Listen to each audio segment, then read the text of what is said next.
Here we are. once again. Floating somewhere between Earth and space, just trying to figure it all out. Got a hell of a lot for us to talk about here today, so I suppose we better get right to it, Space Fams. As always, don't forget to buckle up those seatbelts. Unless you want to go floating off into the deep, dark void of space.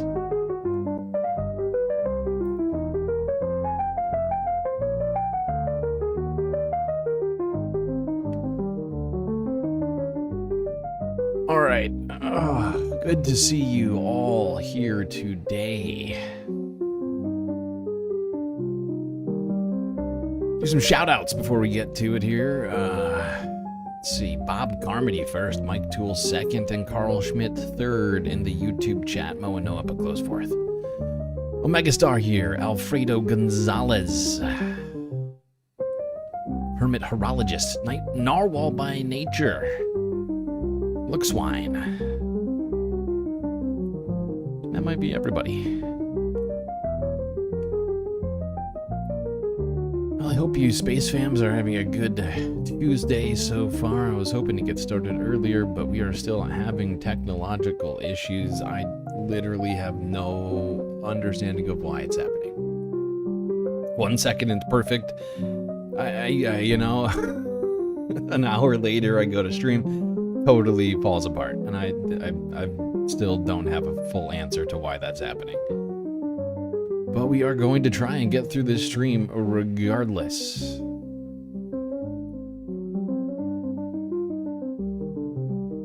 Like I said, we have a hell of a lot to talk about here today, Space Fams. Jeffrey Epstein files to be released this week?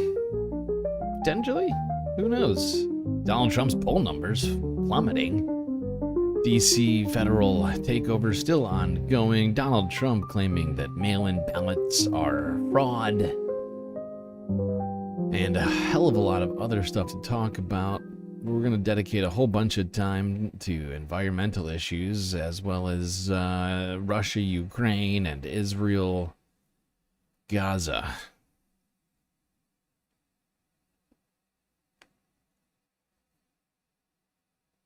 Let's start with the Epstein files.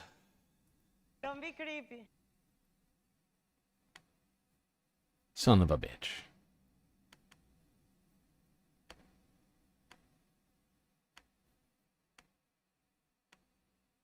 And the Justice Department is expected to... What in the fuck?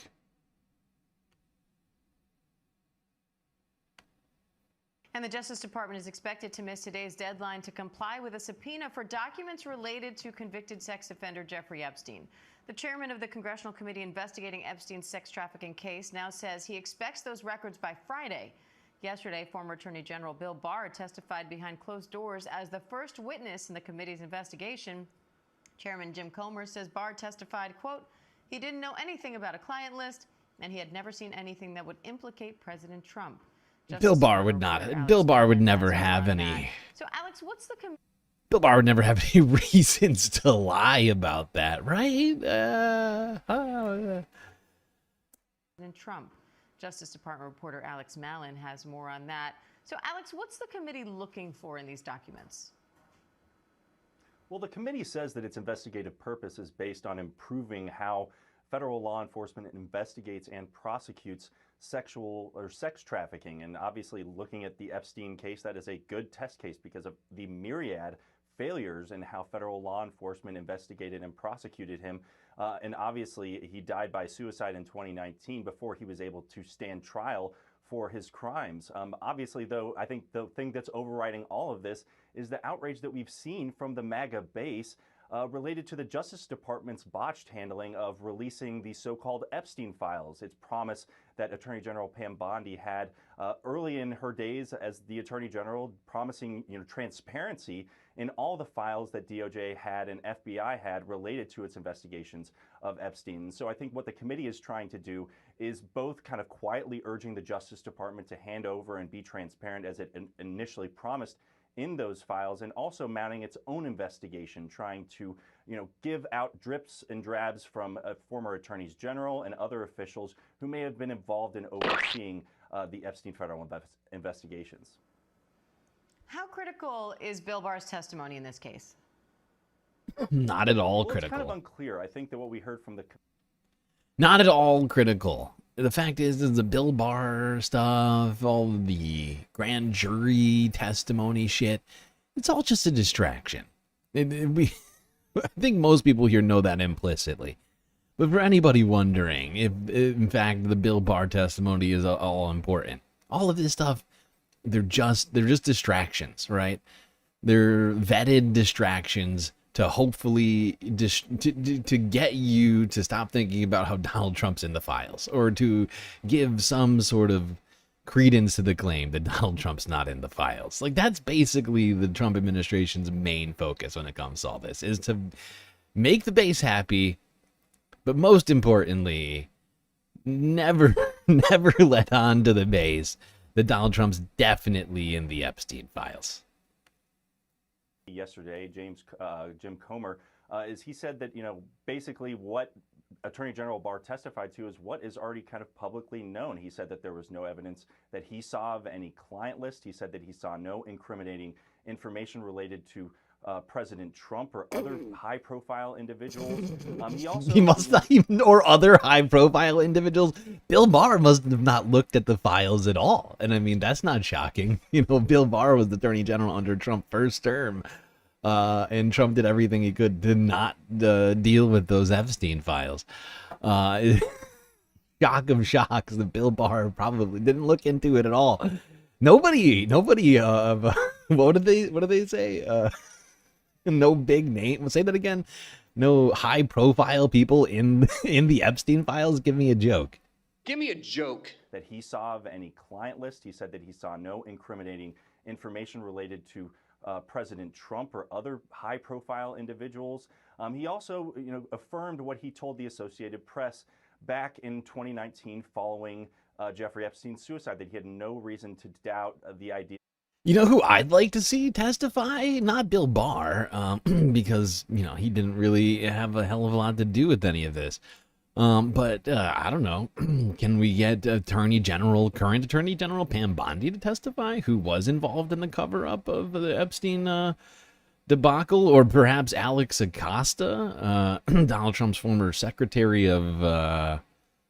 what was Alex Acosta's job in the first Trump administration? I can't even remember right now. But he was directly involved in the sweetheart deal for Jeffrey Epstein. I'd love to hear from Alex. That would be cool.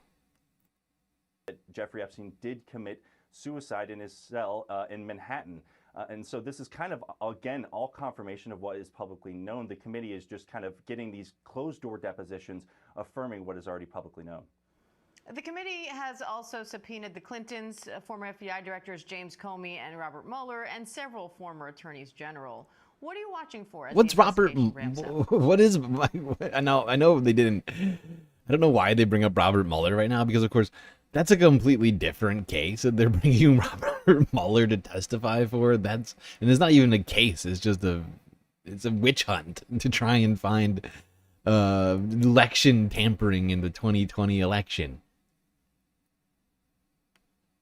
And here's a question for everyone to ask yourselves. What the fuck does Robert Mueller have to do with elections? In any shape or form, I'd love to hear it. I would love to know what Robert Mueller's involvement in the 2020 or any election, aside from voting himself. I just don't understand why he would be at all important to an election investigation. Obviously, as they get more testimony from these former attorneys general, it's really not clear what they're going to get in the way of new information from these high-level officials. I think that what I'll be watching for is whether their testimony leads them to open up new lines of inquiry. It's really unclear, for instance, why they didn't subpoena former FBI Director Chris Wray among all the former attorneys general and former FBI directors that they did subpoena. It's also unclear why they didn't subpoena former Attorney General Gonzalez, who was actually the Attorney General at the time that Jeffrey Epstein inked his so-called sweetheart plea deal that allowed him to escape federal prosecution back in the 2000s. I think that really what we want to see is, and what people want answers for is... Yeah, that's a good point. That was the point I was making earlier. Why can't we talk about that sweetheart deal that Epstein got and the people who involved in that? Oh, Megastar with a sweet, sweet super chat. Why can't I see it? There it is. Found it. Unitary executive theory D's nuts. Indeed, Omega Star. Indeed. Much appreciated, by the way. Really much appreciated. We haven't even started the goal, but that technically gets us started.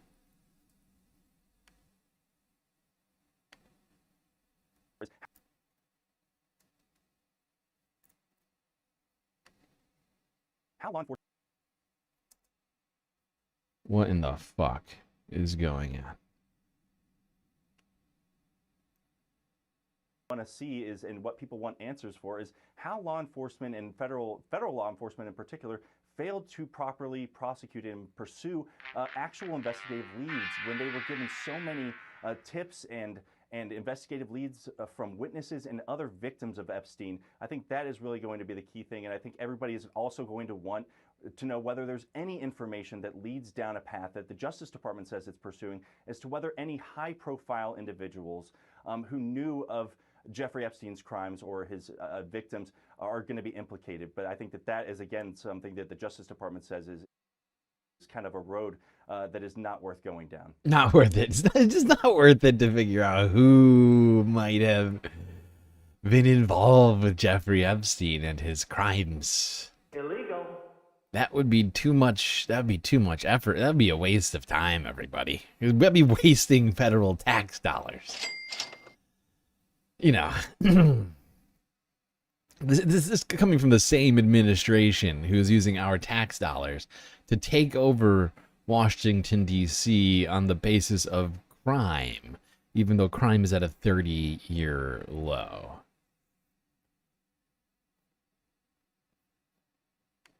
Mo and Noep using your 7-month membership message highlight. Generic corn subsidies nuts.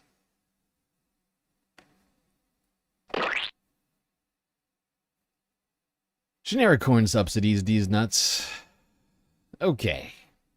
That's enough of the Epstein files. I'll give Donald Trump credit on the distraction tactics right now, because there is enough. They have managed to make it to the point there is so much going on that is genuinely as bad or worse than the Epstein files that we've actually been somewhat, I feel like to some degree, we've all been sidetracked from our focus on those files. Stories like this. Federal takeover of Washington, D.C., which is just really continuing to ramp up, even though a couple of days ago... Oh, I'm sorry, before we go to that, let's just look at some of Donald Trump's approval numbers. Let's see how that's going. Then we'll go to Washington, D.C. Here's Rachel Maddow.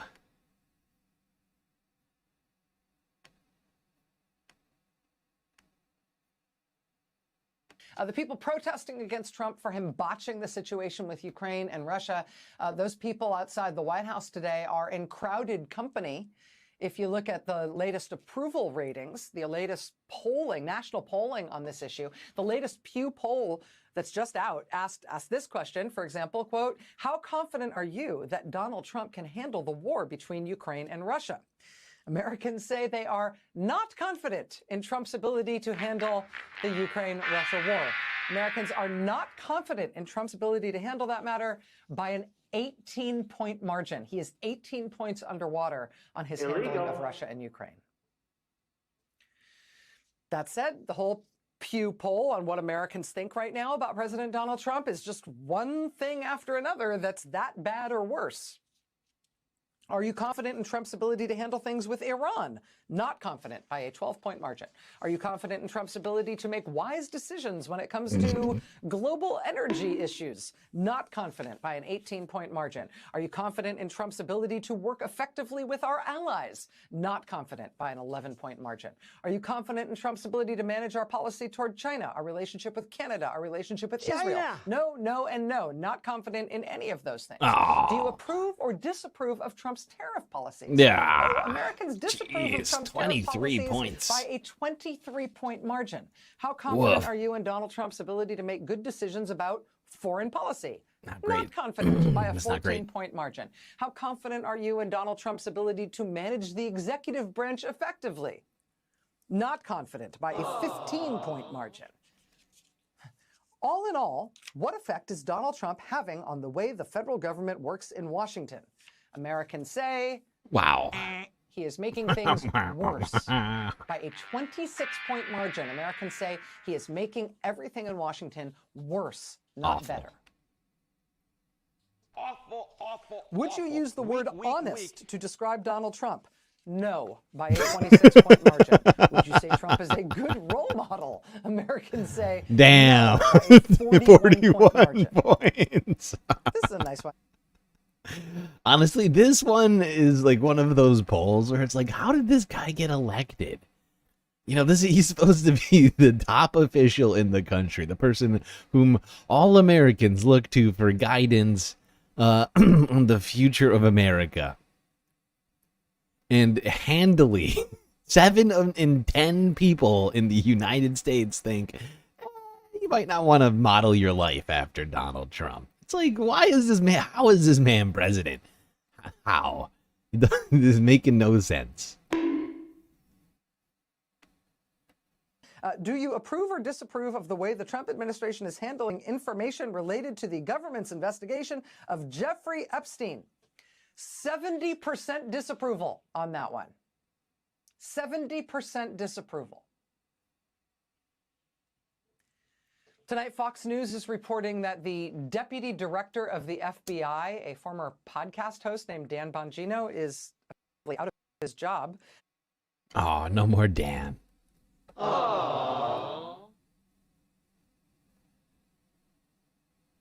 Co-deputy director. I love that. We need we need a second deputy director.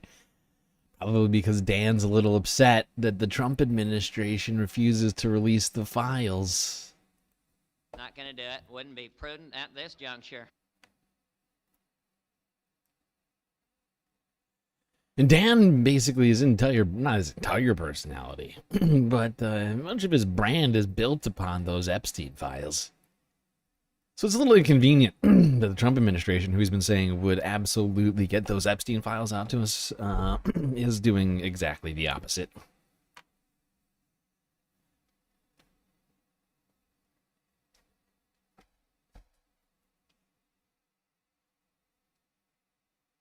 Those numbers, though, just bad, just terrible. Awful. Weak. Terrible. People really don't seem to think Donald Trump's a very good guy. Or a good president. All right, speaking of the job of the president, let's go to Washington, D.C. Now, over the weekend, we were told that by the Attorney General that the police chief of Washington, D.C. had full control of the Capitol and that the National Guard is just hanging out. They're not really, like they're just eye candy. They're like, it's a visual medium for you to enjoy while you're spending your day in Washington. With that said, more troops are headed to Washington, D.C. for some unknown reason. I guess the police chief must have asked for them. I don't want reality.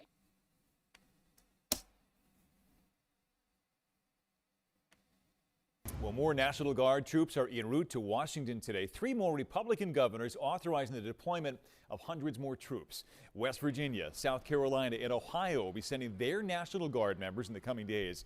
President Trump initiated the federal takeover of law enforcement in Washington, D.C. earlier this month. Local leaders there in D.C. and Democrats nationwide call this a manufactured crisis.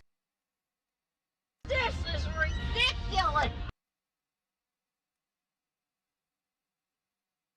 We turn now to the growing presence of the National Guard on the streets In the nation's capital, at least 6 Republican governors say they are sending hundreds more National Guard troops to join the already increased federal law enforcement patrolling D.C. Justice Department correspondent Scott McFarland joins me now from Washington. Scott, why are these other states sending National Guard troops into D.C.? They each have their own specified reasons. West Virginia's governor says he wants to help restore cleanliness and safety to the nation's capital. That is one of the fucking dumbest reasons that you could have come up with for this. We're sending the National Guard to be the janitors of Washington, D.C. We're going to deploy the army to D.C. to clean it up. You know, it's just dirty. We need some people. We got to broom the streets up. We got to, gotta wash the sidewalks. Donald Trump was talking about how badly he wants people to be washing sidewalks. We might as well just send the National Guard to do it. My fucking God. This is ridiculous! What a ridiculous use of military force. To clean up to literally beautify the Capitol. There must be a more efficient and effective way of doing such a thing. And I also have not seen a lot of evidence of the troops. We have to keep our eyes out. We gotta start looking. We gotta start looking for National Guardsmen with brooms and mops. And pick the trash grabber things. We gotta keep your eyes out, because supposedly that's what they're there for now. They're not doing law enforcement, right? They're not, they're just, might as well put them to work since they're just standing around. Mississippi's governor says it's simply unsafe and there's too much crime in Washington, D.C. The mayor of Washington, D.C. has been open to having that extra federal law enforcement on the ground, but she says we don't need troops, including from these 6 Republican-led states. John, we crunched some numbers with the help of our CBS News data team and with the information given to us about the National Guard troop deployments. There are nearly 2,000 National Guard troops now positioning themselves in and around Washington, D.C. streets and neighborhoods. As it stands now, John, they don't have arrest powers. They're not carrying firearms. We saw them today up close. They have zip ties that they show as their show of force. What is the point? That may change as the week progresses. Yeah. Are they making zip ties? We've sent the National Guard to Washington, D.C. to solve crime with zip ties. Fantastic. What a great plan. You're going to clean up the streets. Finally, D.C. can have clean streets thanks to the National Guard. Oh, this is idiotic. What a dumb use of tax dollars. You know what's not a dumb use of dollars? This, Moa Noah gifting 5 sweet galactic memberships.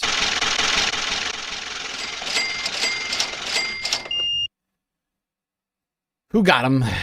Tamara Chance, Afroponics, Bloodstone by Stars, Donald Duck, and BCat 2.0. Incredibly generous, Mono. Much appreciated. I'll add that to our goal tally when we actually start the goal. We're only a half an hour into the show. Can't start the goal until midnight, since we started so goddamn late.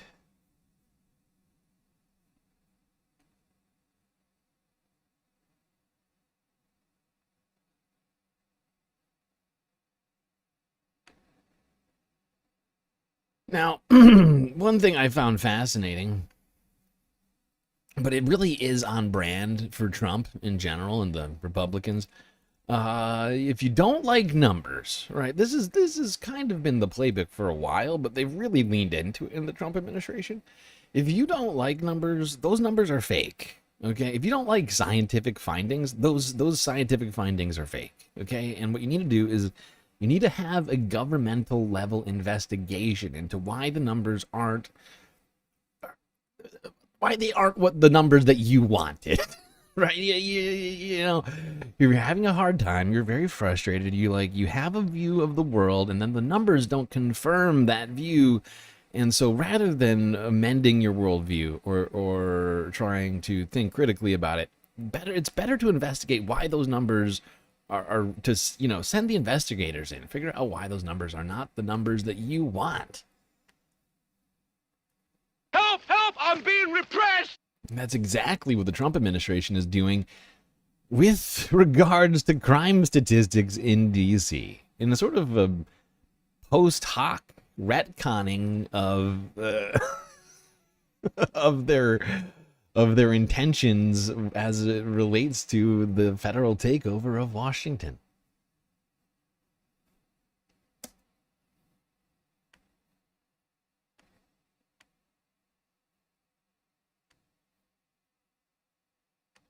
And sources are telling CBS News the Justice Department is investigating whether Washington, D.C. police officials falsified crime data. This comes as more states send National Guard troops to the nation's capital. The governor of Tennessee joined 5 other Republican-led states who are sending National Guard soldiers in support of President Trump's crime crackdown. CBS News Justice correspondent Scott McFarland joins us now. And Scott, thanks so much for being here. What do we know about what triggered this investigation into DC's crime data? What exactly is this investigation looking at? Nancy, that is far from clear. 3 sources familiar with the matter tell CBS News a review has begun inside the Department of Justice and the U.S. Attorney's Office for the District of Columbia into the D.C. crime data. There have been complaints from the police union that the data is inaccurate. There's been reporting from other sources that there may be some discrepancies in some of the prior year's crime data, things that should have been classified more serious that were classified instead as less serious. But these are allegations that have not been founded in the courts. Illegal. And the mayor has argued that D.C. crime data is pretty clear. It shows a 27% drop in violent crime year to year in the District of Columbia. Fewer robberies, fewer homicides. One of the arguments she's been making as to why she believes this is unnecessary to have federal troops deployed by the hundreds to Washington, D.C. Yes. It's so strange. It's so strange. But since the National Guard's already been deployed and the Trump administration has already declared a reason for why they're there, they got to figure out a creative way to make the numbers work. The best way to do that when the numbers are so glaringly opposed to what your claims are, you just claim they're fake. It's a fraud. It's a hoax. There's a conspiracy, an ongoing conspiracy. To whom that would benefit, I really would love to know. But supposedly some sort of very, high-level conspiracy going on all branches of government in Washington, D.C. must be all involved, including all of the officers on the ground, everybody. They just have all in on it. Remember the Second Amendment? Whenever I start thinking conspiracy theories, I need a little Alex Jones. Okay. Let's keep this moving. To MSNBC, talk about mail-in voting, something which, since Donald Trump's meeting with Russian President Vladimir Putin went down, has been talking about. Shock of shocks, Vladimir Putin certainly knew the man he was dealing with. For some reason, decided to bring up mail-in voting.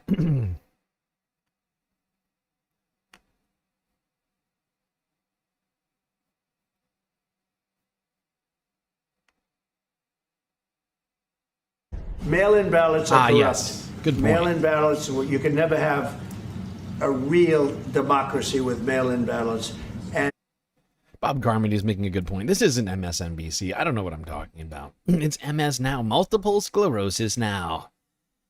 Here we go, people. Check your immune systems. Mail-in ballots are corrupt. Mail-in ballots, you can never have a real democracy with mail-in ballots. And we, as a Republican Party, are going to do everything possible that we get rid of mail-in ballots. We're going to start with an executive order that's being written right now by the best lawyers in the country to end mail-in ballots because they're corrupt. And you know that we're the only country in the world, I believe, I may be wrong, but just about the only country in the world that uses it. because of Don't what's get me happened. wrong. I haven't done any research into this at all. Hey, you know, but people told me, Vladimir Putin told me that nobody else does mail-in voting.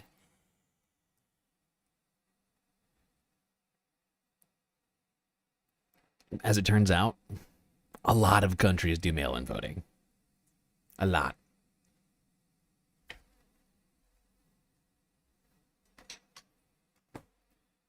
There's a list. Hold on. Let me find where's the list? Found the list earlier. Where did it go?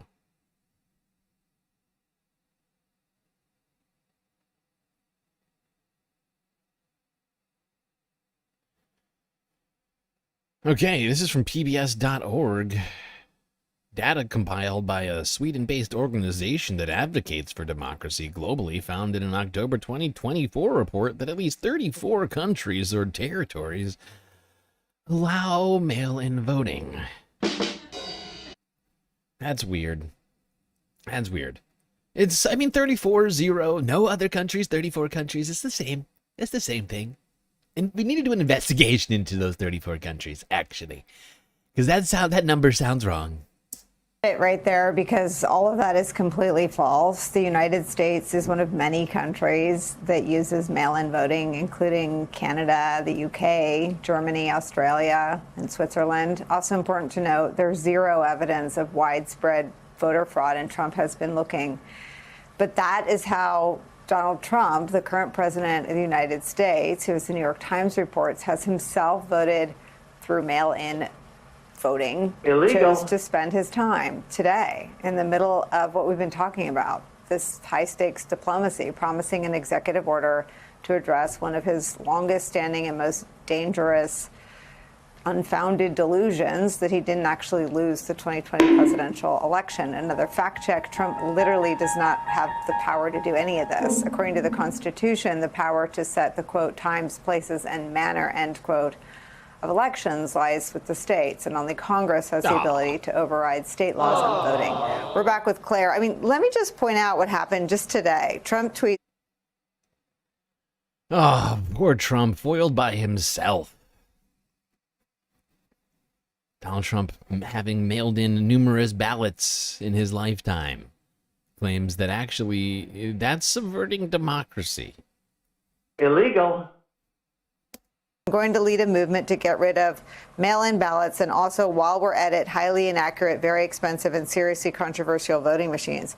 Well, those voting machines prevailed today, at least one of those companies, Dominion, against Newsmax, winning millions of dollars to settle the lies told about Dominion voting systems, at least. What is this obsession and delusion at this point about, Claire, and where is it heading?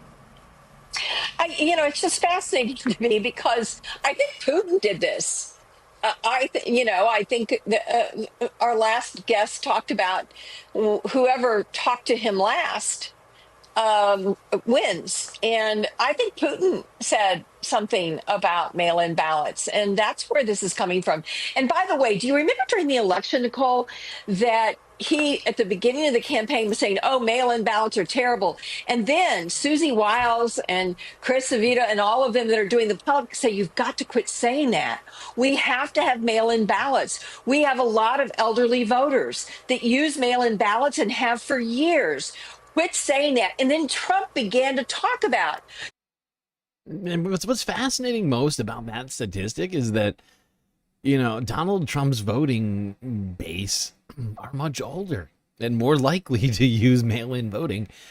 So if anything, this could really come back to bite him although he's been going after mail-in voting for a while now.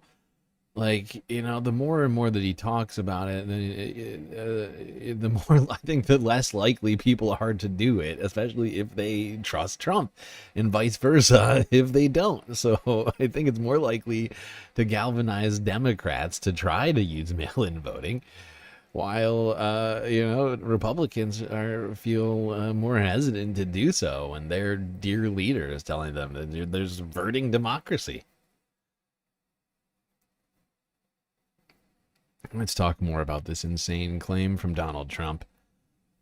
Really, this is all just about the fact that they want to rig the 2026 elections and maybe even thinking out as far as 2028.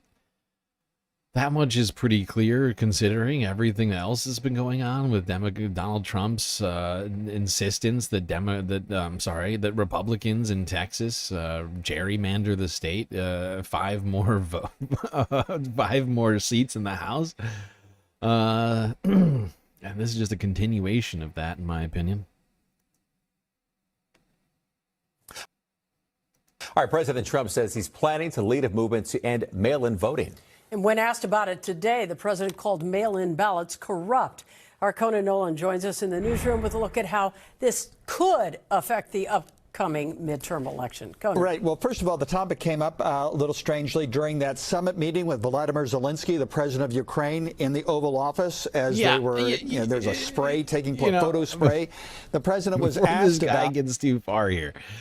It's incredibly strange that Donald Trump decided to bring this up in the middle of a meeting with Vladimir Zelensky, who he's supposed to be, they're in the middle of some incredibly high-level, important peace negotiations, and he takes the opportunity in the middle of a press conference with the man that he's negotiating with to talk about elections in the United States.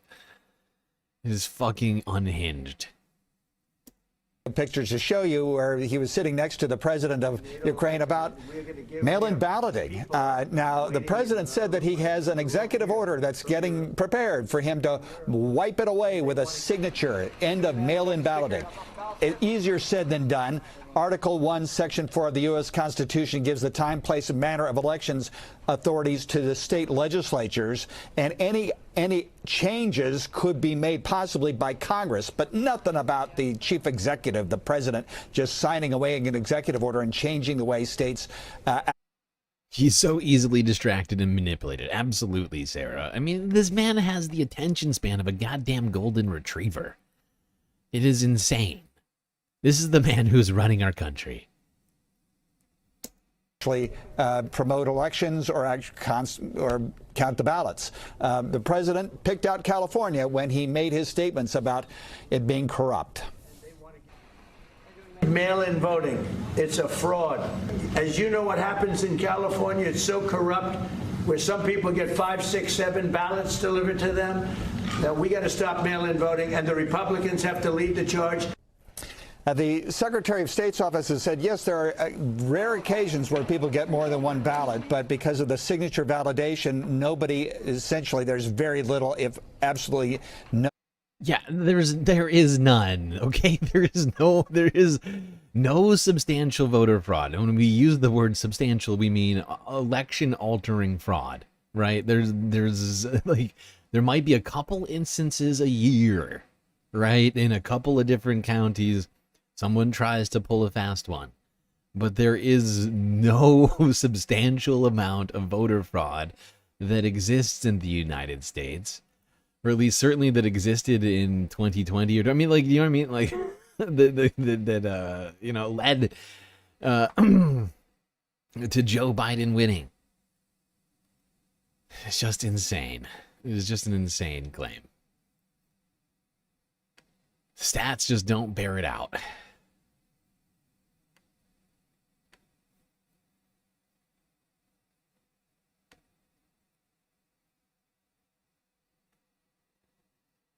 President Trump says he plans to lead a movement to end mail-in voting. And when asked about it here today, the president called mail-in ballots corrupt. Our Conan Nolan joins us live from the newsroom. Conan, is this something he could do before the upcoming midterms? He wants to. That's the whole goal here. It's further evidence, Colleen, that despite the fact it's over a year away in Washington, certainly in the White House, all eyes are focused on the 2026 midterm elections.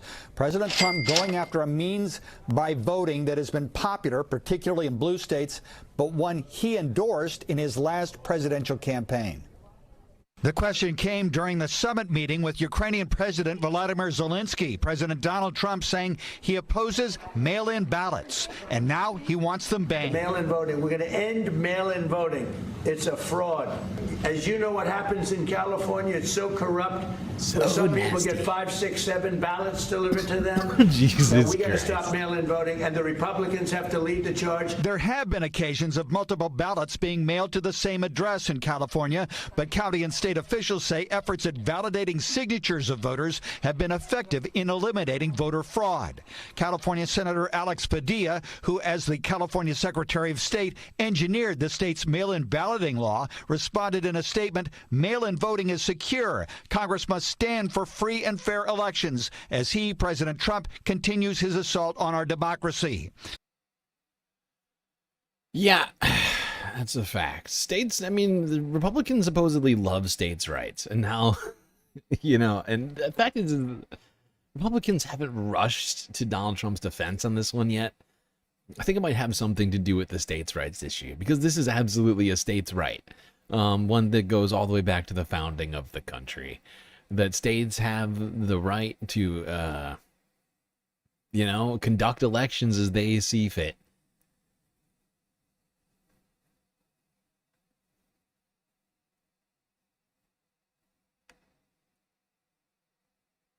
The fact is Republicans have no actual, like, what do you call it? Backbone or true ideological center when it comes to these things. Like, they've claimed to have an ideological, you know, framework for things. Oh, we don't like big government. We don't like when the federal government misuses its power. We don't, you know, we don't like when the debt goes up. And then they get into office and they do all of those things.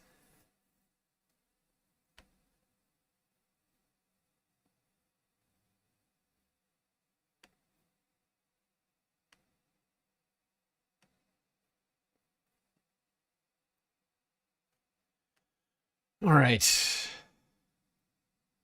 President Trump announced yesterday that he's drafting an executive order aimed at banning mail-in ballots. It's not clear when that will happen, and yes, it will likely face legal challenges if and when he does. But the president said that the topic came up actually during his Friday meeting with Russian President Vladimir Putin. Vladimir Putin, smart guy, said you can't have an honest election with mail-in voting. And he said, there's not a country in the world that uses it now. Yeah. Mail-in ballots are Putin corrupt. knows. Putin knows all about elections. How many elections has he won again? Like 10? That guy knows elections, okay? You can never have a real democracy with mail-in ballots. And we, as a Republican Party, are going to do everything possible that we get rid of mail-in ballots. Mail-in ballots are not corrupt. Election experts have been very clear. There's no evidence of widespread mail-in ballot fraud or widespread voter fraud, period. And other countries, there are a slew of other countries that do use some form of mail-in ballots. Still, how do voters feel about this right now, since this is a topic that the president's going to continue to push? Harry Enton is here and is checking the numbers for us. How do voters in general feel about mail-in voting? Yeah, they feel that Donald Trump is full of BS. What are we talking about here? Let's take a look here. Allow anyone to vote earlier by absentee. In 2020, it was about 2/3. You get 65%. Years after years after years that Donald Trump has been complaining about mail-in voting. Where'd the numbers stand in 2024? Basically the same. 60% of voters say that anyone should be allowed to vote either early or by absentee without needing an excuse. And that actually includes, get this, even 37% of Republicans. You have a substantial portion of Republicans who believe that voters should be back allowed to vote either early or absentee without an excuse. The bottom line is, the American people aren't with Donald Trump. They think he's full of it. Well, and this gets back to the 2020 election, is where the basis of this comes from. Okay, that's all we needed to that. Little Harry Enton. Awful, awful, awful. Weak. Even Republicans, not a majority of Republicans, but almost 2/5 of Republicans seem to be of the belief that all citizens should be allowed to vote early or absentee, even though their supreme leader says that it's corrupt. All right, let's move it along from talking about Donald Trump's continued efforts to subvert democracy. We'll probably go back to that in a moment. Not necessarily with the mail-in voting, but on other things. But first, let's talk immigration and the efforts of ICE once again, leading to a whole lot of problems for people in the United States. Here's the Majority Report with Sam Sita.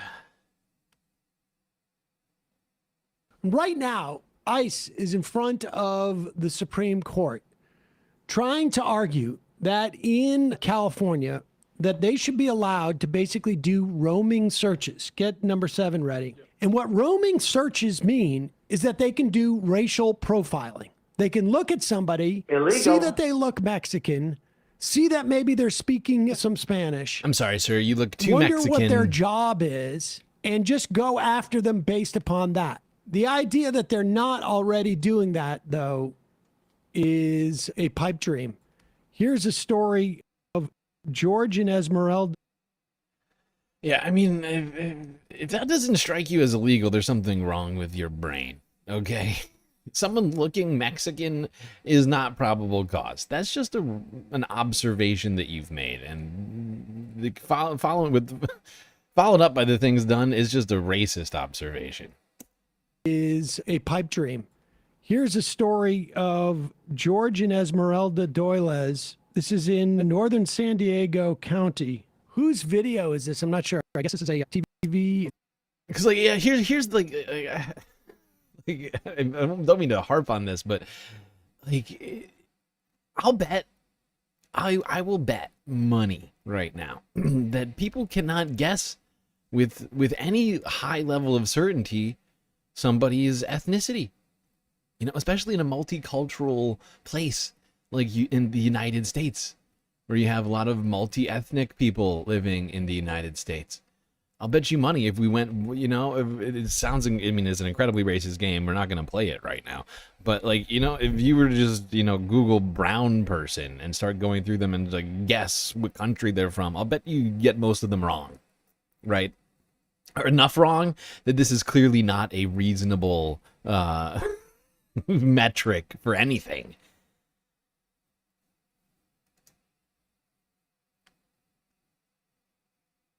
NBC News. NBC San Diego. News, San Diego. And this guy was a Trump voter. My life, 50 years I've been here, I've never been harassed by Border Patrol on this side of the border like this. This is outrageous. Why are we not allowed to be here? Because we're not white? Illegal. Our skin doesn't match. That's George Doyless. He and his wife are from Imperial Valley, and they love to camp. So when they were headed up to a dental specialist in North County on Wednesday, they decided to explore Jacumba and this area around Boulevard. They headed up this road to see if they could find a campsite, and that's when they say their day took a very different turn. We didn't think anything of it. We're an American citizens. We're on U.S. soil. Why should we be afraid? George and his wife Esmeralda say an unmarked SUV started following them and pulled them over. They say Border Patrol agents first approached wearing masks. So the reason why we're stopping you is because you did U-turns and there's a known alien out in the area. He told the agents where they were going and that they did not consent to any search. If you have a dentist appointment, it probably wasn't the best decision to be out in the middle of nowhere. No, we have the right to travel anywhere we want to travel. You do. You're absolutely right, you do. And I actually have the right and authority to stop you. The couple sat in their car as the agents brought a canine. It's called reasonable suspicion. Do you think that they had reasonable suspicion to stop you and search your vehicle? Not at all. Not at all. The dog did smell a small amount of legally purchased cannabis, so they got out for a full search. 30 minutes in, the agent says... These people better sue the Trump administration, I swear to God. He could take their... This is just simple racial profiling is all this is.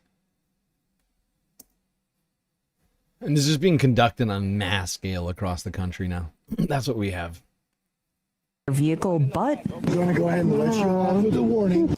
Let you go off with a warning? For the first time in 2020 What? and again in 2024. The fuck is that President supposed to Trump, mean? As they see his immigration shut up, crackdown. ma'am. You Shut would your like mouth. vote. Shut the fuck up. Is that a fucking joke? We're going to let you off with a warning for existing? Just let you off with we're going to let you off with a warning, okay, pal? All right? You've been very brown. in an area, and therefore we're gonna be nice. We're gonna let you off with a warning. We could arrest you for being brown in the wrong place right now. That is what just happened. That man saying we're gonna let you off with a fucking warning is insane. What crime? I mean, there is no crime has been committed here.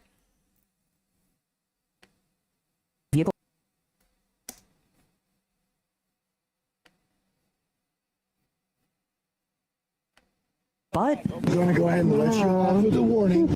George and Esmeralda both voted for the first time in 2020 and again in 2024 for President Donald Trump. As they see his immigration crackdown, do you regret your vote? Yes, I do. Very much so. I feel shame, guilt, and I know I don't care about this particular voter one way or another, frankly, with all due respect. But what it does make clear is that ICE is targeting people because they look Mexican or they look Latin American. Reasonable suspicion. And it is definitively not the definition of reasonable suspicion. But you wonder why you have hundreds of thousands of people not showing up to work who are American citizens in California and probably other places. And this is why. Because if there's a slight chance that they're going to get harassed or arrested or put in jail, maybe they have family members who are undocumented, that of course they're not responsible for in some type of legal sense, but don't want to get themselves caught up with ICE. That's what's happening. And that's what's going to continue to happen. What warning did they let him off with? Doing a U-turn when there's a known alien around? There's an alien in the country. You can't do U-turns. Let you off with a warning instead of taking your vehicle. I mean, and listen to how they even speak about it as an alien, not as the criminals we were told that were being targeted. Common sense border security. All right, we got time for 2 calls. Colin from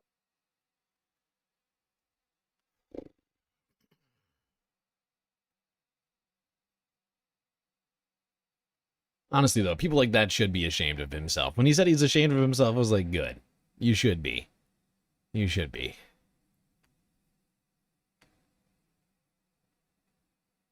As a person of multi-ethnic persuasion, I do feel that, you should have thought about that a little longer, a little harder before voting for Donald Trump. Somehow, I don't know why or how people are able to be fooled by people like Donald Trump. It just doesn't make any sense to me, right? You have to be a completely, in my mind, you have to be a completely shallow individual and incapable of, critical thinking, incapable of seeing outside of yourself. In this case, this man didn't even have to do that. And the fact is the sort of, until it happens to me, it just is not real, or I shouldn't worry about it mindset is what leads to people like that voting for people like Donald Trump.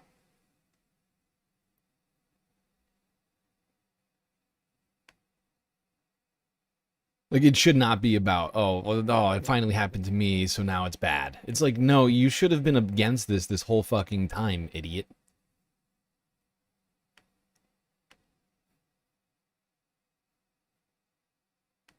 Got more horrible immigration stories here for you folks. This one's NBC LA from yesterday. We begin at 6 tonight with a father in San Bernardino who says he is trying to make sense of what he and his family went through over the weekend. He says armed and masked federal agents opened fire on his car. It was all caught on camera.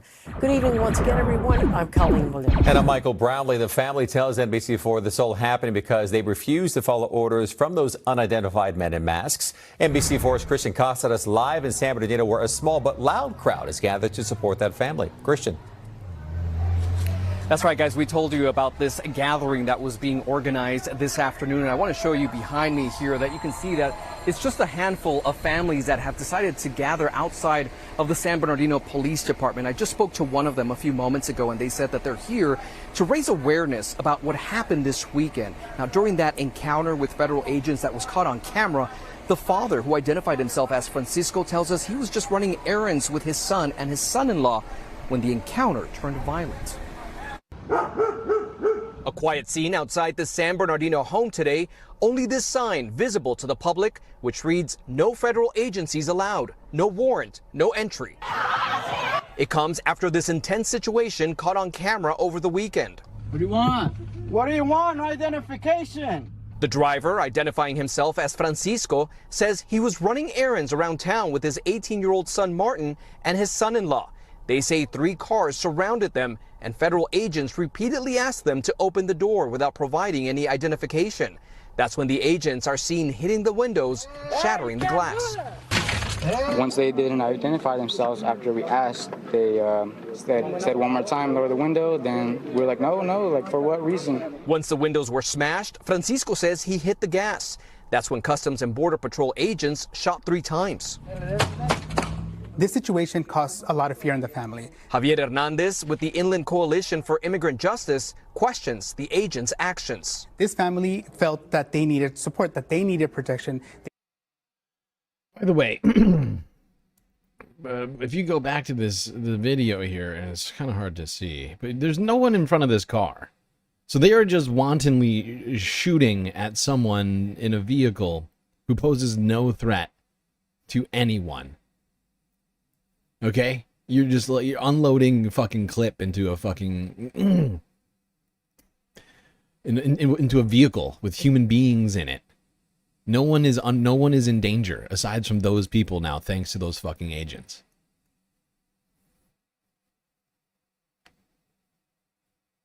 The reason I point that out is because immediately after this went viral, the ICE came out with or DHS came out with a fucking statement saying, "Oh, these agents were under threat. They feared for their life, that they were going to be run over." By the way, there's been an investigation going on into this shooting, and all of the bullets went into the side of the car. So ask yourself a question right now. If you're in danger from a vehicle, right? Like a normal vehicle, one that can't travel side to side and has to go forward or backwards, if you can shoot a car in the side door, well, guess what? You weren't in danger, ever.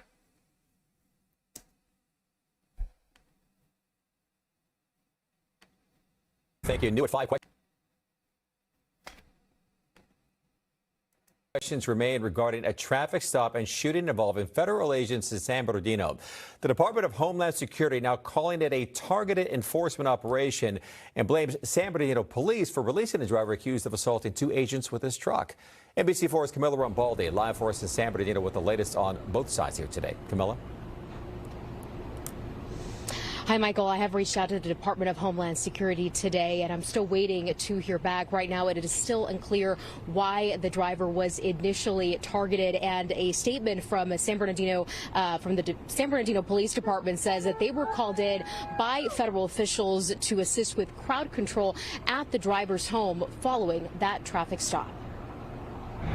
An immigration enforcement encounter in San Bernardino over the weekend coming to an end in what federal officials say was gunfire. In this cell phone video obtained by NBC4, you can see masked Customs and Border Protection agents surrounding this truck near Acacia and Baseline Street in San Bernardino. A family inside. The driver, his son, and son-in-law. What do you want? What do you want? No identification. At one point, you can see agents shattering 2 windows before the driver hits the gas and takes off. Hey, you can't do that. A DHS spokesperson says the driver struck 2 of the officers with his truck, which is a lie. A CBP officer fired in self-defense. Bullshit. The driver, who only identified you can himself clearly as see through the front of the goddamn windshield. He drove home. You have to be blind not to notice that there's literally nobody in front of the car.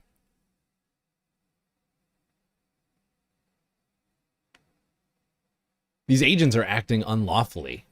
and they are illegally harassing and attacking people. Okay, and they're playing fucking victim over it. Oh no, we were under threat. The car moved.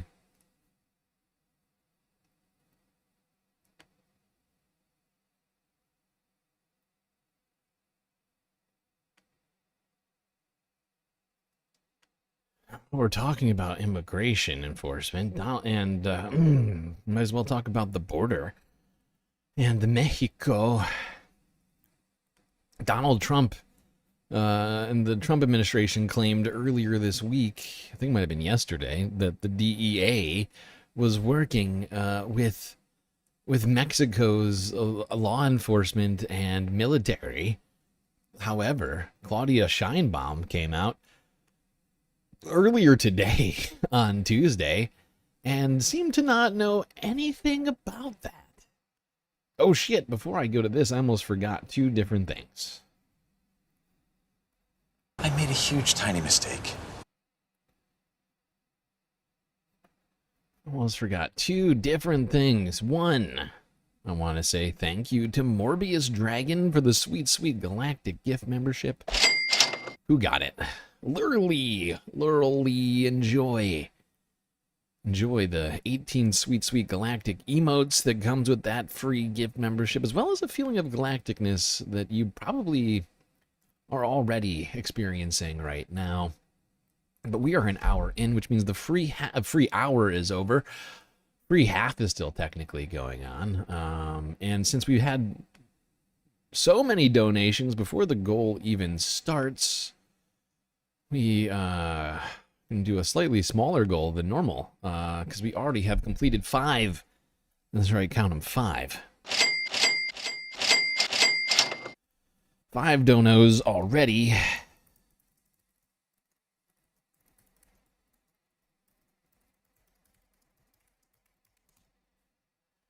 Therefore, we're going to do a 5 super chat goal. There we go.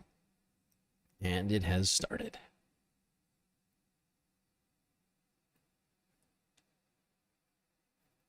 All right, now to Mexico. Let's see what Claudia Sheinbaum had to say about the DEA working with Mexico at the border. I don't want reality.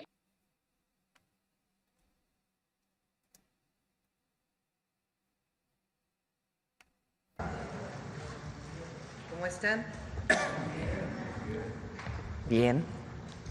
El día de ayer emitió la DEA un The comunicado DEA, U.S. Drug Enforcement Administration, yesterday put out diciendo a statement saying que that there was an agreement with the Mexican con el government gobierno de for an México operation called Portero. para una operación que llaman Portero. No hay ningún acuerdo There is con la no agreement with the DEA. Muy buenos días, Presidenta. La DEA emite el comunicado. The DEA puts out the statement. No sabemos. We don't know what it's con based base en on. qué.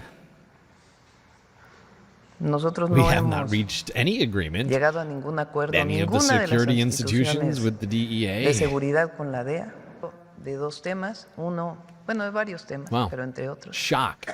Complete shock. The Donald Trump administration would lie about agreements with foreign governments. I gotta say, that's a pretty fucking brazen claim to make. Like, they're full of brazen and bullshit claims, but holy shit, looping in a foreign government into your lies without even telling them about it ahead of time is fucking wild, okay? Like, foreign policy wise, that is Nutburger's crazy town sort of behavior. Like it's like saying, it's like Donald Trump coming out and saying without any reason to do so, without having been told by, say, Vladimir Putin, coming out and saying Vladimir Putin is actually done with the war. He said to me yesterday that he's not going to launch one more bomb. And meanwhile, you know, like maybe that's not even the best option, because I think that's already happened in a way. But it's fucking insane. Narwhal by nature with a sweet, sweet super chat. Spoiler alert. Wait, what just got spoiled? Did I spoiler something? I don't think I mentioned anything that could be spoilered. But it's just I'm sorry, I'm just still stuck on this. Like coming out and saying that we have an agreement with the Mexican government when we don't have an agreement with the Mexican government. It's just, it's mind-boggling. It is mind-boggling. But yes, thank you, Narwhal, for the super chat. That gets us, because technically Morbius just gifted a membership. We'll count that as 6. Yeah, we're at 6. 4 of 5 left needed with 3 whole hours to go. Pretty good time that we're making here. Okay. Let's stay on the discussion of immigration enforcement. Go here, Maxwell Frost. Democratic congressman from Florida went to inspect an ICE facility earlier this week on, well, I guess it was on Tuesday. Then did a parking lot live stream to discuss his experience there. Oh, Megastar with a sweet, sweet super chat as well. Getting us to 7. Vlad, the Trump Paler.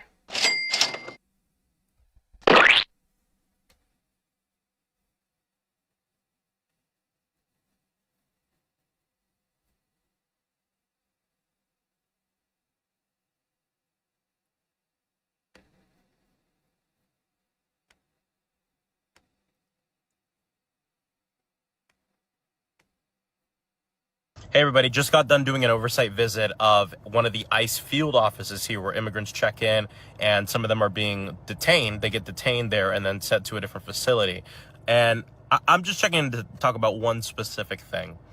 Because when they opened the door and said, you know, who are you, yada, yada, yada, said I'm Congressman Frost. I was with Congressman Darren Soto as well. Then they went to close the door. I put my foot in the door. And I put my foot in the door for one simple reason. Every single week, we have seen videos from across the country of members of Congress being pushed, being denied entry when the door fully closed, being tear gassed, being yelled at, mistreated by ICE agents at a lot of these different offices. And so if there weren't these videos, maybe my energy would be a little different coming in. But these videos exist and we see it happening, and we have to assert ourselves fully on first contact to say, we are members of Congress. We're here to do a job. We're here to do a lawful and legal job of oversight on behalf of our constituents. Okay.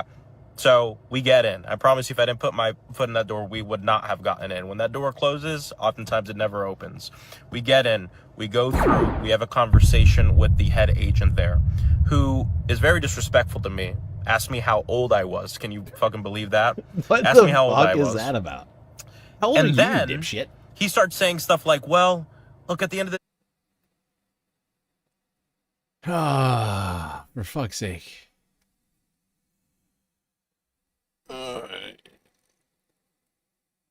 Honestly, like we need to be treating police officers like we're the police. Honestly, treating these ICE agents and all these other fuckers who are instituting fascism like we're the police. No, fuck your questions. I have questions, okay? I've got questions for you. What are you doing here? What lawful reason do you have to be doing the things that you're doing? Are you doing your job properly? Have you been drinking today, sir? Like, that's basically where we need to be at. day doesn't matter.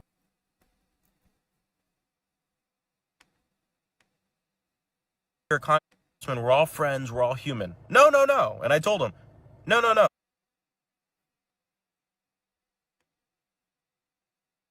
Can you fucking believe that? Asked me how old I was. And then he starts saying stuff like, well, look, at the end of the day, it doesn't matter. You're a congressman. We're all friends. We're all human. No, no, no. And I told him, no, no, no. We're not friends. And it does matter I'm a congressman. I'm here to do my job. I'm here to do work. I'm not here to hang out. I'm not here to chill out. I'm here to do oversight as a member of the House Oversight Committee.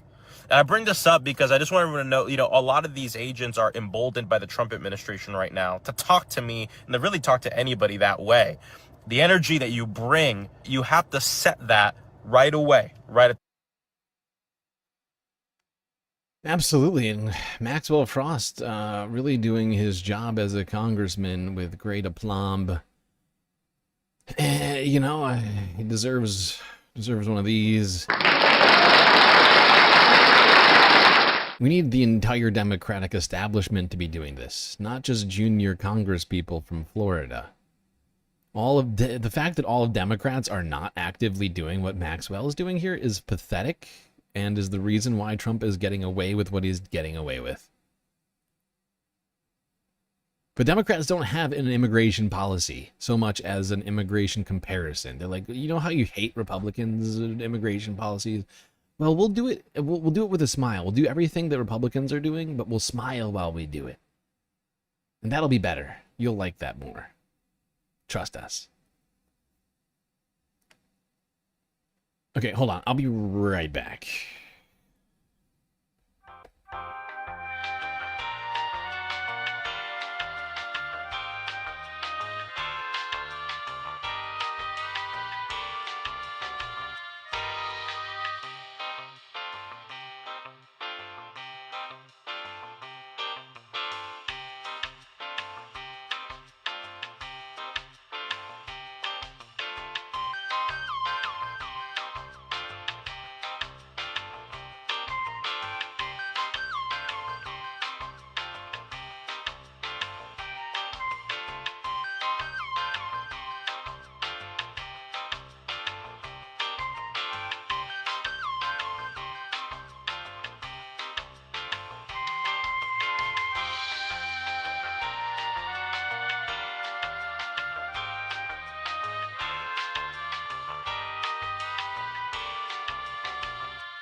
Okay, I am back. Sorry for the delay. I do want to remind everybody that we do have a galactic deficit financing goal. As you can see in the bottom left-hand corner, we've raised 55 of 375 this month. Unfortunately, we do still have a galactic deficit running, which means that a couple of weeks we're going to be in serious trouble on paying the bills. And unfortunately, we've had like almost a full week less of streams due to all the goddamn technical difficulties we've been having, and the galactic deficit has been looking bigger and bigger from over here day by day, even though the number hasn't changed at all. And you can donate both to the galactic deficit as well as the YouTube content goal by going onto Cash App or PayPal, donating over there, or even becoming a new Patreon member or subscriber. We get those funds immediately. Immediately, if not sooner.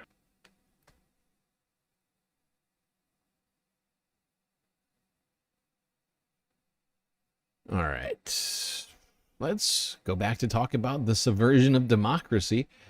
This time, let's go to Texas. Talk about what's been going on there. Democrats still attempting to not give Republicans in Texas Congress to a quorum to do their bidding. The battle over redistricting in Texas has threatened to ignite a partisan redistricting arms race.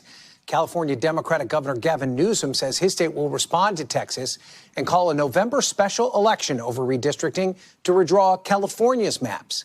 Meanwhile, Republican-controlled states from Missouri to Indiana to Florida are being encouraged by President Trump and Vice President Vance to take a look at their district maps ahead of the midterms.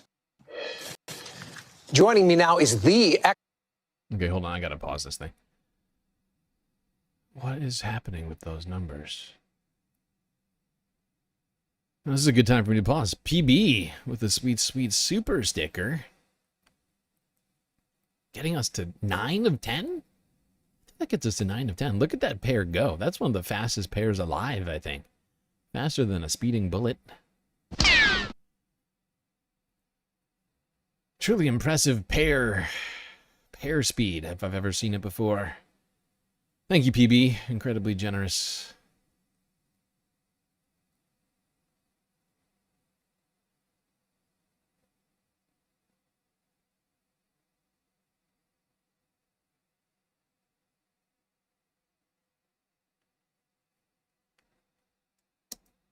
On all things redistricting, Cook Political Report senior editor and elections analyst Dave Wasserman. So, Dave, let's first talk about this big picture. How is this redistricting arms race going to shake out? I mean, how many states could you see changing their lines, and what impact could that have on the midterms? Ryan, this has the potential to be the gerrymandering apocalypse we've all feared, given that increasingly for both parties, the ends have justified the means. And Republicans are obviously desperate to hold their majority. They know that President Trump's approval rating's not great, that the bill they passed isn't that popular. And so adding insurance and piling on sandbags to their very thin majority, the only way they can do that is by redistricting Texas. We knew they were going to redistrict Florida, Missouri, Indiana, Ohio. We knew they were going to redistrict. If Florida joins in, it could potentially triple the Republican cushion heading into 2026. And the big question is whether California Democrats are able to retaliate, because they are going to be unveiling a map that essentially wields an axe over the careers of up to 5 California Republicans, hoping that will dial up the pressure on Republicans elsewhere to dial back their efforts. So on just the sheer lines alone, does one party have an advantage over the other if this goes forward, as you describe it, as the gerrymander apocalypse? If both parties pursue every avenue they can, Republicans will come out ahead, because Republicans, they simply have more states that they control, more Democratic seats that they can go after. In Texas, if they pass the map we expect them to, that's 3 to 5 seats. Missouri, Indiana, very likely 1 seat apiece. Ohio, likely 2 seats. Florida, perhaps an additional 3 or 4 seats. Whereas Democrats are pretty maxed out in the states that they control. They hold every seat in Massachusetts and New Mexico. They hold a 14-3 advantage in Illinois, and it's almost impossible to squeeze out another Democratic seat there. California is really the only state that they can revisit that would yield big dividends, but in order to do so, they have to convince the voters first. I don't know. I mean, he didn't even bring up New York, and there's plenty of Republican seats in New York if you look around. I don't know. Maybe I'm wrong, or I'm missing something about it, but I think New York certainly has a few seats that could be picked up. So Democrats face procedural constraints thanks to the reforms blue states have implemented that make it harder for them to go maximal in the way that Republicans are doing. I want to play something that Texas Governor Greg Abbott said Monday. Take a listen. Look at the map of Illinois. Look at the map of California, New York, and Massachusetts, and other blue states. They gerrymandered a long time ago. They got nothing left with regard to what they can do. And know this, if Okay.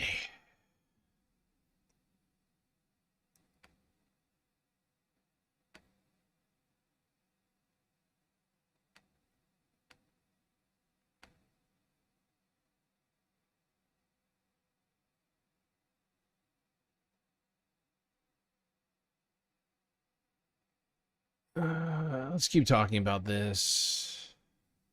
Now, over the weekend, I guess this was, Texas House failed to reach a quorum once again.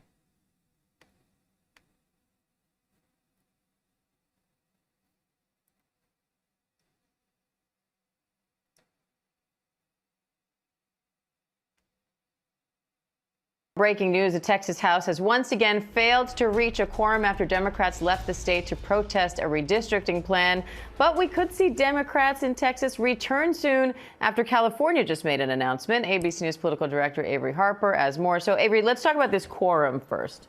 Oh, so what's happened in Texas is essentially they have not had enough of those lawmakers in the state house in order to continue that session. So we expect for the House Speaker to adjourn that special session. But we could see Governor Abbott call for another special session to try and move forward on redistricting efforts in that state to redraw the districts in favor of Republicans so that Republicans can pick up 5 seats as President Trump has asked them to do. We do know at the same time California has announced its plan, its ballot initiative initiative that's going to go on the ballot in November to try and redistrict in favor of Democrats. The governor there, Governor Newsom, is calling that the End Election Rigging Response Act. And so we could see voters in California go to the polls in November, and if they vote yes, they will be able to redraw the districts in that state in hopes of neutralizing what's happening in Texas. Now, Texas Democrats have said that they'll come back both if this California action happens, which Newsom has now announced, but also if Republicans won't call another special session. How likely is that to happen? Okay, let's keep going through the week here. I got some stuff that's been building up over the last 4 or 5 days of no streams. Very frustrating to me.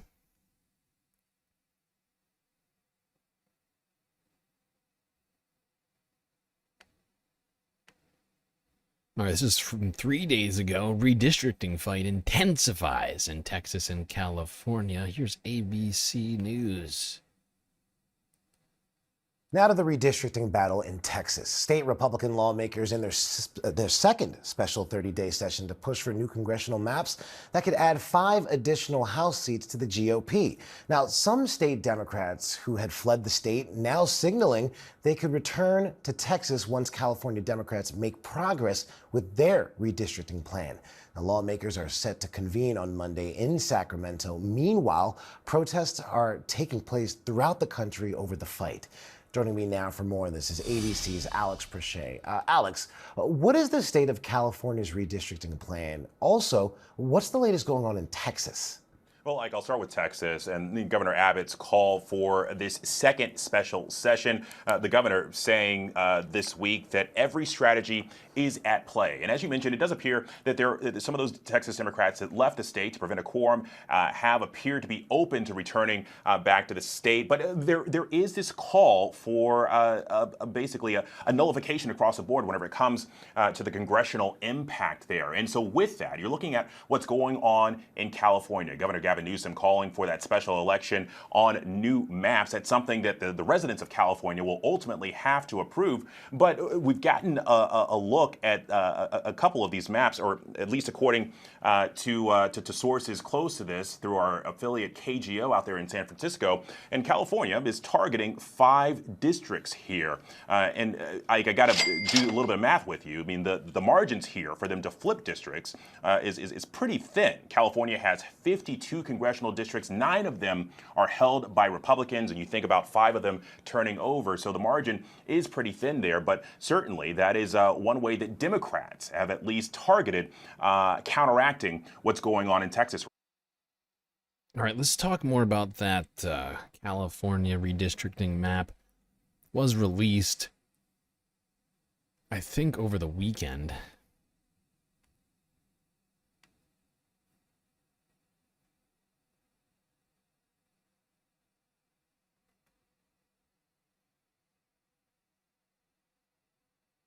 As Texas Republicans renew their push to get congressional lines redrawn in their favor ahead of the 2026 midterms, Democrats are now moving forward with plans to offset any potential gains in California.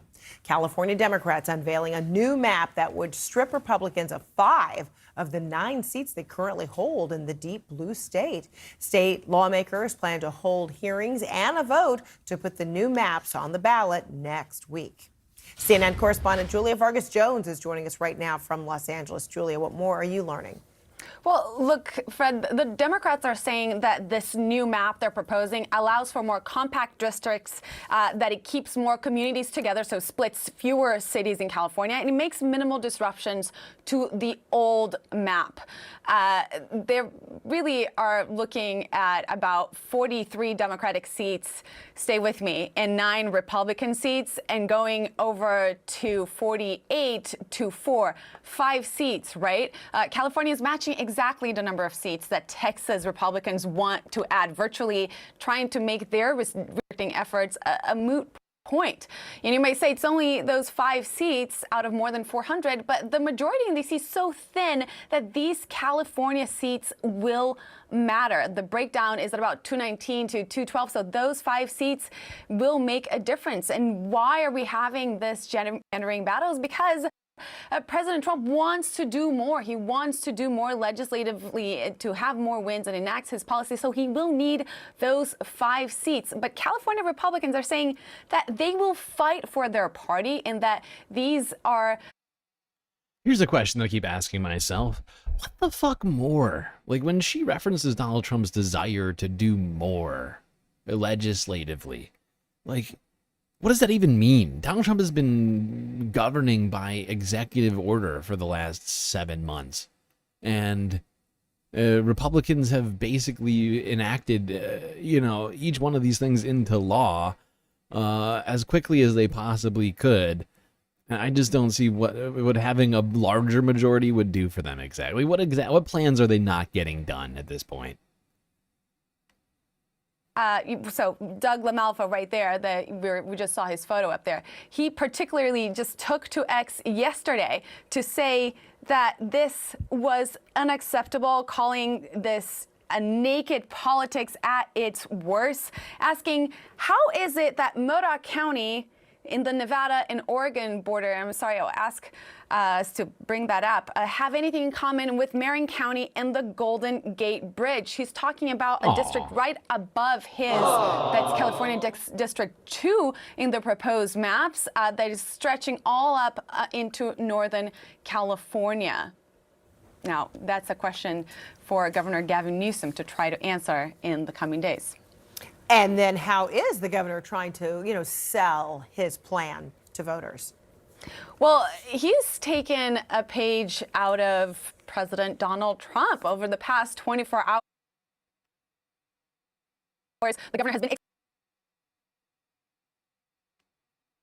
extremely vocal and poking fun at the style of the president. He had a press conference on Thursday where he announced that these changes were coming, Fred. And then he also took to X and posted a post that says, many people are saying, and I agree, that I, Gavin C. Newsom, deserve the Nobel Peace Prize. Why? Because of the most incredible maps in the history of mapping. Even Columbus. Now, this is quite clear. I'm not a fan of Gavin Newsom, but that's a decent joke. I'll give him that much. Even better, some say I'm even better at drawing maps than Christopher Columbus. I mean, that guy couldn't even find Asia, all right? He's not the best.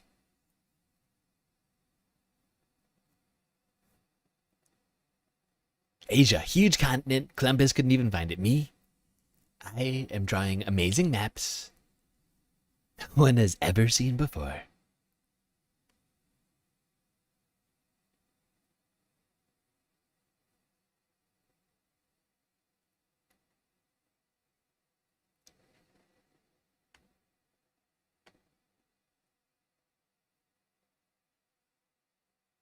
Now, some Democrats are being held hostage over their desire to stay out of the state of Texas, back in Texas, but and avoid giving Republicans a quorum. Democratic lawmakers are back in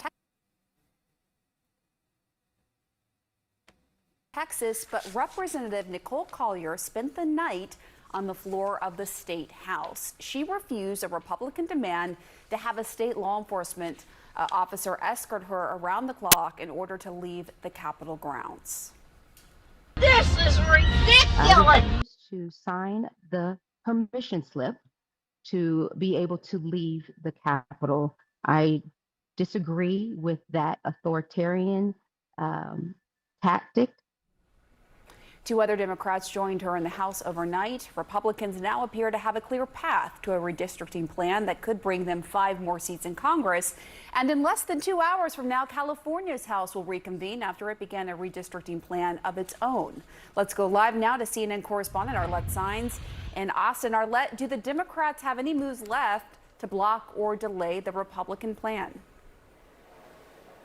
Well, Pamela, there really is not much that Democrats can do at this moment to block these new congressional maps from moving forward in Texas. They used up their ability to delay the proceedings when they had that quorum break. But now, with the necessary Democrats returning to the Capitol, this map appears to be on a glide path to passage potentially as soon as this week. Now, just down the hall from where we are is the House chamber, where State Representative Nicole Collier is having this sign of protest by refusing to comply with the order that would require these House Democrats to have 24/7 law enforcement escorts if they are to leave at the Capitol. She's been on the House floor for nearly 21 hours at this point, saying that she won't agree to that order. But even as there's this sign of protest, it's not going to change the calculus about these maps here in Texas. What Texas Democrats say they're now going to do is turn their attention to making.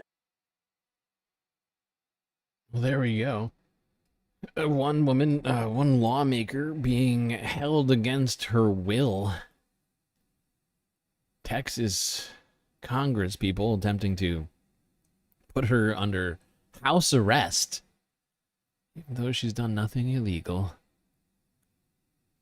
And instead of allowing that to occur, she decided to sleep in the Capitol itself.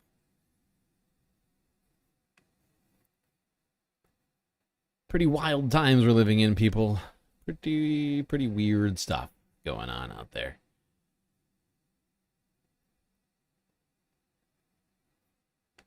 All right, let's do some quick Zohran updates here.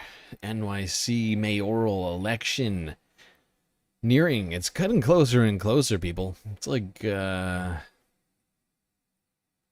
very close. It's like 2 months away.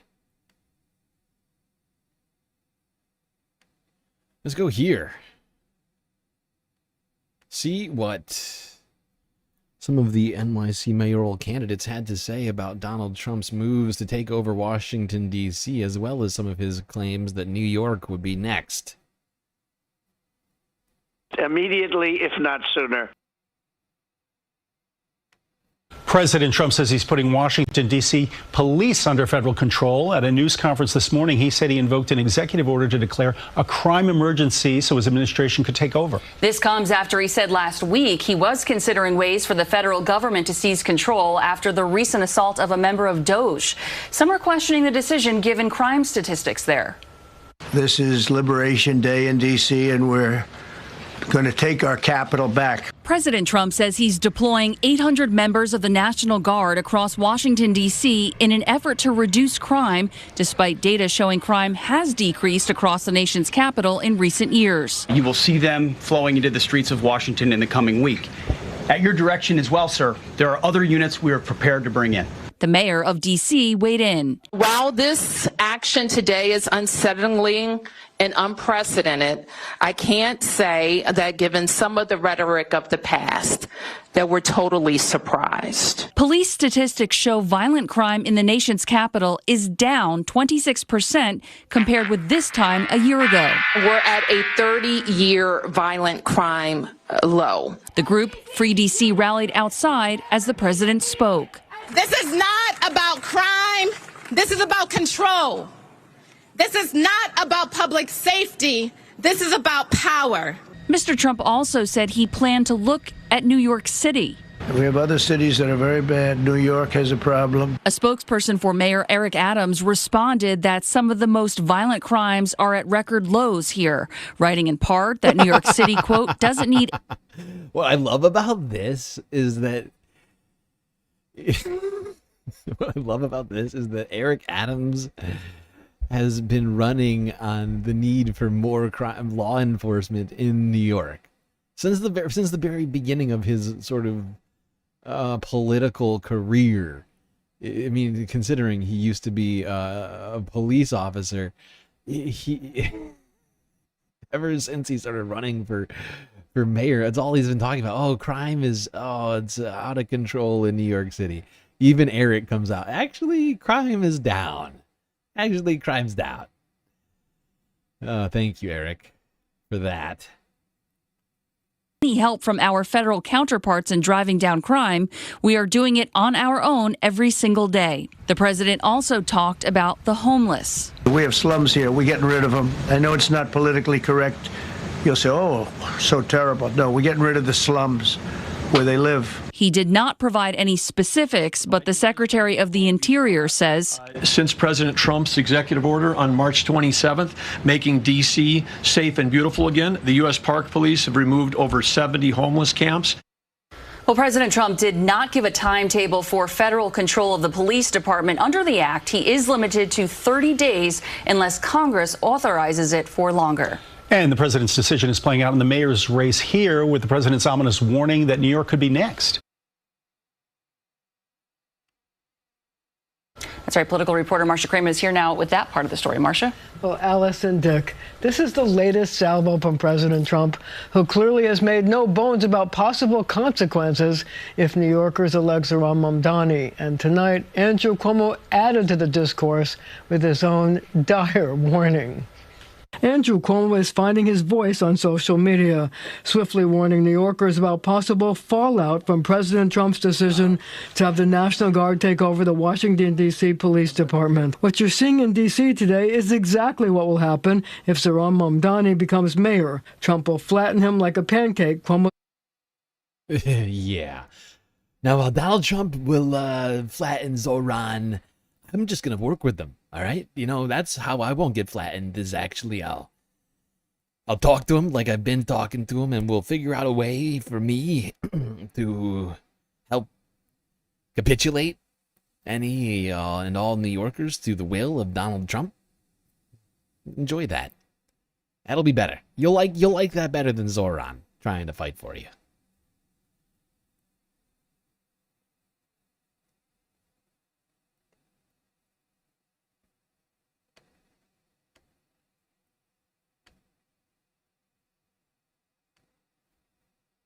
Is where he thinks the leadership is weak. Then I'm going to look at New York in a little while. Mamdani, who began the first leg of a 5-borough anti-Trump tour, was unmoved by the threat of the National Guard coming here. Donald Trump does not respond well to cowardice, to collaboration.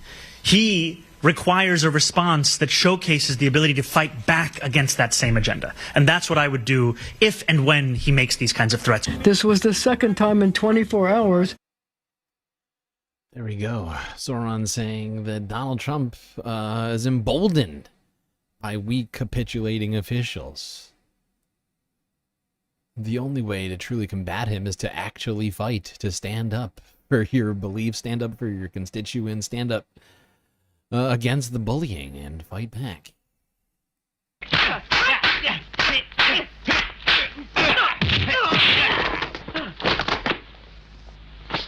And now you'll see just how I won that championship.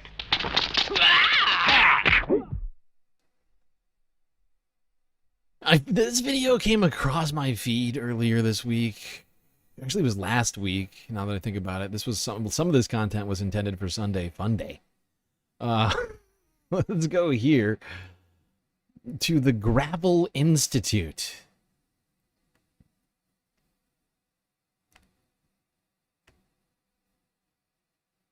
This is from 4 years ago, long years ago, in 2020.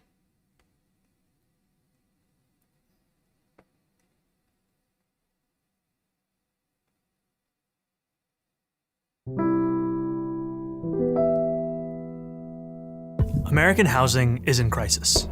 Right now, up to 12 million Americans are behind an average of $5,800 on rent and risk eviction. With eviction moratoriums soon to expire, we're facing an unprecedented wave of evictions and foreclosures that will crash straight into millions of struggling families across the country. But the truth is, this crisis didn't begin with the pandemic. In fact, housing has been in crisis for a very long time. Even before the pandemic, in places like New York or Los Angeles or San Francisco, median rents for even one-bedroom apartments could approach $2,500 a month or more. About a third of people in Los Angeles spend a majority of their income on housing. In New York City, about 20% of all renters pay most of their income to their landlord. And in my district, Astoria, about a quarter of residents have to spend most of their paycheck on rent. And the crisis isn't just in big cities. In 95% of all U.S. counties, workers making the minimum don't make enough to afford a one-bedroom rental on their own. The Harvard Center for Housing Studies warns of a new normal for housing in the United States, in which nearly half of all renter households spend almost a third of their income on rent. That's why even before the fallout from the coronavirus started to hit, more than 500,000 Americans nationwide were already homeless, millions more on the brink of losing their housing, and countless families struggling every month to make ends meet. At the root of all of this suffering is the fact that in this country, housing is treated as a commodity, not a right. It's a consumer product, just like clothes or cars, that private businesses can sell on the market to make a profit. And if someone isn't able to pay, either because their landlord raised their rent or because they can't work for one reason or another, they're not able to stay in their homes. If they're lucky, they can live with friends or family, or maybe in transitional housing for a bit. But for a lot of people, they have nowhere else to go, and they end up sleeping on the streets. In December 2019, the number of people sleeping in homeless shelters in New York reached 19,000 people, an all-time high. 100,000 New York City students are homeless. That's more than 10% of the entire student population. Why do so many people end up homeless? It's not because there aren't enough homes to go around. There are plenty of empty homes. No, it's because housing people is not the primary goal of developers or landlords. Their goal, simply put, is to make a profit. And it's much more profitable to build luxury apartments for the rich than decent homes for the poor. This gives us a big shortage of homes for ordinary working people. Well, there we go. Going back years. Zohran talking about the same stuff that he's been talking about all year. Pretty incredible. We could watch the whole thing, but I don't think that's necessary. I just thought it would be kind of cool. This was really intended for Sunday Fun Day. I feel like Sunday Fun Day is a good time to catch up on Zohran, but since we didn't do Sunday Fun Day, we're doing some Zohran catching up here. I just thought it was fucking wild. I was like, oh shit, there's Zohran 5 years ago talking about the exact same stuff that he's been talking about now. Consistent. Very consistent dude. Now Zohran released this on his YouTube channel last week. A message for one Andrew Cuomo.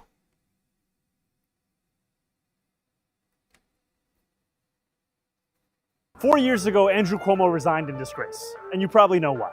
The governor's office kept the nursing home death data secret. Cuomo aggressively groped an aide. Inappropriately touched a female state trooper. Use of state resources for a COVID-19 memoir. Less well known is what he spent the last 4 years doing, besides getting trounced in the Democratic primary. In 2022, Cuomo started Innovation Strategies LLC to represent individuals and corporations in a variety of matters. Definitely not vague.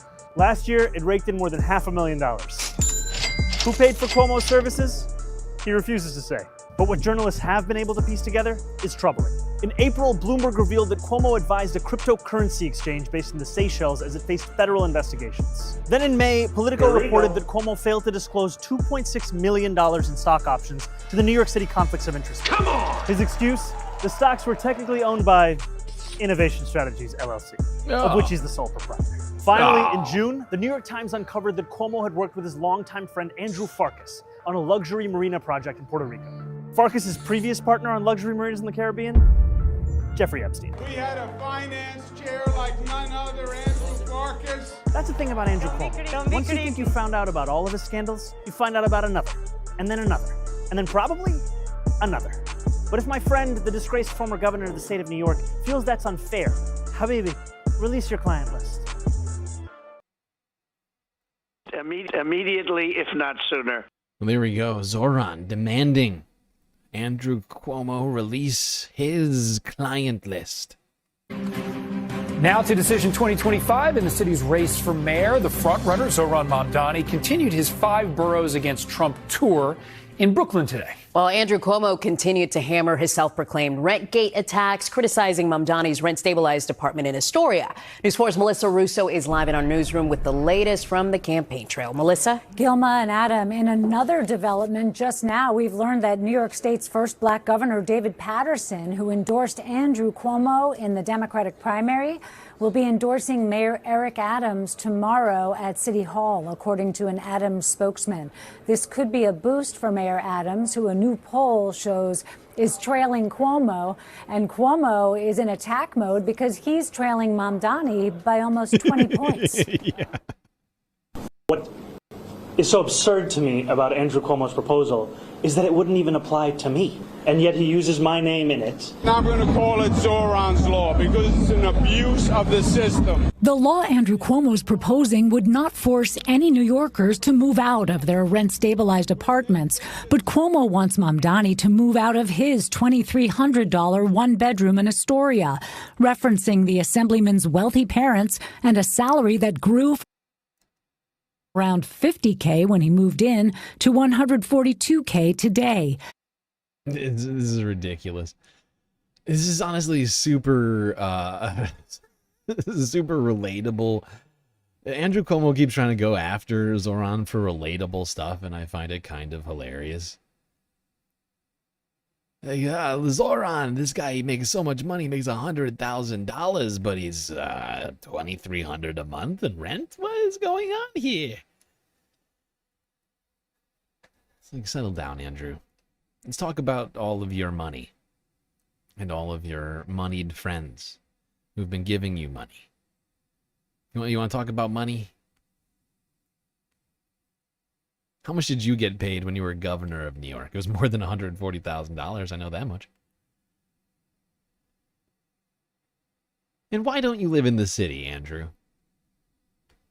If you love the city so much, why are you living there? It's very strange to me. It's very confusing. My brain doesn't make sense. Not making any sense. Let's just go all the way to the end of this video. Take a look at the stats. So this was as of 5 days ago. As you can see, Mamdani continues gaining ground on these guys to the point now that if Sliwa and Adams both drop out and every Sliwa and Adams voter goes to Cuomo, right, or any combination of these guys pooling their votes to one person, does not even add up to more than what Mamdani's got. Look, he's at 44%, right? Cuomo, 25 plus 12, right? That's 37 plus 7 is 44%. So even if all three candidates who do have differing opinions, viewpoints, and their own personal brands and goals to worry about, all somehow lose all sense of self and focus only on beating Zohran, they still can't beat him by the numbers.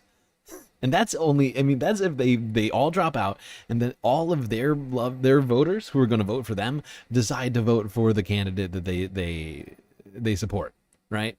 And there's no way that works out. I just want everybody to think about that for a second, right? Or for Republicans who are voting for Curtis Sliwa to then give all their votes to Cuomo, I mean, those people do not like Andrew Cuomo. I'm just going to point this out to you, okay? I mean, Cuomo, sure. Leftists like us, we don't like Cuomo either, but for different reasons. But Republicans who were voting for Sliwa, I find it hard to believe that all 12% of the people, the electorate that was voting for Sliwa, even if Sliwa drops out, which I have been saying this whole time he's not going to do, even if that happens, something I've been predicting won't happen, somehow, and there's just no way to get all 12% of those particularly Republican voters in New York to move over to Cuomo. It's just not going to happen because they have a lot of hatred for Cuomo. He's the former liberal governor of New York. Like, that's, that's going to be tough. That's a tough sell. It's a tough sell. From what I can tell, there's at least a 10% deficit that will still exist, even if they do try and pool together. At least in terms of the you know, the underdogs. Because Zohran is kicking their fucking asses. He controls an army of adolescents with uniforms. They're not adolescents anymore. I'm pretty sure if you're referring to what I think you're referring to, that being the Guardian Angels, I'm pretty sure most of the Guardian Angels are looking at collecting retirement benefits at this point. You know, they started in like the 70s or something, right? Like the late 70s, early 80s. Like anybody who was in the Guardian Angels from back then is like a senior citizen at this point. I'm staying in the race.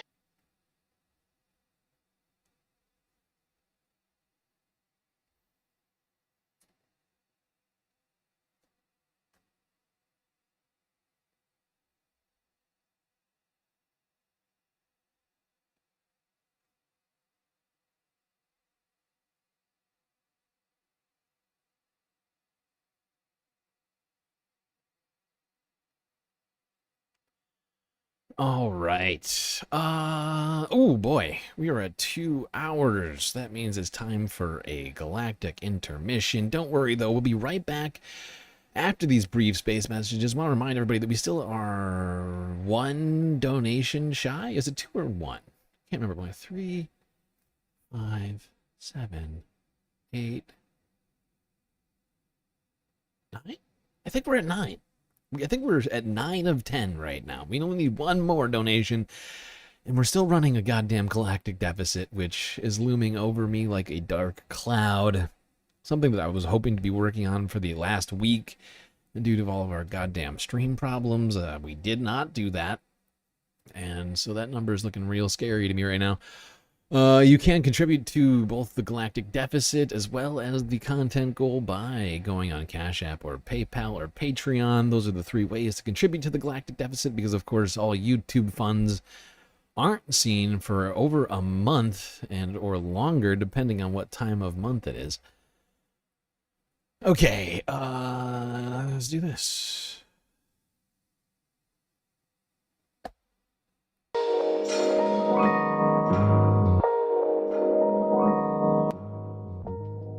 Okay, I hope everybody's been enjoying the show so far. If you haven't already, hit the like button. Don't forget to subscribe. And hit the bell icon too, so you get the latest notifications from GNN. While you're at it, do also consider contributing to the Galactic News Network, as we are completely funded by individuals such as yourself. A lot of great ways, of course, available for you to show your support. YouTube, Super Chat, Super Stickers, and memberships. Cash App and PayPal, if you prefer every dollar you donate go directly to supporting the stream, rather than the bottom line of Google. But of course, the very best way to get the most space benefits for your dollars is to go on to Patreon and become a galactic patron. 10 cents a day is all it costs to become a galactic patron, where a myriad of space benefits awaits. Stuff like an avatar. That's right, every Patreon member gets their own avatar. All you gotta do is tell me what you want your avatar to be, and I'll try and make it happen for you. We'll be hanging out poolside like the rest of the space fams, or perhaps the bar is a place for you, sipping a cold cocktail in the hot galactic sun, or perhaps spending some time on the lake. All good options for an avatar, but you're not just afforded an avatar, you also get a shout out at the end of every stream, secret content, as well as a secret Discord channel inside of the Galactic Discord server. PB, the sweet, sweet super sticker lemony love. It's beautiful. Thank you. All right, everybody, enjoy the break. Grab yourselves a drink, maybe a snack. And I will be right back. I just realized there's something I didn't change. God damn it.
Everybody, you know what that sound means. It means it's time for us to get back to the stream.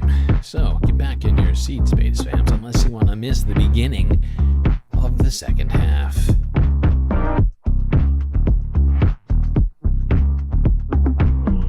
Also, I would like to point something out to everybody right now.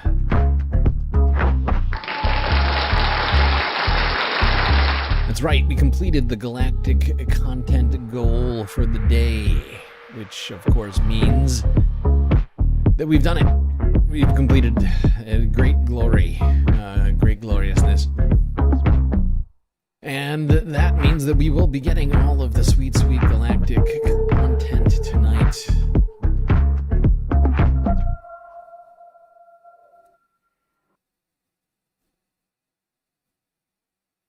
All right, confetti party over. Time for us to get started. I don't like the way that confetti looks. I gotta do something about that.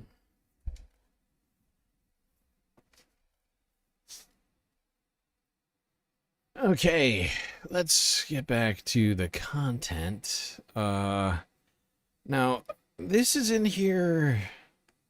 Honestly, this was intended to be a Sunday Funday video. I wanted to celebrate the life of Michael J. Brooks, whose birthday it was last week. So I planned to celebrate him on Sunday. Unfortunately, we did not do a Sunday Funday stream, even though I tried, because of technical difficulties once again. So I left a few of these in here. Let's watch this. This is on Harvard College's YouTube channel. Very official. Michael Brooks on tactics for changing minds.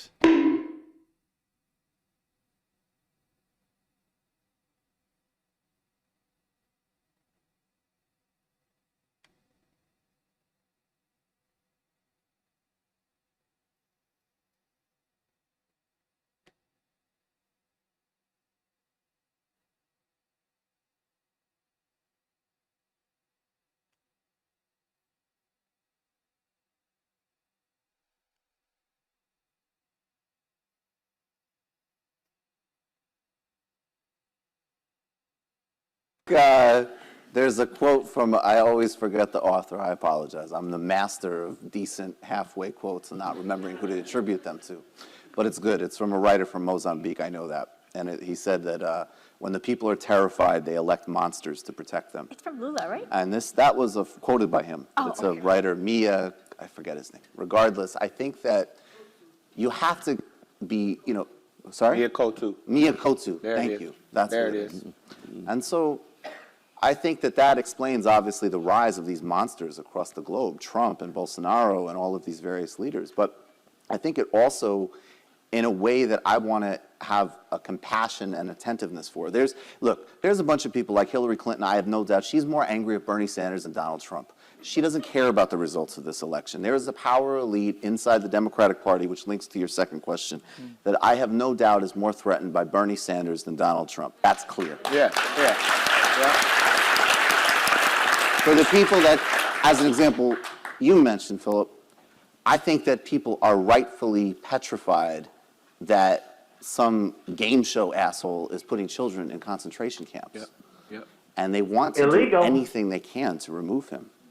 And so how we enlarge the conversation, at this point, we're in a really interesting moment because I think actually legitimately Bernie is the safe bet. He is the smartest tactical choice to go up against Trump.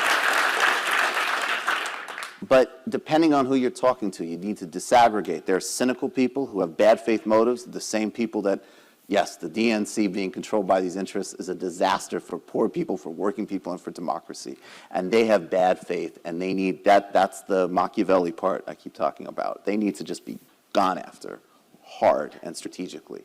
For normal human beings, whoever they may be, that are appalled, and maybe they weren't as conscious. You know, I think there's some people on the left that have a little bit of like early adopter effect. Like, oh, really? You're shocked by that? I knew that this was terrible. But you need to bring them in, and you need to have a real empathy, not for the cynical stuff you see in media, but for the genuine, natural human sentiment of people who are maybe just tuning into that and go, oh my God, what is happening here? And so I don't know the right tactics. I just know that you need to be very clear about who you're talking to, because you're going to get that sentiment from the most cynical people imaginable, and also from some of the most open-hearted, sincere, and genuinely morally motivated people imaginable. And you need to respond, obviously, in diametrically different ways. There we go. Michael J. Brooks, a man who is missed, I think, much by this community and other leftists on the internet. He's a great man and had a lot of very already a near constant presence at wrestling matches. Shut the fuck up, sir. And NFL games. Tonight, President Trump is expanding his role in... I just told you to shut the fuck up. Are you listening or no? There we go. Michael J. Brooks, missed by me, missed by many. Brilliant man who left this earth much too soon. And, you know, with his birthday over the last week, I did feel like he would be a good person to check in on. And honestly, you know, I feel like I need more reasons to listen to Michael Brooks. And the fact is when I listened to that one earlier last week when I was getting ready for Sunday Fun Day, because that was the plan. We were going to do like a Michael J. Brooks thing on Sunday Fun Day. Got totally screwed.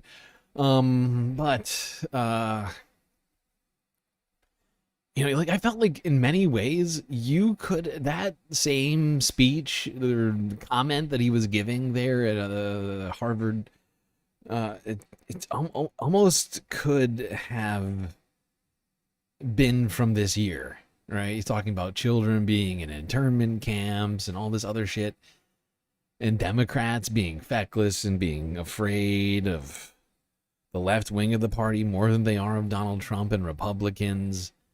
All this stuff, you know, money in politics, moneyed interest groups, all this stuff still applies to this day.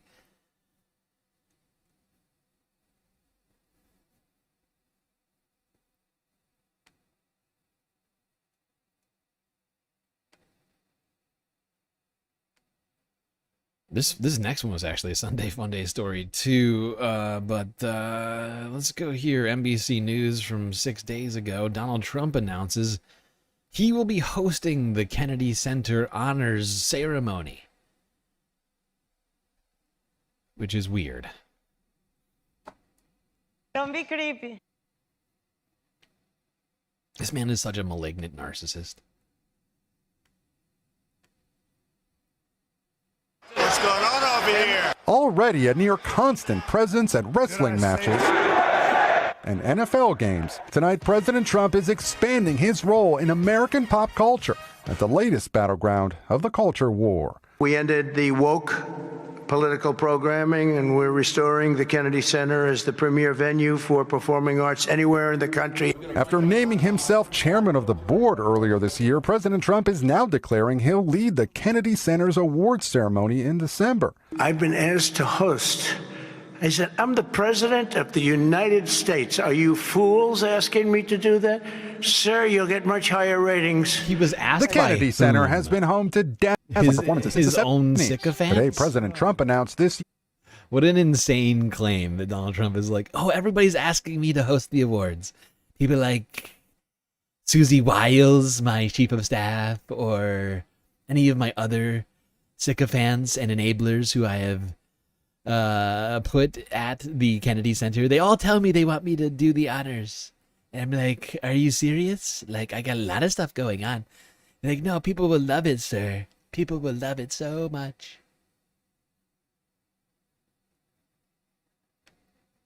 Honorees, which he says he personally selected. I would say I was about 98% involved. I turned down plenty. They were too woke. I had a couple of wokesters. The winners include rock legends Kiss,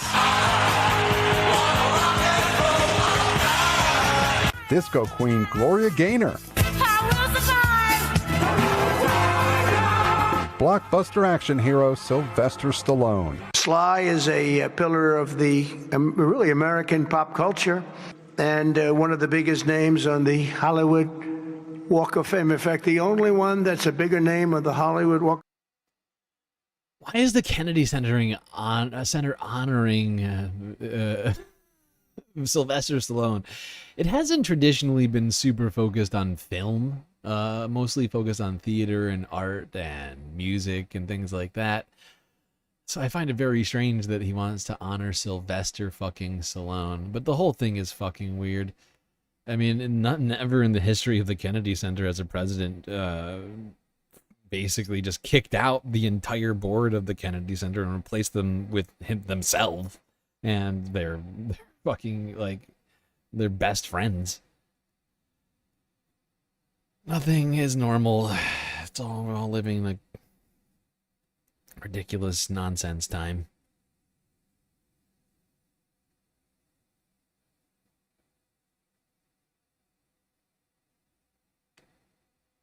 All right.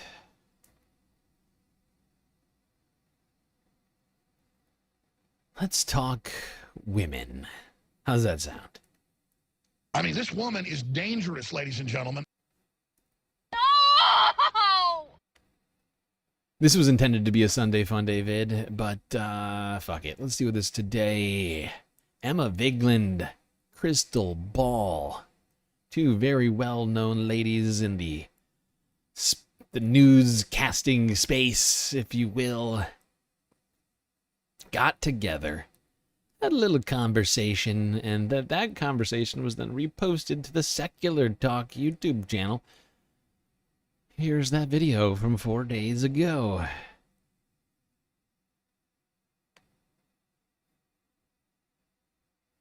Emma Vigeland, lovely to see you. Lovely to see you. Thanks so much for having me on.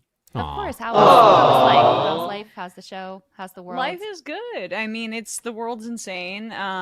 It's like oddly, it's slower. I feel like I'm taking crazy pills. Right-wing show that we usually make fun of. They all take like 6-week vacations or something like that. I mean, do they really?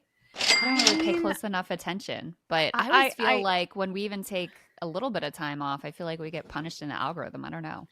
Yeah, I think Crowder like takes a month-long vacation every summer or something like that. So it must be nice. It must be nice. Yeah, I don't even see that. Like, I feel like that guy has really fallen off.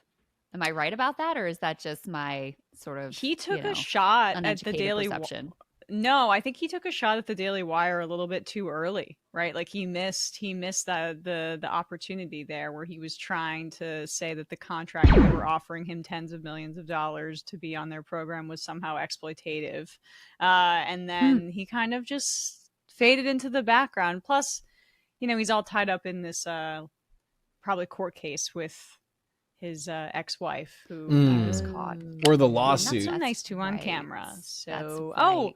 and all the sexual harassment. Sure. It's all coming to me now. All the allegations of teabagging at the office, as one Who does. could forget?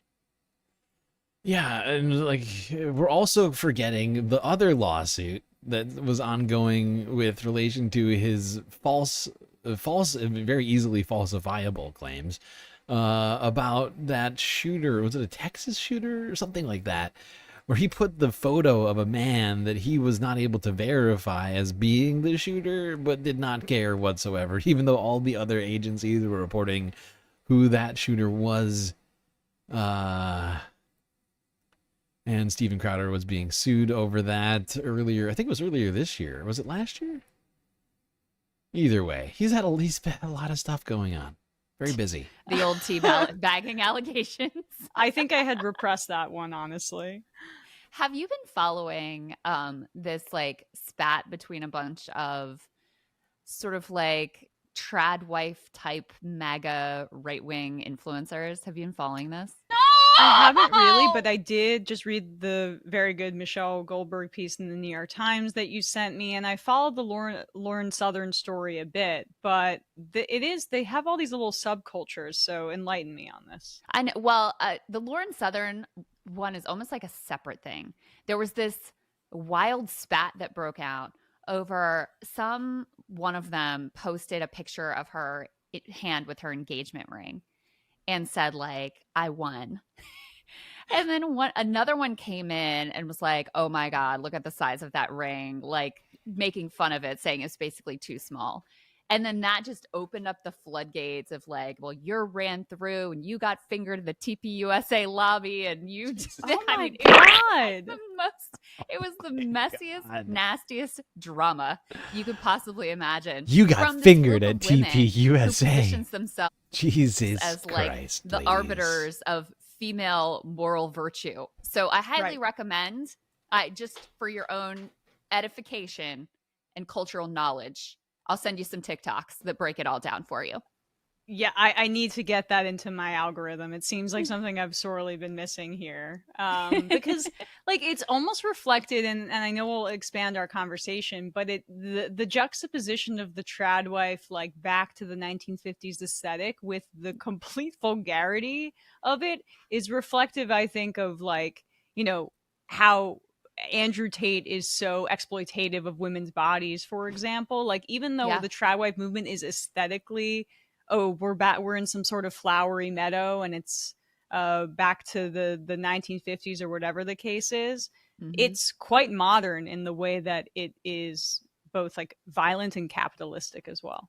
Well, I really was thinking about this for a while because you had this whole Andrew Tate, when it appears the Trump administration intervenes in his court case in Romania, he's allowed to travel, he comes to Florida. Then you had Ron DeSantis, who was like, I actually don't want you in Florida. And then Andrew Tate leaves, and it opens up this whole discussion. We actually had Allie Beth Stuckey on Breaking Points to talk about, because she was like, I think this guy's a disgusting creep. And what I realized, though, because I'm thinking about how do these two groups, like the total degenerates and the like prim and proper Christian moral virtue groups, how are they coexisting in the same coalition? And then maybe this was obvious to everyone else, but for me it was a light bulb moment. I was like, oh, both are committed to like the total control and degradation of women.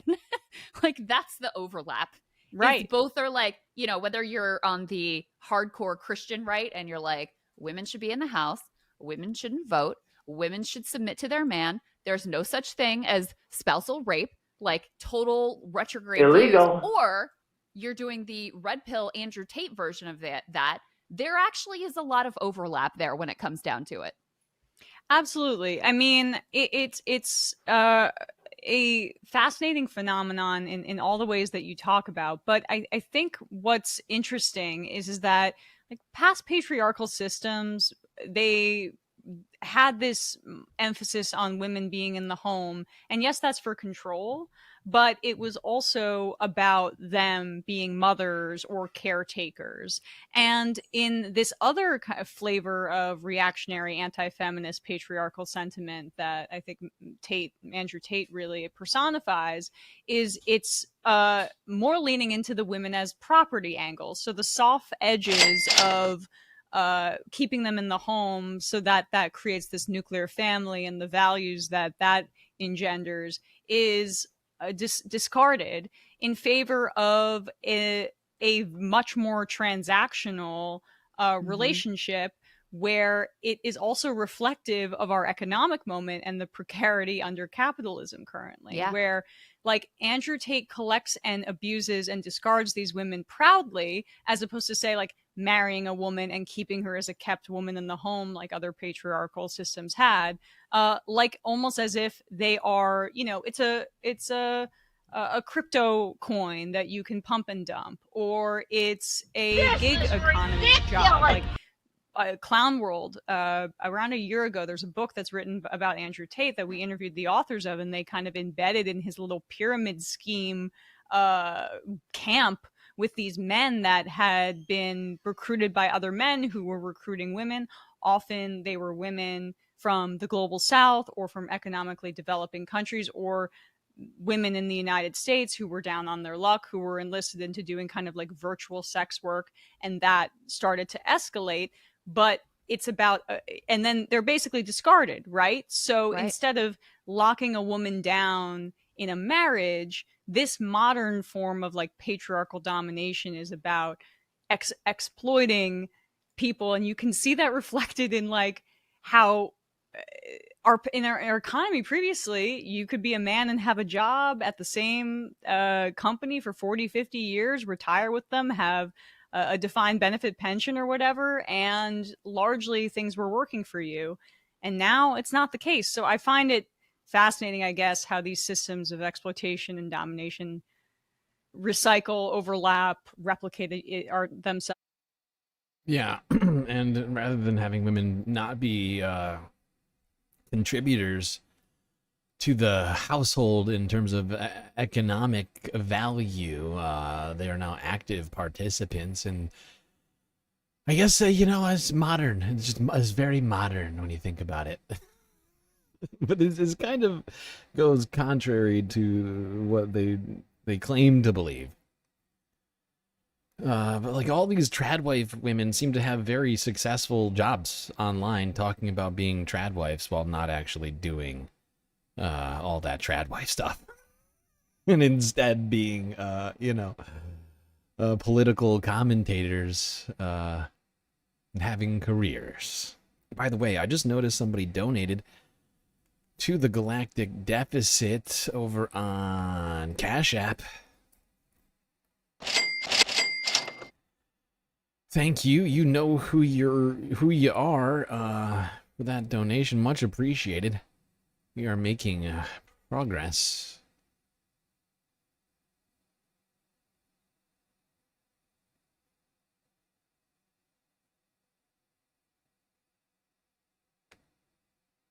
But let's continue talking about women.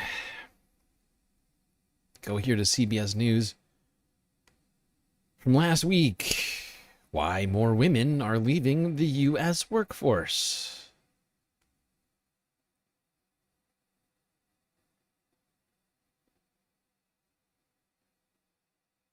Now to a concerning trend in the labor force. The exodus of women in the workplace is rising at an alarming rate.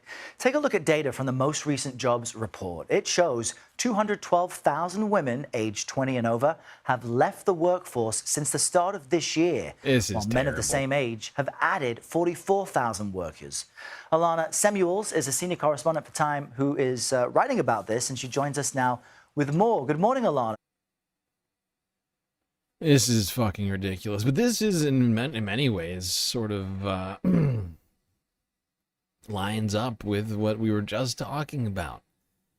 But the fact is you know, I think this has less to do with the tradwife movement, but more lines up with women's traditional roles, that idea, and you know, women are more likely to be caretakers than men are in our society. And, you know, that is what we're looking at here. Okay? This massive downtrend for women in the workforce this year it is troubling. But the reason that I see this, that I believe that this is happening, has to do with the Trump administration, right? It's not that they're actively going after women, right, and getting them to be fired from their jobs. But if you look, if you break down all the actions of Donald Trump's administration since taking office, I don't think this should be shocking to anyone, right? Like, first off, the destruction of DEI policies has to have at least some relevance in this matter. I don't know where it lines up on this, but there's got to be some number of women out of those 212,000 who left the workforce this year have to be because of the destruction of the DEI policies, right? But then I think an even larger portion of this number has got to have something to do with the fact that people's health care is being taken away from them, that the Trump administration is, actively getting rid of people's health care and making it harder for people to get their Social Security and all of this other stuff. And in my sense, I do think that women are being forced to make a decision on whether or not they take care of their families or have that job.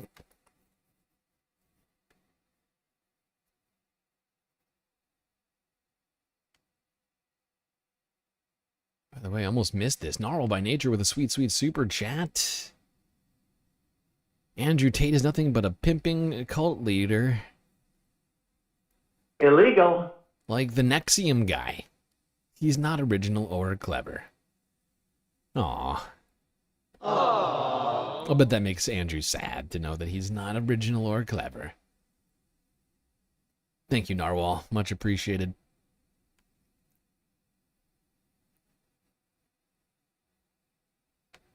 All right, listen to a little bit more of this. Why are so many women leaving the workplace? Right. So we saw during the pandemic a lot of women actually entering the workforce. And now we're seeing a lot of strict return to office policies. And a lot of families are deciding they just can't pull that off. The other thing that's going on is daycare is getting really difficult because of the end of some pandemic subsidies. And so a lot of families are looking around and saying, I can't afford this. And one of the parents is going to have to drop out, and it's often the woman. I have always heard, my friends with children complain and gasp at the cost of childcare.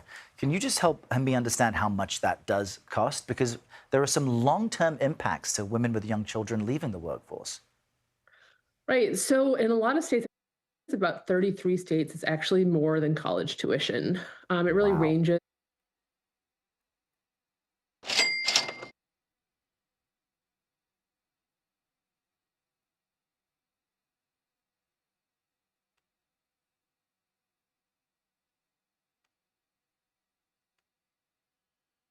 There we go. Multiple factors, most of them created by the Trump administration, and capitalists are forcing women to make tough choices with their professional careers.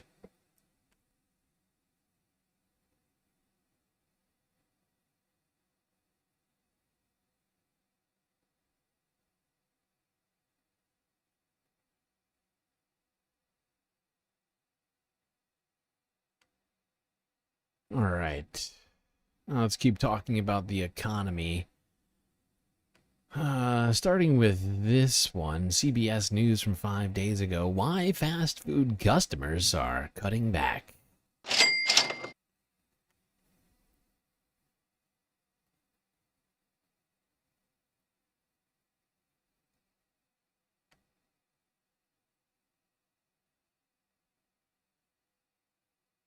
Let's talk food and finance. This morning's Money Watch, we are tracking a slump in sales for some of America's fast food giants.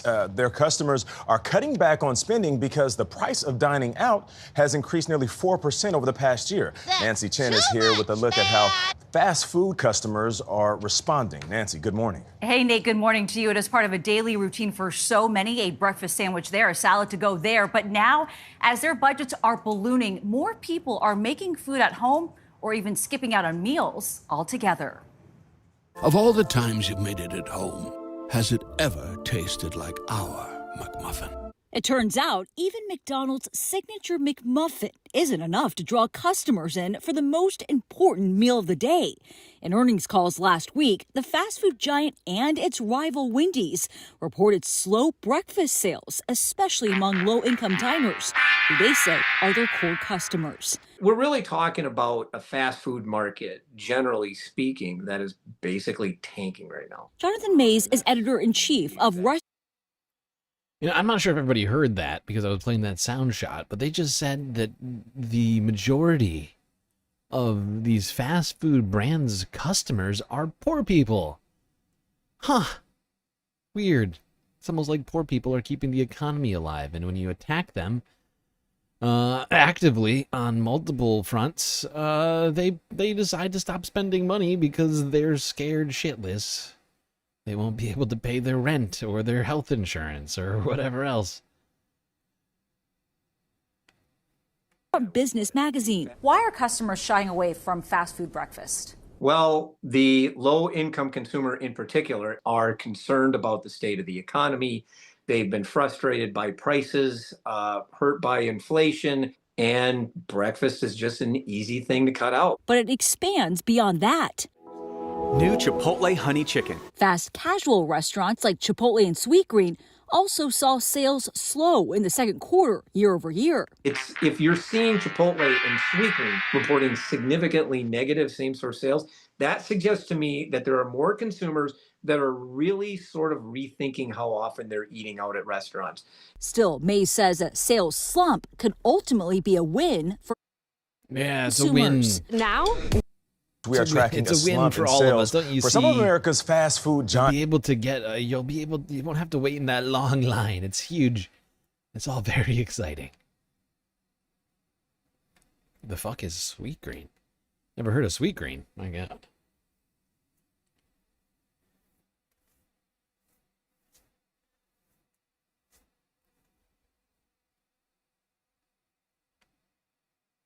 Okay, that made me a little hungry. I'm not gonna lie. Perhaps you're hungry for risk. Want to test your luck? Well, you're in a smaller group than normal, as it would seem that fewer and fewer people are interested in gambling in Las Vegas. Here's the AP from 21 hours ago. Las Vegas feels the hit as international tourism drops across the United States.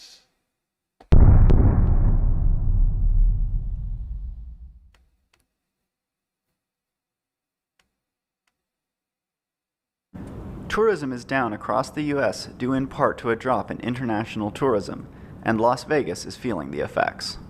International travel is way down. People are not coming to the United States. Honestly, this shit is with the Canadians, a little bit funny to me. I hate to say it, that I'm getting any amusement from people's suffering right now. It's a moment of Schadenfreude for me. But the fact is, Nevada voted for Donald Trump. And I'm wondering how I'm wondering to myself, well, how are you feeling about your vote? I wish we could get a sense of that in Las Vegas right now. Broadly in Nevada. How are you feeling about voting for Donald Trump now? Did that go good for you? Is that going good? United States. We have a rather large market with the Canadians. It's gone from, a faucet to a drip. Same thing in Mexico. We have a number of very high rollers that come in from Mexico that aren't so keen on coming in right now. No way. Mexican high rollers don't want to come to Las Vegas? People are a little shock. More wary. I am shocked. Oh my gosh. Wow. Shocking. Somebody from Mexico wouldn't want to come to the United States, where Republicans and the current, Trump administration are making it explicit they don't want you here. Huh. Weird. Don't be creepy. Don't be creepy. People are a little more wary of spending their disposable dollars when there's tremendous uncertainty in the economy. The city saw a drop of 11% this June compared to the same time last year. COVID ended and business went way, way up because everybody was tired of being cooped up. They got out of their house, they had COVID money, and they just spent like crazy. Since then, it's been gradually moving down a little bit, but that's to be expected. We've been in it a long time, we're used to it, and we just figure whatever happens next is going to happen next. While the numbers are down, tourists on the Strip say things are still busy in Sin City. COVID was too long, so we just decided we may as well. Life's too short. But it's been really good, so it has. It's very busy. So there's been everywhere that we've gone and really, really hot. The Nevada Culinary Workers Union said some of their members have seen a 10 to 20% drop in their tips.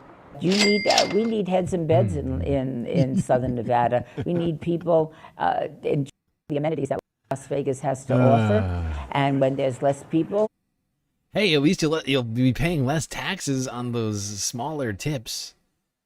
I wonder if that offsets the losses that are being incurred by the people. Oh boy, 10 to 20% less. And the fact is most people that work in tip jobs, the majority of their pay comes from tips. And even though the Trump administration is pausing taxes on tips for 2 years until the primary, until the midterms are over, and then they're going to immediately start taxing those tips again for the next, however long. Like, there are people working in these industries in places like Las Vegas. You're going to see massive drops in tourism, massive drops in tips, and I can guarantee you that the lack of taxes on tips is not, and I repeat, not going to make up for those lost tips. Partially because, and I've worked in enough tipped industries to know this firsthand, everyone, and I mean everyone, who works in an industry where you receive tips does not claim all of those tips to begin with. Right? You get handed money, and nobody saw you get handed money. Why tell the government about that money? Not gonna do it. Wouldn't be prudent at this juncture. Wouldn't be prudent at this juncture. They're just seeing a 20% loss in income. I wonder if that's going to affect people badly.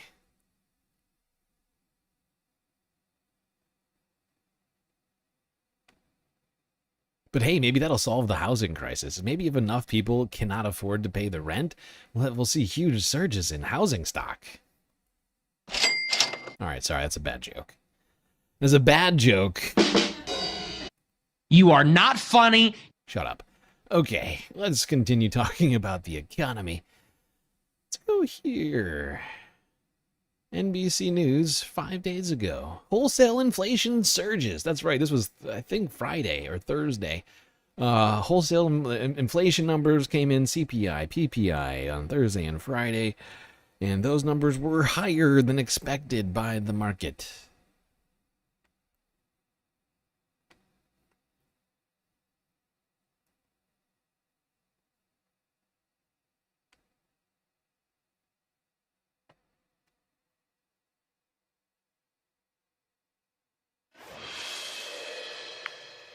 Welcome back. There are new signs today that inflation remains a threat to the U.S. economy as President Trump's sweeping tariffs take hold. The Labor Department reporting that wholesale prices rose 0.9% last month, well above Wall Street's estimates. It's also the single largest monthly jump in more than 3 years. The Producer Price Index, or PPI, measures inflation before it hits consumers. The report comes 2 days after the Labor Department reported that prices were up. All right, sorry. I just want to... This number is incredibly important. Everybody needs to write this down, or at the very least, take a goddamn mental note of this number, okay? Because, Republicans voted Donald Trump into office. One of the number one reasons given by Donald Trump voters for voting for him was what? Oh, that's right, the economy. If inflation was too high, everything cost too much. And yet, this is the highest month-over-month increase. And by month-over-month, they just mean from one month to the next, from May to June, June to July. A month-over-month increase during his presidency. Highest in 3 years since the beginning of the Biden administration. We have not seen numbers this high.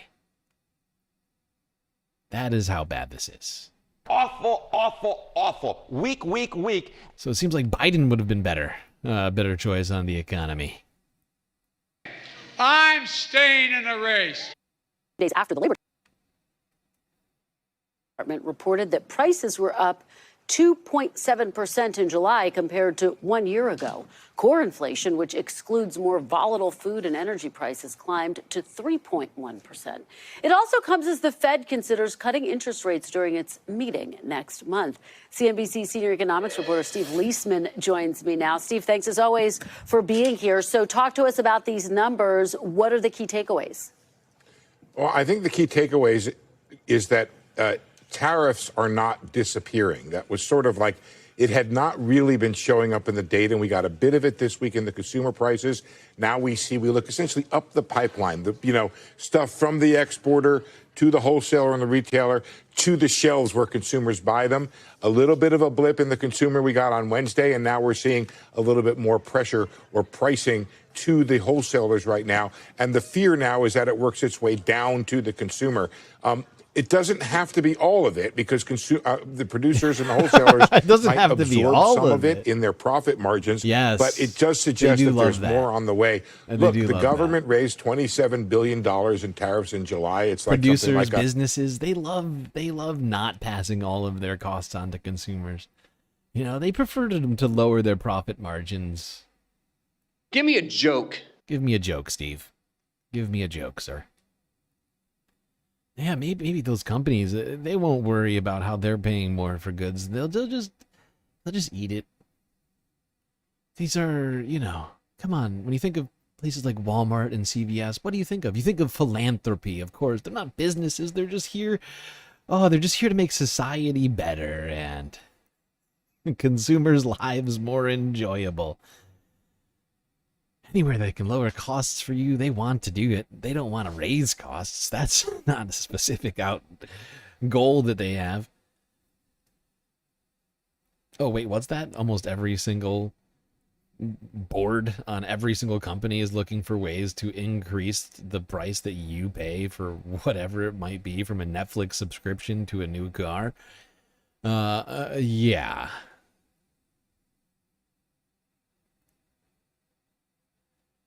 And yeah, Mish makes a good point. The tariffs have barely started hitting. That's right. They have barely started hitting.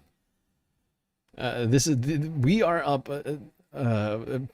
Inflation is moving at a pace that we haven't seen in 3 years, and the tariffs haven't actually been in place. There was just the baseline 10% tariffs that weren't even necessarily across the board on every single good. Some were exempted. And now that Re-Liberation Day has come and gone, we are now living in a higher tariff environment than we were when those inflation numbers were posted. So you think it's going to get better or worse? Anybody, class? Worse, that's right. Good job.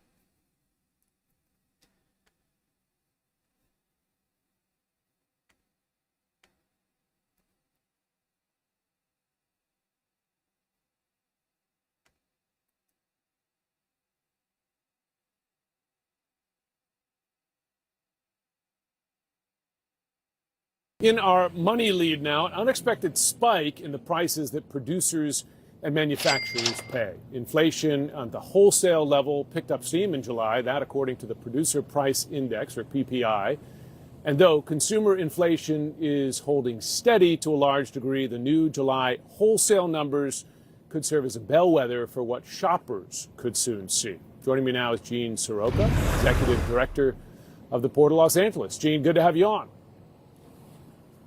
Good evening, Jim. So speaking of bellwethers, ports are a good bellwether, and we know that businesses were rushing to import goods earlier this year, get in before the tariffs. I wonder what you're Immediately, seeing if right not now. sooner. Jim, it's been a roller coaster. After the announcement of tariffs back in April, volume plummeted by 19% in the month of May. Took a while to pick back up again, making for an all-time good news story at the back half of June. And then July, which we just closed, was our best month on record in the 117-year history of the port. Importers trying to advance inventory 117 underneath years. the wire before new... Yeah. Wow. So yeah, we had a moment in this all of this where you know, for a couple of months people were doing everything they could to get a hold of these goods before the new tariffs came on board, which led to a 117-year record for imports at the port of Los Angeles. But now the tariffs are here. That time is over. Any products that are here and have made it through customs won't pay the newest tariffs. But anything that's still locked up at the port, at bonded warehouses or whatever else, all of that stuff very much could, will be, not could be, but will be tariffed. To what degree depends on where it's coming from and what those packages, crates contain. But yeah, that interim period is now officially over. Really, one of the only potentials we have is for prices to go up. There's very little deflationary pressure. The only likely deflationary pressure that exists right now in the market is the potential for a literal recession, right? Is like if the economy is devastated enough to cause mass unemployment and the dramatic slowing of business activity. Those are the only two things right now that are really a potential catalyst for deflation. Unfortunately, because those are not the things that you want to hope for when it comes to deflation. Or, you know, the lowering of prices. Because the human effects are pretty bad. Now let's talk about wholesale prices some more. This a very disturbing figure came out amidst this report, showing that the price of vegetables and fruit literally went through the roof.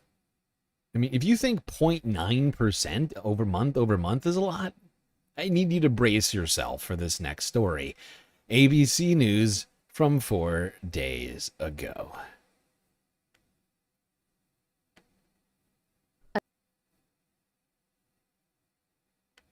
Pension shoppers, be on the lookout for veggieflation. New figures show the wholesale price of vegetables, the price supermarkets pay before the veggies make it to the produce aisle, skyrocketed in recent weeks, rising by nearly 39% between June and July. That's the biggest jump since March 2022, and the biggest jump ever recorded during a summer month. Yeah, this is fucking insanity. Okay, during the summer, right? They bring up the fact that it's in the summer for a very specific reason, right? Because when are crops grown and picked, everyone? It's during the summer and the fall, right? When the snow is not on the ground and it's not too cold to grow those crops. You got adequate sunlight for all of this stuff. This is where we're at right now. 39% increase month over month. 39%. Just get that in your brain for a second. 39% month over month increase in vegetables. Meanwhile, we're being told that they're going to make America healthy again. But this isn't going to help if people can't afford to buy vegetables. It's terrible. This is a fucking disaster.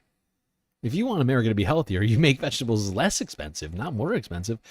But the main reason for this happening, I think we all know what it is. And if you don't, well, that's what I'm here for. In my estimation, the main and perhaps only reason for this is the Trump administration's immigration policy. It's not even the tariffs. I mean, sure, maybe the tariffs have some... All right, I'll say that the tariffs have some effect. Maybe 10% of it, 20% of, like, so like 20% of 38, what was that, like 6% or something like that? It's maybe 7%. Point is, the majority of this is all because of the immigration policies of the Trump administration. We have no one to pick the vegetables anymore. They're all either being put into detention centers, being deported, or too afraid to go to their fucking jobs of picking vegetables. And we said this was going to happen. And I hate being right about this once again. Another one of these things that, like, I wish I was wrong about. I said it over and over again. We get rid of all the immigrant labor, the people who are actually willing to do the jobs on the farms, these incredibly difficult and physically demanding jobs. And we demonize them, we put them in cages, we deport them. We are going to have massive inflation when it comes to food. And here it is. Just an utterly terrifying number. If this continues, holy shit. Holy fucking shit. Because this is, sure, it's just 1 month. Okay, all right. So now instead of paying, 50 cents for a banana, I have to pay 65 cents for a banana.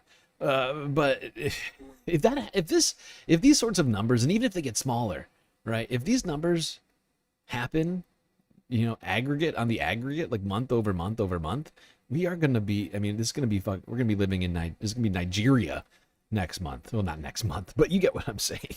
It's bad. Compounding interest.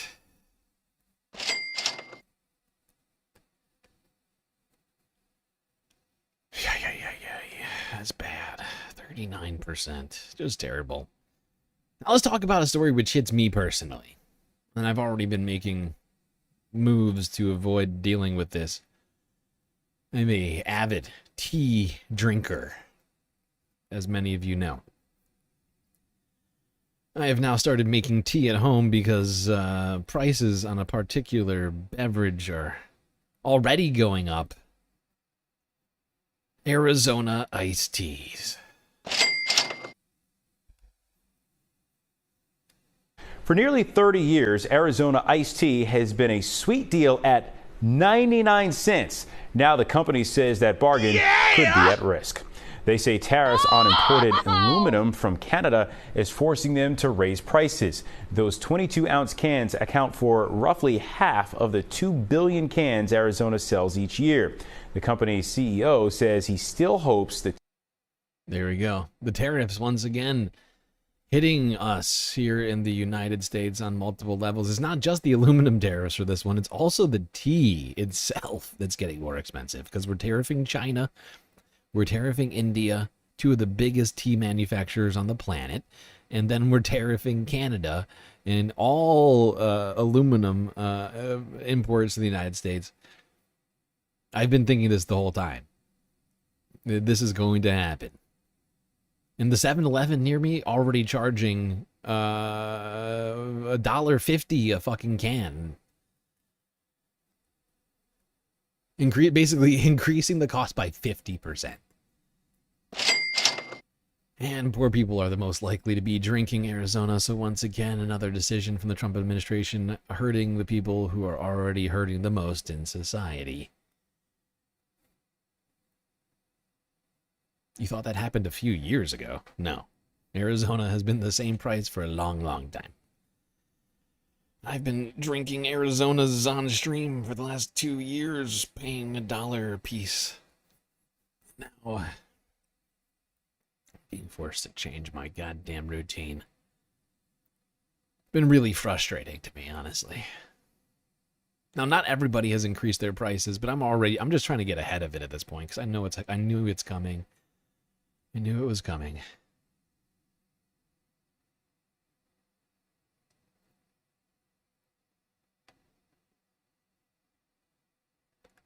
Now let's go here. Majority Report with Sam Cedar. from 4 days ago. The real reason your food is getting more expensive.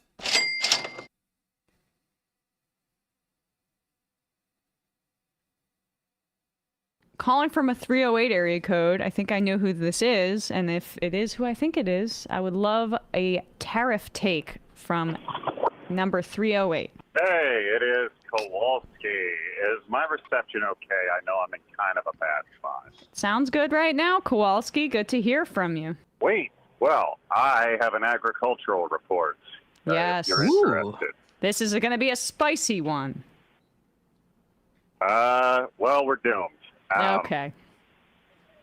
If you're part of the cool kids and you're a member of Left Reckoning Patreon, you've already heard this statistic. But as of right now, the average farmer is probably going to lose, if they farm about 1,000 acres of corn, $200,000 this year.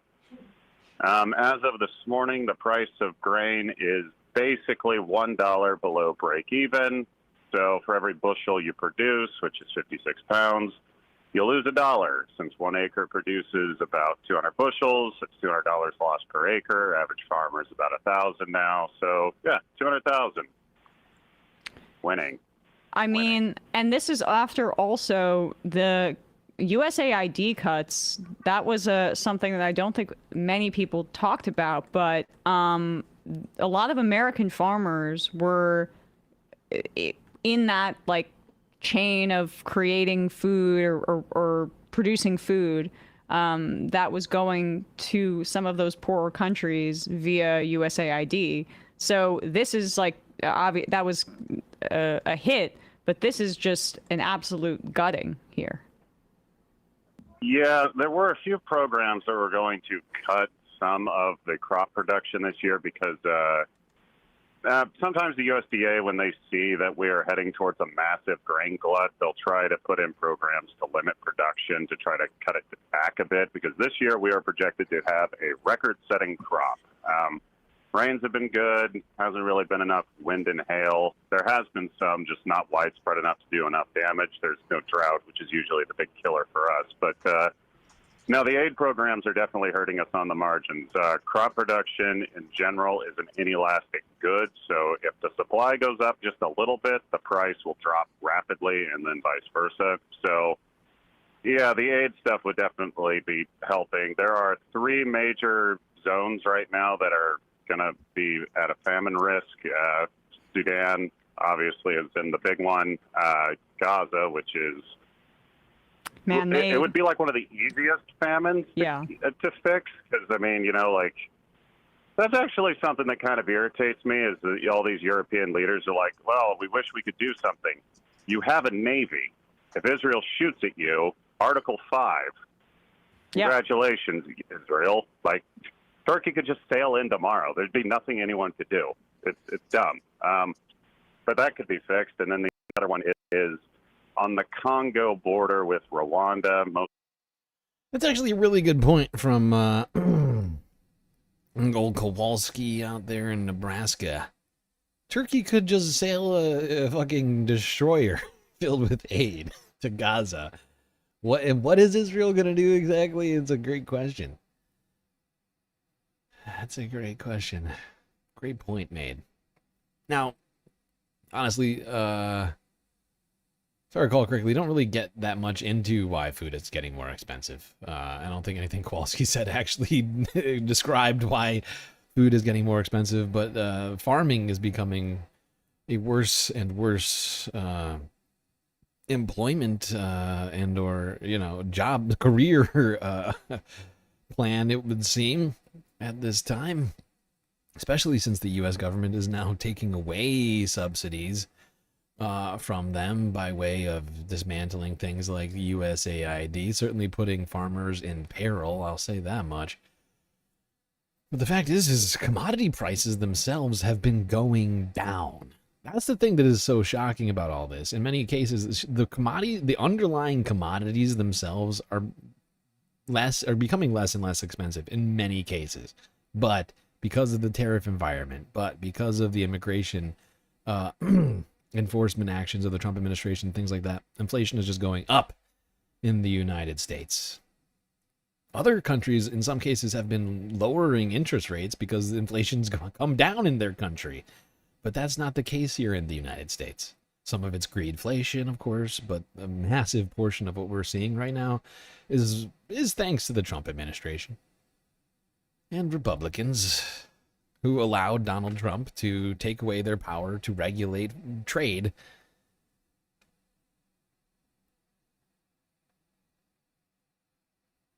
But things like soybeans and corn, actually down in price. Big time down in price. I could bring up the graph right now. But, you know, in comparison to where they were, you know, during the pandemic, they're practically free.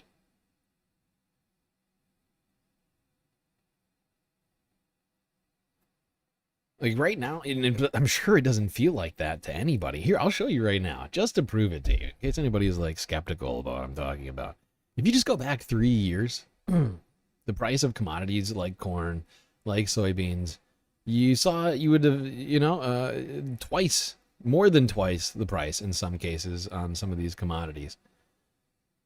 How is that possible, you might be saying to yourself, that prices on a commodity could go down by over 50% in a few years, but I'm still paying more than I was before the pandemic and during the pandemic? Well, it's a lot of things going on here. Greed, main cause, but also, you know, the most recent inflation stuff that's happening in the United States, thanks to the tariffs. But let's go here.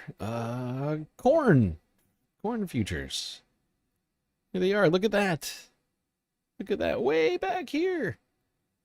In April 25th, 2022, $818 for whatever ton of corn. I don't know how they measure these things.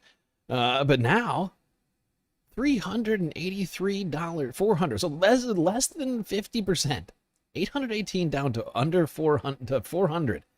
That is a more than 50% decrease in the cost of corn, and yet you're paying more for tortilla chips right now. Soybean futures.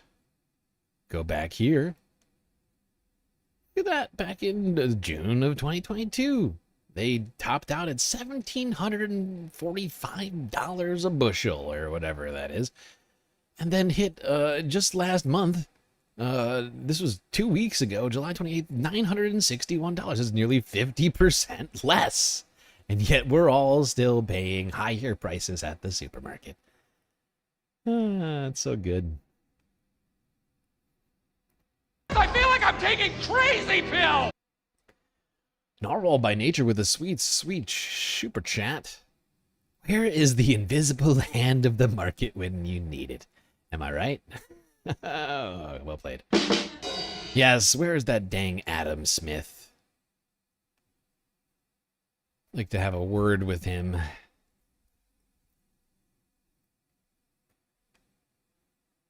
But of course, Adam Smith was a big free markets guy, and the markets are not at all free. They're completely controlled by the government right now. The government, the long arm of the federal government has been interfering with the free markets. Help! Help! I'm being repressed! Now, while you and I and many across the country are struggling to pay the bills, keep up... Well, actually, wait, I'm sorry. I got ahead of myself. Let's go here. Talk about how inflation is moving faster than wages.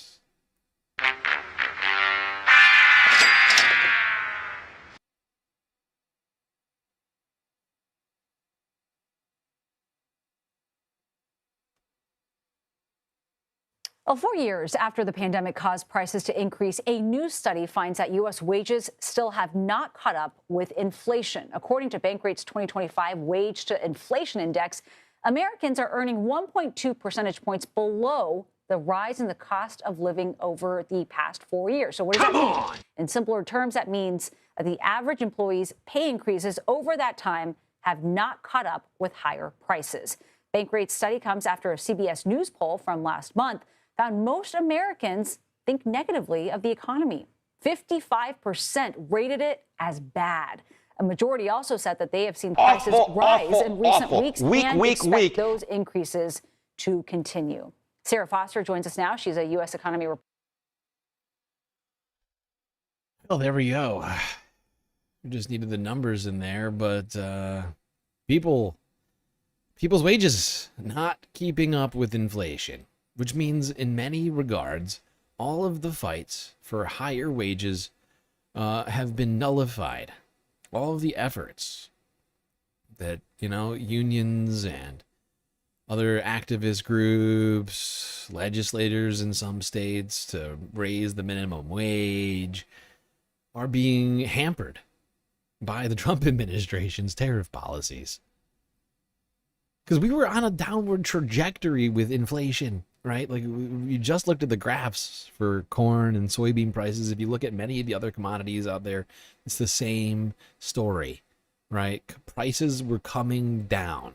They weren't coming down fast enough, in my opinion, during the Biden administration, but they were coming down, which is why the Federal Reserve lowered its interest rate levels, right? The federal lending rate, they lowered it last year, something that Donald Trump has been complaining about because he thinks it's some sort of favoritism that's being exhibited, whereas it's just a matter of fucking numbers, right? Inflation was heading downwards, and now it's going the opposite direction.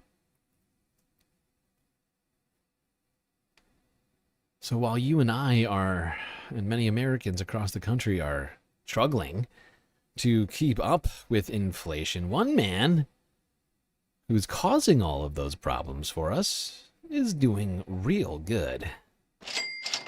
I did everything right and they indicted me.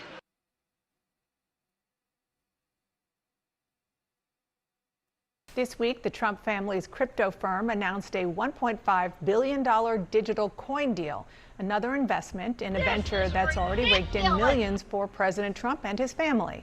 But crypto is just one of many ways the First family is making money. There are merch sales, a meme coin, social media platform, of course, real estate projects in the Middle East.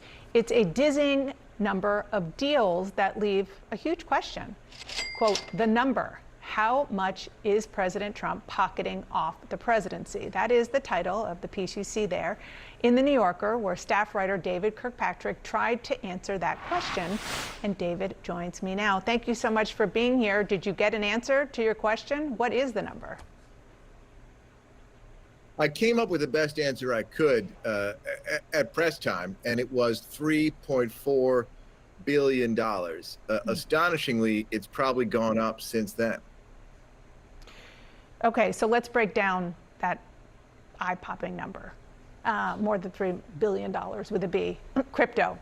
That's where you identify most of the profits. How much have the president and his family made in crypto, and how? Well, what's most remarkable is the number of transactions, the number of deals, the number of ways that the family has sought to make money. And I should tell you, when I set out, my method here was first, look at some stream of income and decide, one, is it coming from the presidency? Does it depend on the presidency? And two, how much have they made out of it? So in that category, Truth Social and the company that holds it, Trump Media and Technology Group, is definitely depending on the presidency. In the last month, the biggest chunk of what I'm calling their money from crypto has come through Trump Media and Technology Group. It has a stock that is basically a kind of financial indicator of the mood about the president. It's a meme stock, in other words. Stock trades only on how people feel about the president. But they've taken that meme stock and they've swapped it for cash and Bitcoin. So they have $3.1 billion of cash and Bitcoin on the books. The president holds 42% of that company. His share of that is more than $1 billion. So that's a $1 billion bump in his net worth just in the last couple months. Eric and Donald Trump Jr. responded to your reporting about all of this. They were on Fox this morning. I want to play what they said and get your response. It's quite infuriating. We had nowhere to go. Capital One stripped 300 bank accounts from me, 300 in the middle of the night. We didn't have a damn choice. Trump was the only guy that was actually a businessman before that. Are we supposed to stop running our businesses? Are we supposed to stop doing anything? He's not involved in these things. We are running those businesses as we have. David? Well, those are points that the family's made before. On the first part, in a kind of a garbled way, what Eric Trump's saying there is that they got into crypto because they feel they were blackballed by the big banks. What he's leaving out is the banks that stopped doing business with the family did so after the attack on the Capitol of January 6th. And other banks did step in. The other point that Don Jr. is making, which is that they're a business family, they should be able to stay in business. When I went through their income streams, I set aside all the money that's their old business. The hotels, things like the hotel, all the deals that grew out of their old business. Okay, fine. A lot of people might say they should have divested from that, but fine. But I'm only talking about ways that they're trying to monetize the presidency, ways that in one way or the other, they're trying to cash in specifically on the fact that Donald Trump is in the Oval Office. Nobody's done that before, and that's what's so exceptional here. That is such an important distinction. I'm glad that you differentiated between the fact that, as Don Jr. said, he was a businessman. Of course he was, and the businesses he had before. Oh my God! Look, we're just doing what's so wrong with us doing business? Come on, let me be a businessman and the president. There's no possibility for tomfoolery or corruption. Why would I ever do that? It's not like it's been incredibly beneficial to my family to the tunes of billions of dollars.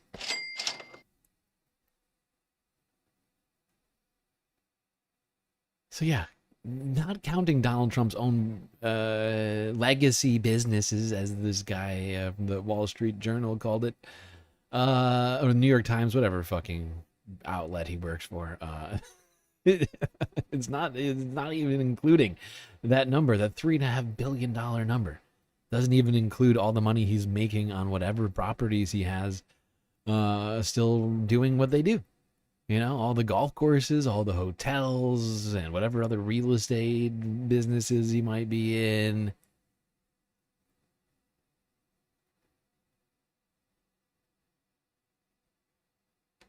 So yeah, while all of us struggle and worry about how we're going to pay the bills, how we're going to put food on the table, Donald Trump and his family have made themselves to the tune of $3.5 billion richer. So they'll be able to afford vegetables still, don't worry. At least the Trump... Oh, wait. I don't think they're the most vegetable-eating family. Weird.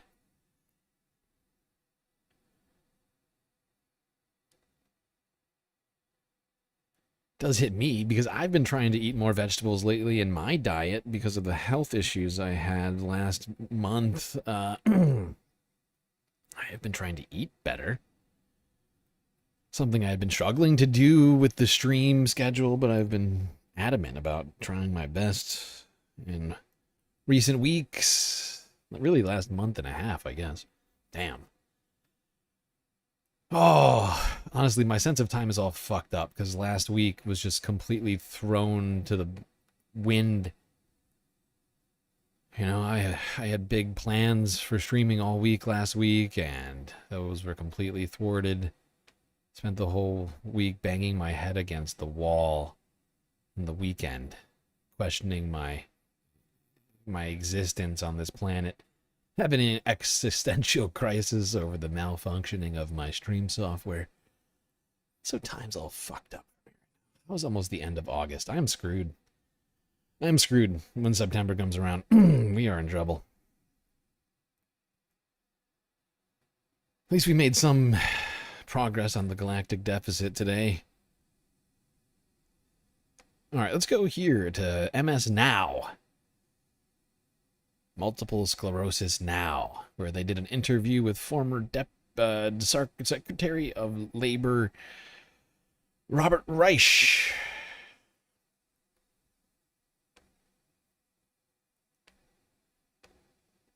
Robert Reich served as the Secretary of Labor under President Clinton. He's now a professor emeritus of public policy at the University of California, Berkeley. He's the author of a brand new book called Coming Up Short, a memoir of my America, which is out today, and he joins me now. Bob, nice to see you. You and I have had a lot of chances to talk over the years, very few in person. Yes, so it's good to see you in person. It's a great double entendre, the book. One is a reference to you being short. The other one is substantially more important, and it's an idea that we have historically in this country come up short in our promise. I want to discuss that with you in just a moment. But you were the labor secretary. The Bureau of Labor Statistics is part of the Department of Labor. Oh, God. Organization may have things that can do better. Coming up short of public. That shot from, where is it? God damn it. You are killing me. This shot right here is fucking hilarious. Whoever set up the camera right here is an asshole. Maybe it's just me, but like, if you want to make Robert Reich look like a genuine, yeah, I'm not gonna say. The point is, they made Ari Velshi look like a fucking giant by lowering the camera to shoulder height on Robert Reich here. It's totally fucked. Oh, God. Important, and it's an idea that we have historically in this country come up short in our promise. I want to discuss that with you in just a moment. But you were the labor secretary. The Bureau of Labor Statistics is part of the Department of Labor. That organization may have things that can do better in terms of counting numbers, but they count numbers. That's fundamentally what they do. You know, the irony is that not only do they count numbers, but this organization is the crown jewel of the entire government data collection process. BLS, when I got to the Labor Department, everybody said, you know, one thing you've got to do as Labor Secretary, I mean, forget everything else if you want, but one thing you must do is protect the integrity of this crown jewel from politics, right? From anybody that wants to influence it. And indeed, that was it wasn't that difficult because they're professionals. Yes. They're career people. They know how to do it. They have been doing this for years, and they do it better and better. I mean, I invite viewers to just go to BLS.gov if they've ever gone there. It's a lot of data. If you don't like data, you're going to get a little scared. But it's a lot. It's just stuff. It's a lot of data, but it's also the kind of data that we need, and the whole global economy needs to kind of figure out where we're going. You know, 5 days ago, most people in this country had no idea what the BLS was. Yes, they still don't know really who ran it and who got fired. But it is critically important. And for Donald Trump to basically criticize it on the basis of no information, nothing, and to undermine its credibility and to say, well, I'm going to put in my person who is going to give me essentially the numbers I want is extraordinarily dangerous and irresponsible. So I got a lot of books here. I got your books, and then I brought 2 Bibles. Why? Because I spent a lot of time. The 2 Bibles in my book. And your book, right. You got everything you need. The reason I've got 2 Bibles with me is because I study banned books a lot. And people always ask, what were the first books that were banned? And I don't have an exact answer, but it's probably one of these. This was the William Tyndall. Oh, my God. Sweet super chat from I Am Crone. I noticed. I know this picture. Is that Simric? The lack of display names is really killing me. I think this is. I could be wrong. Feel free to correct me, but I think this is Simric. But thank you, I Am Crone. My God, incredibly generous super chat for the Vegetable and Healthy Eating Fund. That does help. That really does. I appreciate you.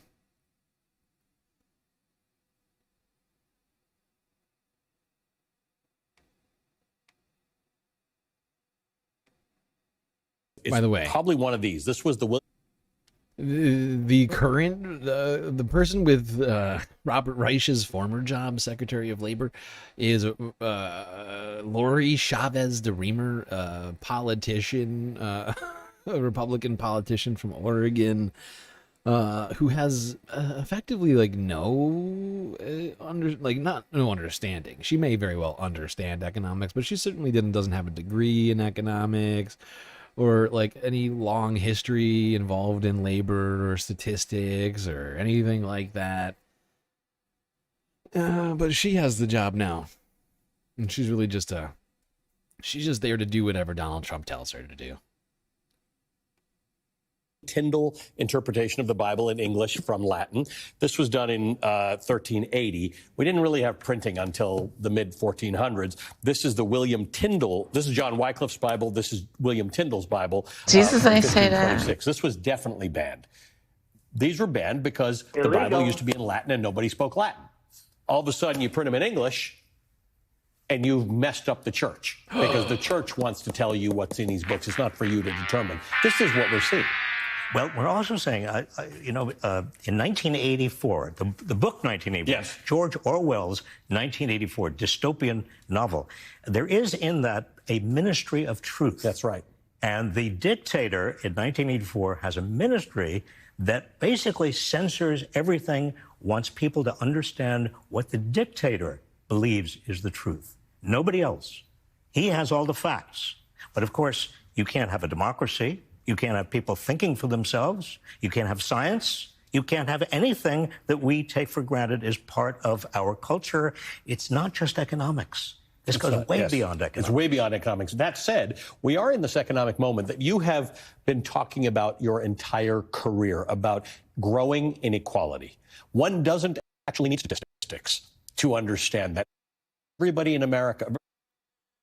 Yeah, and it's funny that he uses that analogy, well, I guess it's really allegory or reference to 1984, because we have been using that reference for months now, for like 6-7 months. We've been calling the White House press briefing room the Ministry of Truth. Caroline Leavitt, head prefect at the Ministry of Truth, here to make sure that we know what the supreme leader wants us to believe day in and day out.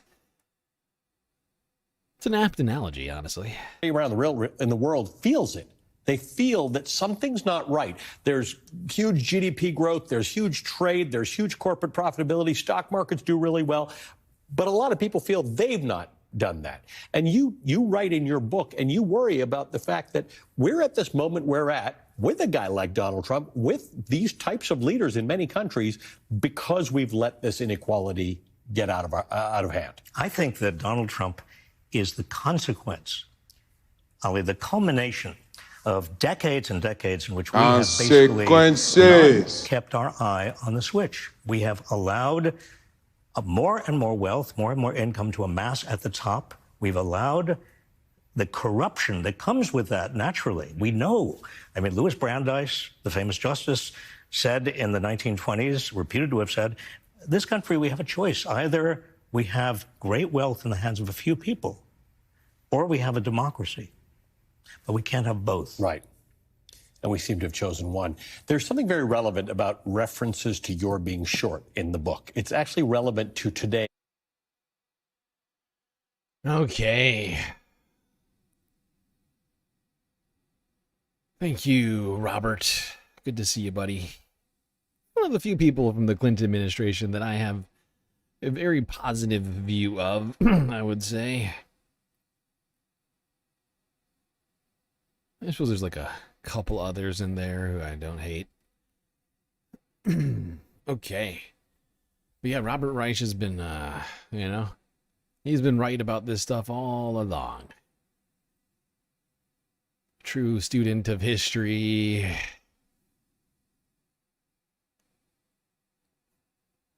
Unfortunately, people not listening to Robert Reich right now, they're listening to Donald Trump.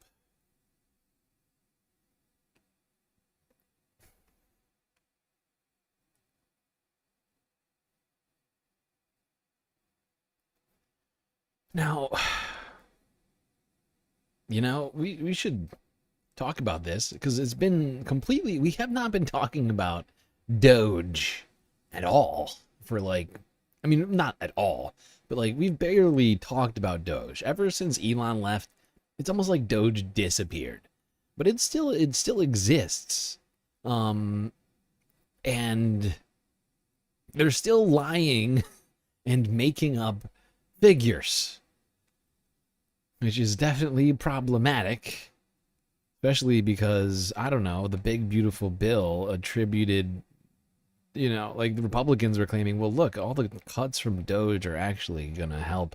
All the tariff income is going to help deal with the massive deficit that the multi-trillion-dollar, you know, that we are adding to the deficit. All be solved by things like Doge and those tariffs. While the Department of Government Efficiency was created to reduce government spending and says it has, multiple reports suggest that Doge has overstated how much money it has actually saved or will save in the future. For example, last month, Doge said it saved $6.4 billion by canceling contracts from the Department of Health and Human Services. Wow. CBS News determined the actual savings amounted to $165 million. The numbers are now being reviewed. This is fucking pathetic. This is ridiculous. I mean, this is like, if you did this on a math test, like if you were off by, you know, 6.3 of 6.4 billion, you would get the answer wrong. You would get an F. You know, you would have maybe, I don't know, maybe your parents would come in and talk to the teacher about how stupid you are. I don't know, but instead, Doge is being given, you know, access to everything in the federal government, including sensitive personal data of yours and mine and everyone's, being given full reign to continue doing whatever the fuck they want, making all these outrageous claims. But this is off by a factor of, like, it's like off by like a factor of 60. Like, it's fucking insane. It's not even close. Like, it's not even close. It's so bad. Like 60 times wrong. That's how bad that is. What is 165 over 64 billion? Or sorry, over 6 billion. My brain is broken. Maybe I need to talk with the teacher. But I just need to know. I just need to know. 65 over 6,400. Wow.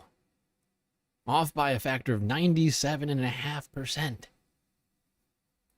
This is ridiculous. That's bad. That is terrible. Awful, awful, awful. Weak, weak, weak. Unbelievable. You basically couldn't have been more wrong. Yeah, can we call Doge on Doge? Can we get Doge to look into itself? Can we Doge? Can we boot these guys out of government for just being garbage at their jobs? I was told that the Doge was going to come in and get rid of all of the lack of merit and competence in our government. But really, they've just replaced the government with meritless incompetence. That is where we're at. They can't even get close to the right numbers. I mean, 97.5% off. That is wild. In no job on the planet is that an acceptable success rate.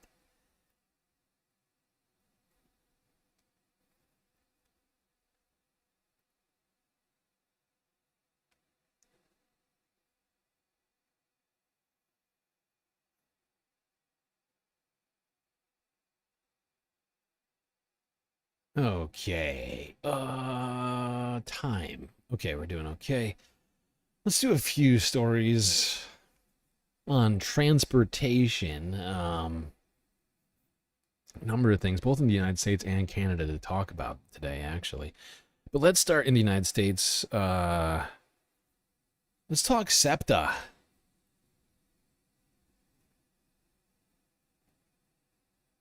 What happens in Vegas could spell trouble for the U.S. economy. The subject of chatter on...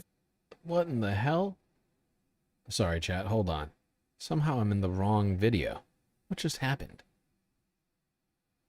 But how many standard deviations is that? I don't know. Don't make me do math. Don't make me do more math. All right? Unacceptable. Unacceptable. Do not have time to figure out what a standard deviation is on this. You're not going to do a statistical breakdown. I do not have time for that.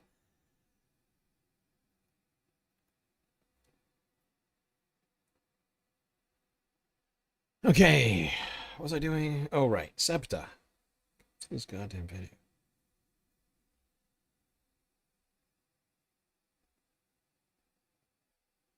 All right, yes, SEPTA, the Southeastern Pennsylvania Transportation Authority, is unfortunately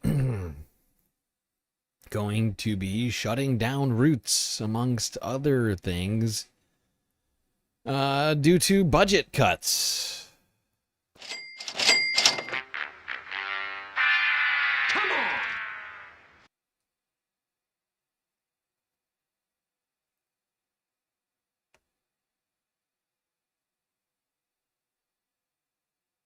Commuters across the region now bracing for major changes, with lawmakers in Harrisburg unable to reach any agreement to fund SEPTA. The transit agency is moving forward with service cuts and fare hikes. Those will begin later this month, and whether you rely on SEPTA or not, it is likely you will notice a difference. Action News reporter Annie McCormick live now in Center City with more on what riders should know as these cuts are now coming. Annie? Yeah, and Brian, SEPTA officials and also area employers are encouraging riders to come up with an alternative plan ahead of time. So we've pressed go on the schedule changes for August 24th. SEPTA officials are preparing to enact a 20% reduction in service starting August 24th. This after the transit agency's self-imposed deadline of August 14th at midnight came and went without lawmakers in Harrisburg acting. SEPTA's $213 million budget deficit remains unresolved. We are waiting to do it, and it is not fair for our entire economy, for our children being able to get to school and those being able to get to hospitals and to their jobs, to just be waiting to see what happens. It's really not fair. This is terrible. How is it Pennsylvania can't find the money to keep public transportation going? Get to school and those being able to get to hospitals and to their jobs, to just be waiting to see what happens. It's really not fair. We hope even this weekend we can go back to Harrisburg and broker a deal. Today, Mayor Sherelle Parker said she hopes there is a resolution. In the meantime, the city is instructing employees to plan ahead and discuss hardships with managers. The managing director's office is looking at how travel will be impacted. What we need to do as a city is to make sure that the system we have is reliable. So we're going to bring on extra people to manage the signal systems. We're going to do a little bit of retiming of the signal systems. We're going to focus on some corridors we know are the key corridors where we might expect more traffic. Signs like this are posted at stops. SEPTA ambassadors will be at busy stops starting Monday morning to keep riders informed on the upcoming changes. On SEPTA's app and website, you can map out your commute to reflect service cuts by using August 24th and beyond as the date of. Oh, how helpful. An app. Oh, thank God. At least they have an app to tell you how inconvenienced you're going to be in the future. How great. How helpful. What a nice guy. Aren't I a good guy? Oh, my God. I love how society thinks apps just solve everything. You know, not everyone has a working smartphone, I would point out, or, you know, like... boy. That is disappointing.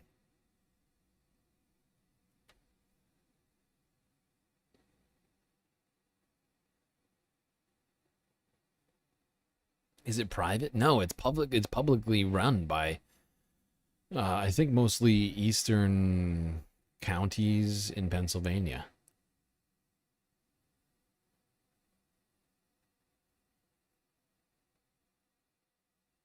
You love math, feed you math? Well, I don't think we have time for that. But let's remember that the standard deviation would be dependent upon how, about like the data that already exists from Doge, all of which is very bad. So it actually might not deviate that far from the norm, since practically every single announcement that Doge makes is in fact just many factors off of the actual numbers.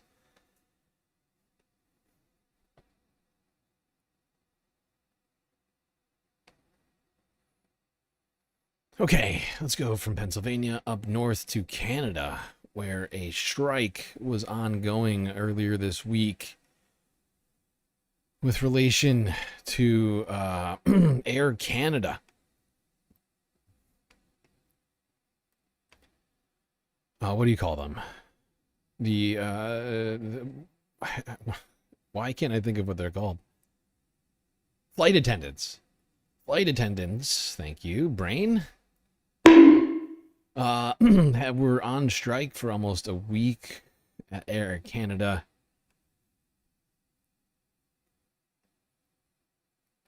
This is Reuters from 4 days ago.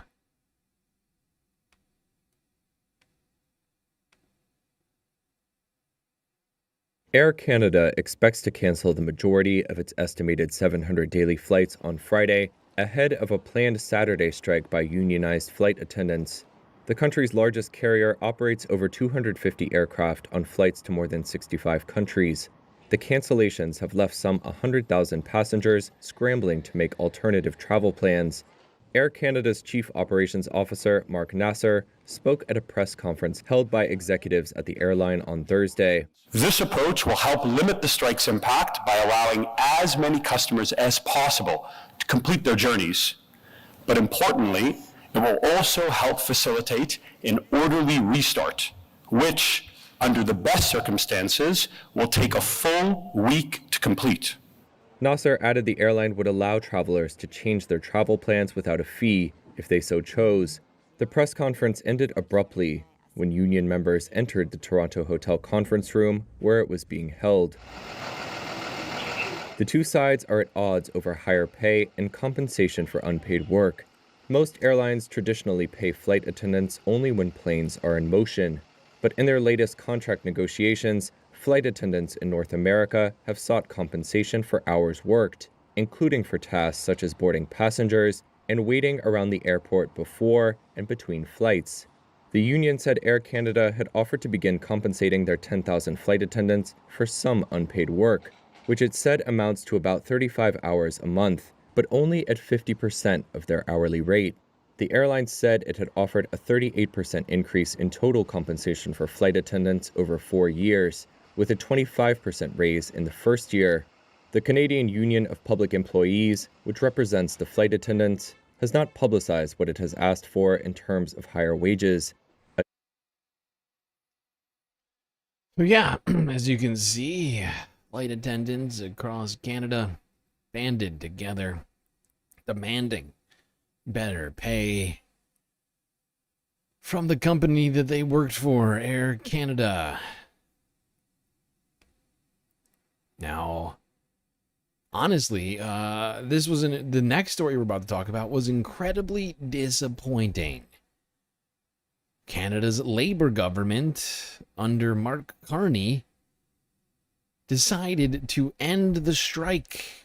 The Labour government ended, forced an end to a unionized strike action in their country. I know, it sounds insane. But you're not losing your mind. This is not the Twilight Zone.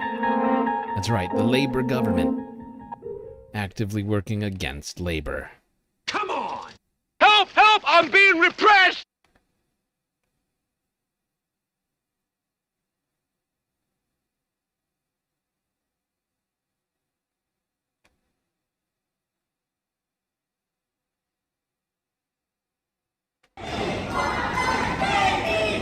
Union members are disgusted after Canada's government forces an end to a cabin crew strike. Disgusted that the Liberal government has been speaking out of both sides of its mouth.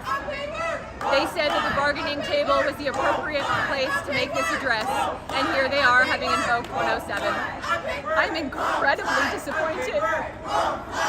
As you can see from everyone behind us, this is not just flight attendants, this is the transportation industry. And I assure you, this is going to start some fire. Air Canada should come and join us in good faith and address the matters that really resonate with our members. Unpaid work, addressing this unfair, un-Canadian aspect of unpaid work in 2025. Yeah, and the unpaid work that they're talking about is something that I was actually completely unaware of. Apparently, flight attendants And I think pilots too, although I'm not 100% sure on the second. But on the former, as it relates to flight attendants, and this shocked me when I heard it. They are not paid until the plane starts moving. And I was like, wait, what? What do you mean? How is that possible? You're telling me that they board the plane? They help get all the passengers on the plane. They do all the checks and all these other things. They prepare for service. And throughout that entire time, they're not getting paid until the fucking plane starts moving? Is that a joke? Give me a joke.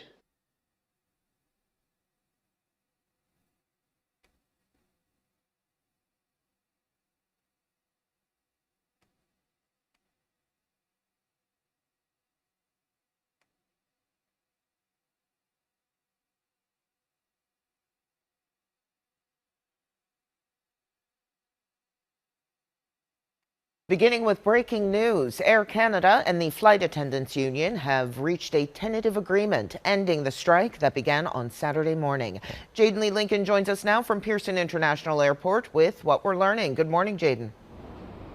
Yeah, hi there, Candace. The two sides confirming that they've reached an agreement and strike action is over. They met for the first time last night since Friday, before strike action even began, talked all night to come to an agreement early this morning. We don't know the details of this deal, and it still needs to be ratified. CUPE saying that the members are going to go over the details and will vote on it, but it sounds like after 3 days of strike action, the two sides finally able to meet somewhere in the middle. Flights will resume by tonight, according to Air Canada. We have a statement from the two sides. CUPE saying to its members the strike has ended. We have a tentative agreement we will bring forward to you. We're required to advise our membership that we must fully cooperate with resumption of operations. Your union worked from 7 p.m. last night to 4:23 this morning. Air Canada in a statement to its customers saying the first flights are scheduled for the evening of August 19th, but customers are advised that the airline's return to full regular service may require 7 to 10 days as aircraft and crew are out of position. Adding, during this process, some flights will be canceled over the next few days until the schedule is stabilized. At this time, Air Canada urging people not to come to the airport. Okay, well, there you go. God damn it. The flight attendants did not end their strike, even though the government tried to force them to, and eventually came to an agreement, or at least the negotiators came to an agreement. At least at the time of the posting of this video, it had not been ratified. That was 14 hours ago out of Global News. It may have been ratified at this point. I do not know. But by the end of tonight, or already now, actually by now, supposedly Air Canada is running flights. So, hopefully, the deal fashioned for these flight attendants will be satisfactory. But it's hard to say right now with such little information being given about it. All right, I think this is a perfect time for us to take another break. Don't worry, though, we got a hell of a lot still for us to talk about today. We'll be right back after these brief space messages.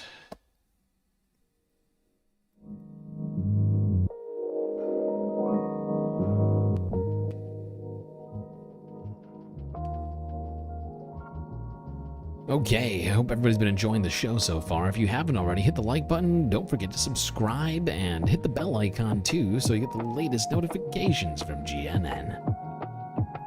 While you're at it, do also consider contributing to the Galactic News Network, as we are completely funded by individuals like you. So many great ways, of course, for you to show your support. YouTube, Super Chat, Super Stickers, memberships, Cash App, or PayPal. If you prefer all of the money that you donate go directly to funding the stream rather than the bottom line of YouTube. But of course, the very best way to get the most space benefits for your Earth dollars is to go onto Patreon and become a Galactic Patron. Just 10 cents a day, that's right, $3 a month. Gets you access to a myriad of space benefits unseen by the rest of the goddamn Milky Way galaxy.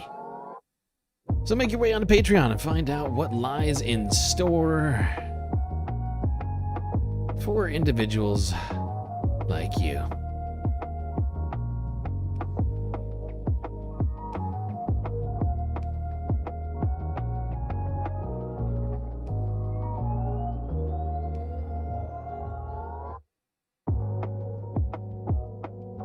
Also, thank you, Narwhal, for a sweet, sweet super chat. So when the MMA fighter freaked out on that plane and those flight attendants got rid of him for free, anger intensifies. Yes, at least probably. I think it might depend airline to airline, but it's entirely possible, Narwhal. Entirely possible. Oh, and you just completed the chat goal. More confetti in store for us. Oh my god, I forgot to end that. Alright, chat, I'll be right back. Enjoy the break, grab yourselves a drink, maybe a snack, and I will be right back.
All right, space fams, you know what that sound means.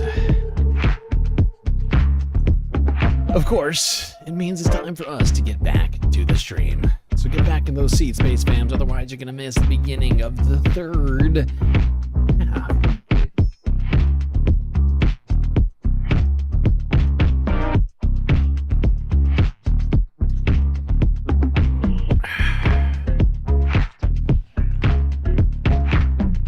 I need to make coffee. I need more caffeine in me right now. This is gonna be a long-ass stream, I'll tell you that much. And I tried to cut it down. Honestly, I had 200 videos in my... I was like, that's too much. That's too much, man! So I shortened the list to a very, very brief 157 videos.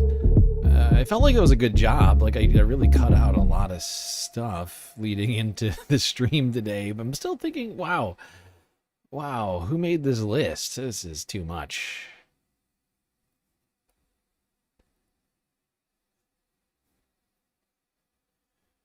When's the last time anyone saw Lady Badass? Ooh, good question. Honestly, I don't think I've seen Lady Badass a lot lately. I could be wrong. No, I don't think I have seen a lot of Lady Badass lately, and I cannot put my finger on when the last time I saw her was.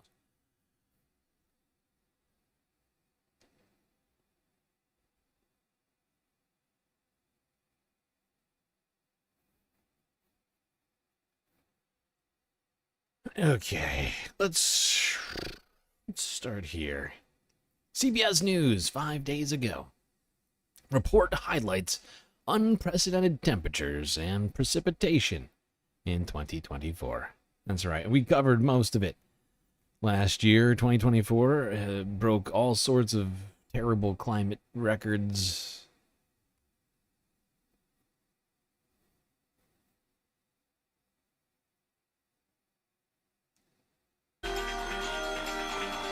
California's Gifford Fire is now considered a mega fire. That's according to the National Interagency Fire Center.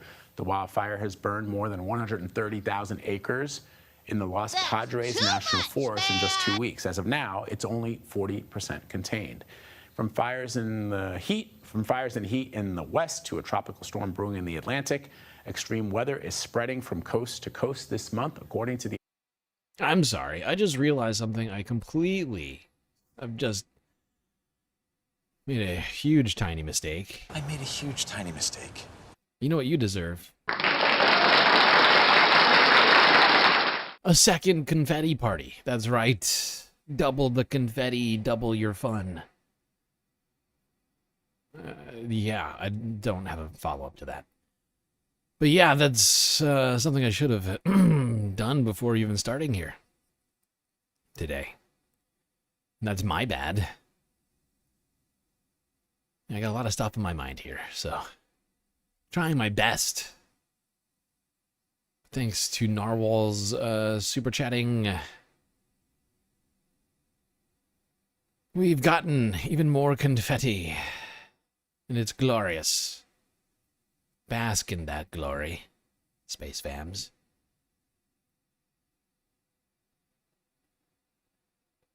Suck up the marrow of life by witnessing these tiny shards of paper and plastic and other shiny things raining down from the sky. Let it sit there in your soul. I do love double confetti days.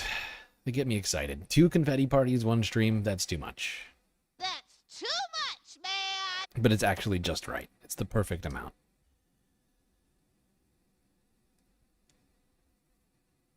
Okay, confetti party over. Now let's talk environmental issues.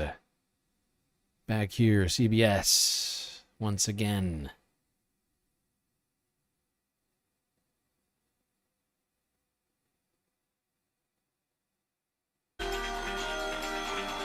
California's Gifford Fire is now considered a mega fire. That's according to the National Interagency Fire Center.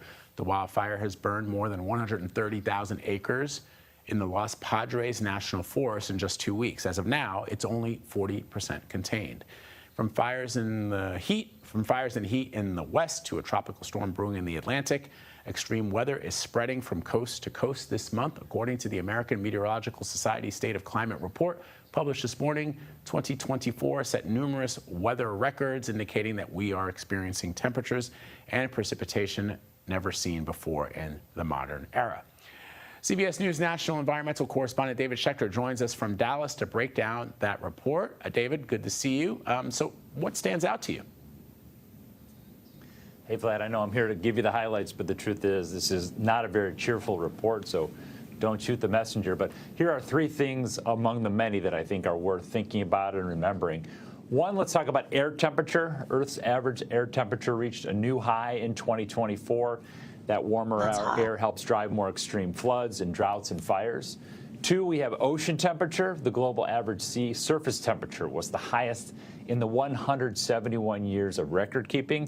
That's important because oceans are absorbing most of the Earth's additional heat. They also put moisture into the atmosphere, which comes down as extreme rain, which there also was a lot of in 2024. And number three, I want to talk about glaciers. All 58 glaciers that get measured around the world for loss of ice mass have lost mass more than any time that they've been keeping records, over 55 years. And that can affect people around the world who depend on that meltwater for their drinking water. All right. So yeah, things are not good. They are so hot right now. Yes, very hot right now. But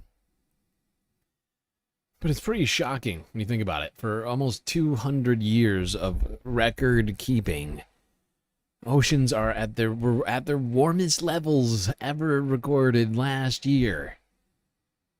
They continue to get worse and worse, and yet there are still people who exist on this planet who completely just unwilling to accept reality.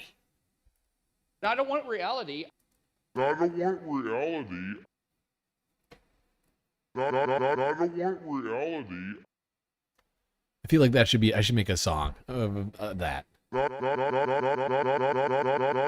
want reality.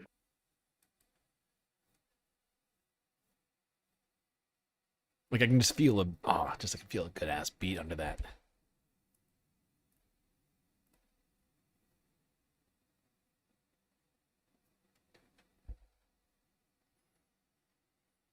Okay.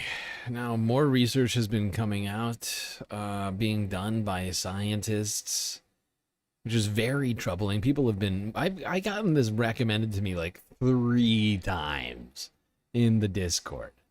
So your adamant recommendations in Discord are having an effect, Space Fams. Let's go here to Just Have a Think from last week to discuss that new research. Very troubling findings.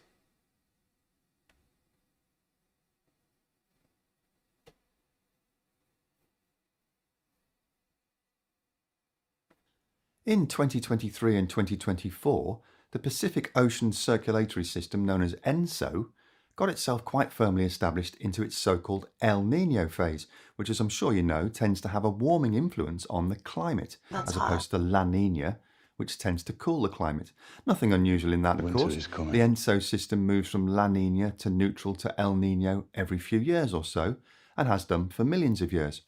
This latest El Niño phase really put a bit of a turbo boost into planetary warming, though, and according to the climate scientists, it was a strong contributory factor in our ocean and atmospheric temperatures spiking dramatically upwards in the last 18 months.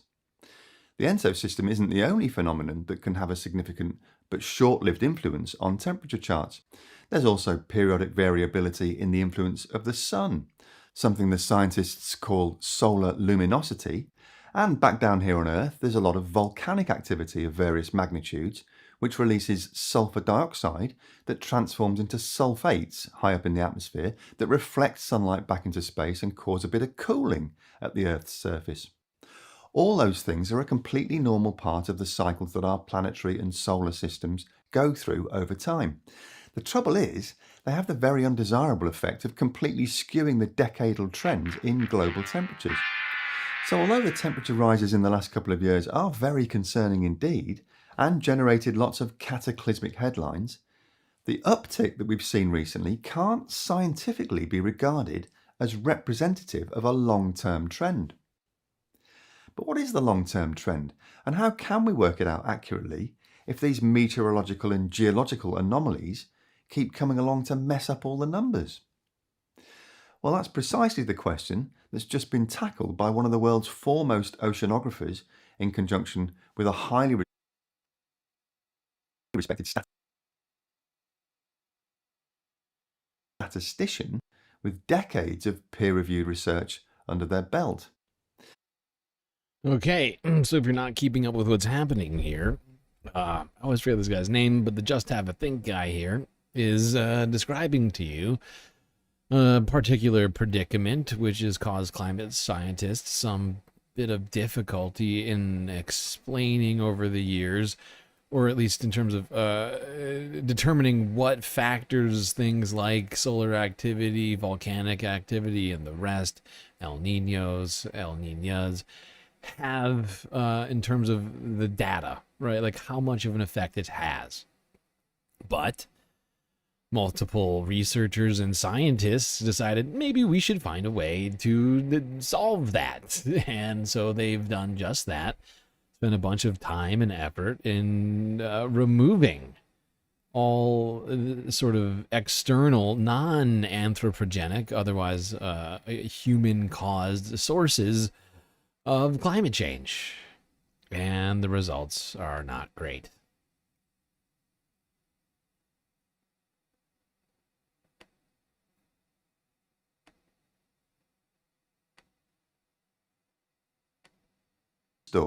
Head of Research Team 1 at the Potsdam Institute for Climate Impact Research, and Grant Foster, who during his time at Tempo Analytics in Maine, USA, focused much of his considerable talents on global temperature trends and climate variability. Ramsdorff and Foster explained that since the 1970s, the mean surface temperature of our planet has been on a steady upward trend, rising at an average rate of about 0.2 degrees Celsius every decade. And we've got all the blips and fluctuations along the trend line due to the phenomena like those I mentioned earlier.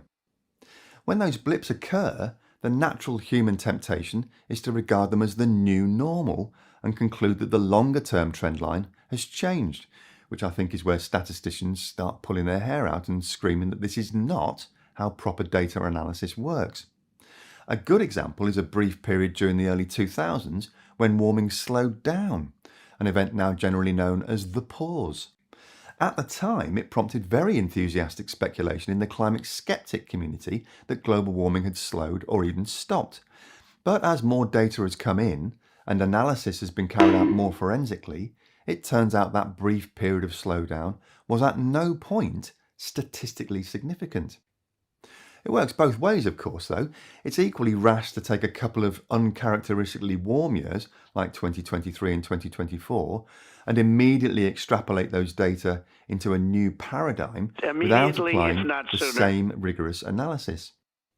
To use the science speak employed by Ramsdorff and Foster, recent record hot years have caused a discussion whether global warming has accelerated, but previous analysis found that acceleration has not yet reached a 95% confidence level given the natural temperature variability. So what these two highly experienced climate science veterans set out to do was apply some very well tested and widely accepted techniques to the historical data in an attempt to reduce or remove the misleading blips in either direction in order to produce a trend line that better represents long-term changes over time. They already knew that arguably the three biggest culprits for those data blips were El Niño, volcanism, and solar variation, just as I mentioned. Just noticing there's some like weird banding going on with this video. I don't know how I never noticed it. It's freaking me out though. Do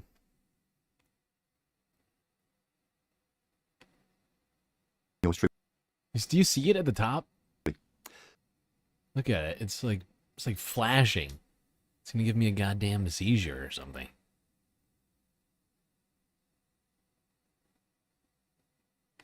So here's the thing about long-term trends. Although in 2024 we did see average global surface temperatures rise above the dreaded 1.5 degrees Celsius warming limit set out in the 2015 Paris Climate Accord, And in fact, the average across that entire year was 1.55 degrees Celsius above the 1850 to 1900 average.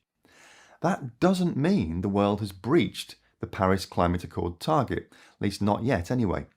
To do that, you need to exceed the limit not just for a single year, but for the average over a 20-year period centred on whichever year you're using as your baseline. Now, there's apparently a standard statistical technique known as change point analysis, or CPA, which detects points in time where the statistical properties of a time series change significantly. In the context of planetary warming, it helps the number crunchers distinguish between natural variability and underlying structural changes. But now I pointed it out and everybody's losing their minds. I am sorry.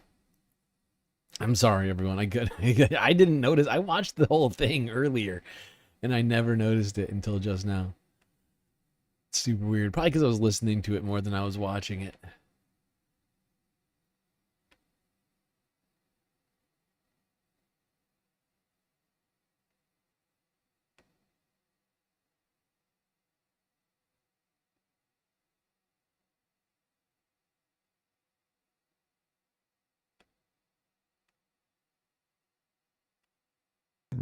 Instead of one single line. So instead of fitting one line to all the data, scientists split the timeline into sections or pieces, with each piece getting its own straight line, and those lines being connected at the so-called change points where the slope of the line shifts.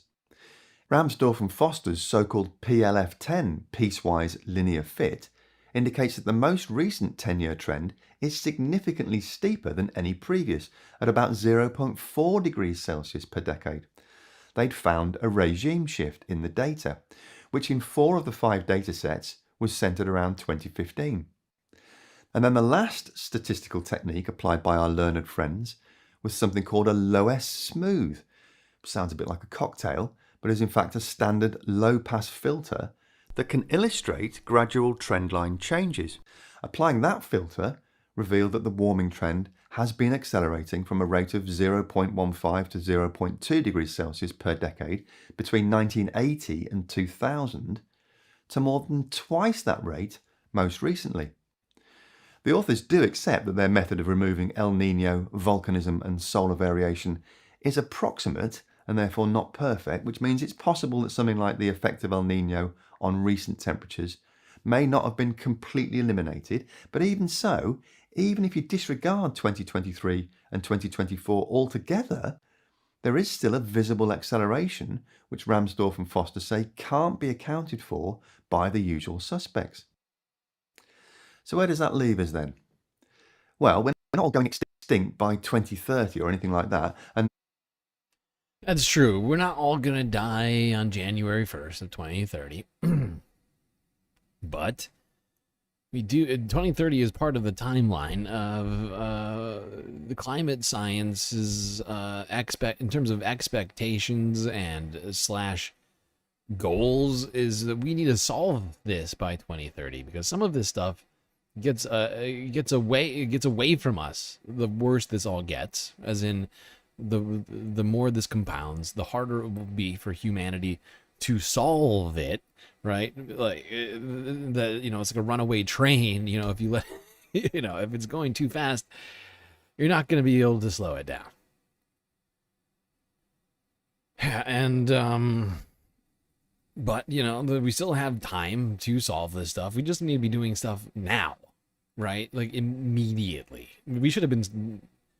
The fact is, we should have had a global efforts going on, even more much more stringent than the Paris Climate Accords, and unfortunately, we just have done the opposite of that and are moving in the exact opposite direction of all that, especially in the United States.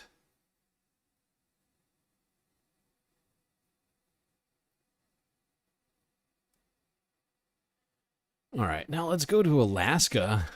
Talk about melting glaciers.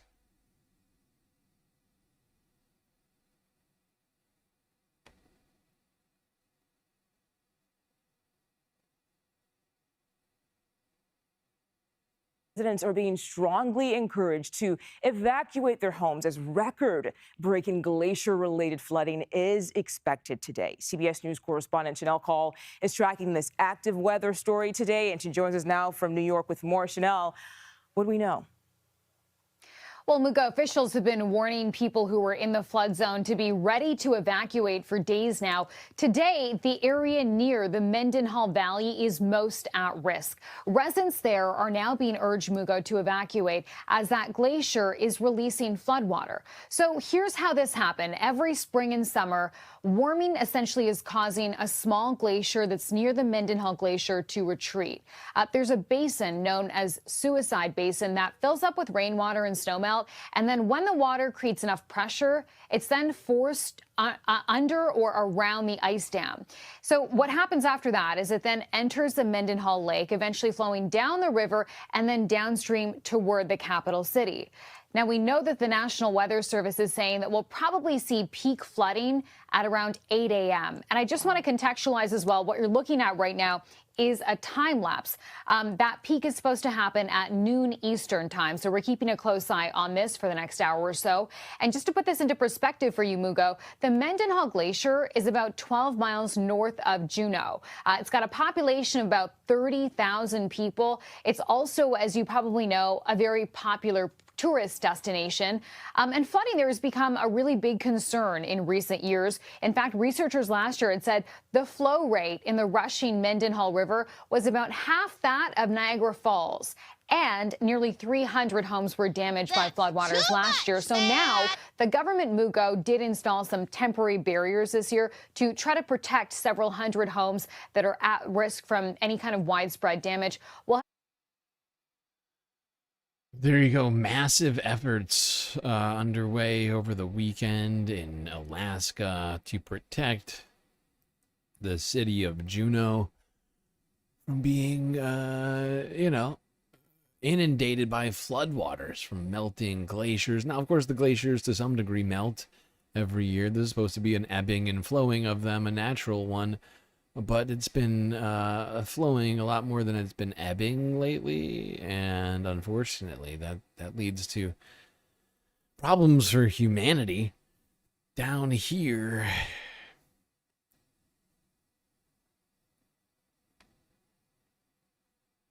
Now, Alaskan glaciers are not the only things melting. There's an alarming acceleration in glacial melt just south of Alaska in Washington State in the North Cascades Mountains. Here's King 5 Seattle from last week.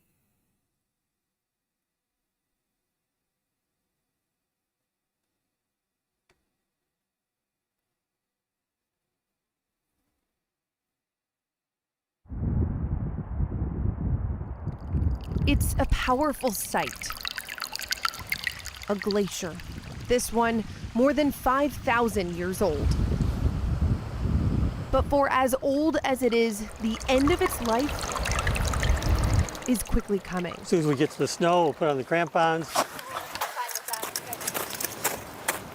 Maury Pelto has been meticulously documenting this glacial melt for more than 4 decades. There's the observer mode. You're just taking the measurements and trying to understand what's happening so you can tell the story. But then later, when you reflect, it'll get to you. For him, this loss is personal. The Lower Curtis Glacier in the North Cascades is just one glacier Maury monitors each summer. Every July and August, he and his team spend 3 weeks in the North Cascades. This summer, they'll hike to 10 different glaciers. This project started for Maury in the 1980s when climate leaders knew mass melting was about to intensify. So they advised that monitoring start immediately to understand the scope. Maury chose to devote the next 50 years to documenting the North Cascades. That was 1984.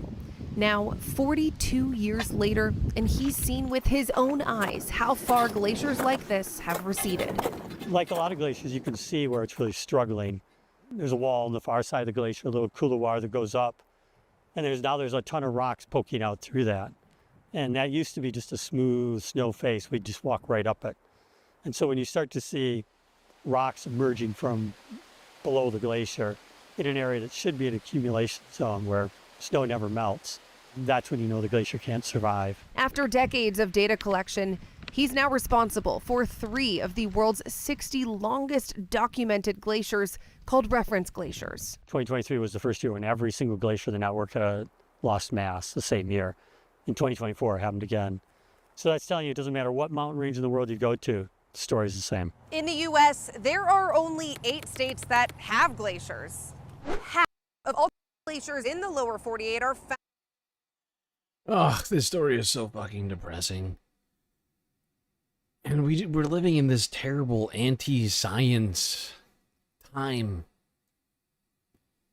And I see this man as being a fucking hero. He dedicated, 4 full decades plus of his life monitoring this glacier. He's been having to watch with his own eyes, day in, day out, year in, year out, these glaciers continuing to recede and die in front of him. And it's just like some massive portion of humanity is still just completely in denial about this. And somehow all those people need to wake up before it's too late.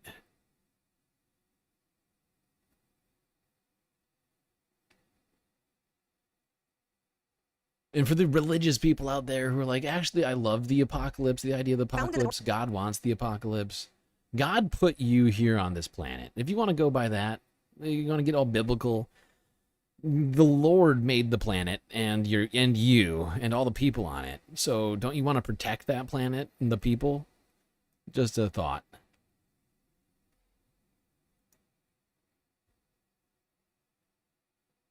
North Cascades, but those are quickly shrinking. When Pelto started his research in the 1980s, he says there were about 700 glaciers in this range. In the last 45 years, 100 of those glaciers have been lost, with most of them lost in the last decade. And the melting is speeding up. You can use me as a reference point. I'm 5'9". From 1984 to 2012, the average mass lost per year was about 2 feet. That number nearly tripled in the last decade. From 2013 to 2024, the average mass lost per year was about 5 feet 6 inches. So basically the... I'll bet you they used AI to make this goddamn video. Feet. That number nearly tripled in the last decade. From 2013 to 2024, the average mass lost per year was about 5 feet 6 inches. So basically the same height as me lost every year. We'll laser the kind of the steepness of the tongue. Every summer, the team measures the slope and height and width of the glacier. We just count up the annual layers. We have about 35 years worth in sight here. They take measurements of the crevasses. We'll drop the instrument down and it'll hit the bottom. Perfect, right through the hole. Checking how deep they are. 21 feet. They check the snowpack sitting on top. At this point in the year, we'd want 80% of the glacier to be covered in snow. 7.5. But it now sits at 50%, meaning the melting snow will leave the glacier exposed and more prone to melting, expecting to lose 4% of its total volume this year alone. The team measures that melting outflow. Kind of the flow direction. This year, Maury was able to walk across the stream of ice-cold glacial water, a first and not a good milestone. It's not a good change because that means the ice is retreating really quickly here. That's Jill Pelto, Maury's daughter. I'm going to be measuring some crevasses up there with the laser rangefinder. This is her 17th year joining her dad on his summer research trip. When she came out here after her sophomore year at high school, it was a tough year to do it. I love getting to see these same places every year, and kind of now my relationship with them is so intimate that it's hard not to just want to keep coming and see how they keep changing. But Jill brings a different set of eyes and skills to this team. Art can be that connection, I think, between that kind of more factual information that can be technical, can be tough to understand, can be hard to relate to, and it can kind of, I think, break some of those barriers.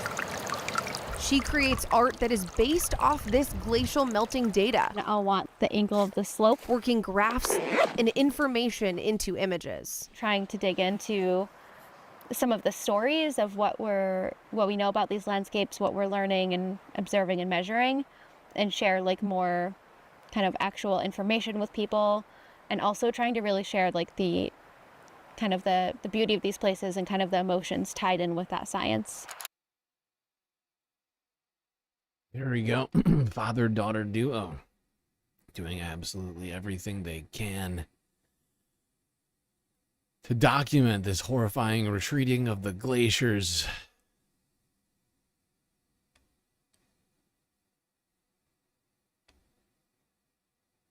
Now, in the Bay Area, let's go to California. Talk about a good project going on there. Apparently, a geothermal power generation plant is going to be providing electricity to Bay Area homes. Here's ABC7 Bay Area from 5 days ago.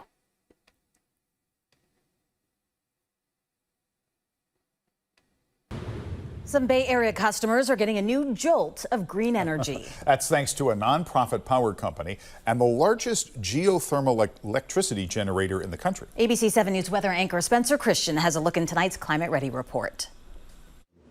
That is the ductwork. That is the intake. As a facilities manager in a downtown San Francisco office building, Donnell Dominique knows a thing or two about commercial heating and power systems. But recently, he was able to give himself an upgrade at home. From efficient water heater to new insulation to pressure-tested ducts, thanks in part to an expanding clean energy program covering parts of Marin, Napa, Contra Costa, and Solano counties. I'm in a business where we're all about saving energy for the company, so why not do it at my home? And my current gas charges. Dominique qualified for the subsidy program from clean energy provider MCE. Like many customers, he sees their service included as part of his monthly PG&E statement. And he says since the upgrades, his bills have gone down. My bill was $500 a month, and now it is down to 30-something. The last bill I paid was $98. Besides the home improvements, Dominique believes his power source is getting an upgrade as well, including sources like solar and biogas. And, as of this summer, an expanding supply of geothermal energy produced at a field known as the Geysers. It's a massive complex of geothermal plants stretching across Sonoma and several other counties. Owner-operator Calpine recently completed a 25-megawatt expansion of their system. It taps the naturally heated steam and turns it into turbine-powered electricity. Recycled water from the city of Santa Rosa and regional partners is also delivered to the geysers, where Calpine injects it to replenish the geothermal reservoir. MCE's Don Weiss says the utility is one of the first clean energy providers to receive electricity from the new expansion. The great thing about geothermal energy is that it produces renewables around the clock, 24/7. A lot of renewable energy that we have in our portfolio, like solar and wind, only produces part of the time. So having this geothermal energy is a great way to enhance reliability for our customers. Launched more than a decade ago, MCE was California's first community choice aggregator.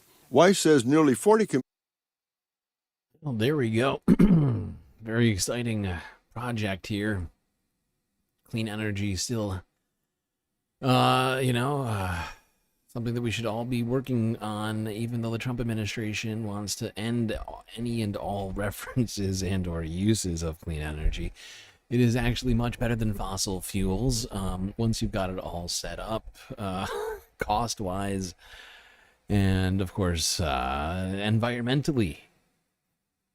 And, we don't talk about geothermal enough around here, I feel like, but it is actually an incredibly important part and sadly a woefully underutilized part of renewable energy, available renewable energy infrastructure. I mean, the Earth provides basically boundless heat, and whether it doesn't matter if it's rainy or windy or cold outside or whatever else.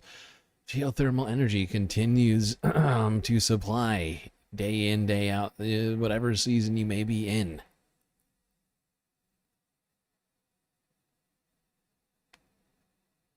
All right, speaking of hot things, let's talk about the fires that have been going on, continuing throughout the last, since we last saw each other at least. Let's start in California, go down to Los Angeles. 2 fires popped up over the weekend.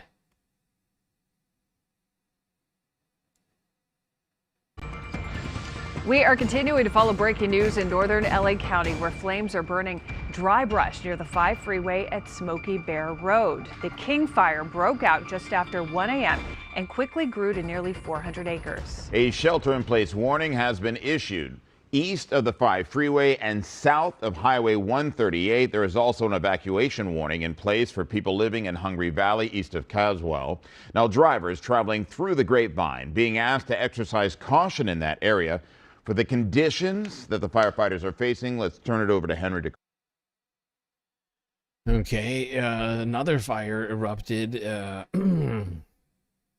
within a day in LA.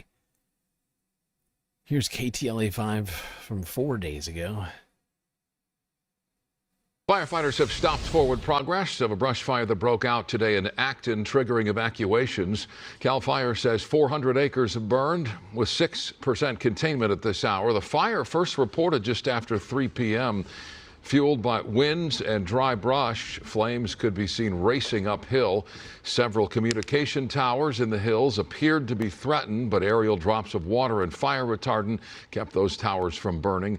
No word yet on what may have sparked the fire. Firefighters continue making progress on the King Fire as temperatures cool off tonight. That fire has been burning in Gorman near the 5 freeway at Smoky Bear Road since 1 o'clock this morning. No one has been hurt, but 2 RVs parked at Pyramid Lake were destroyed by the fire. It has burned 577 acres. It's 40% contained tonight. A shelter-in-place warning was ordered east of the 5 freeway and south of Highway 138. There's also an evacuation warning for people in Gorman's Hungry Valley and Paradise Ranch. All right. Boy, oh boy. I mean, I wish I had gotten all these done over the weekend. Because we've got a shit ton of stuff to cover here. More fires. Now let's leave Los Angeles, go down to Arizona. News for Tucson. 4 days ago. Containment of the Dragon Bravo fire increases by 2%. Wow, 2% you say. That's exciting. Of course, the Dragon Bravo fire, one of the biggest fires, I think the biggest fire in the country right now burning. It's the one that's in the Grand Canyon. And yes, it's still burning weeks later. I think it's been like almost a whole month this fire has been burning at this point. Now we take you north. That is a live look at the Grand Canyon from the National Park's webcam. That is an area we've been keeping a close eye on for over a month now. And we have learned, here's an update though, on the containment of the Dragon Bravo fire on the Grand Canyon's north rim remains at 56% as firefighters continue to battle that blaze. It has been incredibly difficult for them to fight this fire. The Dragon Bravo fire, which started on July 4th, now covers nearly 145,000 acres. Lightning caused that fire, and nearly 1,000 personnel are continuing to work to try and get that blaze under control. Firefighters are using retardant now on the fire's southern flank. There we go. Dragon Bravo fire. Now up to 56% containment. Although it continues to burn. Now let's go to Utah, where fires are still burning there. We've been covering fires happening in the West for weeks now. And, well, things are still bad in Utah. I know that much. Let's go here. KSL News Utah from Saturday. Erratic winds fueling Willard Peak fire in North Ogden. Evacuations and power outages continue. Thousands of Utahns will make a final push to enjoy the great outdoors over the upcoming Labor Day weekend. Unified Fire has some reminders for how we can stay safe and avoid starting fires. With some of the most devastating fires still ripping through the state, a Stage 2 fire restriction is in place for all 46 Utah state parks. That means no campfires, not even in fire pits like this here. We want to make sure that people understand that the risk of a fire that can be generated simply from a campfire, a recreational campfire, can start. Here at Spruce's campground in Big Cottonwood Canyon, two public information officers from the Utah Fire Authority talk campfire safety for areas not restricted, like our beautiful national parks. Make sure that you're clearing flammable debris around. Like this dry fuel. Make sure that you're not anywhere near any type of grasses or weeds or anything that could catch a spark. And never leave a fire unattended. When you're ready to leave, follow these simple steps. Water takes away a lot of the heat. It can smother out the oxygen. Besides water, there... Okay, we don't need this. I forgot. This was a Sunday Fun Day video that I left in here. It was like, oh yeah, why not Sunday Fun Day? Remind everybody to be safe with their outdoor activities. But now it's the week again and no one's having fun. Help! Help! I'm being repressed! Now let's go to this troubling situation at Utah Lake, where a massive algal bloom is the cause of mass fish deaths in this body of water. Let's stay with KSL News Utah from 3 days ago.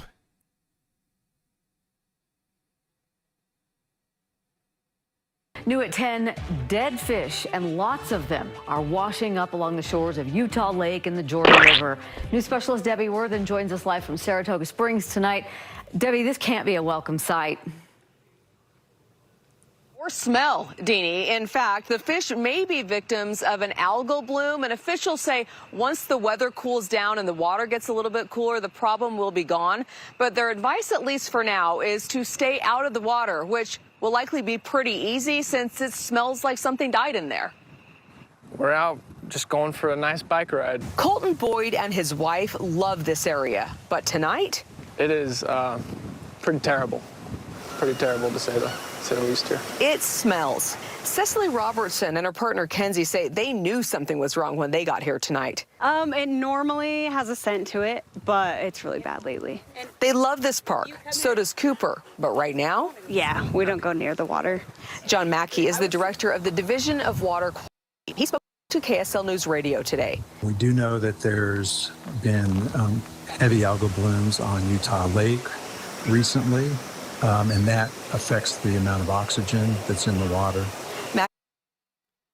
Yeah, and also many of these algal blooms are toxic, not just to the wildlife, but also to human beings. There was a study which we looked at, I think it was a long time ago. It was like last year. Maybe around this time, I don't know. It's been a while, but there were scientists doing studies on algae. And they believed that it was possible that algae was actually contributing to increased cases of dementia and Alzheimer's in human beings. That exposure to these toxic algae can actually be incredibly harmful to our health, apparently.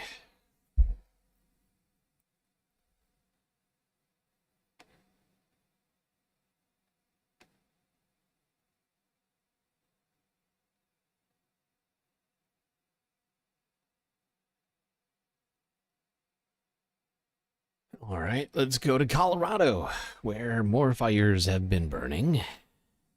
Here's Denver 7. Residents on high alert after new evacuation orders issued for Lee Fire.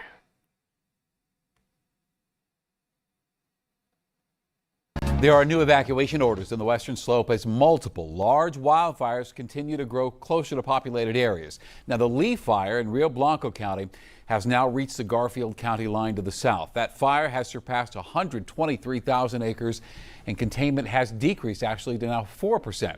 The Crosho Fire in northeastern Rio Blanco County and Routt County is now more than 1,700 acres and also no containment. We have made it halfway through this week. Glad to have you with us tonight. I'm Shannon Ogden. Now, Governor Polis today announced he's going to visit the Western Slope fire zone tomorrow. He will meet with wildfire crews working in those difficult terrain and those very tough conditions. In fact, it's those tough conditions making these fires unpredictable and prompting new evacuation orders tonight. Denver 7's Colette Bordelon live in the studio with us. And Colette, you're also hearing from people who are packed up and they're ready to go when told. That's right. And here are those new. Okay. Yeah. Containment going down on the lead fire, the other fire, whatever that one's called, is still staying at 0% containment. All bad. Not great. You don't want containment to go down. That's the opposite direction you want containment to go.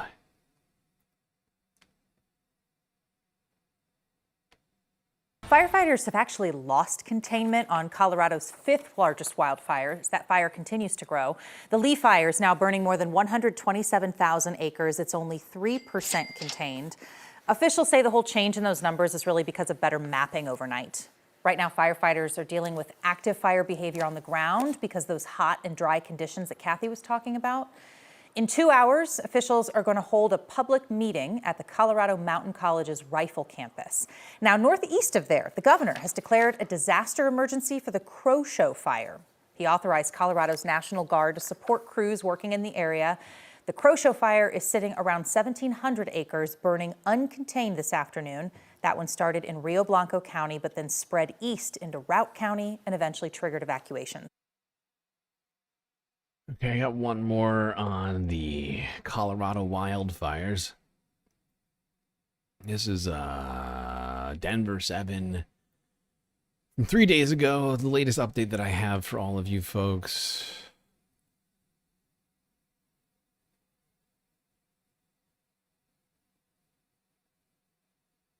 All right, now to the wildfires out on the West Slopes, 3 in Rio Blanco County. Well, crews are making significant progress on the Lee Fire. Some good news tonight. That's 31% containment and no major growth reported today. The Crow Show fire, it did grow significantly today. It's 2,200 acres, no containment. And then the Elk Fire nearing full containment, 93%, and no significant growth on that one. In fact, for a few days now. Well, there we go. There we go. The Elk Fire finally being contained after burning thousands of acres. But 2 very large wildfires still burning and uncontained as of Monday. All right, now let's go. Shit, I did not do that. You motherfucker. Don't play me. Do not play. Don't even play. Go back to my list. Thank you. Let's go to Canada. Talk about a fire going on up there, although this is sort of out of order. I just realized. This is in Nova Scotia. This should be further to the east. Whatever. Pretend like this never happened. The CTV News 10 hours ago. The latest on the Long Lake fire in Nova Scotia.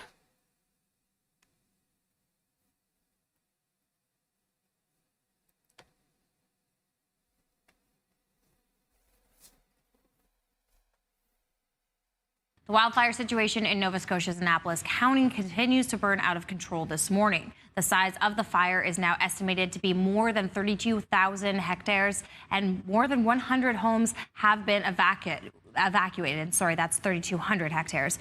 Here to share the very latest on the situation is Dustin Enslow, who is the Deputy Warden and Counsel for Annapolis County's District 3. Good morning, Dustin.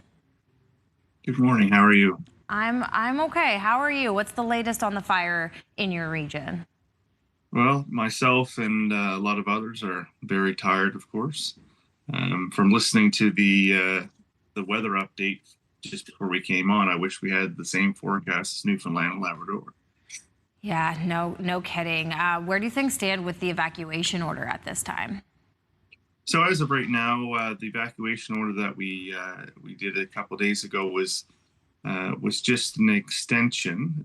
It didn't involve any evacuation of additional houses. We're still at 107 houses, approximately 215 people. As of right now, everyone has departed. it's just a very difficult situation. So you said that had been extended. How long have people been out of their homes for? So the evacuation the original one was issued on Thursday. So we're now well past the 72-hour mark, which opens up another avenue of anxiety for the individuals, because what we usually do is tell people to have their 72-hour kit prepared for any. Yes. Unfortunately, this fire and its threat on this area in Nova Scotia has exceeded people's planning in general. Planning for 3 days. Now we're at a week. And that's not great.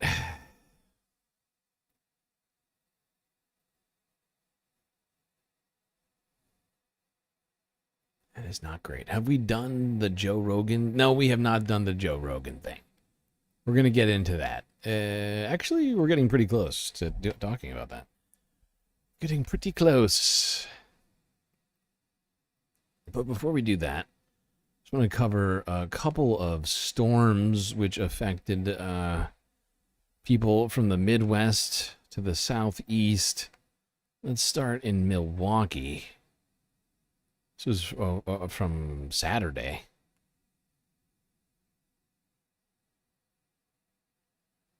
The anticipation of additional rain comes as the sewer system is still drying out from its first deep tunnel overflow this year.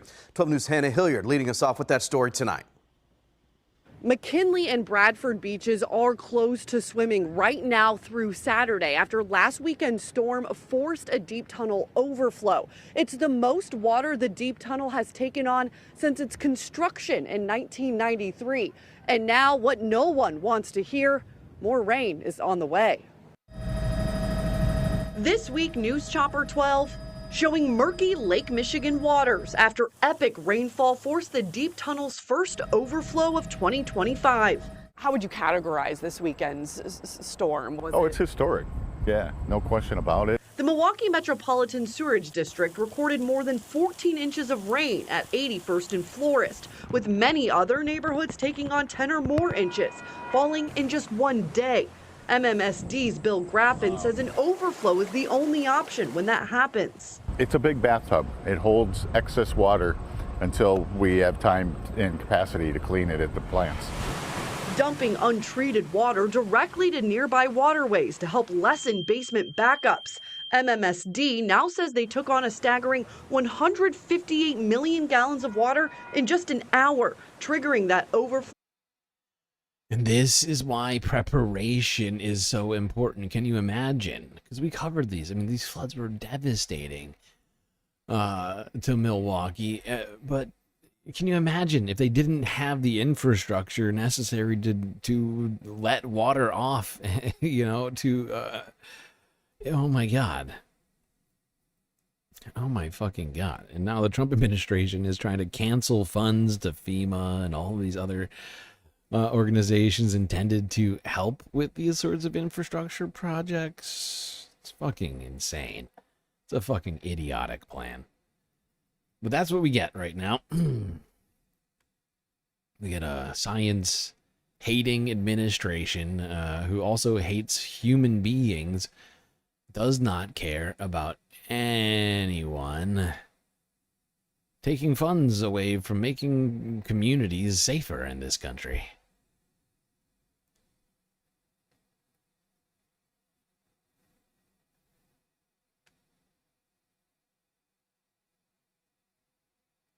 Now, let's go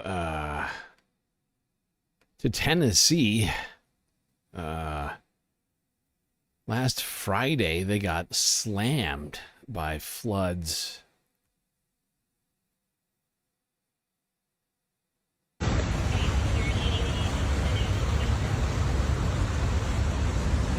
That's a highway if it's not completely clear to everyone. That river you're looking at is actually a highway. That's why there's cars floating in it.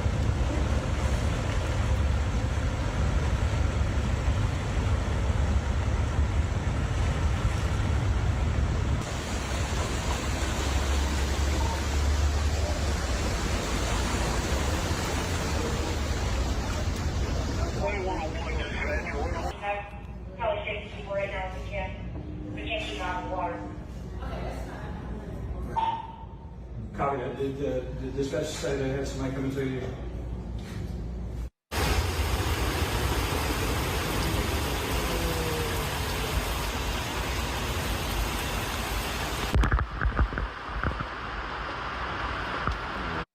Gotta love a good old impromptu pond in your neighborhood.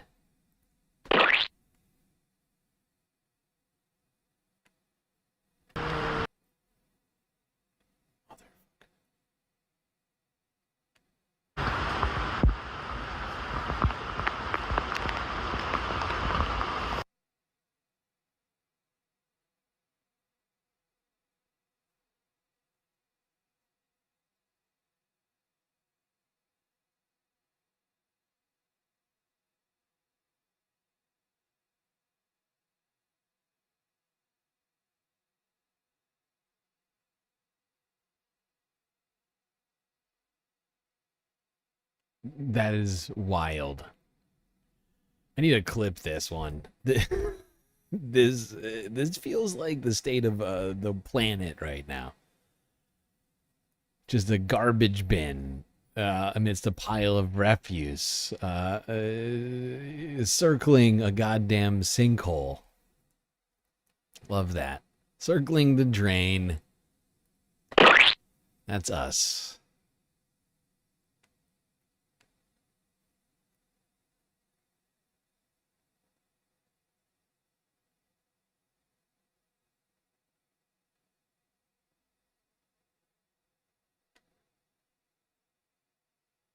Apparently 4 people died in this flooding in Tennessee.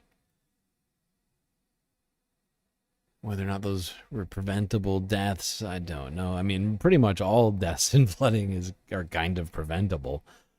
So long as there's adequate warning and infrastructure, to prevent it. Let's go now to talking about the thing that was just mentioned in chat. The one, the only, Joe Rogan. Climate idiot.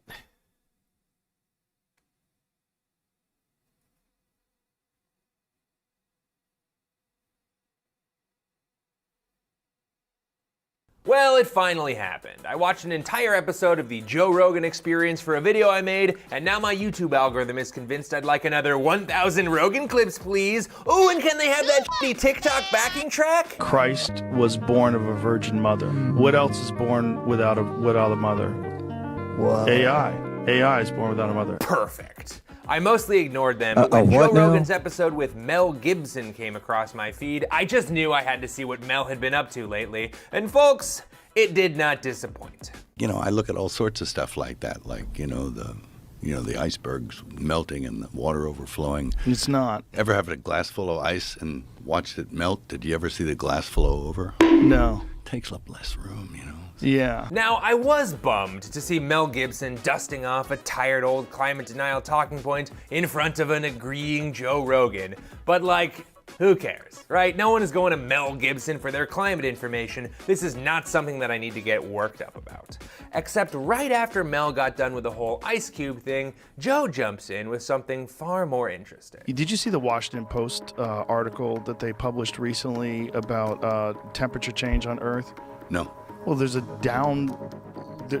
what they've realized is over the last, X amount of thousands of years that the temperature on Earth is plummeting. Yeah, Joe is referencing a recent article from the Washington Post all about how climate scientists think the Earth is actually in a cooling period. He then pulls up the graph, and in front of 11 million YouTube viewers and millions of other podcast listeners, he describes what the article says about the Earth's temperature trend. Scientists have captured Earth's climate over the last 485 million years. Here's a surprising place we stand now. Look at the dip at the end. Whoa. That's where we are. Yeah, that's reality. And here's the thing. Joe Rogan gets almost everything about this study wrong. Yes, he did. What I love most about this, though, is you look at the article and he moves right past all the annoying words and is like, look at the graph. He does not read the timeline on the graph, which covers literally 500 million years, Or this very inconvenient little thing here, which says, an effort to understand Earth's past climates uncovered a history of wild temperature shifts and offered a warning on the consequences of human-caused climate change. But reading is tough. Dip at the end. Whoa. That's where we are. Yeah, That's reality. And here's the thing. Joe Rogan gets almost everything about this study wrong. Yeah, it's almost impressive how incorrect he's able to be about an article that he's looking directly at. It's also an incredible example of how climate misinformation sneaks into extremely popular media and then gets absorbed by the brains of millions of Americans. Hi, I'm Raleigh Williams, a guy with a climate science and policy degree and a YouTube algorithm that will never be the same again. And this is a video about climate misinformation on Joe Rogan. Welcome to Climate Town. That's hot.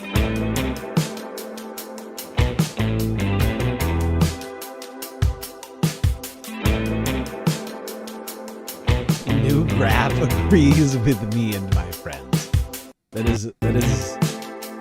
is some great animating right there. I gotta give him credit on that. New graph that agrees with me and my friends. Minus context. Fantastic.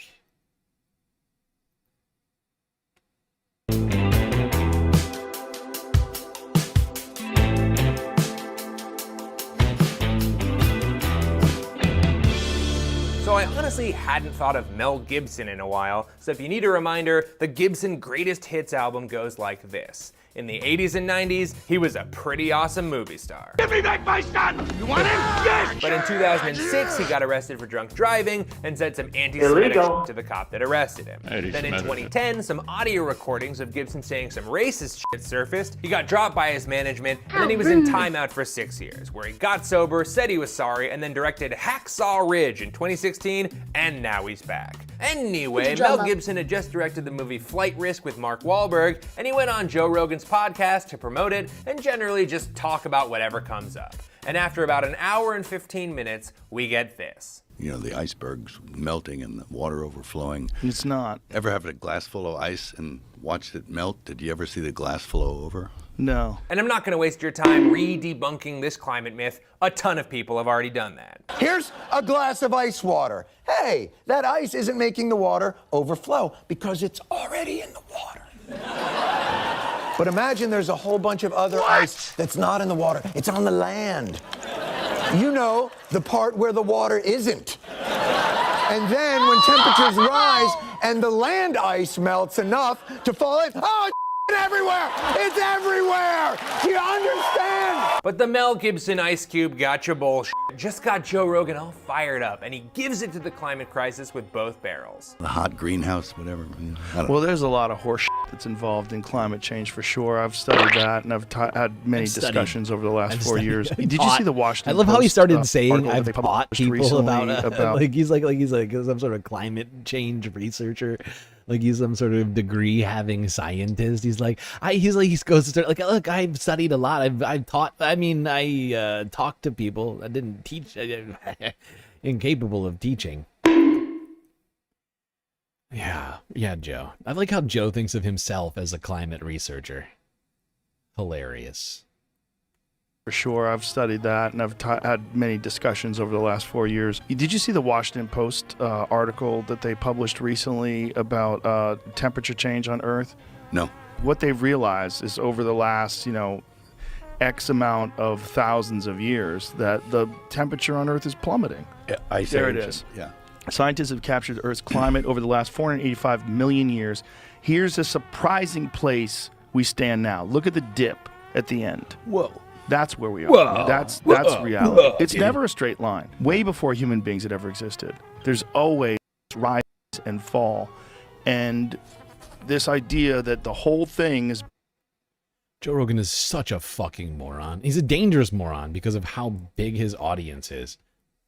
But this fucking idiot looks at this, a 500 million year long timeline on this graph, a 500 million years. And this fucking idiot can't this dumb fucking ape brain that's in Joe Rogan's skull can't figure out that the humans have only existed right here at the very end of the graph. All of this time from here all the way back. We're talking about 98.9% of this graph, actually longer, is like 99.7% of this graph does not include humans at all. We did not live on the planet during any of this time over here. And we're just right, this little spot over here. This is where we have lived. Rise and fall. And this idea that the whole thing is based on carbon emissions from human beings is total bullshit. Mm-hmm. It's not true. Right. We might be having an effect, but we're having a small effect, a very small effect. And the more I dug into what I thought was just a little podcast moment, the more interesting it became. Just to get us on the same page, let's quickly establish 3 things that modern climate science agrees on. Number 1, there is a set of greenhouse gases that affect the temperature of the Earth based on their concentration. One of the big ones is CO2, and if there's more CO2 in the atmosphere, the average temperature of Earth will be higher. They're like blankets on a bed. A few is fine, but too many, and you're gonna cook yourself. We used to argue about the effect of CO2 a lot, but as we've studied our climate more and also seen what happens as we jack our current CO2 concentration up, there's not a lot of debate on this. Number 2, the current level of CO2 is going up. Here's the graph, here's the trend, it's going up. And because of number 1, that'll lead to higher global average temperatures. And again, we don't have to guess, it's already happening. And number 3, and this is the big one, if the Earth's temperature changes very fast, it could be devastating for anything that's adapted to living on Earth at that particular moment in time, especially for humans who want to continue living in houses like this and having hobbies like this. We built most of our major cities near the current water supply, we plant our crops where they grow, and we've generally settled into expectations of some consistency in the Earth around us. So yes, people are worried about climate change. Yeah, and going back to the point that I was making before, you know, like, you look at that graph, right, and where we exist, the existence of human beings only happened in the very, very, very, very, very end stage of that graph, right? That the fact is Joe Rogan's missing the entire point of what the article is about, or like how science works, or like the Earth works, or like anything works, I guess. But like that cooling period that he's looking at basically is what afforded humanity's ability to survive and thrive, that consistent climate, to cultivate food and other things like that. That cooling trend, which we've existed in for only a short period of time, like I mentioned, not millions of years,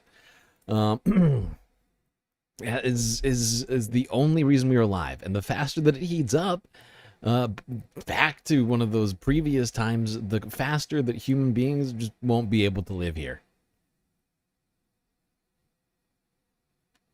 And there's also this fear that they love to pump into people about climate change, that, you know, they terrify the shit out of young people that we're going to destroy the world, and climate change, you must act now. What's the new thing? Is it climate change? Why am I yelling? Climate change? Okay, climate change. When global warming happens, oh no, you gotta move out of Malibu. You gonna be okay? But the thing people are worried about is the change part of climate change.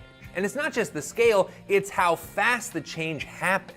10 degrees over 40 million years? Immediately, Who if gives not a sooner. I don't know what kind of people are gonna be around in the year 40 million 2025, but they'll have a nice long time to evolve and figure that shit out. 10 degrees over 40 years? Buddy, we're so fucked I can't even bleep that word out. So when we look at this graph, people who talk about the climate crisis only really care about this part way over here, and not having this part look like this part. This part is actually very informative. When temperatures rose 10 degrees Celsius in 50,000 years, there was a mass extinction that killed almost everything that was adapted to living on Earth at that time. Seems like something to avoid. And if we were to plot the rate of climate change that murdered 90% of all species on Earth, it would look like this. And if you've ever seen a Climate Town video before, you probably guessed it, the rate of climate change we're currently experiencing is approximately here.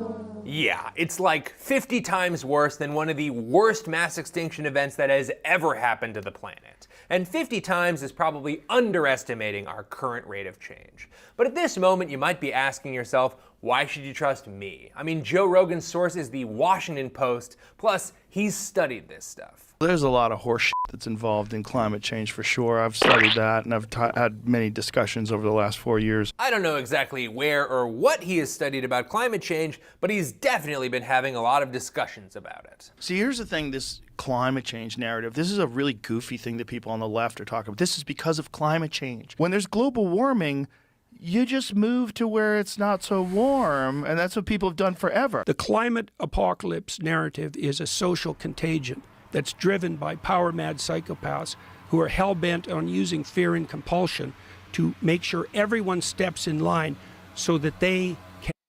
These guys are the psychopaths, okay? They are literally going through some sort of psychosis. I'm no, health medical professional, but Joe Rogan and Jordan Peterson are a couple of the most unhinged individuals on the planet, with zero consideration for anyone else around them. Climate and everything are the same word. Continue with their acquisition of undeserved power. And I'm just some hack on YouTube. I mean, technically I have a master's degree in this stuff, but I'm still paying it off, so it couldn't have been that good of an investment. But I do have a secret, my friend, and it's actually the secret to this... Yes, that's right. Raleigh Williams has a master's degree in climate science, while Joe Rogan, I don't think Joe Rogan even went to college. And Jordan Peterson's educational experience is mostly related to the human brain and not to the climate. Entire YouTube channel.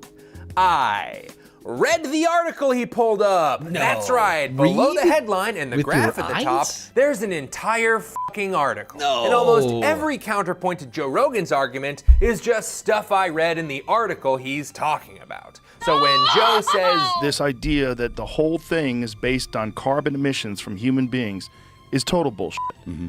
It's not true. that's in direct conflict with the article he's referencing that says carbon dioxide is really that master dial. That's an important message in terms of understanding why emissions from fossil fuels are a problem today. And then when Joe says, this is the most important thing for anybody that's really freaked out about climate change.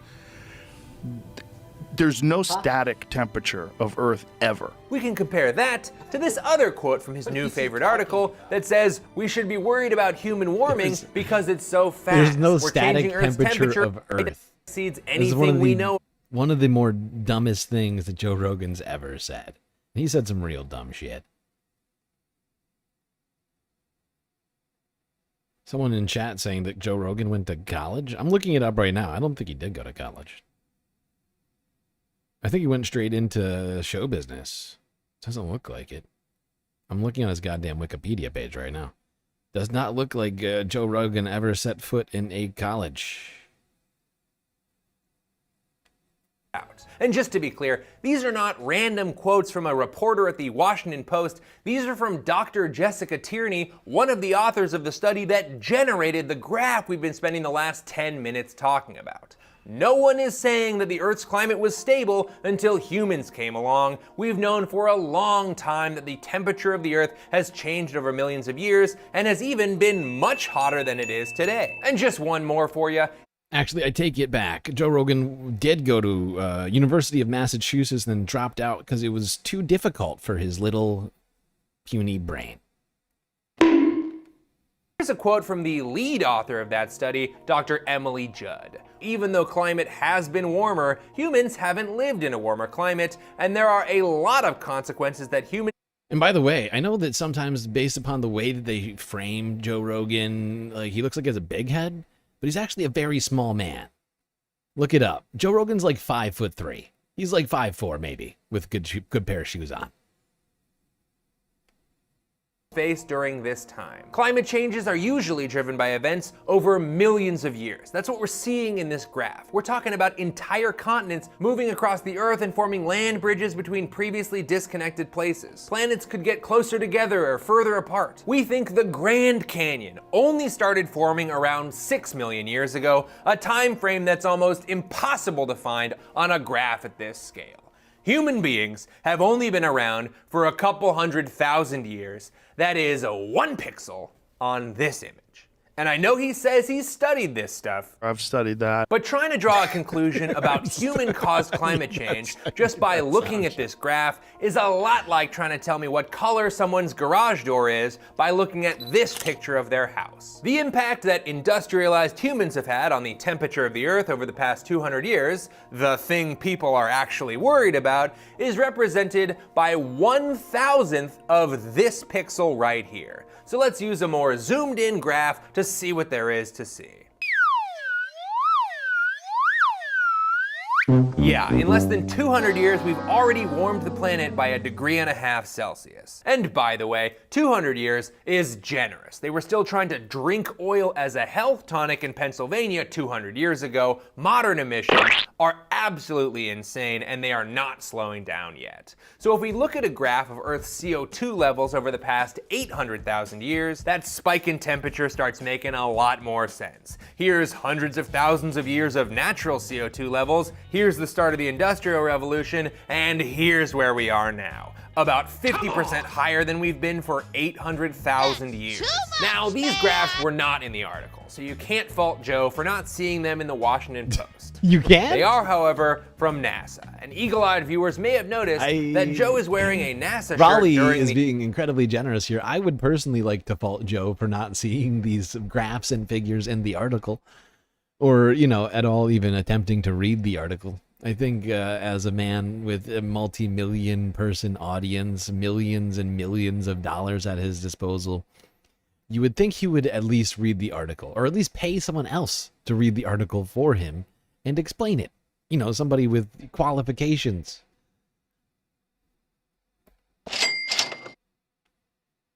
So, a little bit of cosmic irony.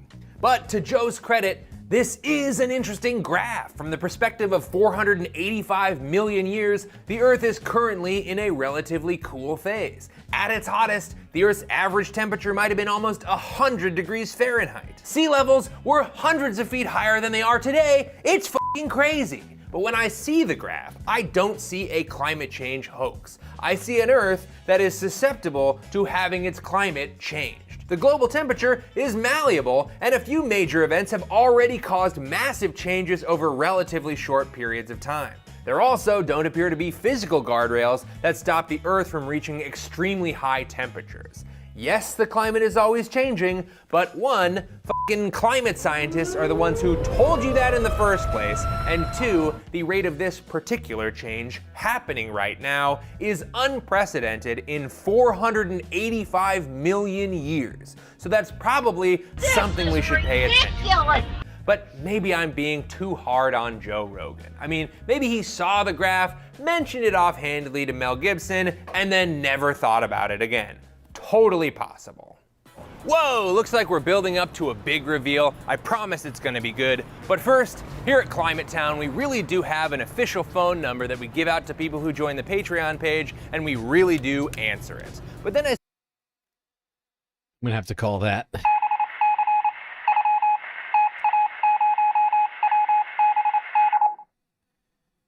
Okay. Do we watch more of this? I feel like we could. I think we might as well. Nothing wrong with that. All I've got is that I hate this guy because he is short. Even though he could beat anyone here up. A lot of claims in there. No. That's I don't know if that's directed at me, but definitely not. That's actually, I don't give a shit how tall Joe Rogan is in terms of my opinion on his intelligence. I think is completely unaffected by his height. I think even if he was tall, he would still be a fucking moron and a problematic human being with too much reach and too much money and resources to be this wrong about anything.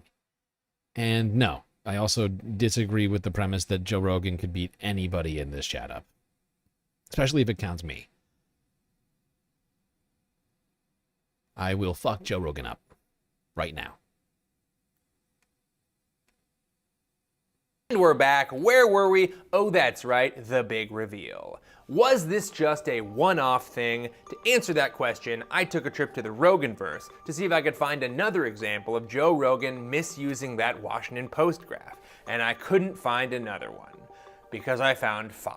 The inconvenient actual climate data that the Washington Post printed that showed that over the last 50 million years, we're in a decline. Meanwhile, the Washington Post, unfortunately for a lot of people, posted like a graph of global temperatures over time. We're in a cooling stage. If you find the Washington Post climate study, they found that we're in a massive cooling period. I'm sure you saw that Washington Post study. Did you see the Washington Post piece that they wrote? And you heard of Washington Post he seems convinced that the Washington Post has published a climate expose that's going to send climate advocates packing. And this was like a very inconvenient discovery, but they had to report the data, and kudos to them for doing that. 6 times he brings up this article. He brings it up with Jordan Peterson. He brings it up with these dudes. He even shows it to Bernie Sanders. And every time he has the same bizarre takeaway. Climate advocates don't know what they're talking about because look at this graph. Look at this graph! Never in my life have I seen someone so obsessed with an article they don't seem to have read.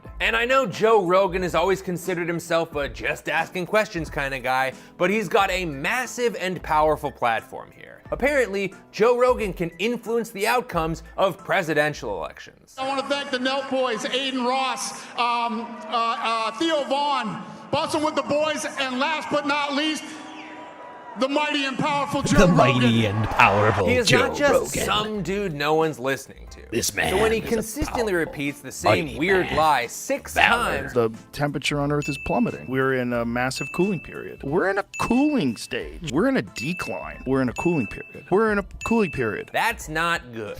And he's not both sidesing this either. When Raleigh is right. This is massively problematic. Jesus Christ.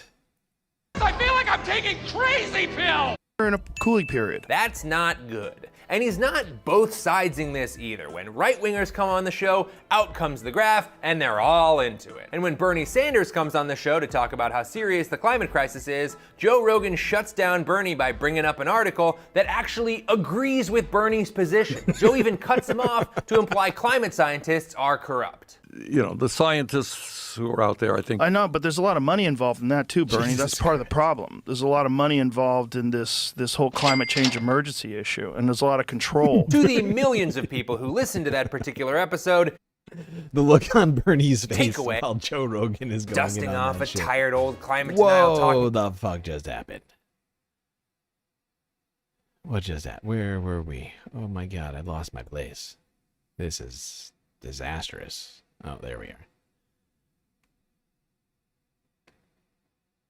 I know, but there's a lot of money involved in that too, Bernie. That's part of the problem. There's a lot of money involved in this whole climate change emergency issue, and there's a lot of control. To the millions of people who listened to that particular episode, the takeaway is that Joe Rogan just destroyed Bernie Sanders with facts. And Joe Rogan also schooled Bernie, the socialist with 3 houses, the climate change warrior who takes private jets around the country. Joe Rogan came at him with actual facts that you're not going to hear on corporate news. And he pushed back at him, and Bernie immediately tried to pivot. And he's pivoting. That's what he's doing. That's what this is called. I love how none of these fucking grifters actually looked into the article that they are all discussing right now.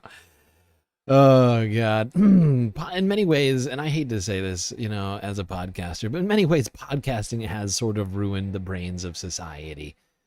You know, Jimmy Dore over here, he's been doing this for like a decade. And yet he still somehow, even though he's making decent bank over here, he doesn't have time to read an article either. He's like, look at Joe Rowe, he's on it. Oh my god. Joe Rogan could break your leg, doesn't make him smart or right, but disregarding that is silly. Nah, that's an interesting point. I mean, really, anybody could break a leg. I just want to point that out to you. As somebody who studied martial arts for a very long time in my life, really, you can break a leg doing a lot of stuff. You know, a child could technically break your leg with the right sort of momentum and other things like that.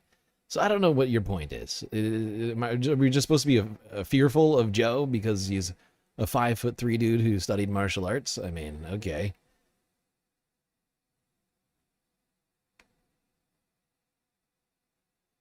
Bernie immediately tried to pivot, and he's pivoting. That's what he's doing. That's what this is called. Bernie Sanders brings up climate change, and then Joe Rogan literally rips his nuts off. The issue is that they have talking points that don't know what they're talking about, and that's why they don't want to come on these shows. And that climate change isn't really anything to worry about. And just before we forget how opposite Joe's interpretation is, here's one last quote from Dr. Emily Judd. I've seen quite a bit of misinformation crop up surrounding our paper, particularly the claim that we humans have nothing to worry about with respect to climate change, since the Earth has been warmer for much of the last 500 million years. I cannot stress enough how reductive and problematic this viewpoint is. But why did I single out the Mel Gibson episode? Is it because I wanted to play a bunch of clips of Mel Gibson acting his ass off in the Lethal Weapon movies? Of course not, because I haven't played any. Do you really want to jump? Do you want to? Yeah, you want to see crazy? I'll tell you. It ain't worth it, man. Go. Or maybe I just wanted to play a clip from this Diane Sawyer interview. Give me back my son! Hello! You want him? Yes! You want him? I don't think that's Diane Sawyer. Sorry about that. This Diane Sawyer interview. And then, as the officer arrested him, a tirade against Jews. I mean, I said horrible things to him. And he was pretty patient. If the police officer had been black, what would you have said? But no, that's not it. This is it. Mel, I am so sorry to be talking to you under these circumstances. I'm looking at video of the ruins of what was once your home. The literal day they were recording this podcast, Mel Gibson's house in Los Angeles burned down in the Palisades fire. Now, I want to be clear, climate change was not the only thing that burned Mel Gibson's house down, but according to disaster experts, climate scientists, the US government, and firefighters, climate change was a significant contributor in what would go on to be one of the most destructive fires in recorded California history. Yes, there have always been fires, and yes, managing our forests and making our homes more fire resistant is a real thing that we should really do, but climate change essentially stacks the deck for fires, allowing them to burn longer and hotter, and in parts of the year when there used to be more consistent rainfall. Firefighters used to be able to use the temperature drop at night to get control of fires, but that is increasingly not working, and the thing that has changed is the climate. The best way I've heard it described is with baseball and steroid enthusiast Barry Bonds. In 2001, he hit an insane 73 home runs. A floater to Bonds, and it is out of here! Now, obviously that record was steroid assisted, but he also hit a ton of home runs before taking steroids. He looked like this when he had hit 400. The man can hit home runs without performance-enhancing drugs. So it's impossible to say whether this particular home run, and he hits one high, he hits one deep, McCovey Cove, out of here! Wow, he crushed that. Okay, that one, probably the steroids. But it was impossible to tell whether any given home run he hit in the early 2000s was because of the steroids or because of his baseball skills. But when taken in aggregate, obviously something changed between this season, and that thing is probably the steroids. The climate is basically on the juice, and the result is... Oh my god. Something definitely changed between this season and that season. My god. The steroids. The climate is basically on the juice, and the result is still fires, just with way veinier forearms. Illegal. So I'm not saying Mel Gibson deserved to have his house burned down for talking shit about the climate crisis. I'm just saying that you don't have to believe in climate change to be affected by it. Now, Mel Gibson's response to the disaster was to go on Fox News to talk about conspiracy theories about reservoirs and arsonists, and generally everything but climate change. It just seemed a little convenient that there was no water. The residents in Corral Canyon caught an arsonist up there. Do they want the state empty? I don't know. It's kind of like an acid trip. But then again, Mel Gibson is very wealthy. He's gonna be fine. Well, not fine, maybe, but he's gonna keep being Mel Gibson. You really are crazy.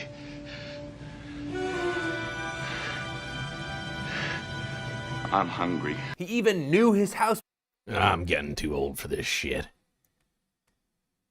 Okay, there we go. A little breakdown on Joe Rogan. Maybe a little bit more than a little bit of a breakdown. Big time breakdown on Joe Rogan and the climate denial that he is spreading all over the internet to his tens of millions of followers across platforms, and to all of the other idiots who follow Joe Rogan with extreme God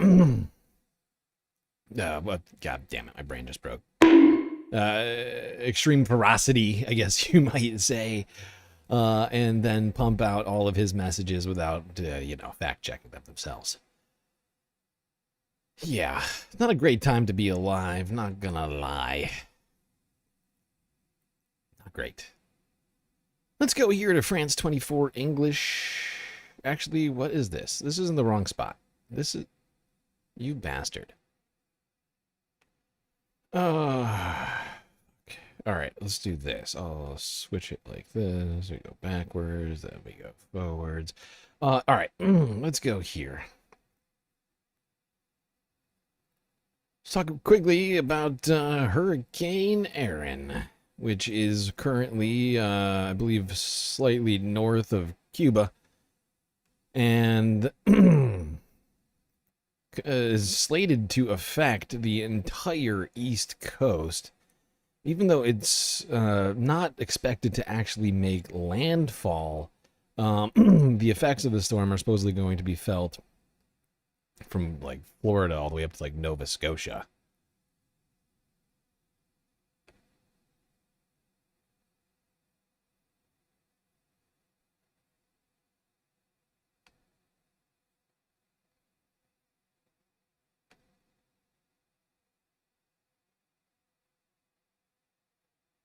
Yesterday, you and I and the AccuWeather team started clearing areas. We cleared from direct impacts, rain and wind, from Charleston all the way down across all of Florida. But we've decided it's a little too early to clear anybody else for now, John. Right, we considered across parts of the Northeast, but it's a little bit too early given the track of the storm. Still concerned that any further movement to the west of the storm track can result in more rain and wind impacts along the U.S. East Coast. Of course, the greatest concern we have along that is along the Outer Banks up to parts of southeastern Virginia and the Delmarva as well. But can't let your guard down right along the coast across the Mid-Atlantic and the Northeast as well, as the storm is going to be passing out to sea, but it's very close in terms of rain and wind impacts there. You know, it was last week, you and I think I talked to you more than my wife, and that's probably a problem too, and I could say the other way around, is that we knew that this was going to happen earlier in the week, that the jet stream coming south that would kind of accelerate Erin northward would be lifting, and what you're left with is the Bermuda High south and east of the islands producing a weaker flow.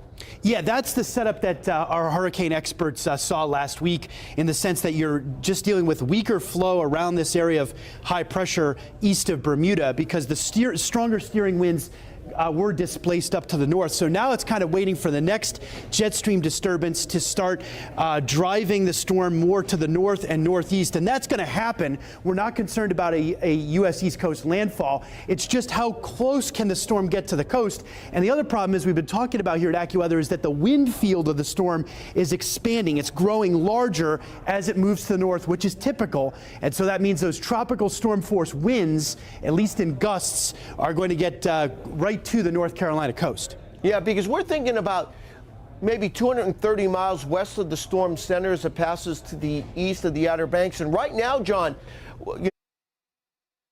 Okay, I think that's enough from AccuWeather there on this storm. Now, it was at one point a Category 5 hurricane when it was approaching Cuba. And... it is now, subsided to a Category 2, although they are predicting that it will increase once again to at least a Category 3. But if something shifts, it could very well, you know, wind up really affecting one of these East Coast states.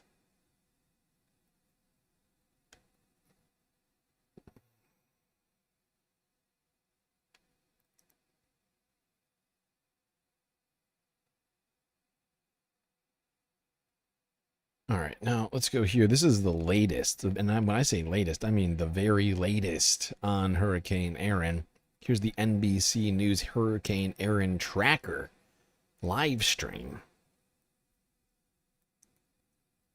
See what's going on with this thing.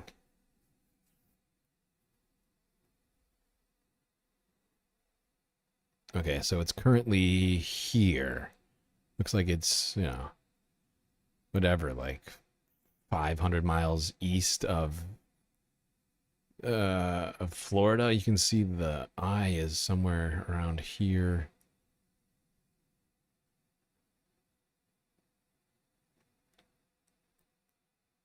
Now they're predicting that it's going to, by Friday, be out in the mid-Atlantic. Winds are currently at 100 miles per hour, moving at approximately 13 miles an hour northwest still. Even though they're predicting it's going to go northeast, the winds are moving it towards the coast rather than away from it, even though that line is saying it's not. Which hopefully doesn't give people too much false, you know, bravado about this storm, because it could just make its way into the coast.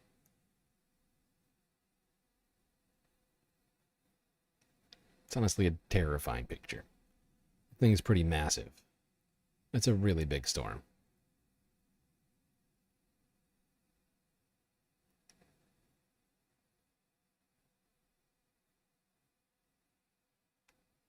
Okay, let's go to Europe. Yeah, all right, hold on 1 second. I'll be right back.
Okay, I am back, chat. Let's keep this show going. Let's go now to Europe.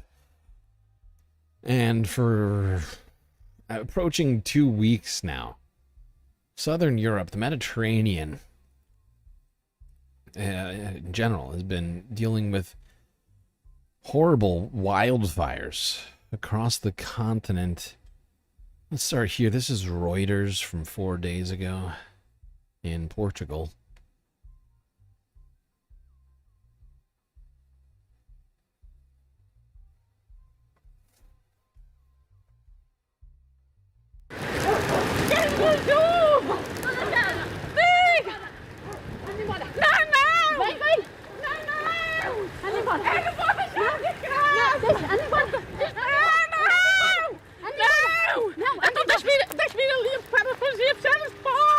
Não temos tempo! Bora! Caçamos fora! Bora!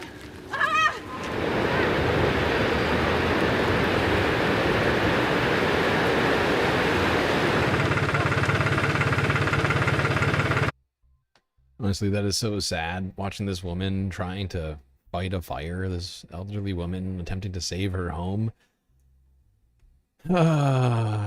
Jesus Christ. I don't know what they were saying in Portuguese, but it's just a terrible, terrible circumstance. But this has just been what it's been like across all of Europe. It was all of Southern Europe for the last like 2 weeks. Let's go here. AccuWeather from 4 days ago. Firefighters race against giant wildfires across Europe.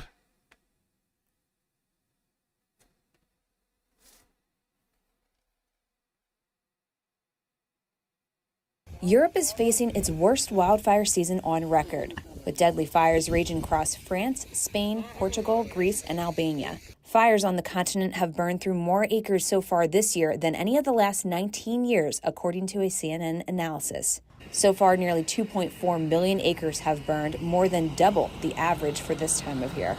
In Spain, nearly 1,000 firefighters are battling blazes with thousands evacuated. A large deadly fire near Madrid has burned through 2,500 acres. Portugal is heavily impacted, with more than 7,500 acres burned in central Portugal. Temperatures in Portugal are expected to exceed 100 degrees this week. Fires have even reached southern Italy, closing mountain trails near Mount Vesuvius. In France, the country's largest wildfire since 1949 is mostly contained but could reignite. The Balkans are also battling blazes, with fires near tourist spots in Albania and Yep, from one side of the Mediterranean all the way to the other side. Portugal all the way to Montenegro, Turkey. All on fire. 2 million acres burned. Most ravenous wildfire season on record for all of Europe.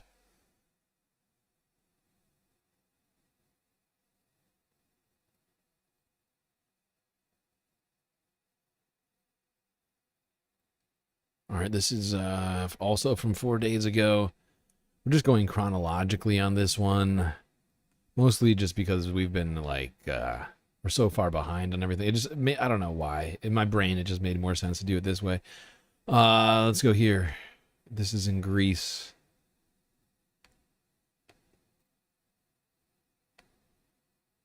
After 2 days of fire, Patra was in a state of shock. Its ring road remained closed, its surrounding hillsides and olive groves were still smoking, and an acrid smell hung over the city.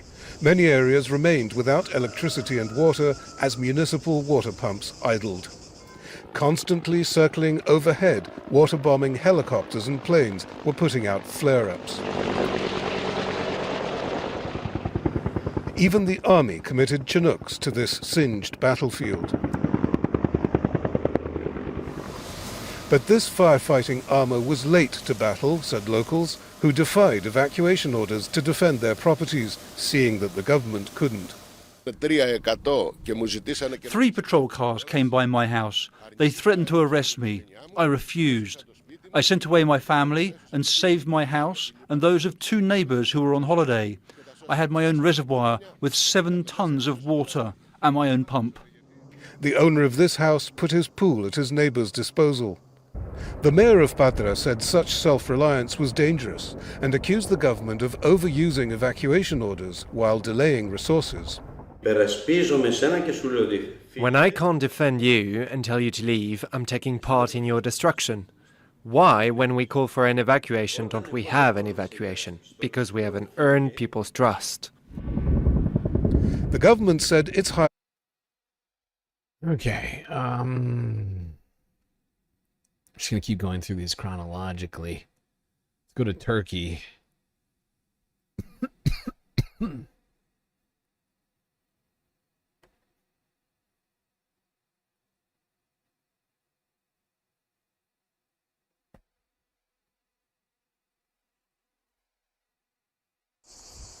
Blackened soil and charred branches are all that remains of these olive trees, passed down through generations of a single family. The custodians of this scorched olive grove are brothers Panayotis and Nikos Kouzouras. Their loss is the result of a wildfire, which swept towards Patras, Greece's 3rd largest city, earlier this week. Drone footage filmed on Thursday showed the extent of the devastation. Its path through farmland and forests disrupted train and road traffic and forced the evacuation of thousands of people, halting just at the edge of one of the city's suburbs. Younger brother Nikos says his family was able to save their homes and their livestock, but couldn't protect their land. This fire was phenomenal, unlike anything we had seen before. You couldn't tell where it was coming from. There were too many fronts. One moment we were seeing it on our right. The next it came to us from the left. One moment we were seeing it 1 kilometer away, and the next it was in front of our feet. As the cleanup began, Panayotis rued a black day for the family. This is not going to give anything anymore.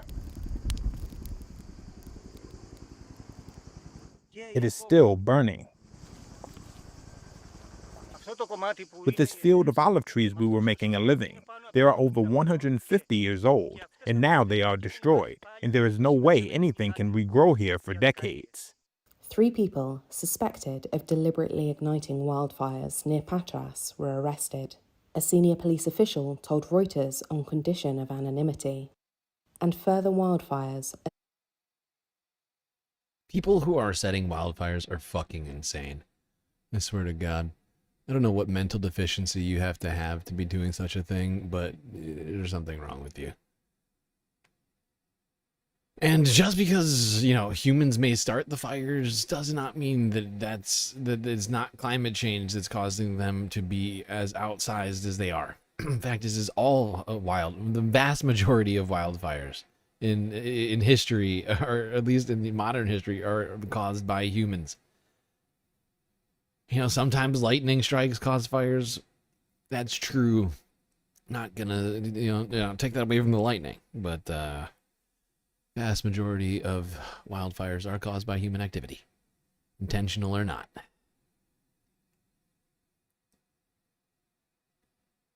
All right, let's keep going through these videos. This is from 3 days ago, France 24.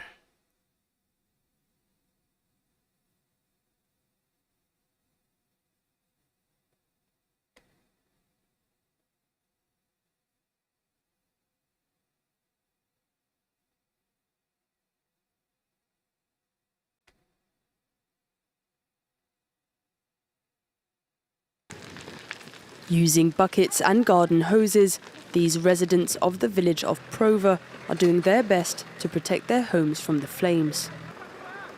Almost 5,000 firefighters have been deployed across the country.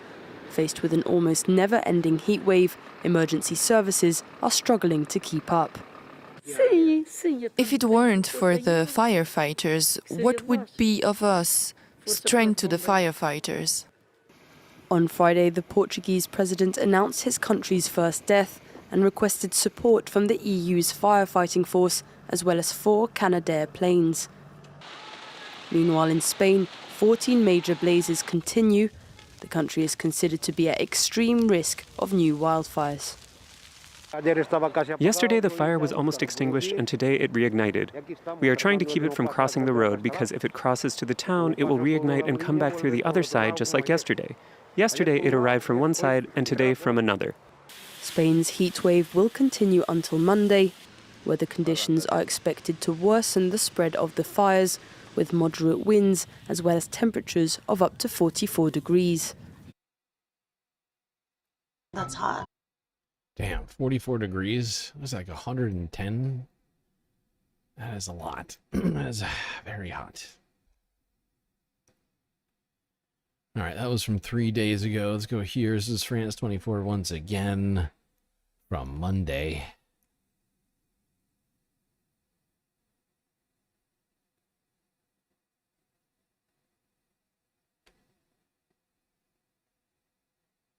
Residents in northwestern Spain work frantically alongside firefighters, using hoses and buckets to hold back the flames. They are desperately fighting to save their homes as wildfires continue to burn throughout the country.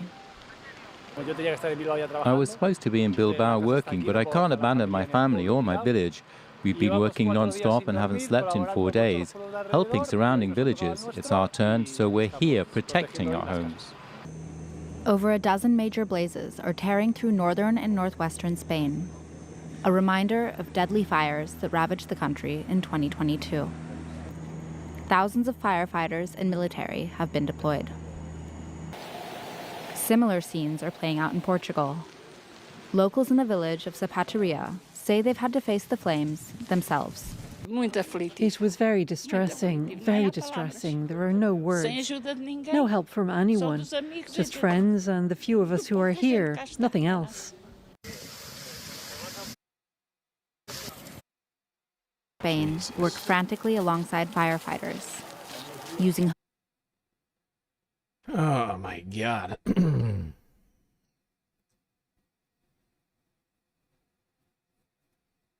All right, let's go here. This is Forbes breaking news from 2 days ago, showing wildfires continuing to spread in Portugal.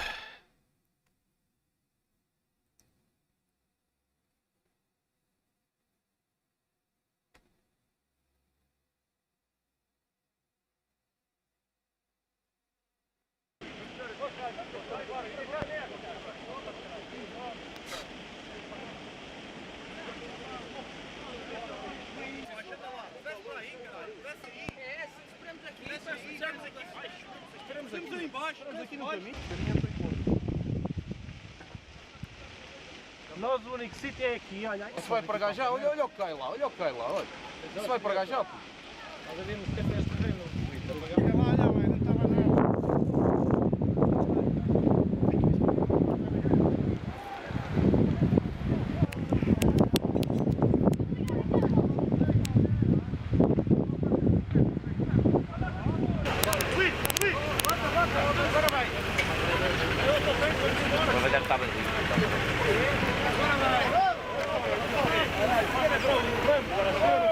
Liguei a bomba! Virou e só temos que ver. Não, peraí.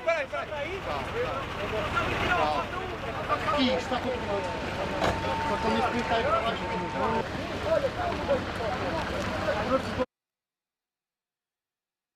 Jesus Christ.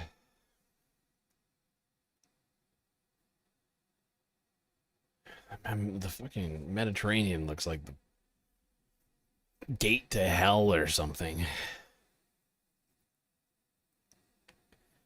All right, let's go here. This is from yesterday. Out of Reuters, drone footage showing the aftermath of the wildfires in Spain.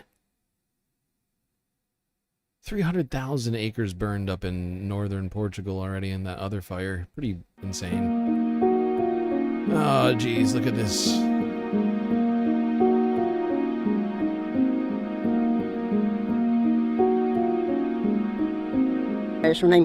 You feel powerless. There's nothing you can do. I don't know. I don't even know how to explain it. But that feeling is powerlessness. The smoke everywhere, and nothing you could do besides leaving. So I went to the sports center. Such young people who had their whole lives ahead and who are gone. That's the hardest thing. But the rest, well, the pine trees have burned, and chestnut trees too. And our properties and trees that were very beautiful are gone too. But, well, all that has a solution. We will plant again, and if I don't see it grow, well, my children will. It's a very optimistic viewpoint from that woman. Could be right. I mean, there's no guarantee in any of that now. You know, maybe your progeny will see the trees that you plant. Maybe they won't.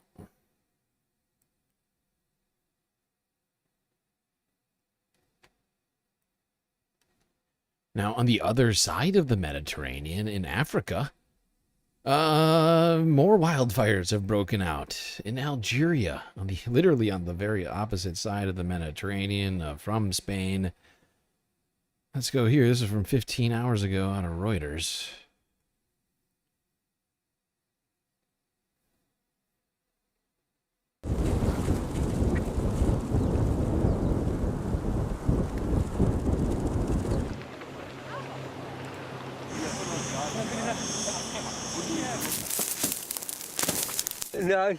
The fire started and burned my brother's field. I stayed here and called the firefighters over when they came. I wasn't afraid. I had already cleared my field.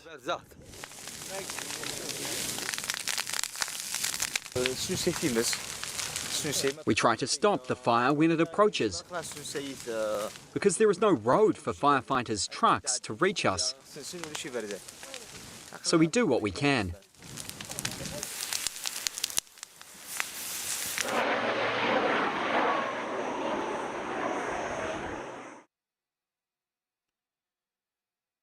Okay, what else we got? Oh, yeah, all right, let's go. Let's go الجو east. حامي جدا يعني البني ادم اذا كان بيشرب لتر ميه صار بده 87 لتر ميه والميه مش متوفره وهذه مصيبتنا يعني احنا. Okay, my browser's being a fucking idiot. Stop this nonsense. Jesus Christ.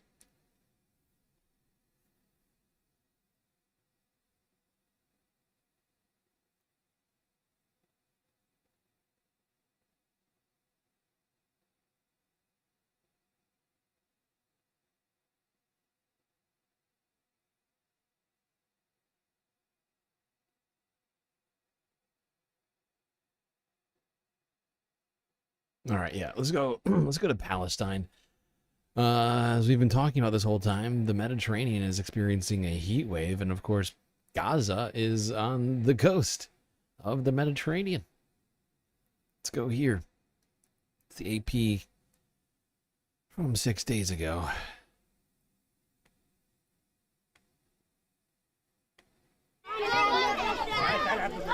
الجو حامي جدا يعني البني ادم اذا كان بيشرب. The weather is very hot. If a person used to drink water, like 1 liter a day, they now drink 8 liters of water a day. This is our plight as a displaced people. We drink it and suffer from stomach cramps. We don't know what the source of the water is. This is what we find. We live in tents. And now it is August. Outside the tent it is hot, and inside the tent it is hot. So we are forced to drink this water wherever we go. Terrible.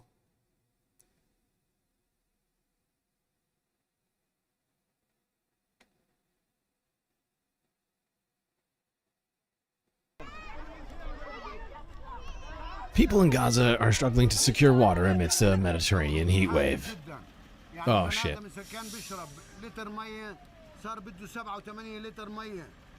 I just realized this is a duplicate story. How did this happen?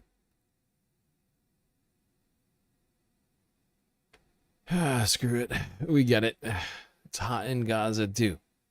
Now, unfortunately for people in Gaza, unlike for those in Portugal or Spain or Greece or Turkey or Albania or Montenegro or any of the other countries that are on fucking fire right now in the Mediterranean and dealing with this heat wave, people in Gaza don't have access to clean water or actual homes or air conditioning or just, I mean, a plentitude of nothingness is what Gazans have to help them in amidst this horrifying heat.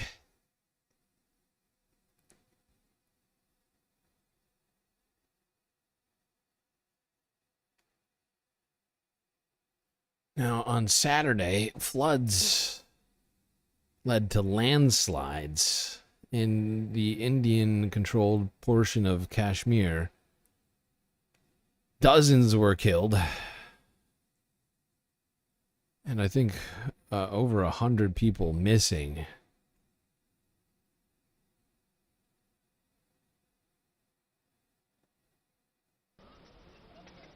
Rescuers in Indian Kashmir searched for survivors on Friday, a day after sudden devastating floods and landslides killed dozens and left at least 200 people missing. Gushing mudslides and floodwaters inundated the village of Chasoti on Thursday, washing away pilgrims who had gathered to trek up the hill to a popular religious site. Kuldeep Singh says he heard a loud sound and saw floodwater rushing towards a crowd of over 150 people. He started running, and when he looked back, the crowd had vanished. He saw people being washed away, raising their hands for help. "What could I do?" he said. "I was terrified." Boulders, cars and people's belongings, caked in mud, lay scattered across the disaster site. Rescue workers are attempting to extricate people out of the debris. This rescue official says 100 to 150 people might still be buried in the area. Those who have been rescued have been taken to nearby hospitals. This woman and her family were washed away downstream. I was stuck under a car. I had lost hope of surviving. I saw my father and then I got a little courage to come out of it. By the time I came out, I saw my mother was under an electricity pole. There were others also. I somehow managed to escape. My mother sustained more injuries. Thursday's incident comes a week after a flood and mudslide engulfed an entire village in the Himalayan state of Uttarakhand. Yep, and we covered that fucking flood too, which was equally as horrifying. Just devastating floods and landslides in India this year.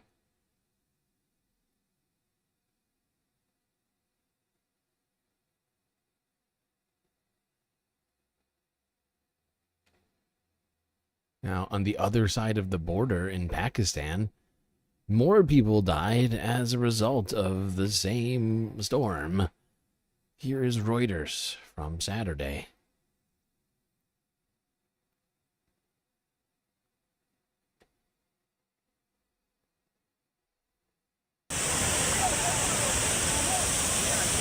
Officials say scores of people have been killed in rain-related incidents across Pakistan over the last 24 hours.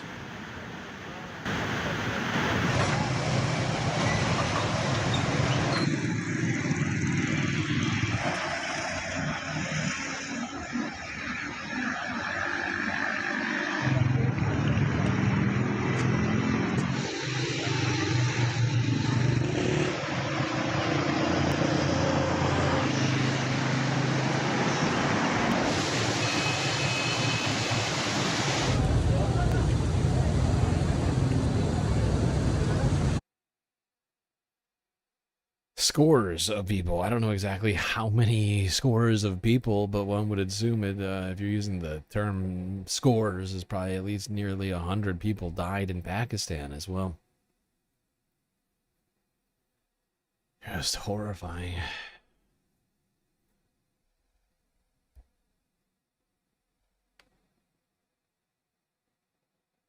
Oh, Jesus. I forgot I didn't watch these next two videos.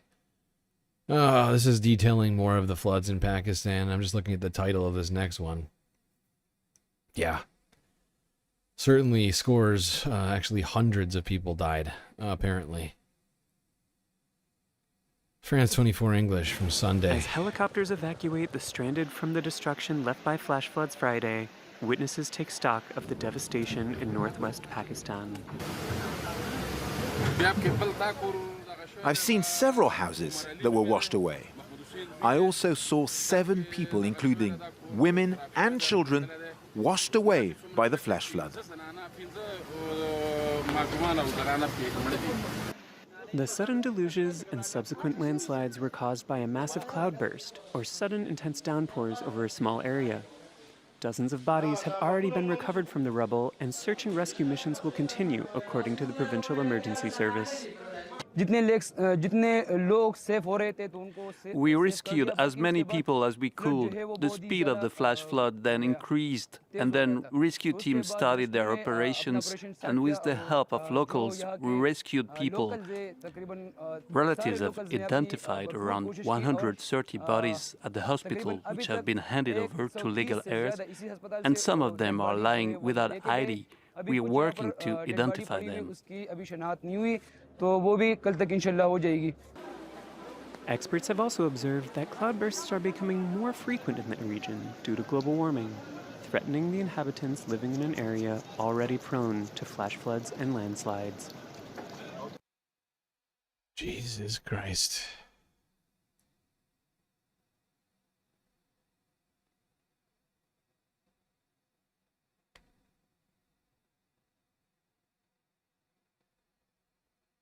That's pretty horrible, if you ask me. I mean, goddamn. Dying.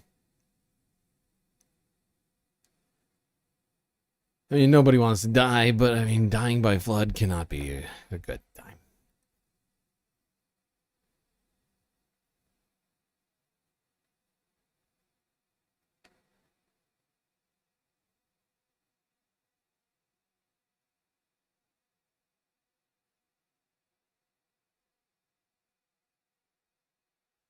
All right, chat. Well, that's the end of the environmental portion of the stream and also the end of the third half. That's right. We've been going for 6 full hours. And we still got a hell of a lot to talk about here today. So do not fret. Stream is not over. We will be right back after these brief space messages.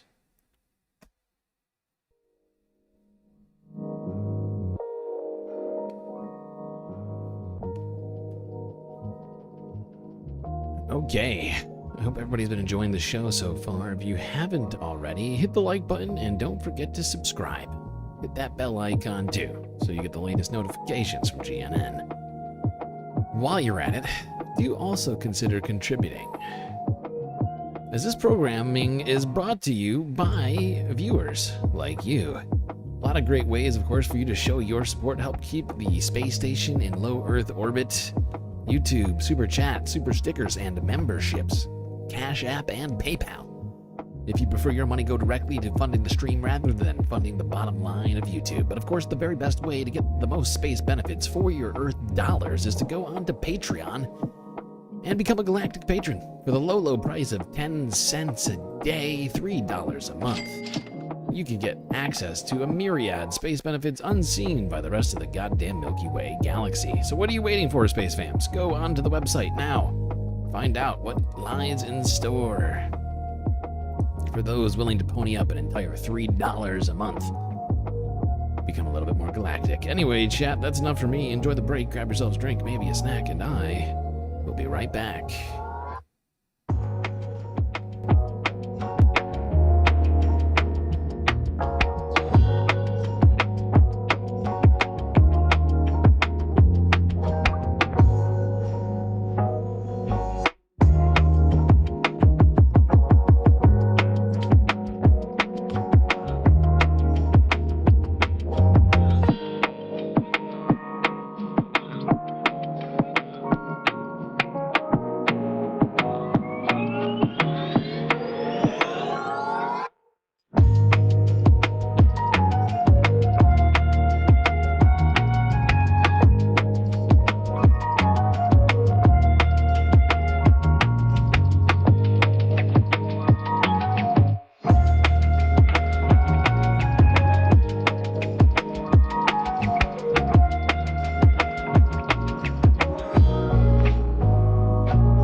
right, Space Fams.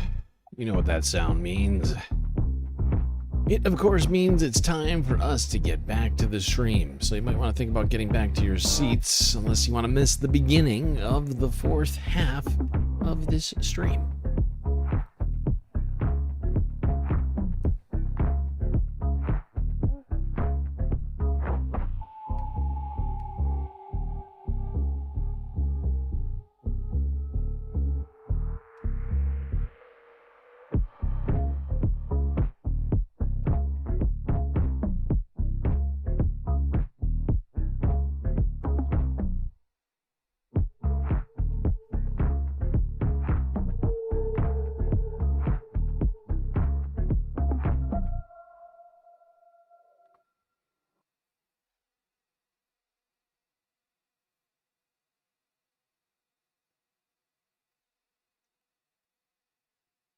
All right, now, fourth half is about to begin with the earthly, worldly news, the geopolitics, but before we get to any of that, we must do some obligatory space-based news.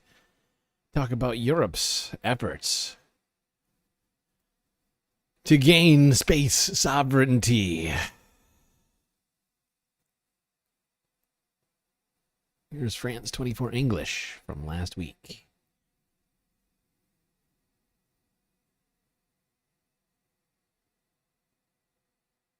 Now, Europe's heavy lift launch rocket Ariane 6 had a successful takeoff on its second commercial flight on Tuesday night. The rocket launched at just after 9:30 p.m. local time at the European spaceport in Kourou in French Guiana. Ariane 6 will put into orbit at 800 kilometers altitude Met-Op SGA-1, Europe's latest generation weather satellite. The satellite is expected to improve weather forecasts and provide a deeper understanding of climate change. Brian Quinn has the details. 3, 2, 1, top. Allumage de CSR et décollage. Into the night sky above French Guiana, the Ariane 6 rocket lifts off on its second commercial mission. A successful launch crucial for Europe's space program as it blasts into the future. On board, the newest generation of European meteorological satellites, a system with enhanced sensors that will orbit the Earth longitudinally, crossing the same latitude at the same time of day for each pass, thus allowing scientists to better monitor the Earth's changing climate and better predict extreme weather events. Not only we have a global warming worldwide, but Europe is warming up twice faster than any region in the world.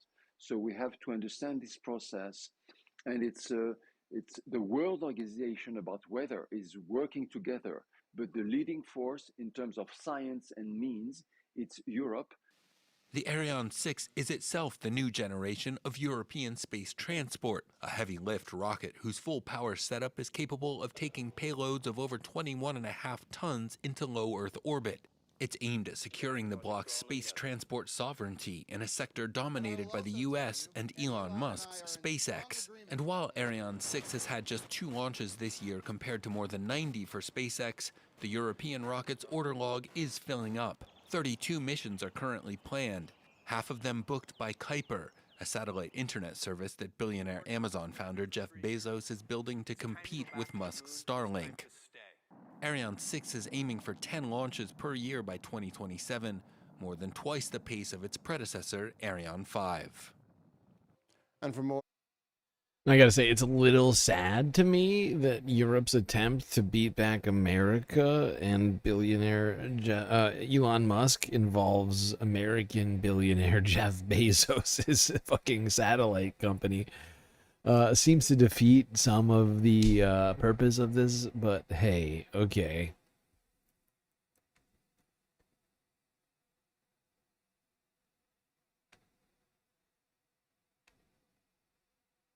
Like, I don't want to harp too much on it, but come on, Europe. Come on! You can do better than that.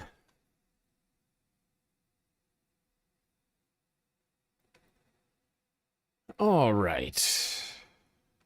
Now we are going to cover basically 2 topics in the world half today.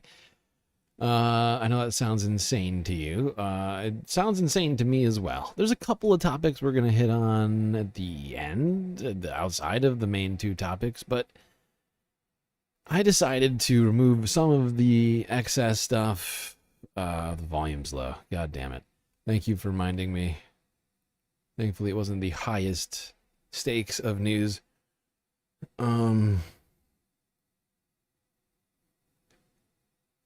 yeah, we're going to talk Israel, Gaza, and we are going to talk Ukraine, Russia for most of the final. I don't even know if this might take two halves. I'm not going to lie. We have a lot to cover. A lot has happened in the last week. Honestly, we haven't done a full stream since last Wednesday. And that's troubling to me. So I figured I would cut it down to two topics.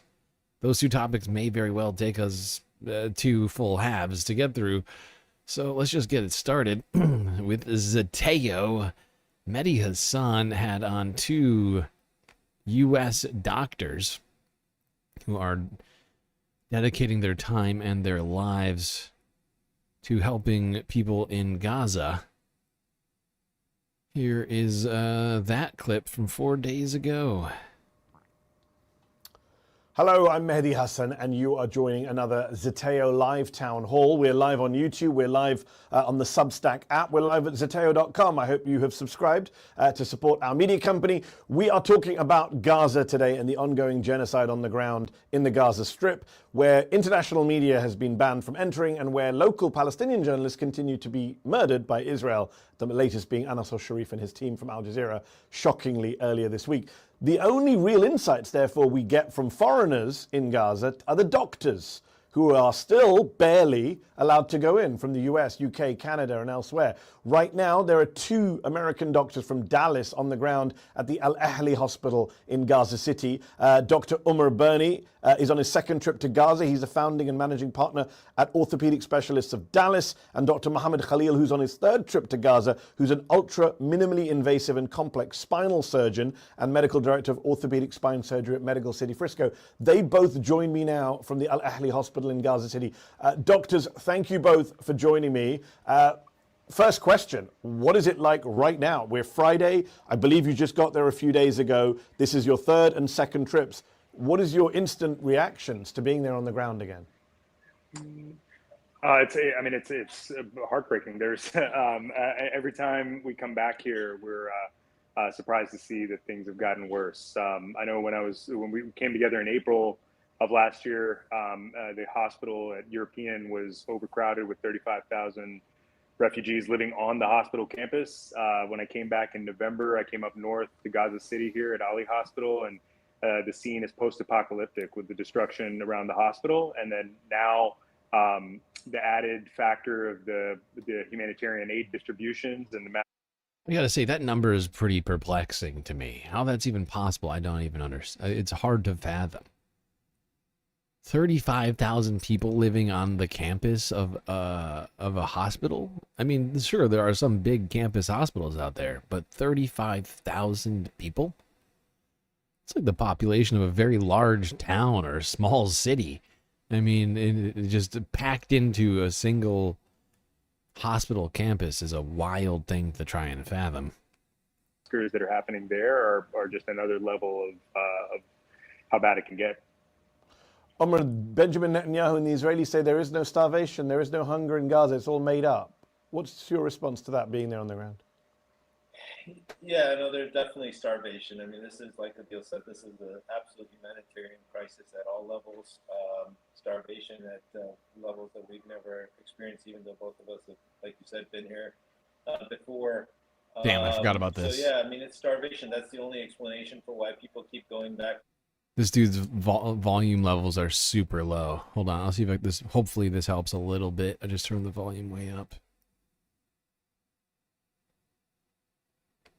So it's, food distributions. Just to give you an idea, I mean, majority of the casualties and the injuries that we're seeing are, I'd say, well over 50% of them, don't you say, would be coming from the food distribution. So it's only because people are starving. I saw a case a couple nights ago This young man lost both of his hands from an explosive injury and one of his legs. And instead of being worried about the fingers that he was missing, he was 16 years old. He was more worried. He kept pointing to his mouth and telling me to feed him. He had no fingers left on his hands that had gone away. And dad was trying to explain to us that he escaped the house. He said, I've been holding him into the house for the last 4 or 5 days not to let him go to the food distribution centers. And he somehow, like any teenager, got away and went to food and said, look what happened. So I mean, starvation, that defines starvation right there. And I should point out to people just joining us that Dr. Bernie and Dr. Khalil are in Gaza City. They're at the Ahli Hospital. Obviously, the internet isn't great. Yeah, honestly, lag coming from the doctors as well as from Mehdi on this one. Soul Life, Galactic Mod says that I moderate this live. I banned a few anti-Palestines and timed out some anti-Judaic stuff. I hope Zateo didn't mind. I mean, isn't that your job as moderator of Zateo? To do that, exactly the description of what you just said.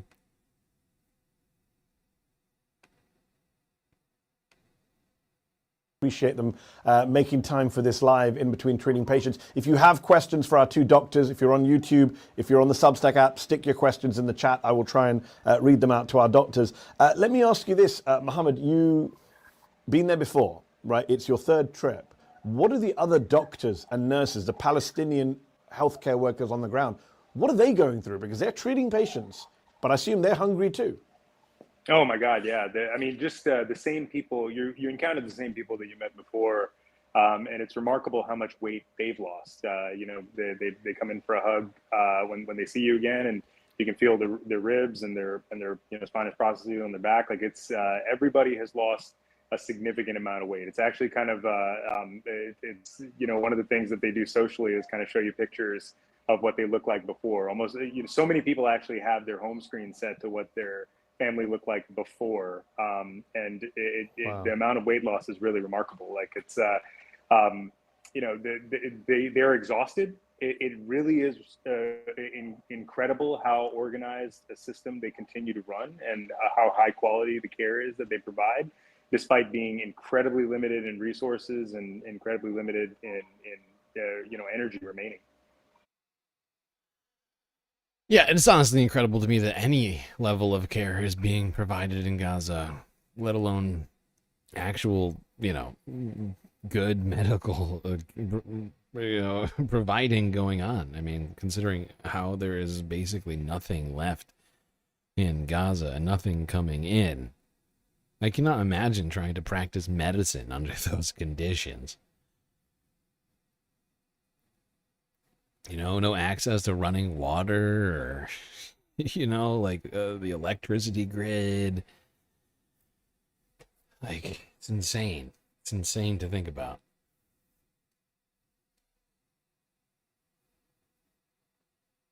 You were banned from the local book banning? Oh, that's not right.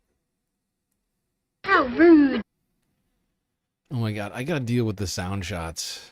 I've been like, oh God, I just, I'm sure you're all quite frustrated like I am about the technical difficulties we've been experiencing recently.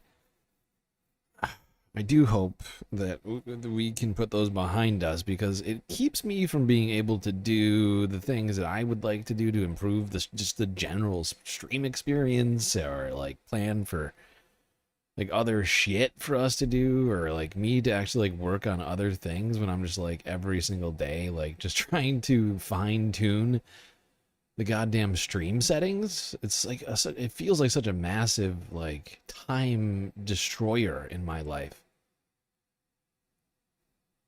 Like I don't know exactly how many test streams I've done in the last 2 months, but it's got to be close to like 200. They're incredibly time consuming. Like each test stream probably takes like, somewhere between 10 minutes to 30 minutes on the longer side, like an hour. It keeps me from doing things like making all the sound shots of the same volume level, which is actually a much more involved process than you might think. Because each one of the sound shots, right, are recordings of other like, you know what I mean? Like of like videos or whatever, right? Like a clip from a movie or a TV show or Donald Trump saying immediately, if not sooner. Like one's from like a C-SPAN feed, one's from a Reuters feed, or whatever clip, or a Majority Report video. And they all have different levels to begin with, right? Like the original sound files have like original levels that come along with it, which are all different. And so getting them to be all the same sound level on the board itself is actually quite difficult. But it's something I've been meaning to do for months and months and months now.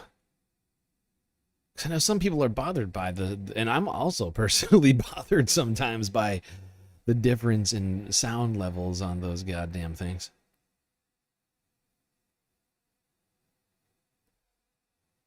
All right, let's go here. Speaking of the Majority Report, let's go there right now. Immediately, if not sooner.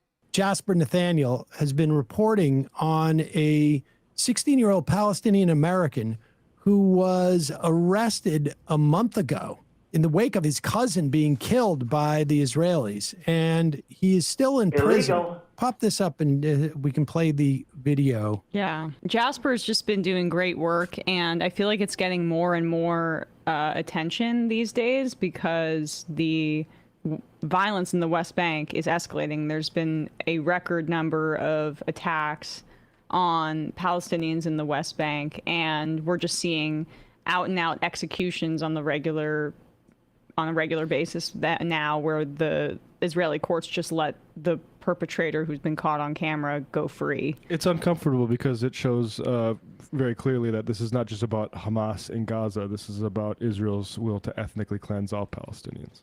And so this is... Yeah, and I would also like to point out that the fact that Israeli courts are not holding people accountable for war crimes is a violation of international law in itself, and would actually lead to the justification of a number of different things, but not like one of the only, like, how do I get it? Like, one of the only reasons Israel hasn't had to deal with some of the ramifications of its war crimes is that aside from the fact that they've had the United States backing this entire time, is the fact that they have, loosely been claiming the entire time that they're holding all war criminals to account, right? But if you're not doing that, that then sort of your self investigating, if that does not go well, leads to a different set of circumstances that haven't come to fruition yet, but could in the future. Zohran Ibrahim talking about his son, Mohammed Zohran Ibrahim, who is in the Megiddo prison, which is famously a horrible prison. Here are the clips, and then there's opportunity for you to send letters and emails to Huckabee, Rubio, and your senators. But play this clip. Don't worry about it, little Marco. Gentlemen. After Saifullah was murdered by the Israeli settlers. So he came and we met at Camel's house. He had his crew with him, came in with his security and all that. But I'm saying his people that's with him, that sat with us, was 4 or 5 people. They listened, they responded, everything was positive. And even the father of Saifullah Camel, he just, he even told Mike Huckabee, my son can't come back. They took my son away. That's nothing. Nobody can do nothing about that. But can you give us some, give us something back? Give us some happiness back. Can you at least get Muhammad out of jail? And what did he say? We'll work on it. He said, we'll work on it. And we'll take care of it. This is almost a month now, so So I know they got a lot of pressure on them now, after the social media. We know from somebody that they got over 20-some thousand emails, within the first 3-4 days. So maybe that kind of pressure. Now that kind of pressure probably, took it to Washington. Maybe it was something that was just in the U.S. embassy, that was not reaching other parts of the world. So after social media hit, now it's, the White House, the clip we sent you today, at least, they can't come back and say in 1 week or 2 weeks we had no information about Muhammad Ibrahim. There have been also Palestinian Americans that have been killed by Israelis that the administration has done nothing about as well. Nothing. Yeah, and I mean, the fact is the U.S. government's been well aware of the fact that Israel's been holding thousands of hostages, in Israeli prisons that they've been using to negotiate to get their own hostages back, and or to just, repress Palestinians from just exercising basic freedoms. And it's a situation that's been ongoing for a very, very long time. And there's no justifications for these Palestinian jails that Israel has come up with. The way they've been, they're just concentration camps by a different name.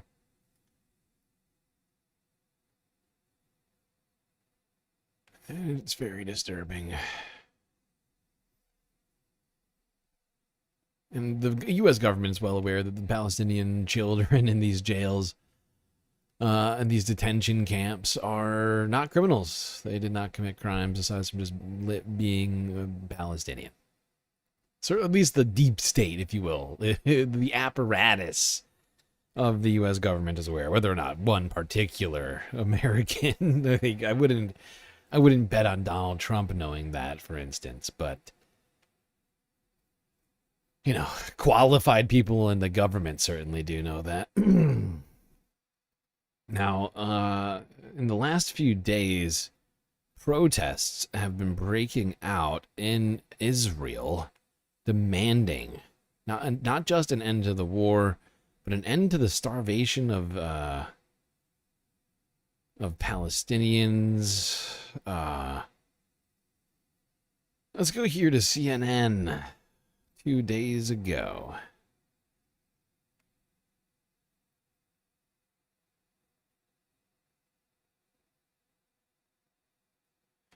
Roads blocked, businesses shut as nationwide protest strike hits Israel. A nationwide strike and widespread protests across Israel. Today, thousands of protesters blocked major roads, businesses also closing. There are rallies happening in cities and towns across the country. They are demanding an end to the war in Gaza and a deal for the return of hostages held there. CNN's Oren Lieberman is in Hostages Square in Tel Aviv. What are you hearing from people and how potentially influential will it be? From the numbers of people we have seen on the streets and in the surrounding area, from the crowds we have tried to get through with some success because the streets are packed so densely, I think it's safe to say this is easily one of the largest, if not the largest protest we've seen against the war since it started nearly 2 years ago. And it came together only in the last week. Organizers from both hostage families as well as bereaved families from October 7th called for a grassroots nationwide strike today, and it has taken place throughout the entire day. There are hundreds, if not thousands, just around me right here, and the closer you get to Hostages Square, which is still a few hundred meters behind us, the more packed it gets. You may even be able to hear the noise from the chanting, the drums, the cheers, the chants from Hostages Square itself, and that gives you just a sense of how many people are here. This all started at 6:29 this morning. That's the time of the Hamas-led attack from October 7th, so it is incredibly symbolic.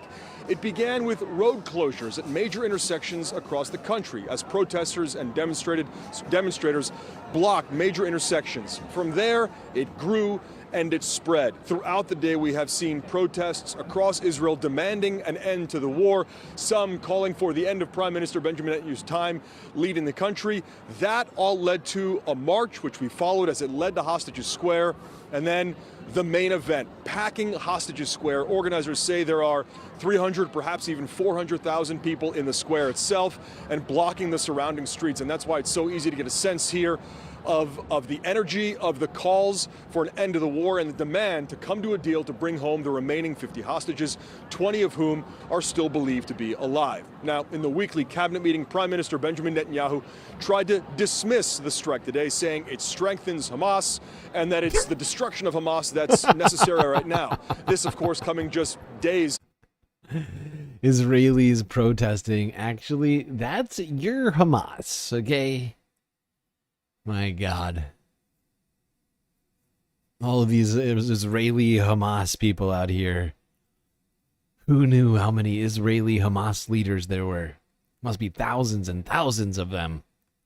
After Netanyahu and the Security Cabinet approved Israel's takeover and occupation of Gaza City. Protesters we've spoken with here see that as a death sentence for the hostages. It endangers the hostages, it endangers the country itself, they say, because of the split. And we see that rift here, the rift between what the government is calling for and what the protesters here are demanding. Organizers say for them, this is just the beginning. So a key question is, where does this go from here? Hundreds of thousands, organizers say, on the streets tonight in a unified call for bringing home the hostages and an end to the war. Again, they promise this is the beginning, and this they say will continue until they see that vision, a vision of the end of the war, realized. And then, Oren, I also want to ask you about some leaked audio of a former Israeli intelligence chief where he discusses the situation in Gaza. So this came out just a couple of days ago. It was leaked audio recordings from Israel's Channel 12 News. This is Major General Aharon Haliva, who is the former head of Israeli military intelligence. In part of these lengthy leaked audio recordings, he says here, and I'm quoting from the hostages, from the recordings, the fact that there are already 50,000 dead in Gaza is necessary and required for future generations. He says, and I'm quoting again here, for everything that happened on October 7th, for every one person on October 7th, 50 Palestinians must die. It doesn't matter now if they are children. After these audio recordings were leaked, he issued a statement to Channel 12 saying these occurred in a private forum. Obviously. Oh, he said it in private, so that makes it better. Holy shit. That's one of the most genocidal things we've heard out of Israeli leaders and IDF or otherwise. Killing 50,000 people is necessary. Doesn't even matter if they're children. For the future generations of Israel, we must ethnically cleanse and genocide people. Holy shit. Saying that in private does not make it better. It's insane.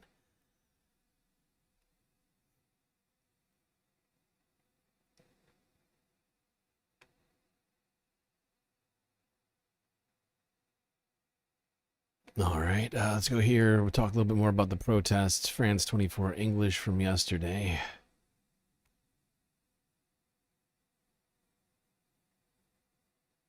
The highway from Jerusalem to Tel Aviv blocked by burning tires. Its lanes taken over by protesters Sunday for one of Israel's largest demonstrations in 22 months of war. The government plans to expand the war, which will kill the hostages, which will lead to many innocent deaths in Gaza, and we want to stop it before it's too late. Their destination, the Tel Aviv plaza that has become known as Hostages Square, where relatives of the Israelis still held captive by Hamas demanded the government make a deal to end the war and bring their loved ones home. Israel's government never took real initiative for a comprehensive agreement to end the war. They turned a just war into a false war, a political war, an eternal war. Some 20 Israeli hostages are believed to still be alive in Gaza, with 30 more believed dead. Last week, Prime Minister Benjamin Netanyahu's war cabinet approved plans to expand the war by occupying Gaza City and displacing its population, a decision condemned by the UN as certain to worsen an already catastrophic humanitarian crisis. Illegal. Netanyahu, who has an arrest warrant against him from the International Criminal Court for war crimes and crimes against humanity, denounced Sunday's demonstrations. Those who want to end the war without defeating Hamas are not only hardening Hamas's position and delaying the release of our hostages, they are ensuring that the horrors of October 7th. Wow, so it's the fault of the protesters that the hostages haven't come back, not the guy in charge of the Israeli military as well as the Israeli negotiating position. Wow. Gaslighting supreme. I still haven't come up with a good word for both gaslighting and projecting simultaneously, but that's absolutely... Can we come up with a word for that? Gotta come up with a snazzy word that means both of those things simultaneously, because that is absolutely what Benjamin Netanyahu is doing. He's projecting his own failures onto the protesters, then telling them it's actually their fault. Hey, you, it's your fault, pal. Not me? Not me? No. The guy who's done absolutely nothing to get the hostages back? Not my fault. It's your fault for protesting my not getting them back. Don't you see? Fart lighting? That's pretty good. That's pretty good. I'll write that down. It's on the list of potentials. Okay, let's go here. This is horrifying news. While people are protesting in Israel proper, in the West Bank, Israeli settlers are enacting a horrifying campaign of violence on Palestinian West Bank communities. BBC News has witnessed an attack by dozens of Israeli settlers on a group of Palestinians in the occupied West Bank. Illegal. The violence comes as Israel's government prepares to sign off the building of thousands of new homes elsewhere in the territory. Before we get too far, I almost forgot that about this. This is something I mean, just keep in mind this whole time, right? Because we hear about this stuff only when it's documented, right? Like, the fact that a BBC news camera had to happen to be nearby, I don't know exactly what the likelihood of that is. It's got to be pretty low. Who knows how many times the BBC has missed settler attacks in the West Bank. It's not like they've been, you know, hyper-focused on that or anything. Plan, which is illegal under international law, would, according to one far-right minister, bury the idea of a Palestinian state. Lucy Williamson was in the West Bank near the illegal outpost of Or Nahman when Palestinian villagers came under attack, and a warning, there are some scenes in her report which you may find distressing. To bury the idea of a Palestinian state, extremist settlers kill Palestinian trees. Brahim's family have farmed olives here for generations. This week, he said, his trees were hacked to pieces by settlers who've set up camp on a nearby hill. Ties to his past, cut down by the politics of today. Fear is natural, but there is something stronger than fear that drives me to stay here. The scent of my ancestors and an attachment dating back hundreds of years. As we stood there, masked settlers carrying sticks charged down the hill and across the field towards us. A completely unprovoked attack. We have to go, Fred. Get out of here, guys. As we pull back along the road, some of Brahim's neighbours turn up with catapults and stones. As settlers on a quad bike chase away a white truck carrying local volunteer emergency workers. This has now escalated into open confrontation between settlers and local Palestinians, with more people coming to join the fight on either side. Locals say this is happening almost every day now, and these are the tactics settlers are using to take the land, field by field. The speed and spread of this attack was breathtaking. Dozens of settlers fanning out across the hills, We watch them break into buildings, methodically setting fire to vehicles and homes. Shepherds rushing their flocks away as the hillside breaks into flames. In just a couple of hours, this conflict has spiraled from one olive grove all across these hills. Settlers have been chasing Palestinians off their land. Several houses have been set on fire, and the arrival of the army has done little to stop it. Yeah, no kidding. Palestinians from across the area arrive to help, but the army has sealed off. The way that they phrase all this shit is the fucking army later insane. told us that Palestinians had burnt.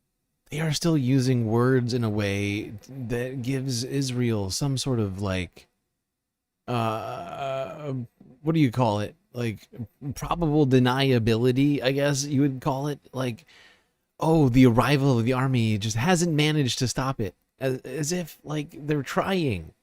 Like, get the fuck out of here, BBC. What a ridiculous fucking way to phrase that. Oh, the arrival of the army hasn't stopped it. Because they're actively helping, you fucking morons. A better way to have phrased that would have been, the Israeli army has shown up to help the settlers enact violence against Palestinians. Or at the very least, the Israeli army is doing fuck all. They are doing nothing to protect Palestinians or their property in the West Bank. Which they have a legal obligation to do, technically, since it is an occupied territory.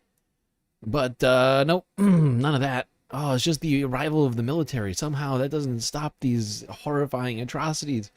Oh, it's so weird. There's the settlers. They're just so powerful. You know, like, that's the way they're framing it. It's like, oh, those settlers, those, those nasty settlers are just so powerful. Even the entire Israeli military can't stop them.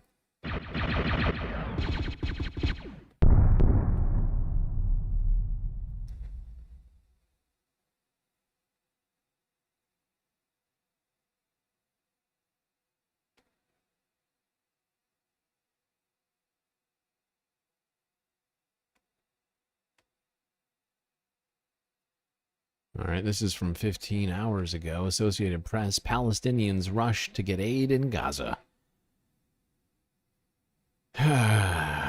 God. They're still doing air drops. Here we go.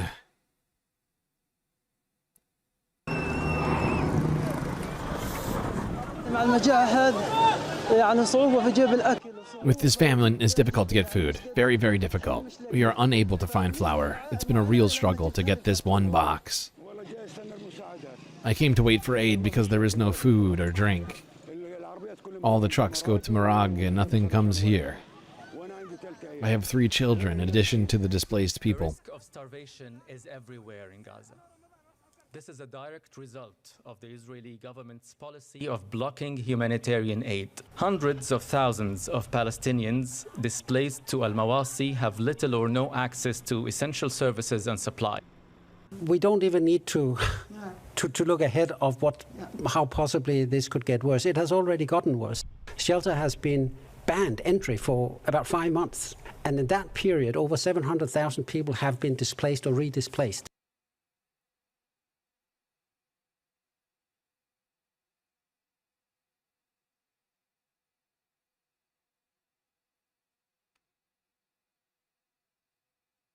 Now to the Middle East. Mediators are...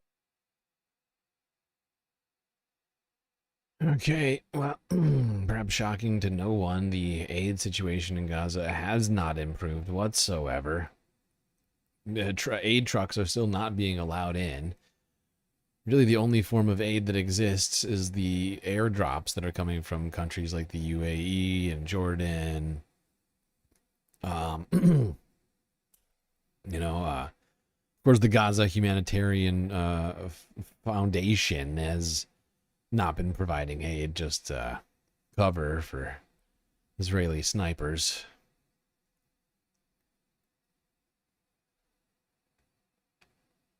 Now, apparently, Hamas has agreed to a Gaza ceasefire proposal that was, who was it again? Was it Qatar? Anyway, a ceasefire proposal was proposed by not Israel, which was accepted by Hamas. But we are all waiting now on the response from the Israelis as to whether or not they will accept a ceasefire.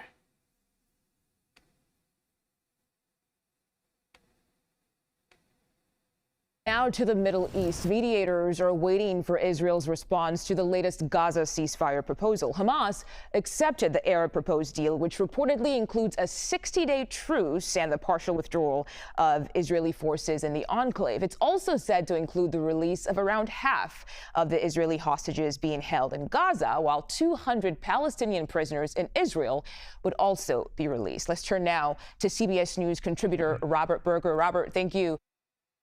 Those prisoners are not prisoners. Fuck yourself, CBS. Go fuck yourself. I am so sick of people calling the people inside of Israeli detention centers, the Palestinians, as anything other than hostages. They're being used in the same fashion that Hamas is using the hostages, okay? They are a pawn. All right? They are literally there as a bargaining chip. And I mean, in some cases, I mean, they have so many hostages, like, they could be releasing hostages for every single day. They could probably release like 20 hostages a day for like the next 5 years, and they still would have some sitting around. You know, it's fucking insane that the CBS and all these other organizations continue to call them prisoners, like these Palestinian children are all criminals or something. For your time today. Negotiations have fallen apart in just previous rounds of talks. So what exactly is different this time around? Not much. I mean, ironically, this is almost the same proposal that we've had on the table for months. It's called the Witkoff proposal, proposed by U.S. Envoy Steve Witkoff, calling for a 60-day ceasefire and the release of about half the living and half the dead Israeli hostages. We're talking about 10 living Israeli hostages that would be released during the ceasefire, and then an effort to try to negotiate an end to the war and get back the rest of the hostages. Hamas had actually not accepted this previously, and now it is because it's under massive military pressure from Israel. Prime Minister Netanyahu calling it. Oh my God, go fuck yourself, CBS. Oh, they're doing it because of massive military pressure. You mean the starvation? You mean the blockade, the illegal blockade that Israel's been using as a pressure tactic? I am so sick of CBS. I'm so sick of all of these fucking media organizations that are just playing this fucking game. It is disgusting. It is fucking disgusting. All right, that's it on Israel, Gaza, aside from this next video. This is from five plus years ago.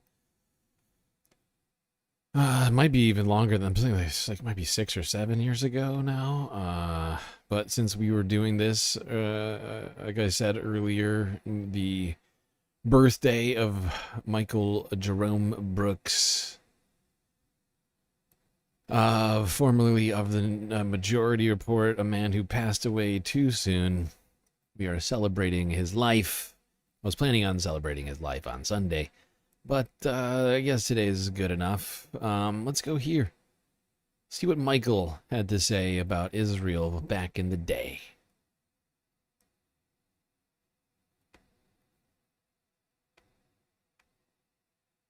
Hi. Hi. So my first question, it says on your Twitter that you're Jewish. Am I getting this right?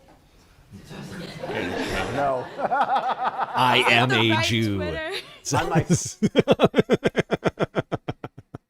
Yeah, I cannot imagine Michael actually putting that down in his bio. It says on your Twitter that you're Jewish. Am I getting this right? What? No. Is it the right Twitter? On my Twitter bio, it says I'm Jewish? No, but like in your tweets. I don't want to be wrong. In your tweets. I have Jewish background. I'm just okay. In your tweets, okay, it says so you are Jewish. In your tweets, I have noticed a Judaic theme. I have Jewish background. I'm just trying to think of. Okay, so as someone with a Jewish background. Yes. how do you feel about Bernie's plan for Israel, especially as someone concerned with foreign policy? I love it. It's an absolutely necessary. My Jewish values teach me to oppose apartheid. Okay.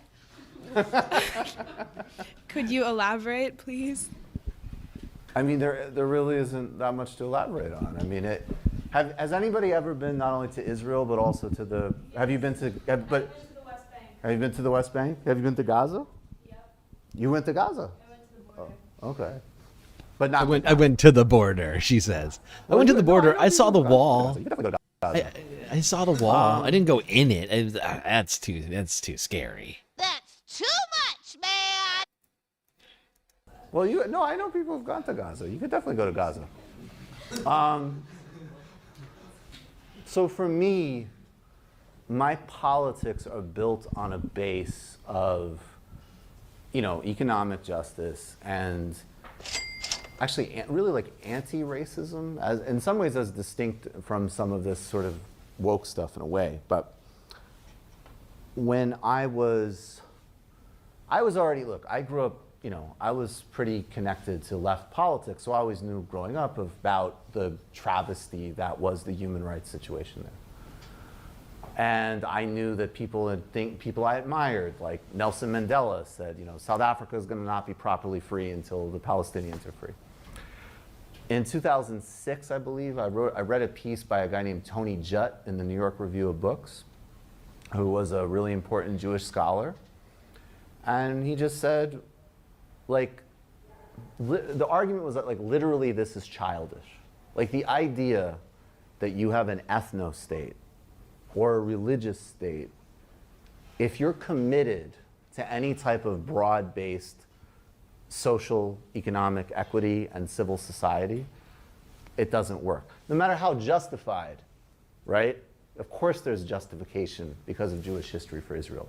There's justification for Kurdistan because of Kurdish reality. There's justification for Pakistan. It's notable that Israel and Pakistan are both disasters. Israel not in the sense of, look, if you're a European Jewish background, you have a nice life there. If you're not, you are, even inside 67 borders, not a fully equal citizen. And the situation in the West Bank is, it is literally Jim Crow-like, and Gaza is,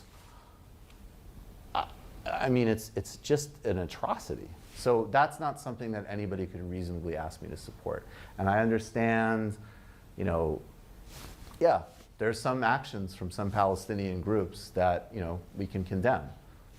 In fact, those have not even really been in any way seriously in play since 2003.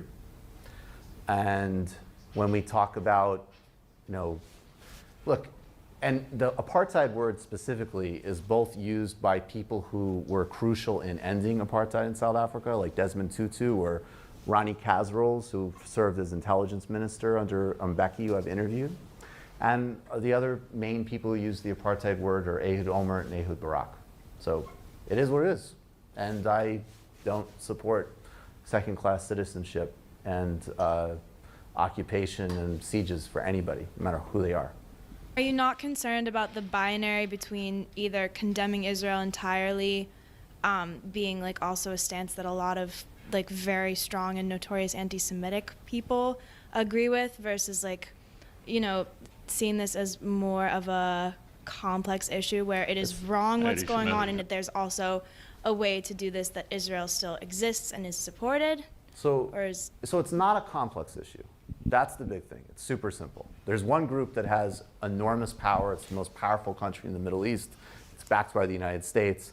It acts on another population of people with total impunity and is never held accountable for anything. So there's no symmetry in the relationship, period. And just as a thought experiment, IDW people, if we know that if somehow a population of Jewish refugees ended up in West Bank and Gaza, and an Arabic government in Jerusalem and Tel Aviv had an open-air prison in Jewish Gaza, which they bombed with white phosphorus, they killed civilians indiscriminately, and they had no provisions for medicine They had an embargo that blocked food, that electricity wasn't running, that there was an over 48% unemployment rate, life expectancy and malnutrition statistics were horrifying. One of the major policymakers in this hypothetical Arabic Palestinian state said, we need to put those Jews on a diet.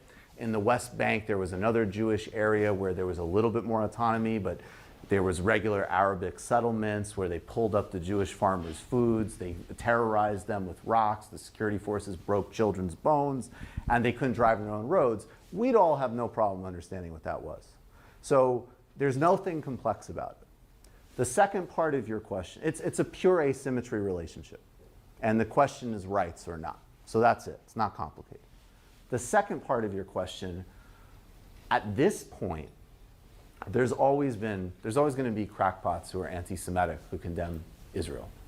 That's not what drives the movement, particularly in the United States. If you work around most people who are concerned with this issue, it's actually populated with a lot of Jewish people.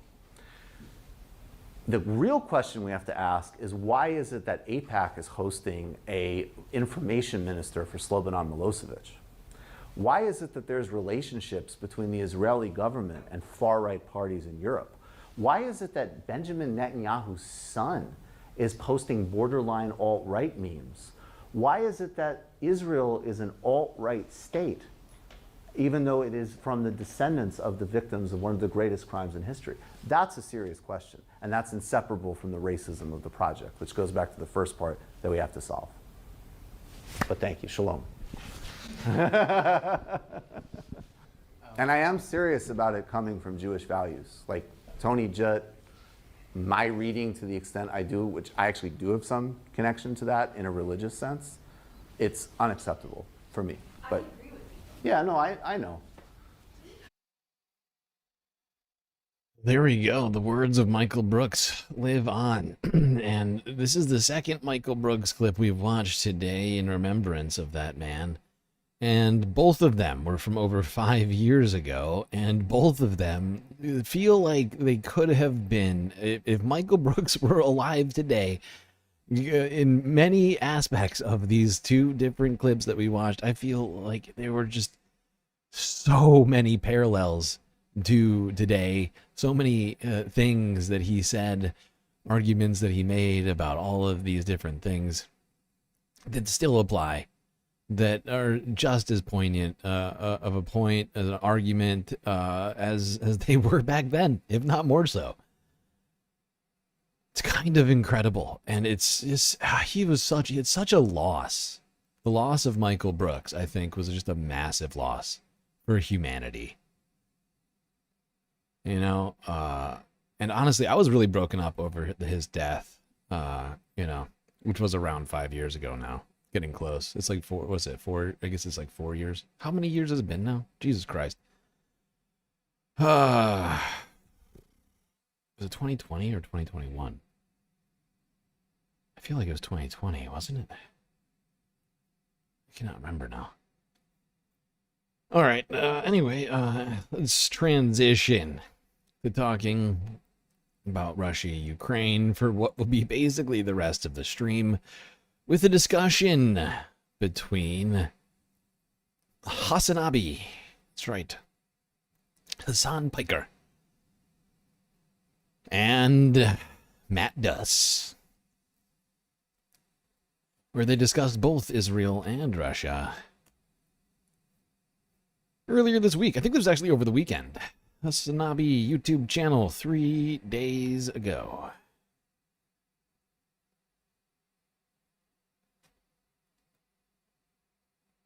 Hello. Hey, how you doing, son? What's going on, Matt? Pleasure to have you on the broadcast. Welcome to the Hassanabi broadcast. What the fuck is up Here with it this? is, everybody, ladies and gentlemen, Matt Duss. As I said earlier a second ago, Matt I'm Duss sorry. is I've just the noticed it. I former don't know how I policy- didn't notice it until just now. But why is Hassan wearing a neckerchief?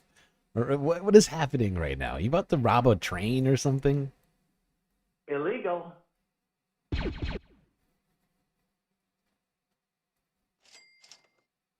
As I said earlier a second ago, Matt Duss is the former foreign policy advisor to Bernie Sanders and now currently working at the Center for International Policy Matt, someone called you evil yesterday. For the record, that's how I presented you, and it reminded me that I was meaning to have you on the broadcast to talk about both the Donald Trump, Vladimir Putin summit that is supposed to be taking place tomorrow, but then also talk to you about Democrats, their failures on Israel-Palestine, your opinion and your evolved opinion on Israel-Palestine personally, and you know what happened, like how that attitude change took place for you.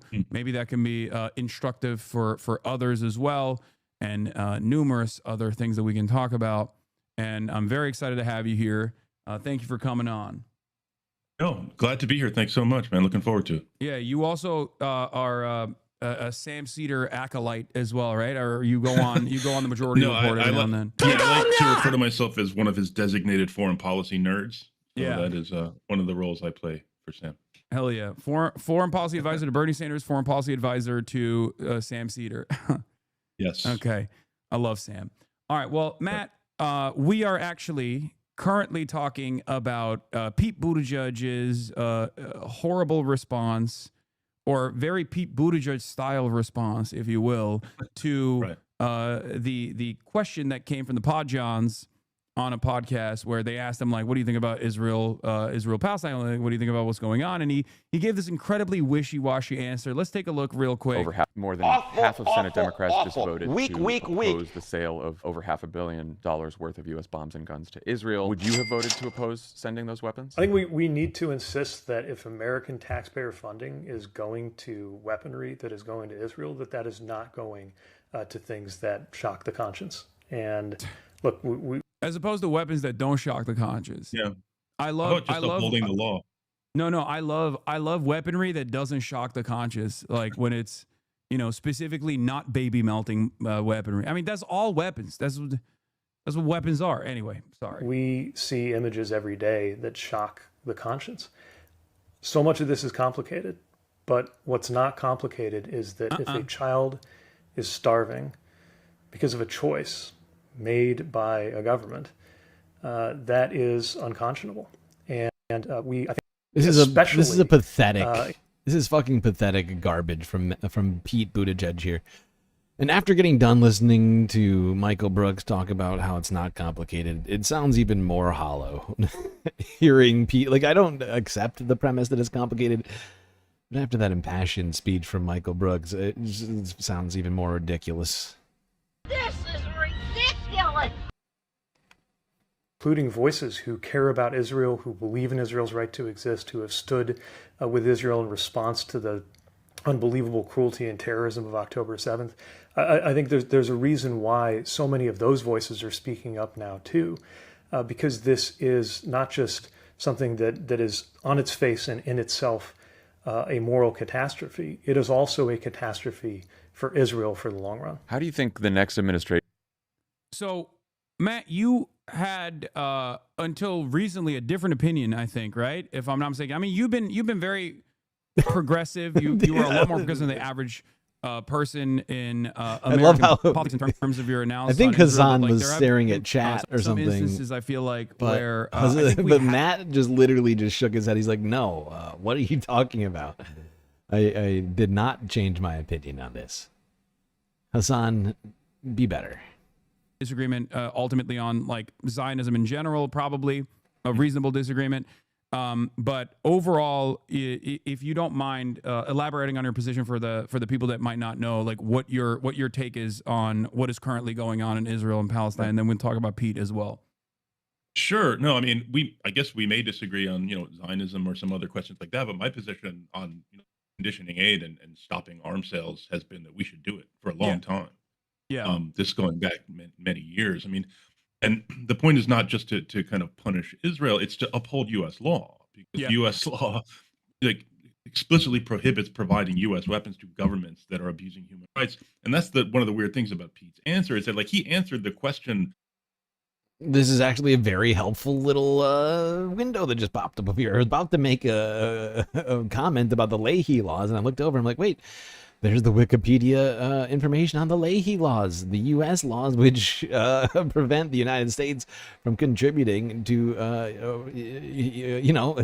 war crimes and other sorts of international crimes. The Leahy laws or Leahy amendments are U.S. human rights laws that prohibit the U.S. State Department and Department of Defense from providing military assistance to foreign security forces units that violate human rights with impunity. Illegal.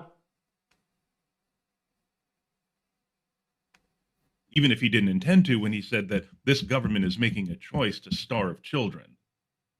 The law says that that's one of the things we cannot support, and arms must immediately stop.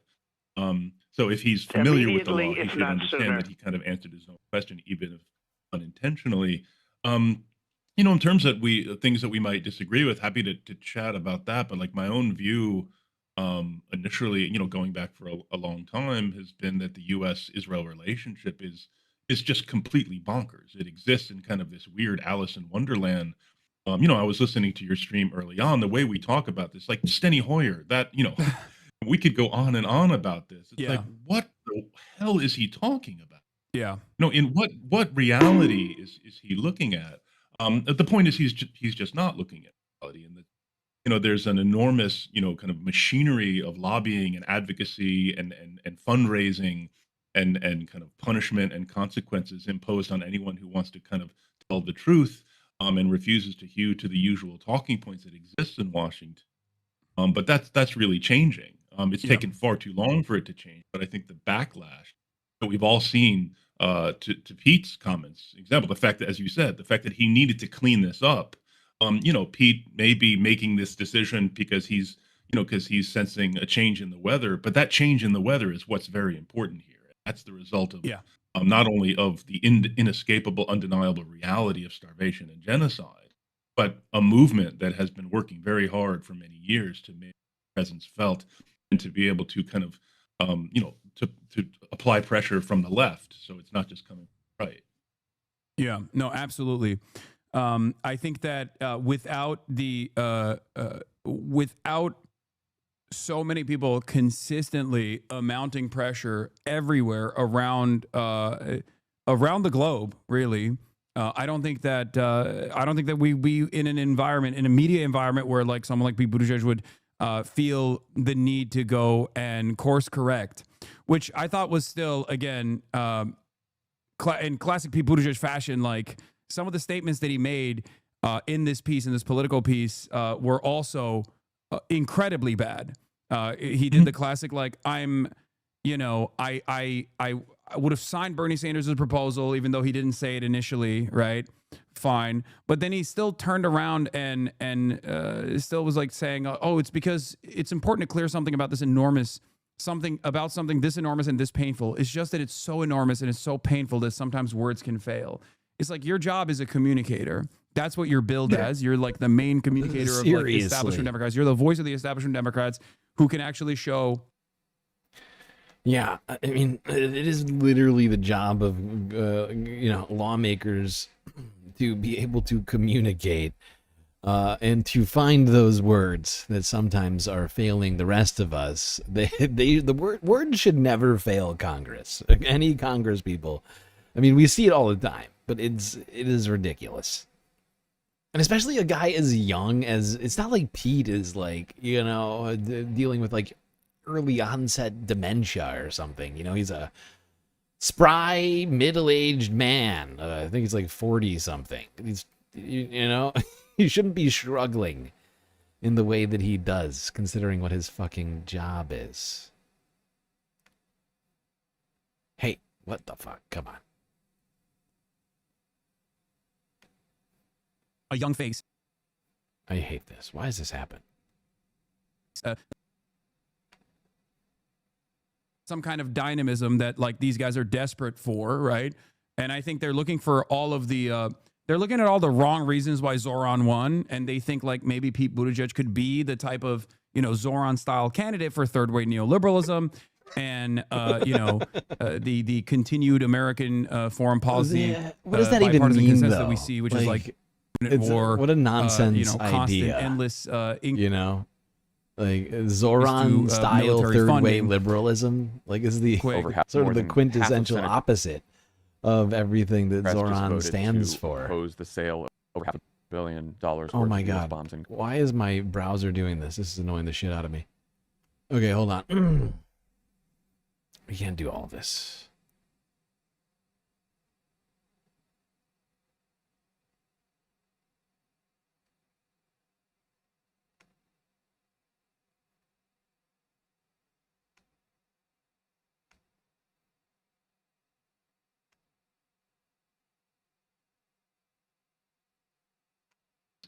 Now, going to this question of defensive versus offensive, I understand that Congresswoman, AOC got some grief for her vote and then for her explanation, and I understand people's concerns about that. My kind of question here is like, was it worth spending that much bandwidth on this amendment that was not going to pass at all? I don't think so. She ended up voting against the entire bill anyway. That was the right vote. And I think where people should focus. Well, see, I agree with you. And I think the concern that I have isn't like, oh, AOCIA or whatever the people say all the time in online circles. The concern I have is, and I think you'll agree with me on this, that there is a void in discourse right now with the way that the Democratic base feels. Is a 92-8 issue at this stage, right? And that void is being experienced in every facets of American politics. Like independents are overwhelmingly seeing Israel in a disfavorable way. Even Republicans, by majority, regardless of their loyalty to Donald Trump, have had issues with Israel in ways that we've never seen in American politics before. So when the overwhelming public sentiment is, as I like to jokingly say, Israel o'clock, and the Democrats are completely unable to ride that wave, even on a partisan, even with a cynical, cold, calculated partisan analysis, I fear that void will be taken over by grifters and maybe even anti-Semitic people. And the Democrats are actually dropping the ball both politically and also on the policy front on this issue once again. I think AOC should be the person that is pushing for amendments like that. Do you disagree? I don't know if that amendment is the one to fight on. I think there are a lot of great things that she's pushed, and she will. We're moving into the NDAA, this big defense authorization bill. I'm really interested to see what she's going to be offering there. I don't know if that one bill that Marjorie Taylor Greene offered was the kind of hill to fight on. I understand what people have concerned about it. I think there are smarter places to fight, but I would also say, people should understand, and I think most people do, that she's been one of the great champs on this. Yeah, and I think Matt Duss is making a good point here. I think it's easy for us, especially in the midst of the genocide, to react to these things in a very negative way. And I was personally upset by it. But, when you break it down like Matt has done here, I mean, it does make perfect sense, right? And at the time I looked at it, I was like, yeah, there's no way this thing is going to pass. And he brings this back up and reminds me of this fact that, while AOC didn't vote for this amendment, it was, that amendment was never going to pass in the first place, right? So it's purely symbolic. Even if she had voted for it, it would have failed. And it would have been a purely symbolic thing to do. And now maybe that's all we need. We just need, people to be doing symbolic votes. But I don't think symbolic votes are going to end the genocide, right? And so I think it's a fair point. It is a fair point. I don't know what the calculus that was made in not doing it, because I think, generally speaking, you would think your conscience would would want you to vote yes on that amendment. But she also voted against the whole bill itself, which the amendment was proposed on. So You know, you get what I'm saying here? Like, it was literally an amendment on a bill. The bill itself was going to pass. The amendment was never going to pass. And so, you know, like, we're getting upset over something that literally AOC's vote would not have changed one iota. And I think it's fair to have disagreements and to question some of the choices she makes, but I also think it's important to keep that in mind.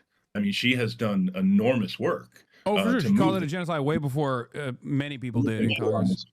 Right. And that should be recognized, and I definitely do recognize that, which is why I always think, like, it's inconsistent, even in the simplest terms. If you're, like, saying that this country is committing a genocide, but then you're also saying, like, but we have to keep giving it weapons to allow itself to continue behaving this belligerent way. Because that's my main point on this, is that, like, everyone, including Israeli society and Israeli officials, knows that without America's unlimited support in Israel's offensive capabilities and its defensive capabilities since October 7, 70% of all munitions that Israel has used has come from the United States of America, both on the defensive side and on the offensive side. We've moved our Navy around Israel's enemies and around Israel's allies as well, in an effort to defend Israel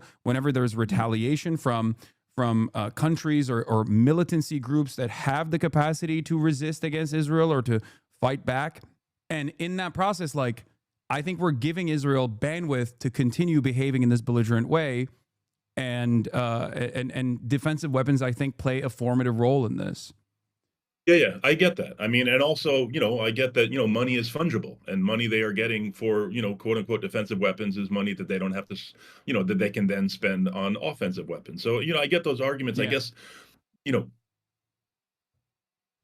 what I would say is that it's, you know, it's fine to disagree with the vote and disagree with her explanation, but I also think in terms of, you know, where we're focusing our energy and where activists are focusing their energy, it's rather than going after her, it's like, I want more people to be voting against the offensive weapons, you know? Yeah. No, and the other thing that I also am finding myself consistently trying to get politicians on the Democratic side to, like, advocate for is that if they lead on this issue and even are unafraid to take bold and, dare I say, radical, I guess, stances on issues like this, they will immediately move the Overton window in a more positive direction. What I mean by this is, if congressional leaders that are the most progressive right now were running around talking about no more weapons to Israel at all, and maybe even a sanctions package to Israel, if that was the advocacy that you heard from the Bernie Sanders and the AOCs of the world, and, like, you know, bold and progressive policymakers, then I think more moderate parts of the Democratic Party would inevitably try to find a centrist position and retriangulate their perspective, instead of just, like, continuing to say, like, oh, well, you know, we don't know if we can stop giving weapons to Israel. That's just the way I see it. I think that that's part of the reason why the Republicans have dominated discourse on every issue, both domestic and foreign policy, in perpetuity, because they're unafraid to be radical. Well, I mean, don't get me, I'm with you on that. I mean, we need kind of bolder, more courageous leadership on a whole range of issues. So I agree there. But I'll say, just, you know, on this one issue, I mean, even that Politico article, the fact that, you know, Pete was even asked about, you know, banning arms sales is because of Bernie's resolutions. These joint resolutions of disapproval that Bernie introduced and it was voted on a few weeks ago. It got the most votes from any from Democrats ever. I think it was 27 for one, 24 for another.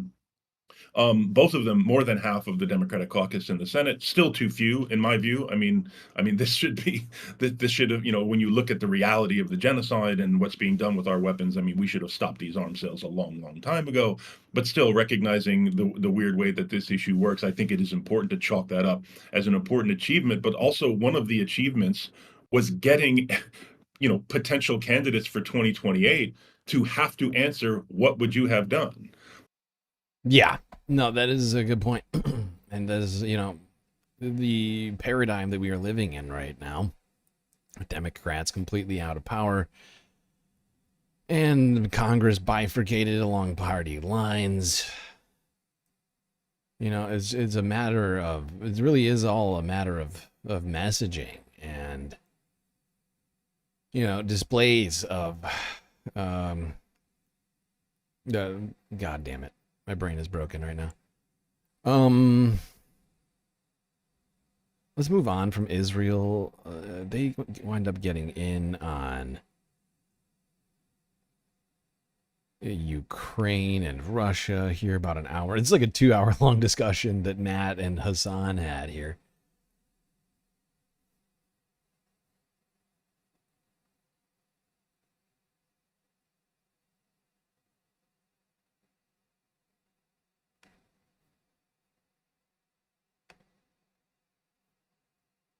You might not have noticed, but we went from Obama making fun of Romney for worrying about Russia to Biden talking about the evil he could see in Putin's eyes. I don't know what this whole conversation began, but I think, if I'm not mistaken, the Romney quote from Obama that you're referring to happened before the invasion of the Crimea, if I recall correctly. I could be wrong, but that's what I remember.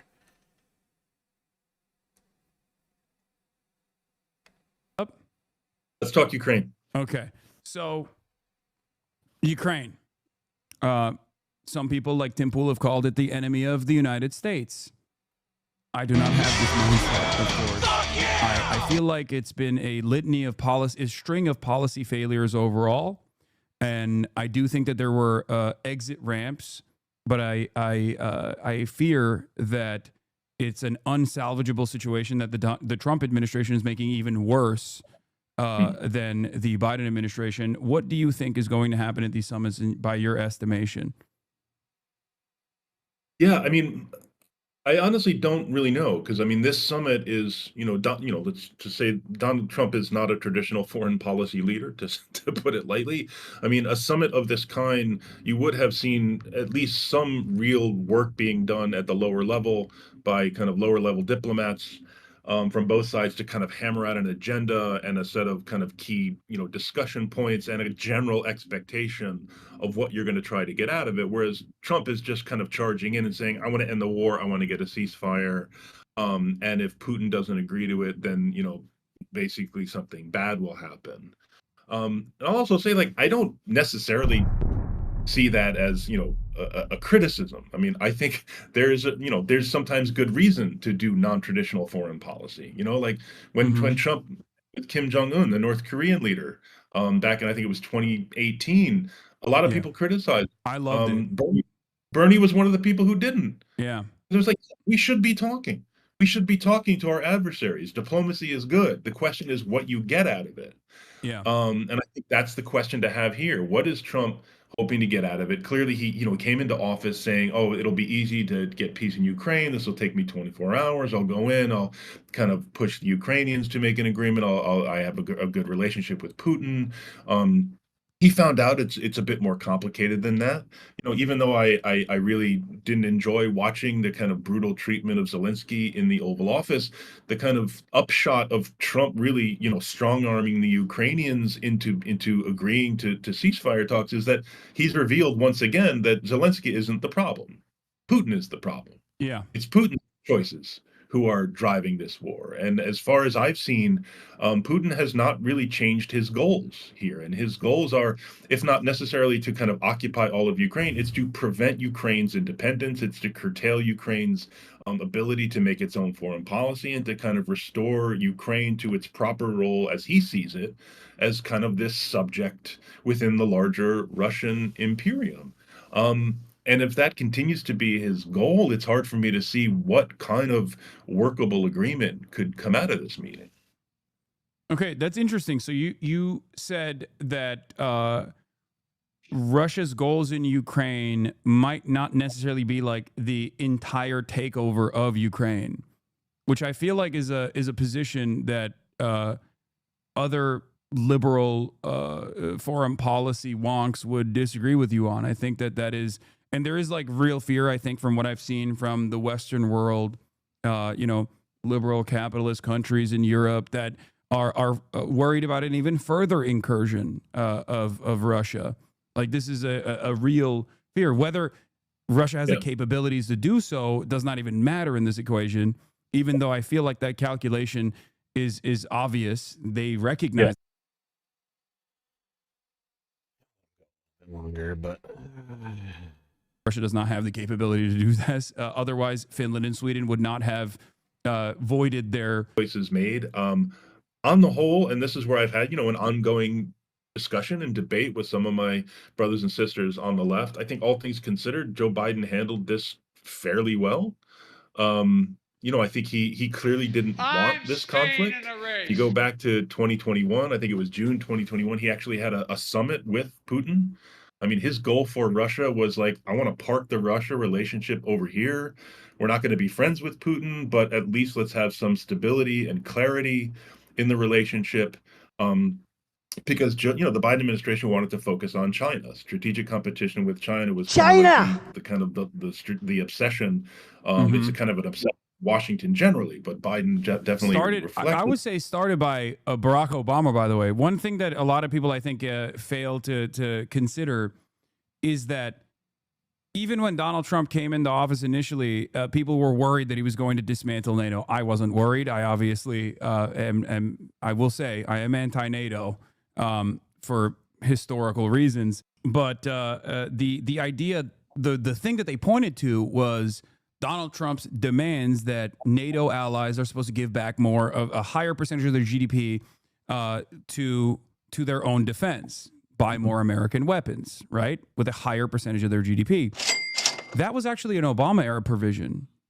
Yeah. And Donald Trump was really continuing and actually forcing the NATO partners to do that. And clearly it was such a good idea from the foreign policy uniparty mentality that Joe Biden never reversed that decision. He continued along with it as well. And I think now it's gotten to a point where Donald Trump is now demanding even more. They're talking about 5% of these countries' GDPs being spent on American weapons manufacturing. I don't think the European partners are. I don't think that Trump's desire for NATO to pay more money stems from the same thing that Hassan's talking about. This is something else that Donald Trump has in his, like, from what I can tell, Donald Trump's obsession with NATO paying more is that he hates Europe, and he feels that the United States is constantly carrying water for Europe when we shouldn't, because Europe is terrible and woke, and they should be ponying up more money. That's the sense that I get from Donald Trump's views on NATO. He's like, the U.S. is being taken advantage of. The same way that, China is taking advantage of us by selling us stuff that we want. Calling him daddy and just saying, sure, we'll do that. Yeah, I mean, I think obviously, U.S. defense contractors and a lot of people in the U.S. government would prefer that money be spent on U.S. weapons. But the basic demand that Obama kind of elevated was just spend the 2%, however you spend it. Yes, as an American president, I would prefer you spend a lot of this on American weapons. But the key concern was, these countries need to be spending the agreed upon amount so that they are not over reliant on the United States. It really does get back to when Donald Trump says we're being ripped off. The reason that got traction is because this is a long-standing concern amongst the American public. They feel like our, European allies are kind of free riding on money and security that the United States provides. So, I mean, you're right to bring up the fact that Obama really pressed this originally. Speaking of Obama, so I'm once again going to go back to Mersheimer on this issue as well. He's Mr. Realpolitik. He's a big China hawk. Obviously, I have many disagreements with him on that front. But in terms of his analysis on the relationship between the United States of America and Russia, especially as it pertains to Ukraine, I think when he identifies Ukraine as a proxy, a Western proxy, but specifically a proxy for American interests, I happen to agree with him on this. Like the interventions that have happened in Ukraine in terms of like civil society organizations and things like that is a mechanism of the American State Department. And this level of involvement starts with this like holistic, let's make Ukraine more progressive, or let's make this, insert whatever country you want to. Yeah, I don't know why you're inserting other countries, because this is a very specific situation. This is not just general. But, you know, and I don't remember this being brought up at all during this conversation. But this isn't some, like, 21st century thing that just popped out of nowhere in 2014 when Russia invaded Ukraine. I mean, this goes back over 30 years to 93 in the nuclear, like, agreement deal, that the Budapest Accords, where, you know, the United States and Russia, I would point out, were guarantors to Ukraine's security. And were the signing of the Budapest Accords is the reason why Ukraine doesn't currently have the largest nuclear arsenal in all of Europe.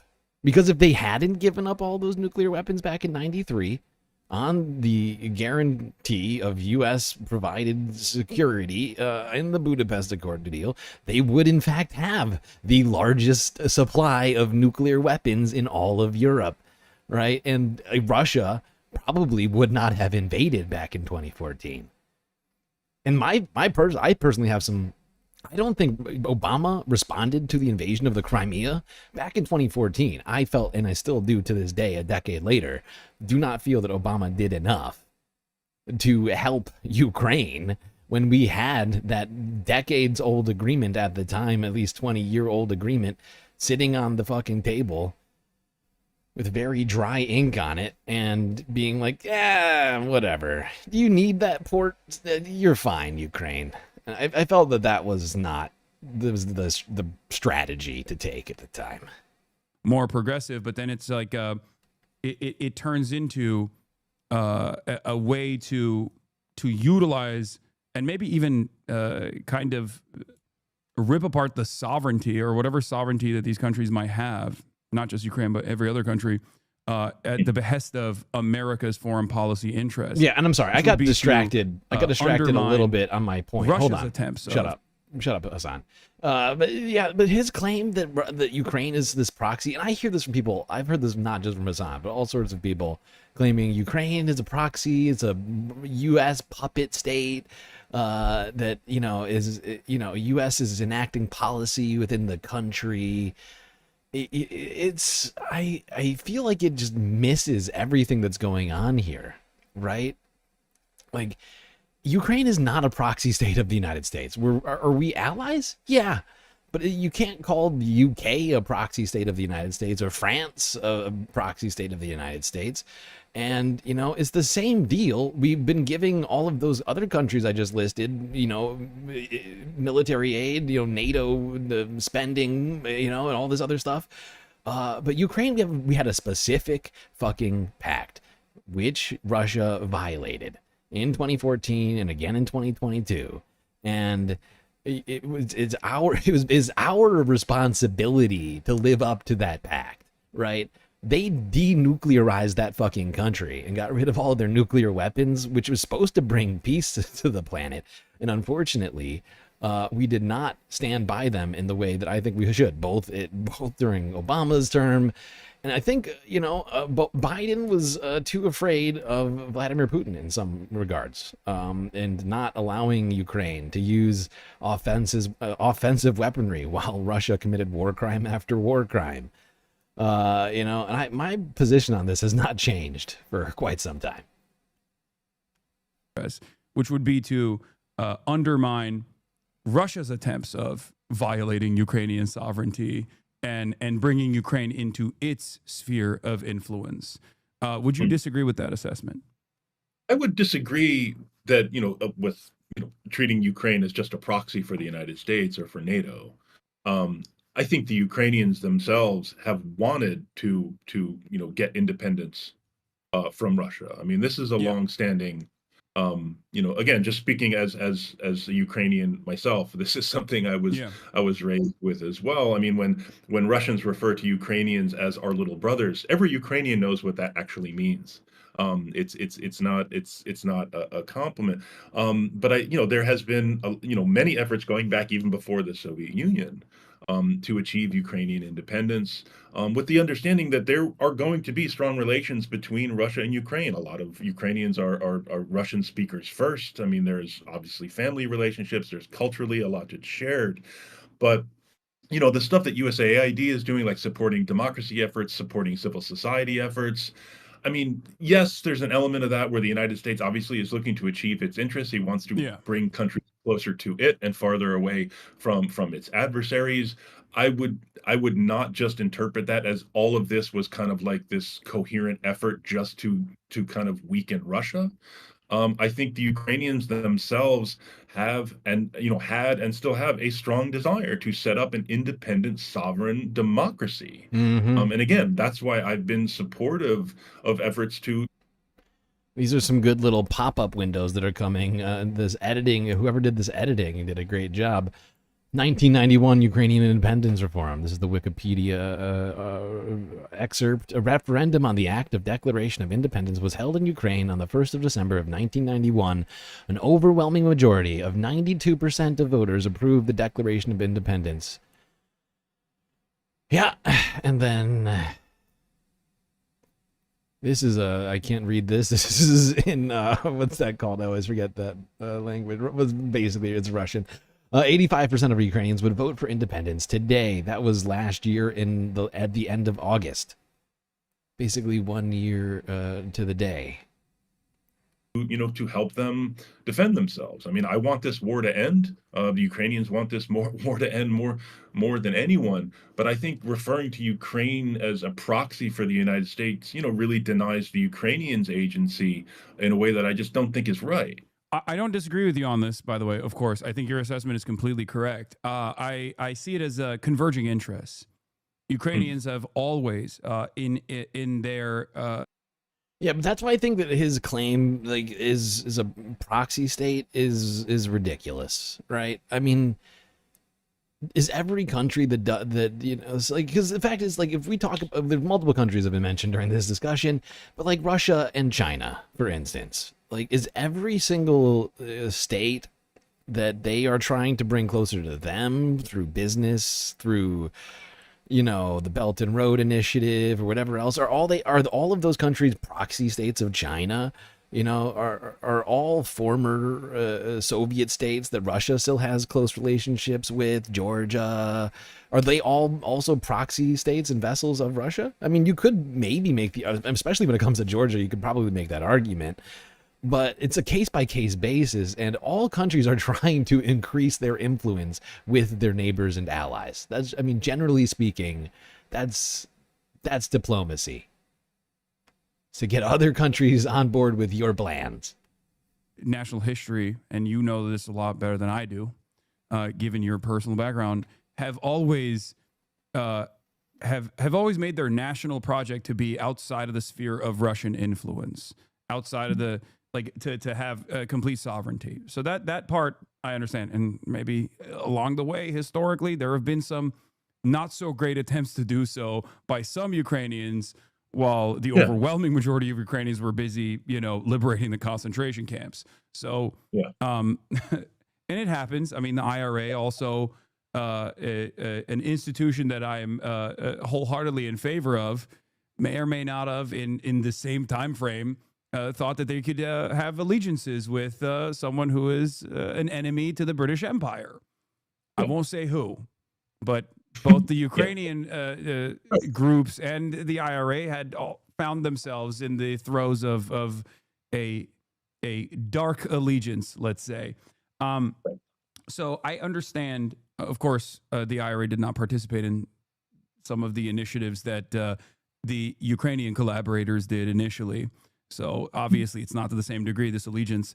But the point I'm trying to make is that, well, this is converging interest. Like, it's the same as a lot of the former Soviet bloc Eastern European countries that wanted protection and wanted to be rid of any sort of outside influence they were getting from Moscow. Having said that, I think ultimately it almost comes down to the same things that I've said before, which is America was on the right side of this conflict. Ukraine was invaded by a much larger, irredentist regional power, Russia, unjustifiably. But America was on the right side, but it was for the wrong reasons, if that makes sense. Like, I don't think that America's ambitions, I don't think any country's ambitions are moral or immoral. I think they choose to push and pull in a direction that favors their overarching foreign policy goals. And I guess the question I'm going to ask here is, because of being on the right side, but still ultimately for the wrong reasons, and you might disagree with me on that, and we can talk about that too. Do you feel like there were exit ramps where there could have been more leverage for Ukraine that could have been entertained more? And I think you know exactly what I'm talking about, the Antalya 15-point program that was put forth after the initial pushback by Ukrainian forces and an abject failure of the fake Russian military operation, special military operation that failed to take over Kyiv in a matter of weeks, as the initial assessment looked like. Yeah, I mean, there was a couple things in there. One is to answer your second question first. I see there, I'm not convinced that any of these agreements, the Istanbul agreement or any of these, subsequent agreements, I think they were worth exploring. I think some of them were explored. Could they have been explored more? Yes. But again, at no point along the way have I seen any real evidence that Putin has ultimately changed his goals. I mean, he has stated them pretty clearly, whether or not it's the physical occupation and control of all of Ukraine's territory. It's, creating a Ukrainian government that is subservient to Moscow.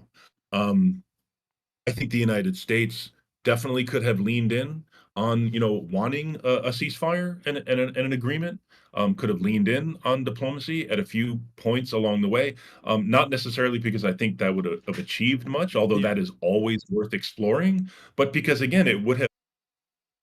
Okay, I'm actually going to pause it there for multiple reasons. But I think that's probably good enough for that conversation. I really wanted to do that one Sunday, fun day, rather than a regular news day. But that's a good time for us to take a quick pause. Then we're going to go over everything that's happened basically in the last week vis-a-vis Russia, Ukraine, and the United States. Ah, boy.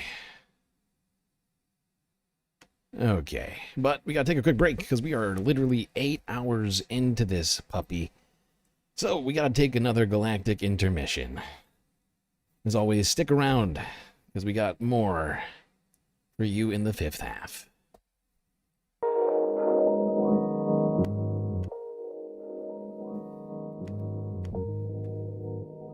Okay, I hope everybody's been enjoying the show so far. If you haven't already, hit the like button and don't forget to subscribe. Hit that bell icon too so you get the latest notifications from GNN. While you're at it, you also consider contributing to the Galactic News Network, as we are completely funded by individuals like yourself. A lot of great ways for you to show your support, of course. YouTube, Super Chat, Super Stickers, memberships, Cash App, and PayPal if you'd rather your dollars go directly to funding the stream rather than the bottom line of Google. But of course, the very best way to get the most space benefits for your Earth dollars is to go onto Patreon and become a Galactic Patron. Just 10 cents a day. $3 a month. Get you access to a bunch of sweet, sweet space benefits unseen by the rest of the goddamn Milky Way galaxy. Avatar, shout out. See, super secret Discord channel inside of the Discord server, and much, much more. I'm not gonna sit here and bore you with my messaging. You know how to contribute. Click the links in the chat or in my bio. Alright, enjoy the break. Grab yourselves a drink, maybe a snack, and I will be right back.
Son of a bitch. Well, chat. You know what that sound means. It means it's time for us to get back to the show. But I gotta do something real quick, so I'll be right back. Somehow I forgot to do this. This is stupid.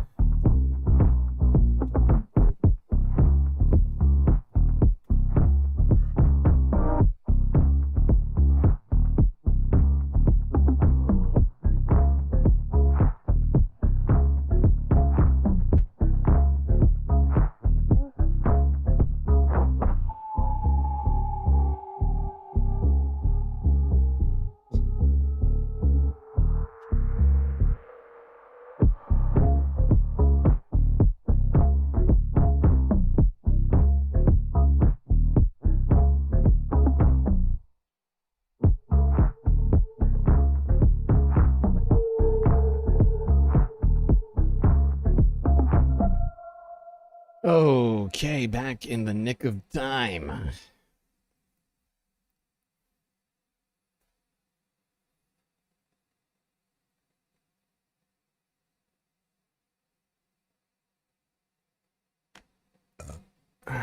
Christ. Okay. Man, we've been going pretty long tonight already. 8 hours in total.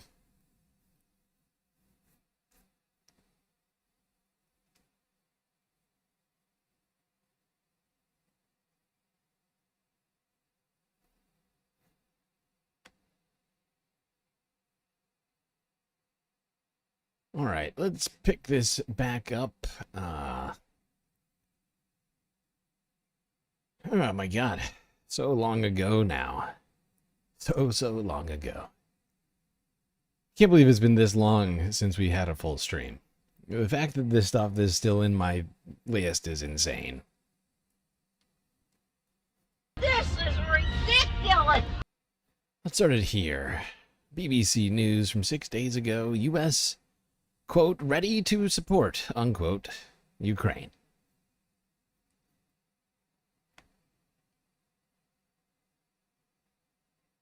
Ukraine's President Zelensky says the US is ready to support us after a call with Donald Trump and European leaders.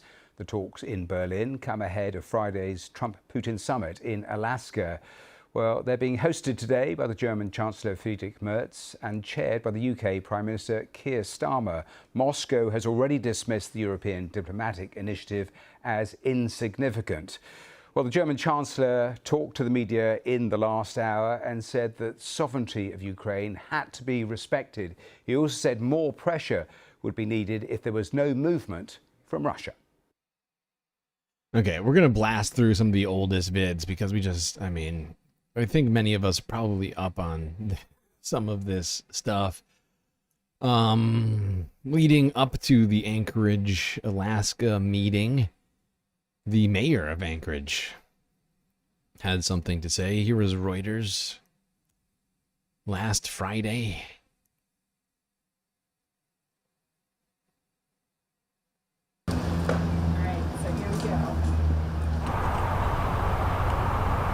We'll be prepared and ready for whatever we need to support. And, we're working closely with the governor's office and the White House and the military to ensure that we are fully prepared to host this event and any other future events as well. There's certainly excitement being upon the global stage and a lot of attention worldwide. And there's curiosity too. Ooh, it's exciting, Alaska. Ooh. Wow, most excitement Alaska's seen in decades.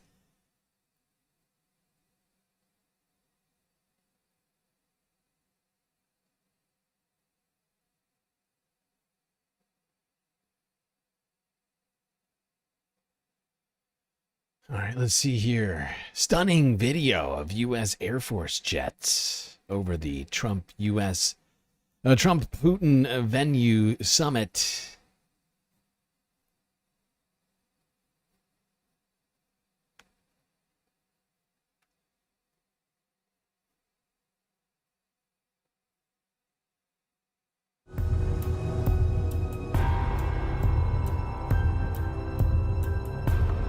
U.S. fighter jets fly over Alaska ahead of Trump-Putin meeting.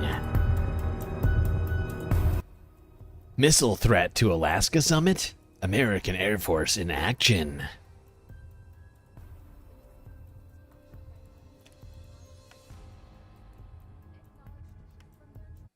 Who exactly was going to launch a missile at Alaska? Where do these claims come from?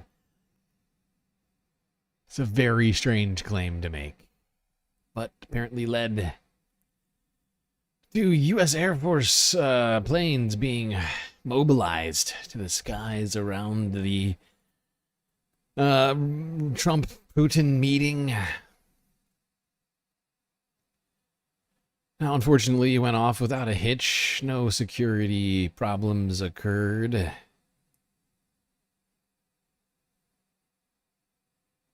DW News would like to explain to us really quickly why it makes sense, or made sense, for Putin and Trump to meet in Alaska.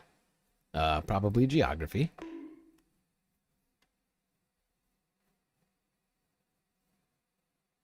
Friday's summit between Trump and Putin will be held at a U.S. military base in the Alaskan city of Anchorage. The venue has symbolism for both countries. Alaska was once Russian territory, but sold to the U.S. more than 150 years ago. A piece of common history not lost on the U.S. president, despite some momentary confusion on his part about where the summit is actually taking place. Let's just do this. Let's do this. It's going to be a big thing. We're going to Russia. That's going to be a big deal. U.S. President. Friday's summit between Trump and Putin will be held at a U.S. military base in the Alaskan city of Anchorage. The venue has symbolism for both countries. Alaska was once Russian territory, but sold to the U.S. more than 150 years ago. A piece of common history not lost on the U.S. president, despite some momentary confusion on his part about where the summit is actually taking place. Let's just do this. Let's do this. It's going to be a big thing. We're going to Russia. That's going to be a big deal.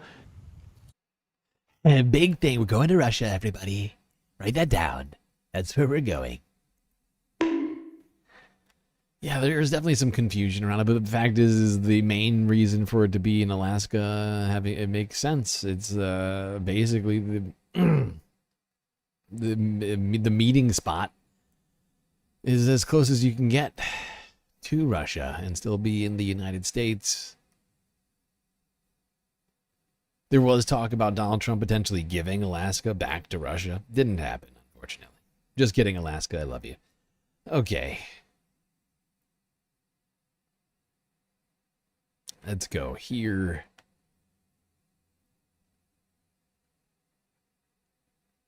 To Reuters 5 days ago. Ukrainians in Alaska wary of false hopes ahead of Putin arrival.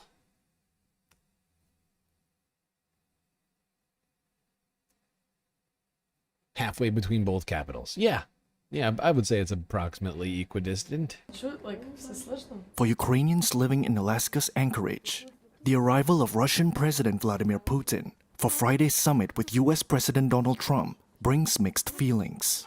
Some are approaching it with caution and concern, wary of any false hopes amid a devastating war back home. Others are more hopeful. The 3.5-year-old conflict has cost tens of thousands of lives and displaced millions, and Trump has previously said both sides will have to swap land to end fighting. For Vitaly and Zoya Koval, who fled their hometown in Sumy with their children to Poland before resettling in Alaska, there's distrust for Putin and doubt, given Ukraine is absent at the summit. Звичайно, те, що I am not excited that this individual is expected to arrive here. це не дуже хороша новина в тому плані, що ця людина, вона є. This person is a murderer. Це є насильник, це є маніяк. Тому що He's a maniac, and he has caused a lot of grief. Через неї багато пролито крові, багато людей залишилося без дітей. He has killed a lot of innocent people, and I cannot be excited that he is going to be in Alaska. Я не задоволений тим, що ця людина, вона прилетить на Аляску.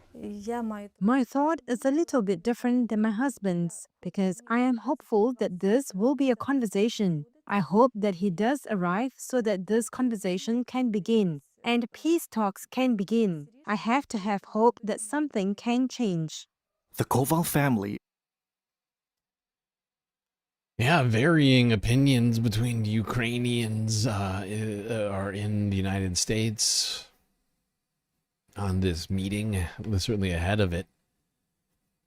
Now let's just keep going through these. We got a ton I've just been building up over the last 5 or 6 days, ever since I heard about this meeting that was happening in Alaska.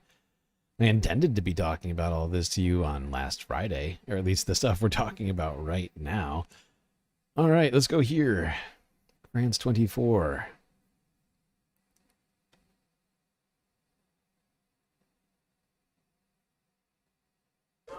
Closing ranks around Ukraine, European leaders conferenced in from various locations to say their piece to Donald Trump, ahead of his audience with President Putin.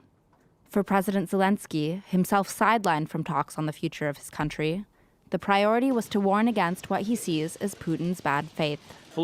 I told the US president and all of our European colleagues that Putin is bluffing. He's trying to put pressure before the meeting in Alaska along all parts of the Ukrainian front. Russia is trying to show that it can occupy all of Ukraine. We need further pressure for peace. This as Washington has called for land swaps between Kyiv and Moscow. But Zelensky has been clear that surrendering any Ukrainian land is a red line. The German chancellor's message, too, sought to dissuade Trump from making unauthorized concessions on behalf of Kyiv. Ukraine must be at the table when follow-up meetings take place. Also present, joining from his summer residence in Fort de Brégançon, was President Macron, who relayed what he saw as the most important assurances given by Donald Trump. President Trump was clear that the American will. Okay, all right, keep this thing moving. Trying to get us to current as fast as possible. Now, leading into on the night of the meetings,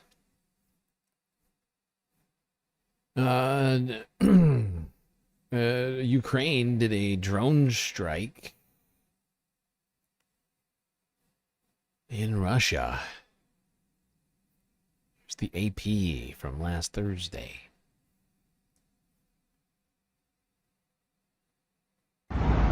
Может, и беспилотник, глянь. Глянь, хуярит в дом, смотри. Глянь, хуярит в дом, блядь. Сука.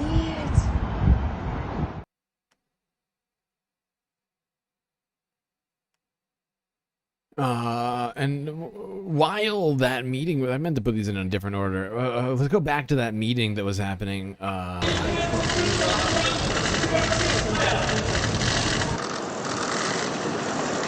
This was. Hey, shut up.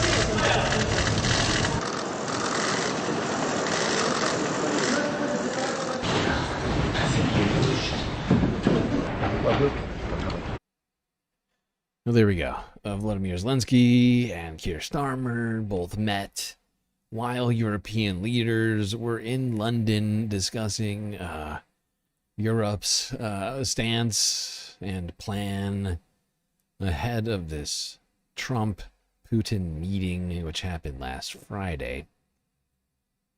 Now, leading into that meeting, Donald Trump said Putin is going to make a deal. Immediately, if not sooner. That's right. And I think we all know how that turned out, but let's go here to CNN real quick just to remind us of what Donald Trump had to say.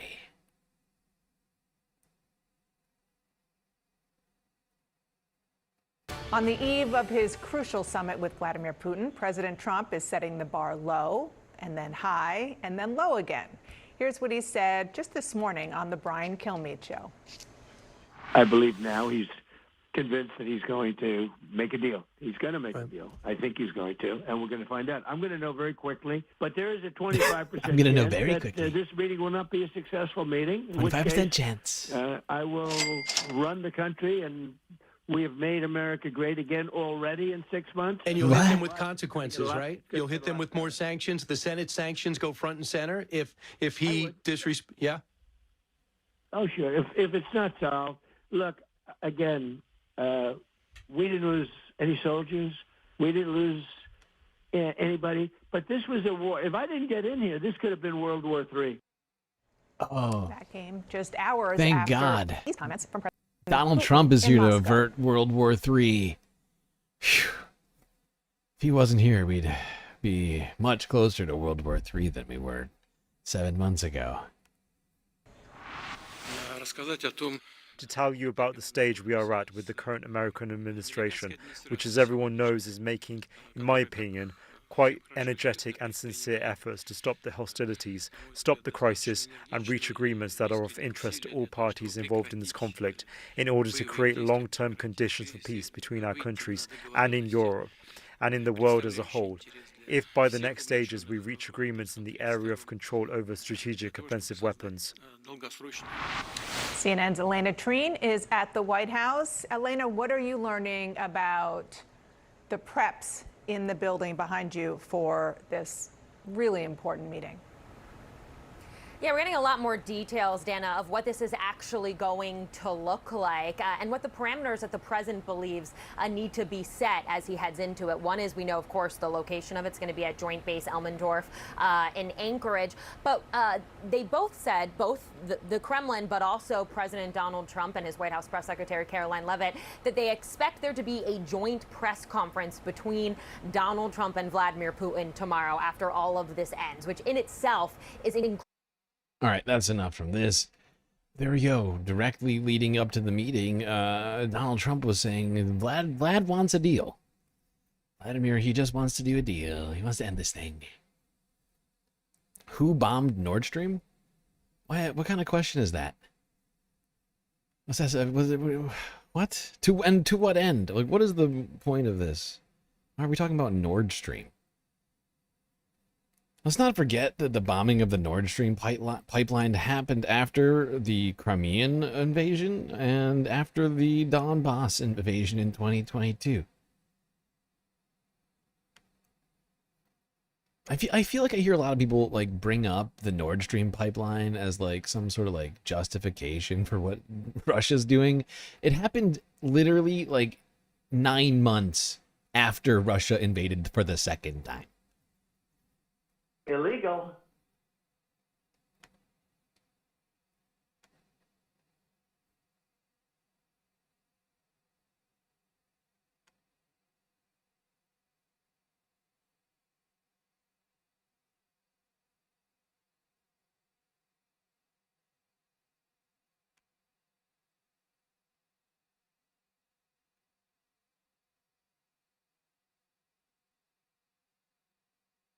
All right, let's see. Where are we at? All right, yes, let's go here. Forbes breaking news.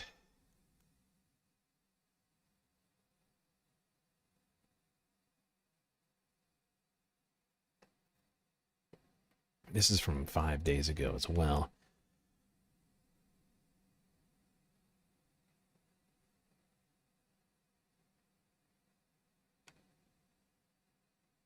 No, don't do that. Yes, that. Thank you. No, you did it. You bastard. You fucking bastard. Oh.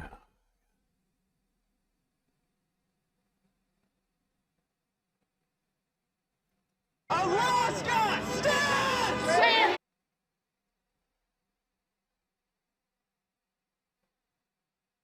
There we go.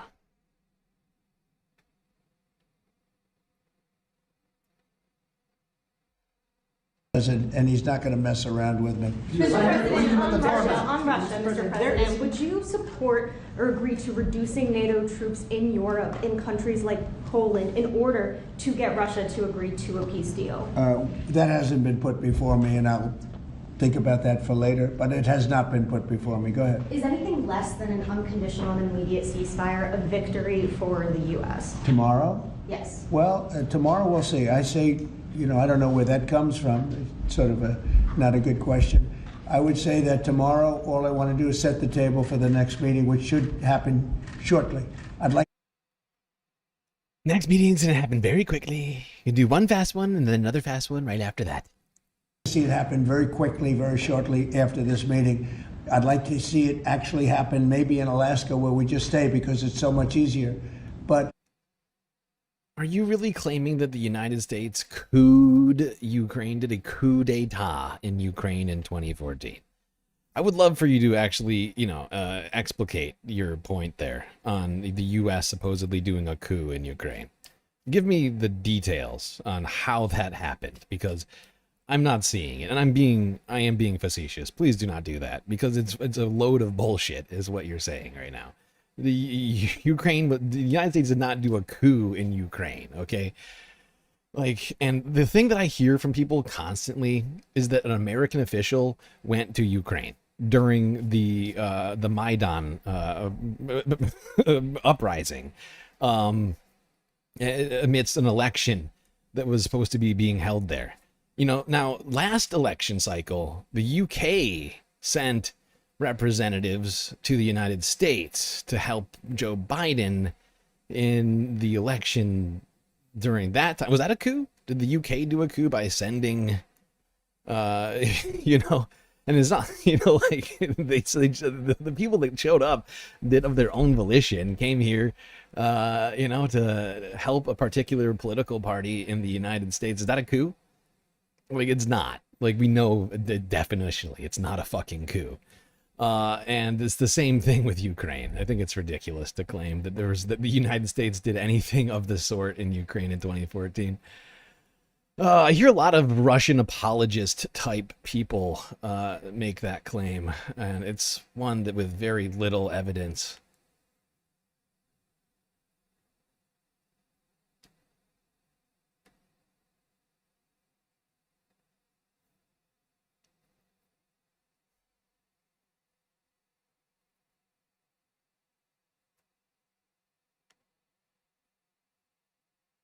If you know the details of what happened around 2014, it's kind of ridiculous to claim that the United States, because what you're suggesting is, I guess, either the United States paid off a mass, not the entire population of Ukraine, but the majority of the population of Ukraine, paid them off to protest their government. That's basically what you're suggesting right now. Or that somehow, there were literally troops on the ground in Ukraine. It's the two options.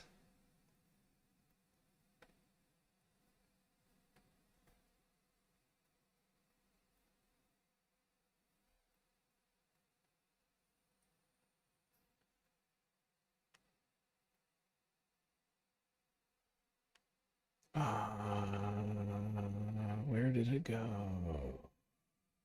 Oh, Jesus Christ. Every single one of these thumbnails looks the same. Russia's going to be tough.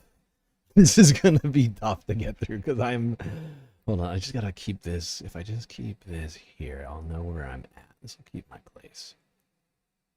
Okay. I've lost it again. Okay, there we go. All right. Let's go here. This is on the morning of the Trump-Putin meeting. Pro-Ukrainian protesters turned out in force in Alaska.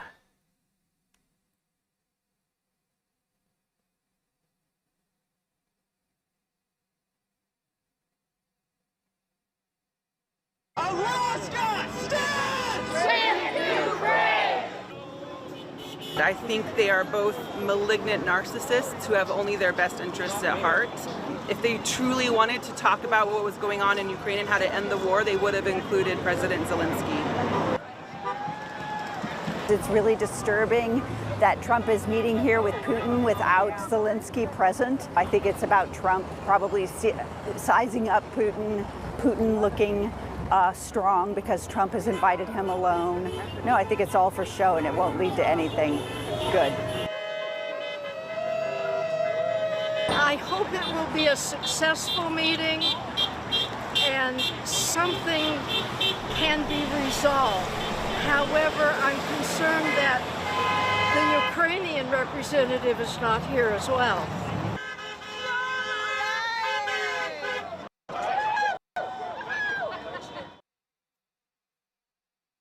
Okay, well, there you go. People in Alaska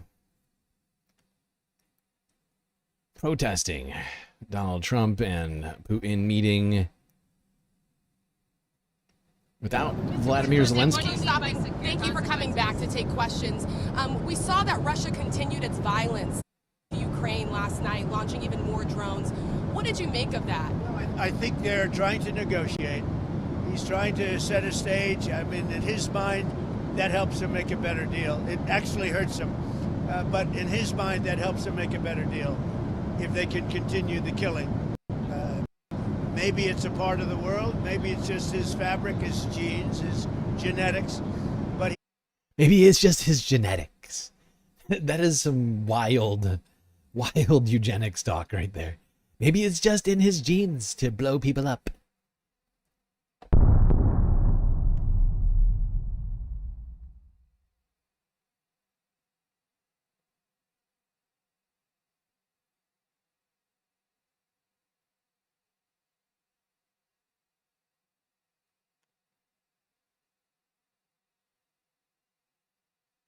Okay, this is exactly what I'm talking about. This is nonsense, okay?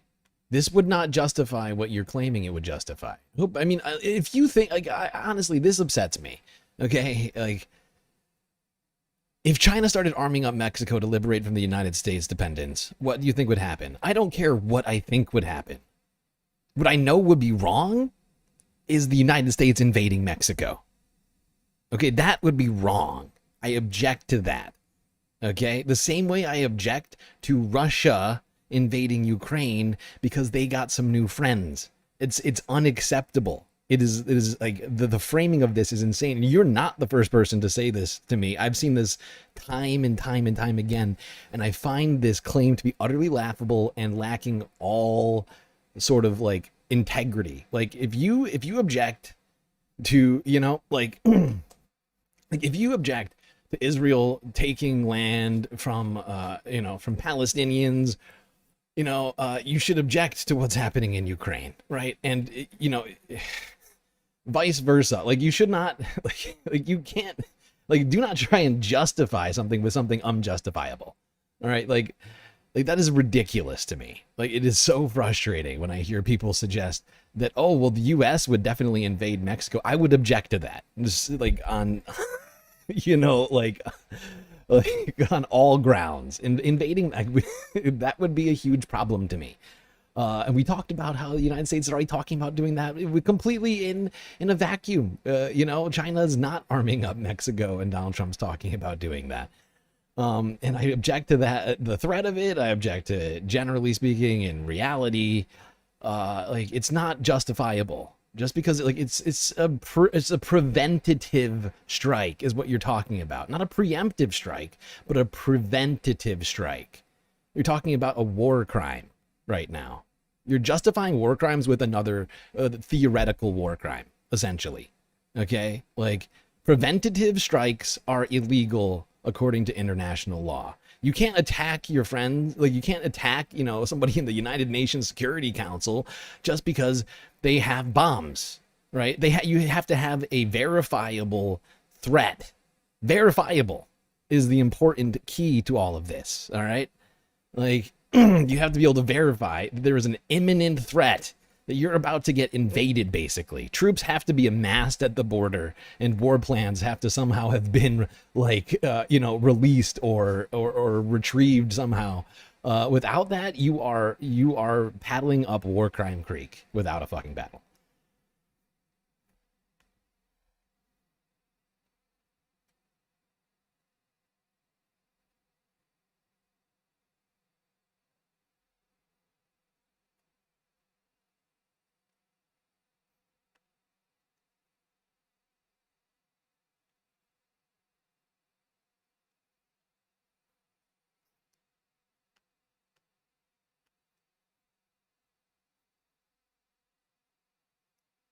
All right, here is a clip of Donald Trump getting on a plane. A jet plane. I don't know when he's coming back again, but he's going to Alaska.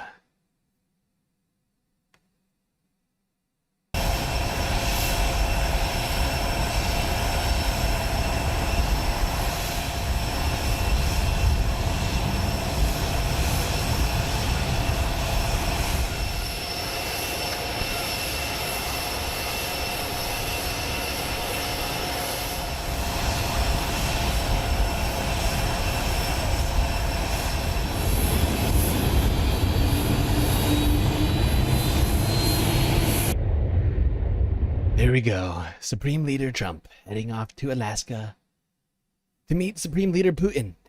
Very exciting.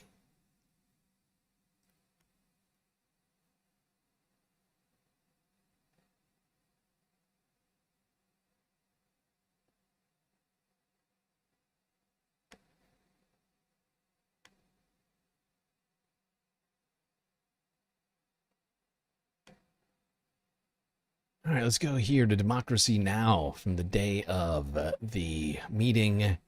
Matt Duss, who we just got done listening to, talking to Hassan, debated John Mearsheimer.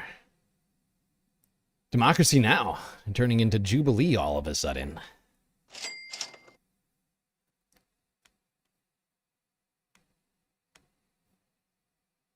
This is Democracy Now!, democracynow.org, the War and Peace Report. I'm Amy Goodman in New York. Juan Gonzalez is in Chicago. President Trump and Russian President Vladimir Putin are meeting today in Alaska for a high-stakes summit to discuss a possible ceasefire in Ukraine. At the White House, Trump predicted Friday's summit could lead to a follow-up meeting that would include Ukrainian...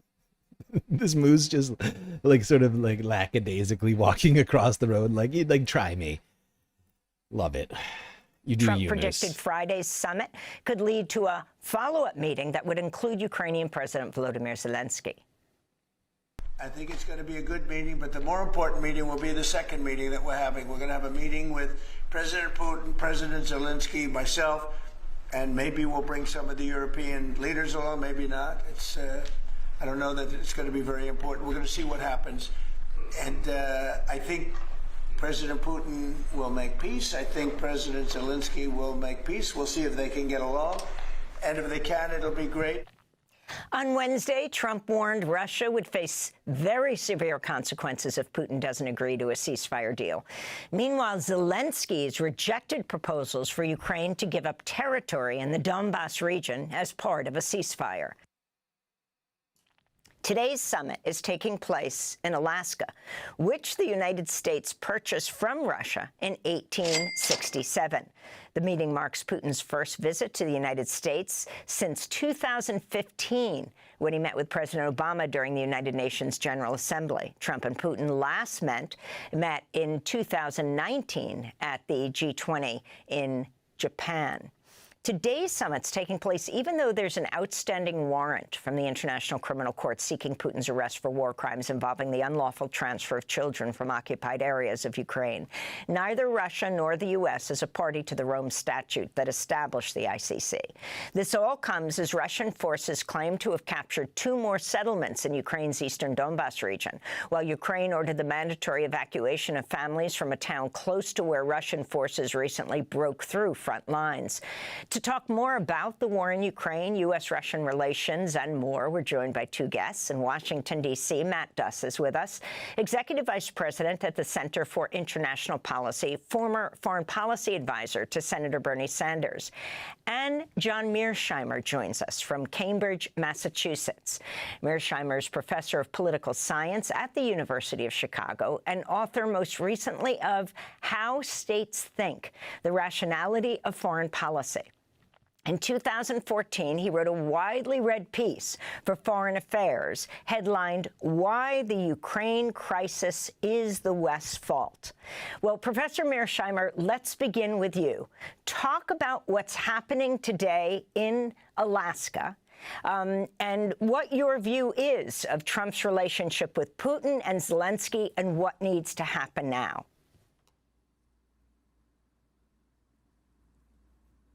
very much wants a peace agreement. He wants to shut down the Ukraine war. But the fact is that he's not able to do that.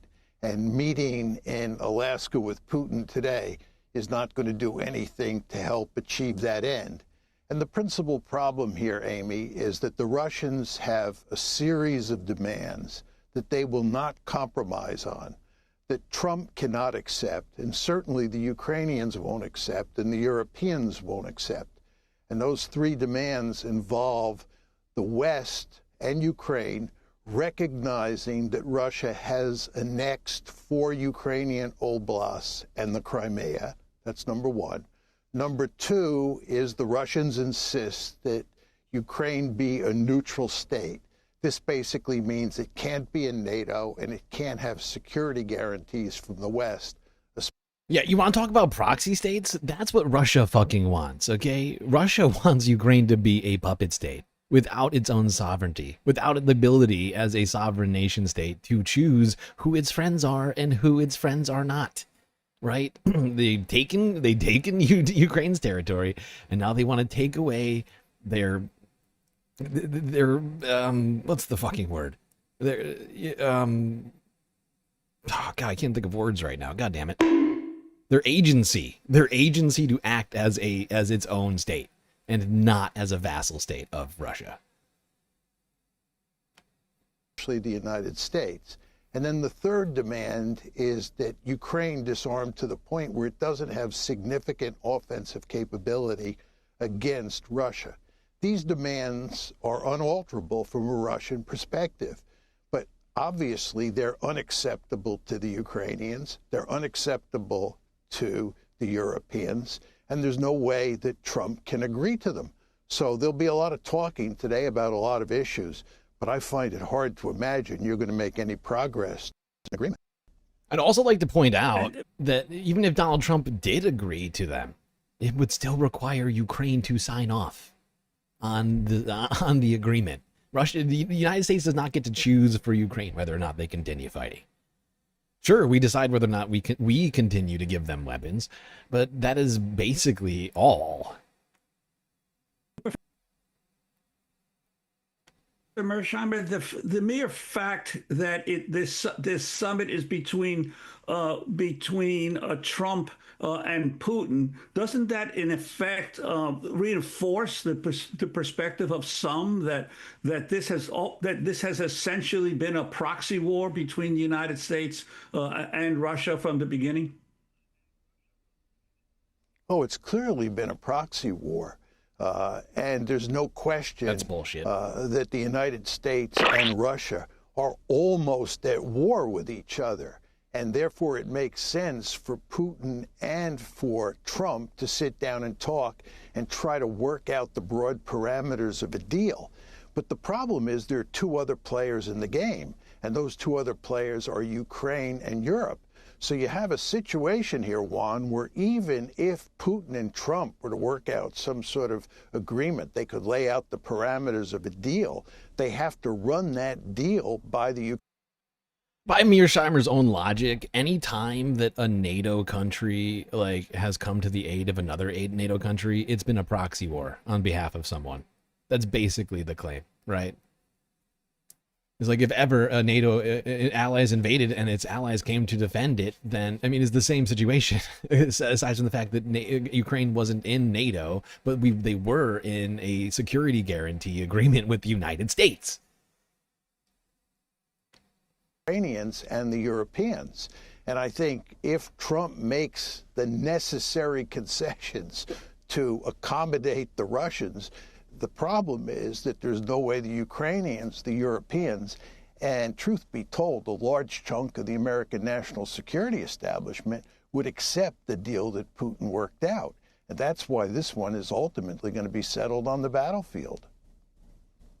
I'd like to bring in Matt Dust to the conversation. Matt, your perspective on this summit in Alaska and what you expect or think may come out of it.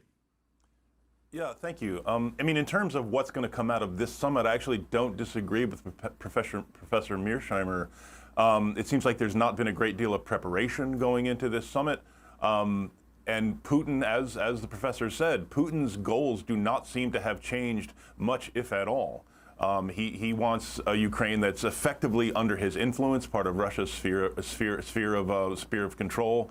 That's not something the Ukrainians are going to agree with. I think we can imagine a possible resolution to this in which Russia retains control of parts of Ukraine. I think there is some evidence that Ukrainians themselves would settle for that if it really ended the war. And I think that's the key question here. Can we get an agreement that ends the war, not just temporarily, but in the long term? And I think that's very, very unlikely, at least right now, although I will say just the fact that the U.S. and Russia are sitting down could possibly create some other opportunities that we haven't yet considered, although I'm very skeptical. I want to put this question to both Matt Duss and Professor Mearsheimer, because I know that you disagree on this issue, is how did we get to this point? Let's start with you, Matt. Well, we got to this point because Vladimir Putin decided to invade Ukraine and try to take it over.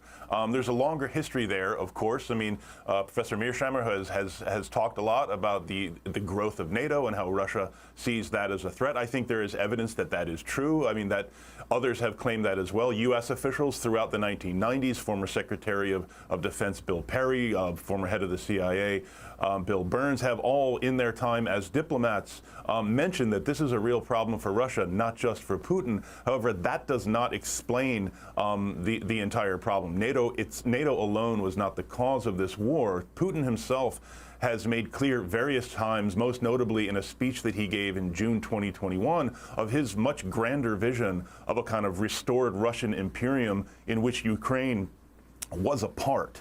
So I think the growth of NATO, again, is part of Russia's larger grievance, but I do think Putin has made clear that he has a pretty grandiose historical conception of what he sees as a kind of renewed Russian empire that is simply not consistent, certainly with Ukraine's own sovereignty and independence, and I don't think it's consistent with a kind of a general approach to international affairs that is based in any kind of law or norms. Professor Mearsheimer. Illegal. I think, Amy, before I give you my explanation on what caused the war, it's very important to understand that how you think about the causes of the war has huge implications for how you think about the prospects for actually settling the conflict. Now, Matt basically makes the argument that the principal cause of the war was that Putin had grand ambitions. He wanted to restore the Soviet Union, create a greater Russia or what have you. And he was interested in conquering Ukraine and incorporating it into Russia. I don't believe that. No. I believe there's hardly any evidence to support that line of argument. And okay. I think it's Thank God. quite clear. In fact, I think there's overwhelming evidence that it was NATO expansion into Ukraine that drove this train. That's Putin weird. made it clear when NATO first announced in April 2008 that Ukraine would be. That's weird. Okay, so NATO is the reason. Okay, all right. That's what John Mearsheimer believes. Now, what's weird about that is that Finland is still sitting there, uninvaded. Right? Finland shares the largest border on the planet with Russia, or at least the largest European border with Russia. The only, I mean, it's one of the only NATO countries with just a massive, the border between Finland and Russia is fucking massive. Okay, I think it's like almost, I think it's like 500 miles or something like that. If NATO is the problem, why haven't they invaded Finland yet? Become part of NATO. Putin made it perfectly clear that he viewed this as an existential threat, and this would not be allowed to happen. And the invasion on February 24th, 2022, was driven in large part by fear of NATO expansion. And what that means is that Putin sees NATO expansion. He sees Ukraine and NATO as an existential threat. And because he sees it as an existential threat, he's unwilling to compromise. Many people think that in Alaska, what Trump can do. I mean, by John Mearsheimer's own, nutshelling of all of this, we should expect, a Finland invasion, as well as, let me think, what are the other NATO countries that are right there? Yeah, Lithuania?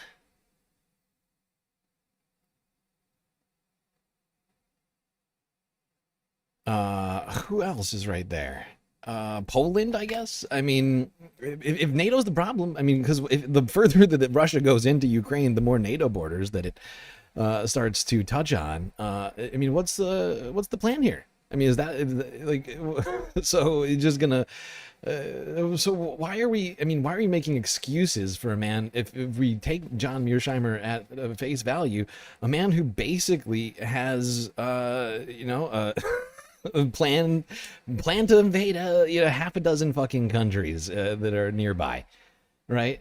Like why? It's not justifiable just because a bunch of people are friends that aren't friends with you. That's like, I don't know, like they don't, like the cool kids don't let you sit at the table at lunch and you decide to throw a bomb into the lunchroom.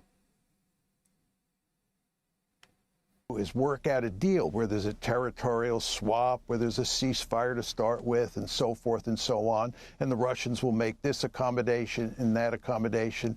That's not true. The Russians have laid out their demands from the very beginning. They have not wavered at all. And the reason they have not wavered is because they view Ukraine in NATO as an existential threat. We, on the other hand, in the West, I mean, if the claim is that NATO is a threat, everything that Vladimir Putin has done since 2014 has led to more countries joining NATO, not the opposite. Ukraine isn't in NATO, that's the whole point? I don't know what you mean by that. What? That's even less justification. Oh, it's another preventative strike. Is it a preventative invasion? Is that what we're going to justify? Yeah, was Donald Trump's strike on Iran good? But Iran, like Israel, like when Israel decided to start a war with Iran earlier this year, and the United States helped them bomb out nuclear facilities, was that? Did you find that to be a reasonable claim by them that they were preventing, right? That this was some sort of preventative measure? Like, is that an acceptable like framing for you? Because for me, it's not. I think it's lacking all context and all reasonable framing, completely ignores international law. But that's just me, That's just me. Don't see things that way.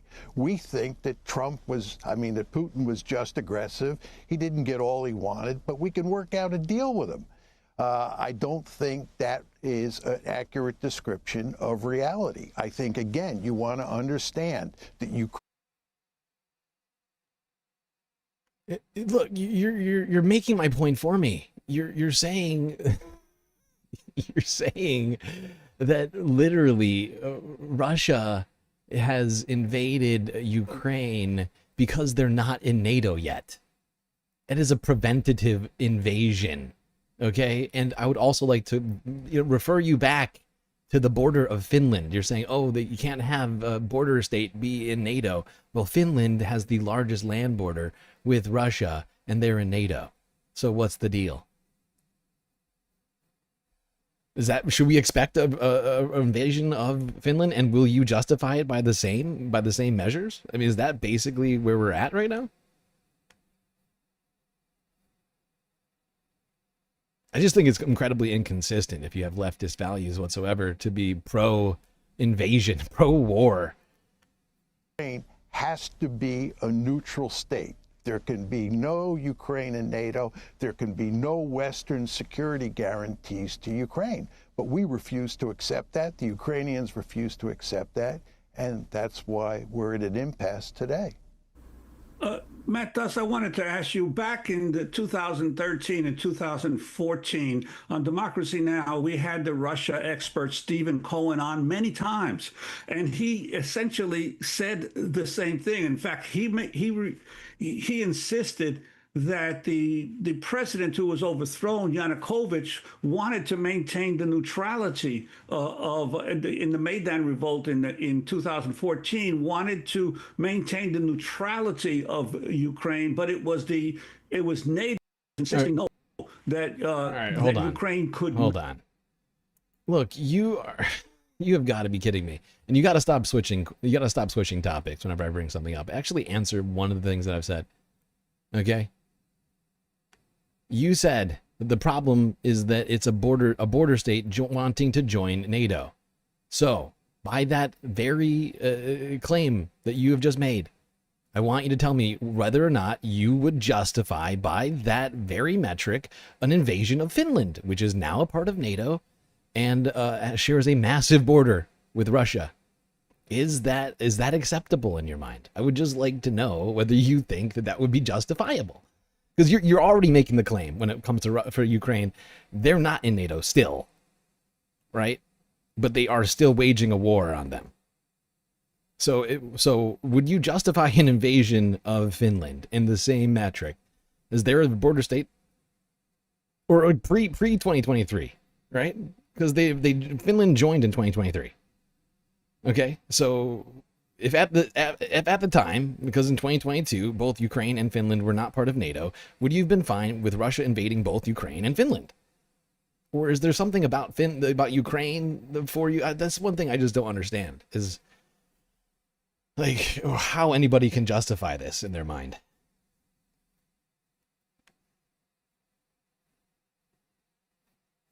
It's just neo-imperialism is all it is. You know, it's just good old 21st century imperialism is what you're basically justifying. Just because it's not the United States doesn't mean it's not imperialism.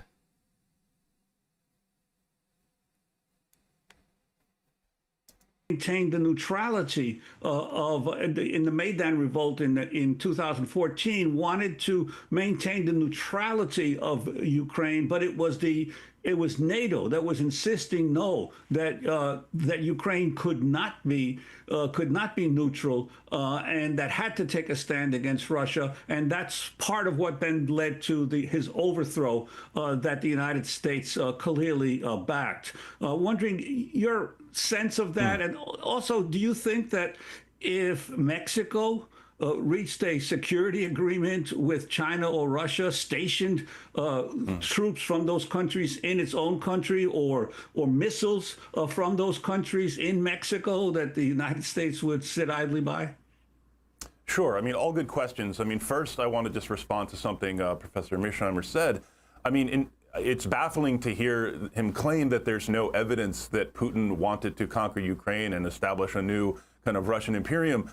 Putin has said this explicitly. I would encourage people to look at that June 2021 speech that I mentioned. He also, landed troops outside Kyiv in February 2022 as part of the failed effort to topple Ukraine's government and install his, a friendly Russian government. Those Russian troops were not landed in Kyiv to go camping. So that effort failed, but I think that's clear evidence that Putin's ambitions were much larger than the professor seems to claim.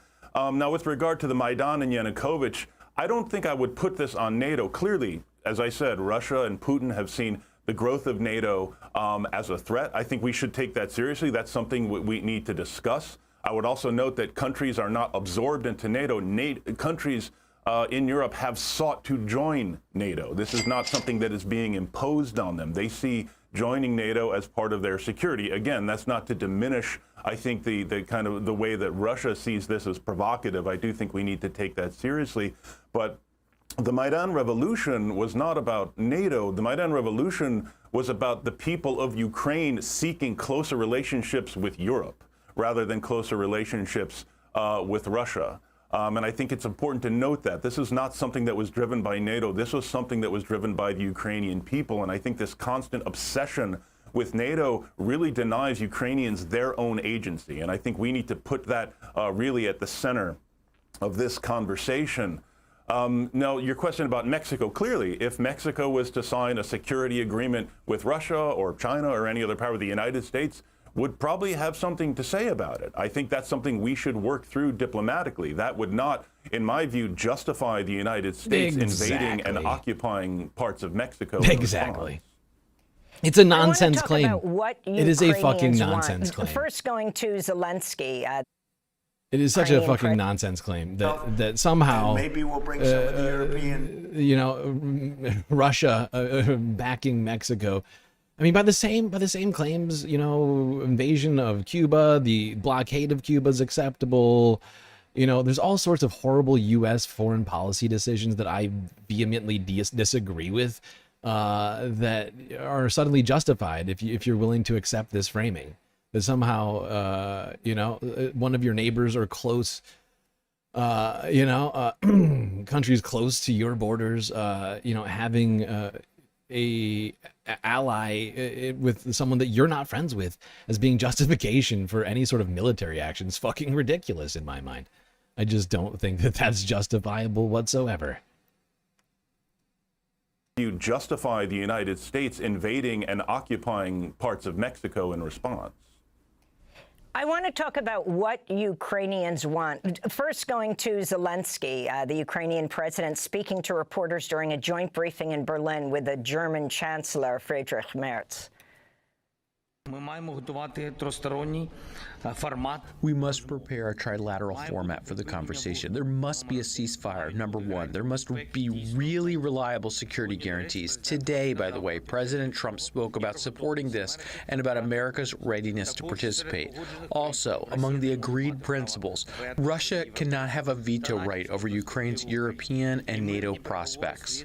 And peace talks should be combined with appropriate pressure on Russia. Sanctions must be in place, and they must be strengthened if Russia does not agree to a ceasefire in Alaska.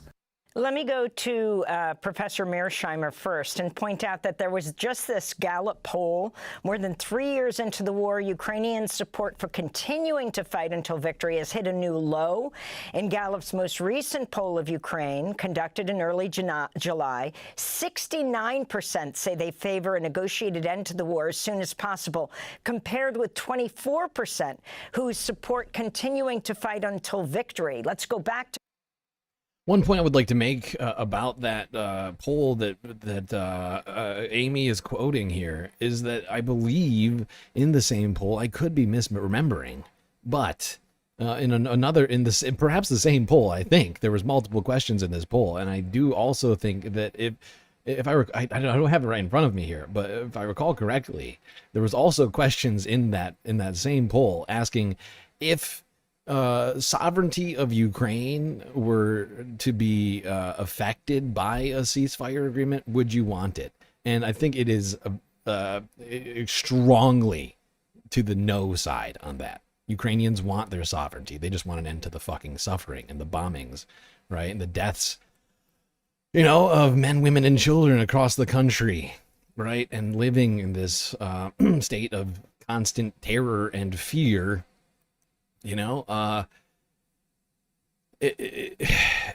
But like, I think that it's an important context to put into all this is that most people, while they want a ceasefire, still want their own sovereignty, still want to be able to make their own fucking decisions, whether or not it's going into the EU or applying for NATO membership or whatever else. Ukrainians want freedom. 2022, 3/4, 73% in Ukraine favored Ukraine fighting until victory. Let's get your response, Professor, and then Matt Dass. Well, I think it's not surprising that enthusiasm for the war in the Ukrainian body politic has diminished. They've suffered enormous casualties. The Russians have been winning on the battlefield. And it doesn't look like Ukraine can rescue the situation or that the West can help Ukraine rescue the situation. So obviously down below in Ukrainian society, support for the war is beginning to melt away. The problem is that at the elite level, there's no evidence that anyone is willing to cut a deal with the Russians. And again, you want to understand that the Russians are driving a hard bargain here. They're driving a really hard bargain. It will be extremely difficult, and I'm choosing my words carefully here, for any Ukrainian leader to accept the terms that the Russians have on the table and don't show any flexibility with regard to. Now, what the Ukrainian elites are hoping they can do is they're hoping that they can drag the Americans and they can drag the Europeans into giving meaningful security guarantees to Ukraine for the future, and that they will continue, the West will continue to support Ukraine, and that at some point in the future, Russia will weaken and Ukraine will be in a position, with help from the West, to get territory that it's now lost back from Russia. That's their great hope. So the elites are willing to hang in there, and this is what you see reflected in Zelensky's comments. But the question you have to ask yourself, Amy, is... Shut up, John. It's not just the elites who want the eastern part of Ukraine back. There's like 1 million plus people from like the eastern parts of Ukraine who have all had to flee their fucking homes that are now under control of Russia, the invading force. Okay? It's not just elite government people, John. There's plenty of people who just want to go back to their fucking homes and be safe at those homes and continue to be in the same country they were in a couple of years ago. Well, a few more than, whatever. 3.5 years ago now.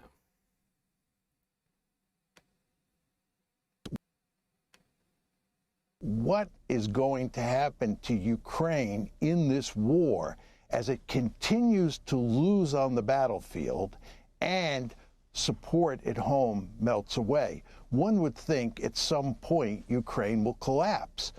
Given historical evidence, that is the likely outcome. Matt Duss, do you agree? Yeah, I do pretty much agree, except I would not put so much on Ukraine's elites. Clearly, there are some in the Ukrainian government, who fit the characterization that the professor just made. But I think what's important here to note is that there is growing support among Ukrainians, as you noted, to end this war. If you could have a durable and real end to the war. I don't think we should, with regard to President Zelensky's comments, I don't think anyone should be surprised. I don't think anyone should expect the president of Ukraine to kind of preemptively concede territory. I do think that if there was an offer or an agreement in the works that really ended the war, the government of Ukraine could probably be, pressured into agreeing to it. They understand there is political support in the country, even though it will be a very, very tough decision to accept a large part of their country is now under the control of Russia. But again, the key question here is, has Putin changed his ultimate goal? And there is no evidence that Putin is willing to enter such an agreement that really ends the war. That is the key problem here. And Professor Mearsheimer, I wanted to ask you a couple of facts that are startling. Okay. Let's move on from that debate. Go back to reality, where Donald Trump and Vladimir Putin, at least at the time of this Democracy Now! Interview, were preparing to meet.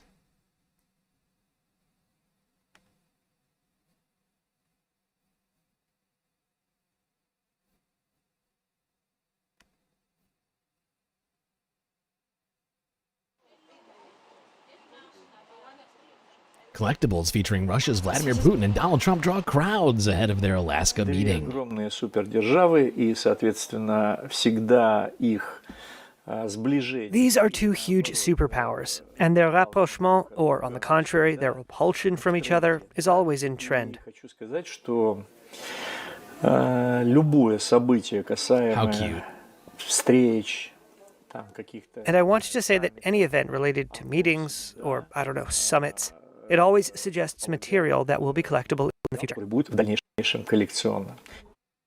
Ooh, sweet, sweet, Trumpy, Putin-y collectibles. Look at them. You can even get Trump Putin nesting dolls. Oh, jeez. That is exciting.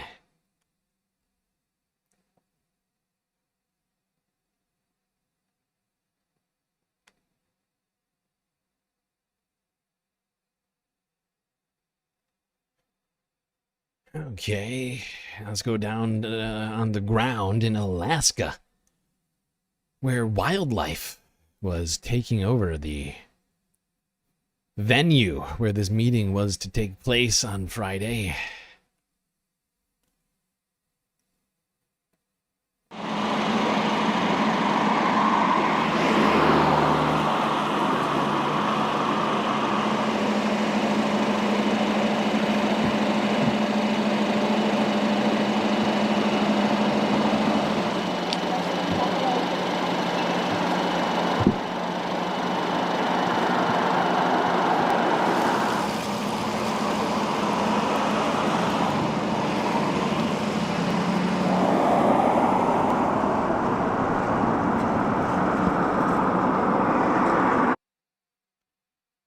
you go. Moose and bear seen roaming outside of the Trump-Putin venue in Alaska. I'm just now noticing that that moose had something wrong with its back hoof. Something's definitely wrong with that thing.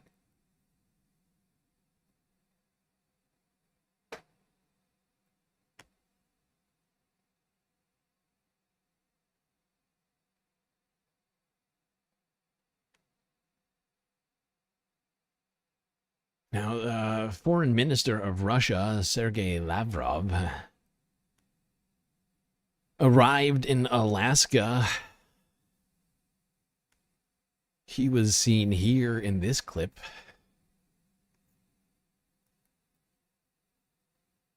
Russian Foreign Minister Sergei Lavrov's sweater gained almost as much attention as his speech when he arrived in Alaska for talks with the Trump administration. Eagle-eyed observers spotted what appears to be the letters CCCP on Lavrov's sweater, which is Russian for USSR. The letters were partially hidden by a black vest, but some have suggested the reference shows more nostalgia from Putin's government for the Soviet era.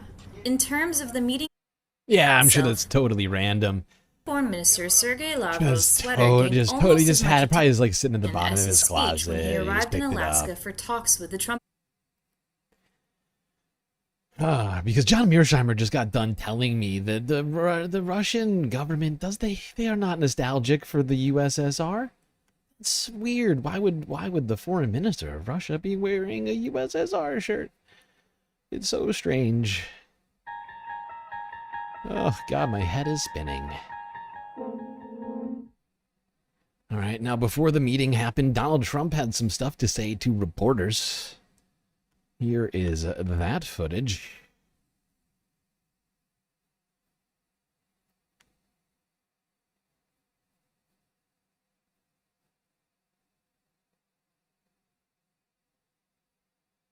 For a long time, but so have I.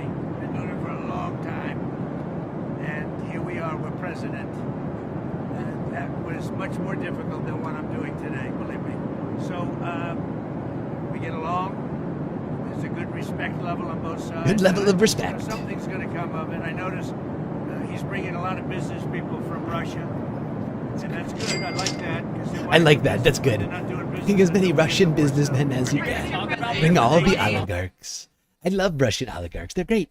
I love them. Bring them.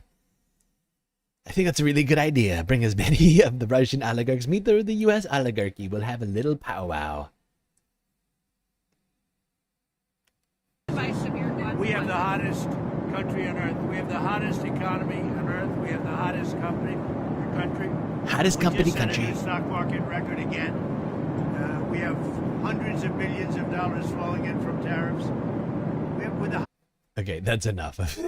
He immediately switches to like, America is greater than it's ever been before. Tariffs, billions, hundreds of billions of dollars coming in. Great respect. Everybody respects us again. No more laughing. This guy is like, he's 7 months in and it still feels like he's campaigning. Like, is it just me or does it not feel that way? Oh my God.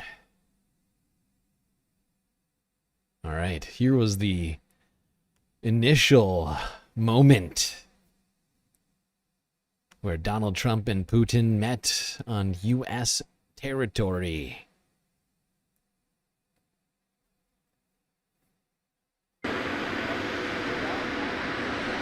Like, one thing I think we should not forget is that last year, on multiple occasions, but as of last year, the United States and I believe the ICJ were accusing Russia of war crimes, and now Putin is in Alaska, at least as of Friday. Just want to remind that of everybody. Which I guess, in a way, it's more consistent U.S. foreign policy. You know, it's just flatly pro-war crime / war criminals, rather than, like, picking and choosing. It's just, you know what? Actually, all war crimes are fine. Come on. Come on!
Jesus, how is it 8 o'clock right now?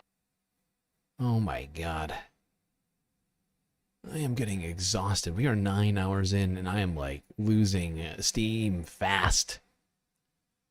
I am starving. I haven't eaten anything for like literally 9 hours. Longer than that actually, because I didn't eat before the stream like an idiot. Jesus Christ. Might have to end before 12 hours is up, people. I'm sorry to say, but at some point here, I might have to call it and throw in the towel.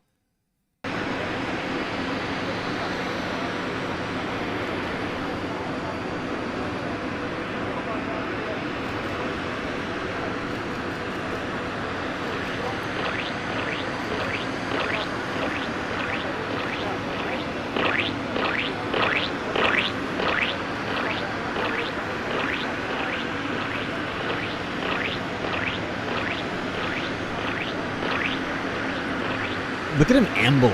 Why is he ambling on the red carpet?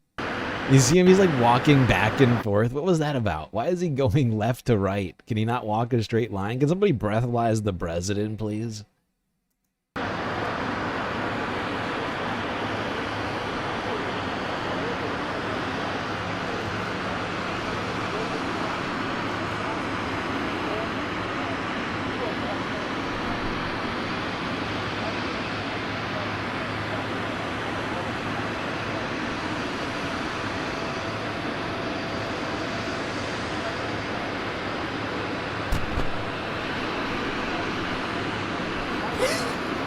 Why is he clapping? Why is he clapping? Great job getting off the plane, Putin. Great job. Little applause for you. Really good job. It is tough. It is tough to walk all the way down a flight of stairs.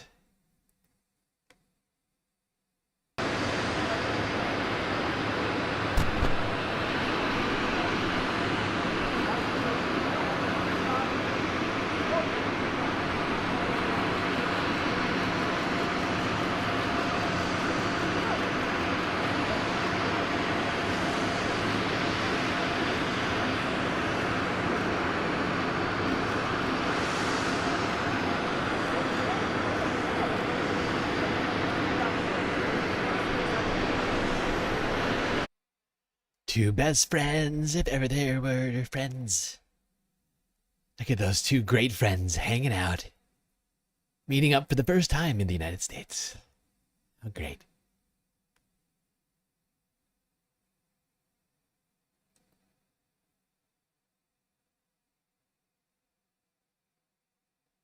Yeah, holy shit, do I have a lot of stuff to get through. Okay. Okay, now at the beginning of their summit, shockingly, very much out of form for Donald Trump, they did not take any questions at the beginning of their summit in Alaska, ignoring reporters. How rude.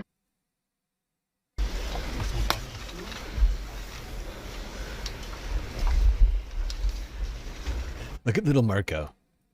Don't worry about it, little Marco. Gentlemen. I wonder how he feels right now. Like a year ago, Marco couldn't find anything nice to say about Russia. Now he's sitting next to Donald Trump and Steve Witkoff and some random translator here to kiss the ring. So sad. Aww.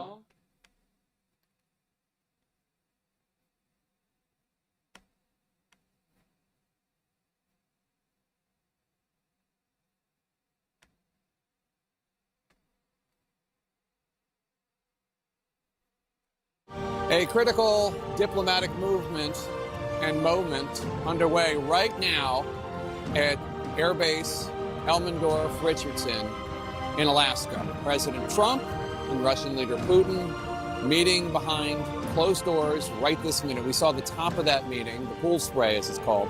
What had been on one-on-one is now a 3-on-3 with top diplomatic aides now joining each of the two leaders.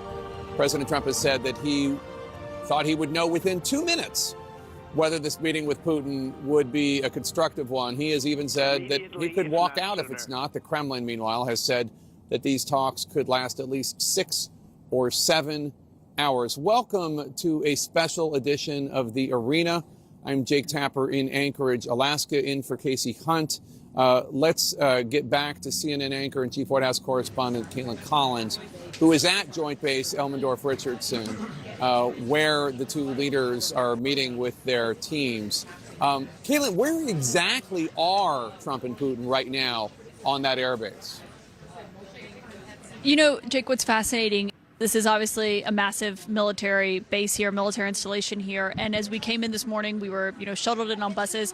But where we're staying is actually quite a small area. There's a press area. This is the room where the press conference is slated to happen later. And just about 100 yards away from me is actually where Trump and Putin are meeting behind closed doors with their respective teams. We're all in the same building right now. They're just down the hallway where that spray was that you saw, where they had the Marco Rubio, Steve Witkoff, and then the Russian delegation seated around Putin as well inside that room. So they're not far from us. And basically everyone is kind of now waiting and watching to see what happens and how long this meeting goes on. Is it as long as the Russians were saying earlier? It's not totally clear. Obviously, Putin can be quite long-winded. And so watching this meeting play out, and then they'll break that out into a larger meeting with the delegations and a lunch. And so... Ooh, a lunch. That sounds nice. Thank you, Caitlin. Great reporting, as always. Let's keep this thing moving. Let's go here. Quick clip. One of the quickest clips of the night. Associated Press. On the day of the meeting, Putin reacts to reporters shouting questions at him and Donald Trump.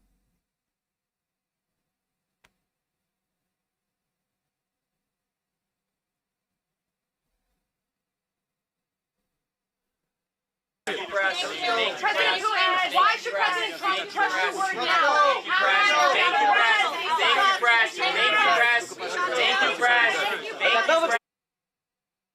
Zelensky, трехсторонний выступ. Двусторонне. Okay, let's go here. This is the full press conference video from C-SPAN showing the Donald Trump, Putin, I don't know what to call it. I guess press conference. There's a different word I was looking for. I can't think of. My brain's, not fully functional right now. Okay, why is this happening? There we go.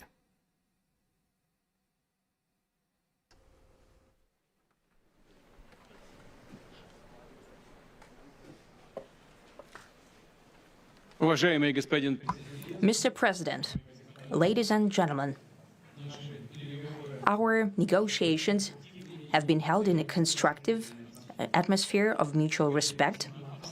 We have very thorough negotiations that were quite useful. I would like to thank once again my American counterpart for the proposal to travel out here to Alaska. It only makes sense that we've met here, because our countries, though separated by the oceans, are close neighbors. Okay, that's all I want from Putin. Thank you.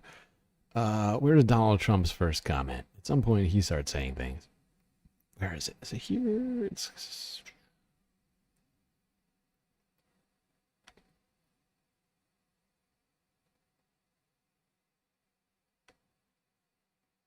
European capitals will perceive that constructively and that they won't throw a wrench in the works. They will not make any attempts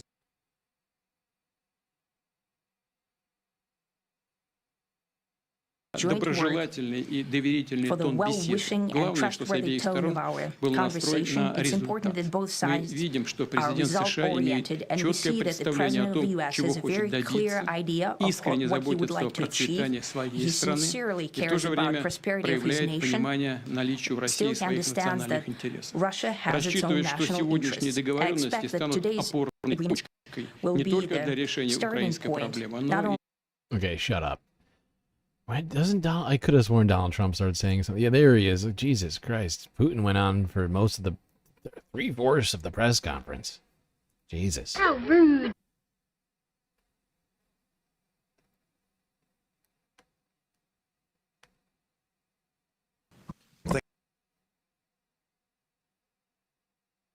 Thank you very much, Mr. President. That was very profound. And I will say that I believe we had a very productive meeting. There were many, many points that we agreed on, most of them, I would say, a couple of big ones that we haven't quite gotten there, but we've made some headway.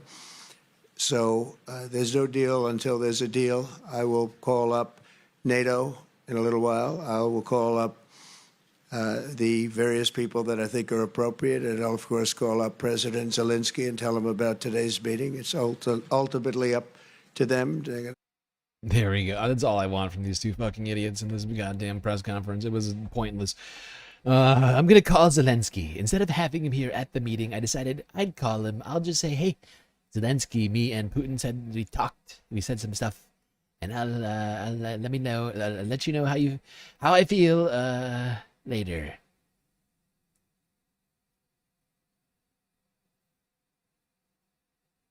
Ay.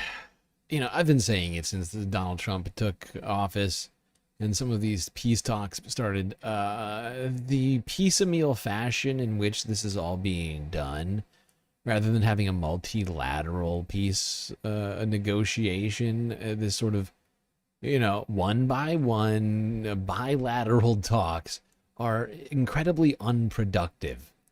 From what I can tell. I mean, just on the face of it, right? Rather than having everybody involved in the situation coming to the table and all discussing what is best for the future, Donald Trump is playing intermediary between like 8 different countries right now, and it's fucking insane. It's a waste of everybody's time.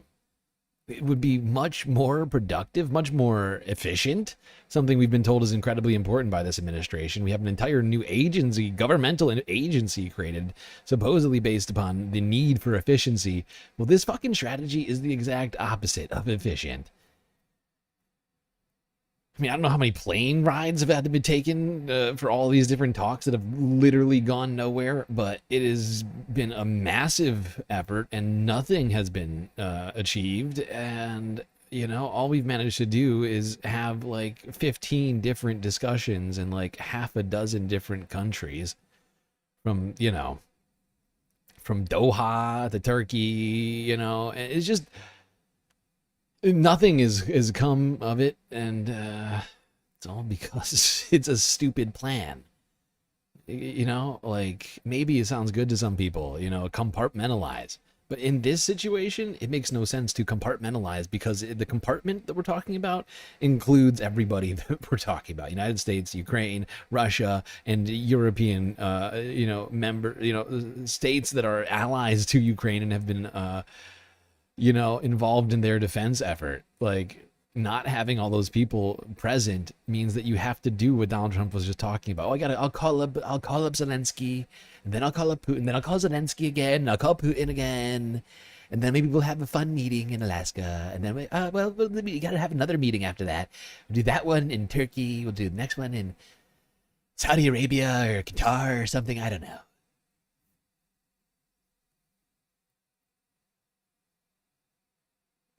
It's just a waste of everybody's goddamn time.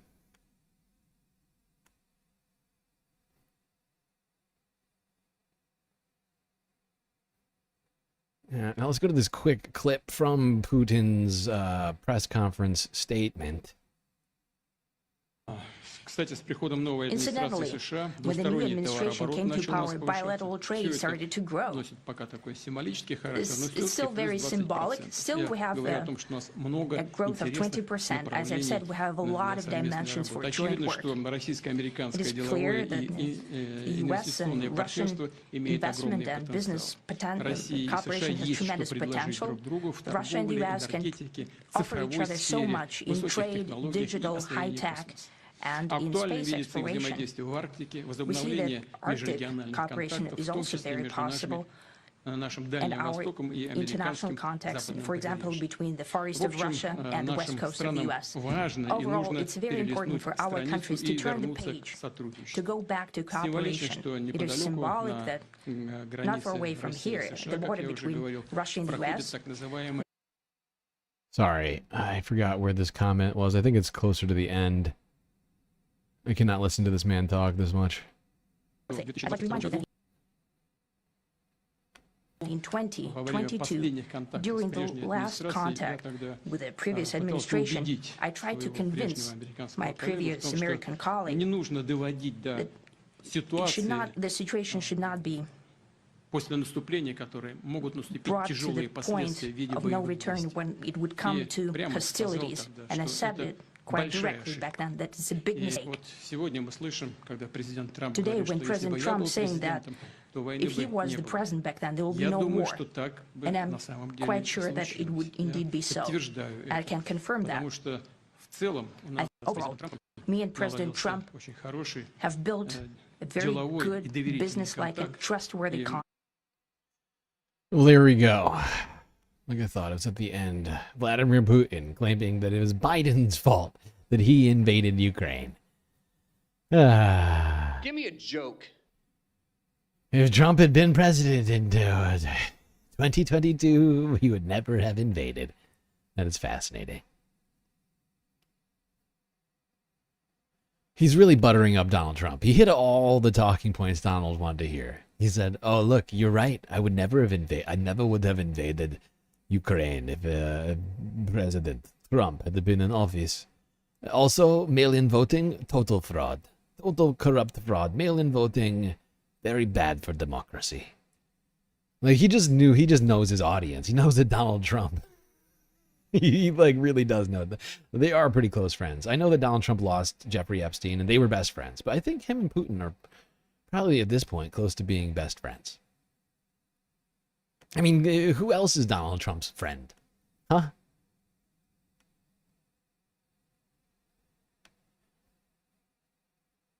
Here was a offhand statement made at the end of their meeting.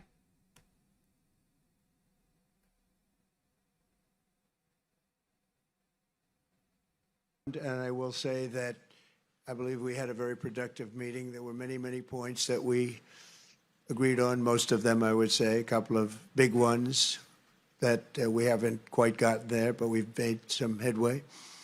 So there's no deal until there's a deal. I will call up NATO in a little while. I will call up the various people that I think are appropriate, and I'll, of course, call up President Zelensky and tell him about today's meeting. It's ultimately up to them. We really made some great progress today. I've always had a fantastic relationship with President Putin, with Vladimir, but we had an extremely productive meeting and many points were agreed to. There are just a very few that are left. Some are not that significant. One is probably the most significant, but we have a very good chance of getting there. We didn't get there, but we have a very good chance of getting there. And Mr. President, I'd like to thank you very much, and we'll speak to you very soon and probably see you again very soon. Thank you very much, Vladimir. Next time in Moscow. Ooh, that's an interesting one. Huh? Ooh, that's an interesting one. I guess I could. I guess I could go to Moscow. Donald Trump sounded a little hesitant to go to Moscow. I don't know. Maybe I'm misinterpreting his response, but he seemed rather reticent to to get on board with that immediately. Oh, Moscow. It's an idea. It's an idea.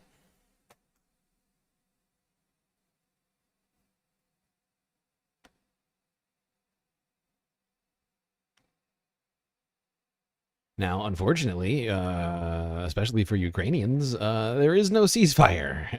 There was no ceasefire announced at the end of that meeting. That Donald Trump said there was going to be a ceasefire. Well, all eyes on Alaska. Actually, we don't need that. No, we don't need this one. Sorry, people. I'm trying to get us through this as quickly as I can. Partially because I'm just running out of energy. We're like 10 hours into this puppy. Okay. Let's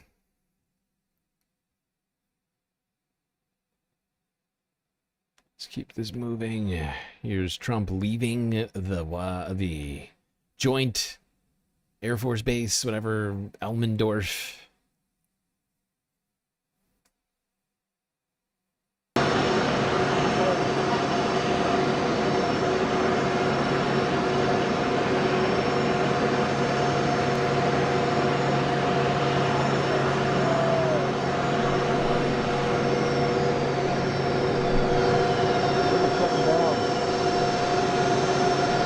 this is not the one I want. Sorry, we don't need this. This is Trump leaving. It's just Trump leaving the base. We don't need that. Let's go here. Putin laid flowers at a Soviet soldier's grave at Fort Richardson.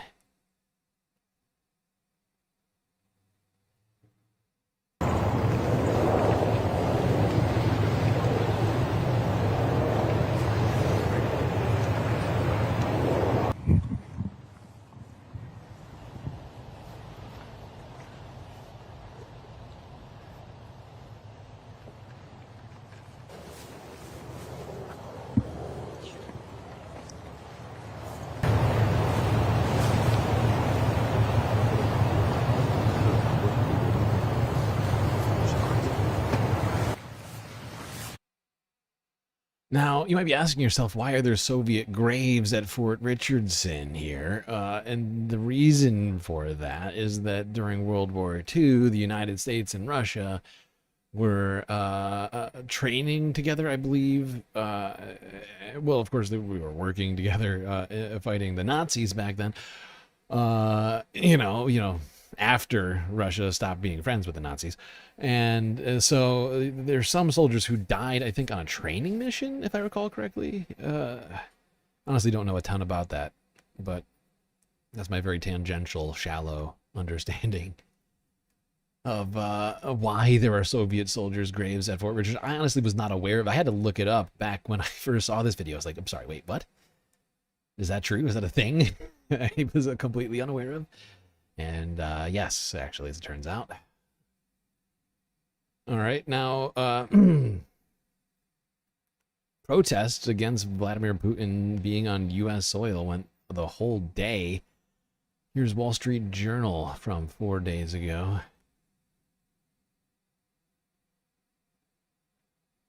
This has been one of the bigger protest events here at the summit. The unfurling of this flag. This is one of the world's largest Ukrainian flags. 132 feet by 65 feet. And unfurling it here in Anchorage, Alaska. And this shows the pretty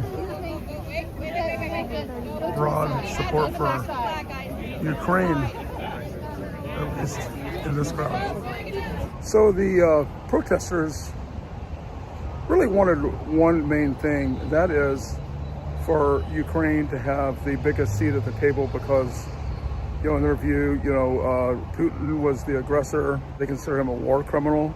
There are a lot of signs to that effect, Nazi, fascist, etc. There are some other causes that came out about fascism, immigration crackdown, etc. So there's a range of concerns, but the big thing is they really don't like to have a summit between Russia and the U.S.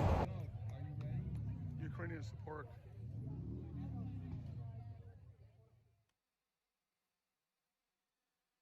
Okay.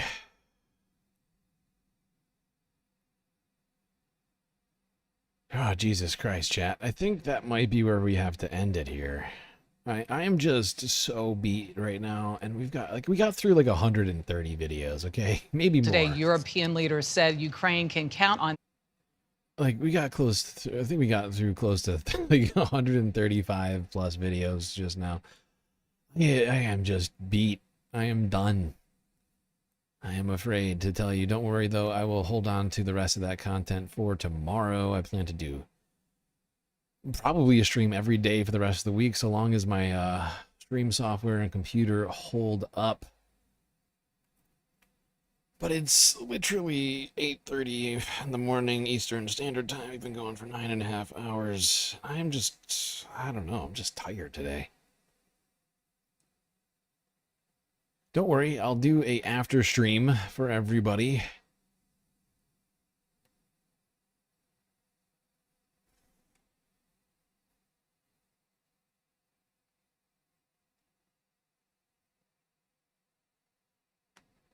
Yeah, because it just makes sense. Because the rest of these are Trump Zelensky 2.0 meeting stuff. Yeah, no, that's a good place to end it. Okay. Okay. Because I'm fairly certain the rest of what I've got would still take me like another hour and a half, 2 hours maybe. I just can't do it. Oh, come on. Don't give me frowny faces because I'm ending the stream. I'm exhausted, chat. Don't be upset. Stream's not over yet. We're gonna do after stream. I'll do an extended after stream. Just to quell the anger in chat I feel like is being directed at me. Huh.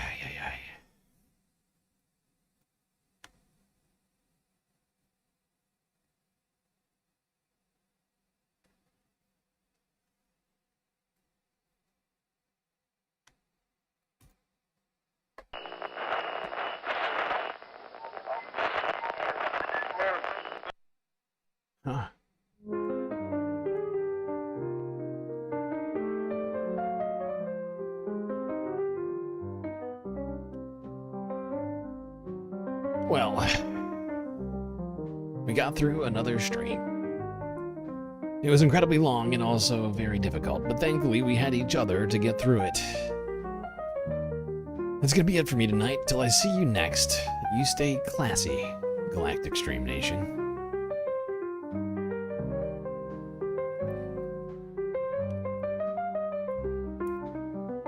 Can't forget this. These are your galactic patrons.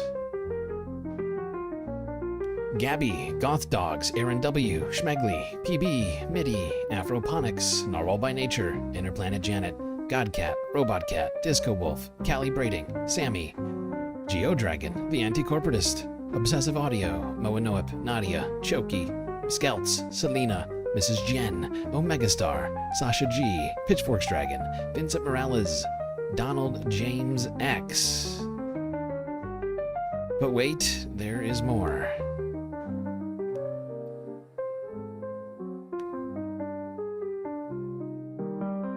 Oh God, what is wrong with this?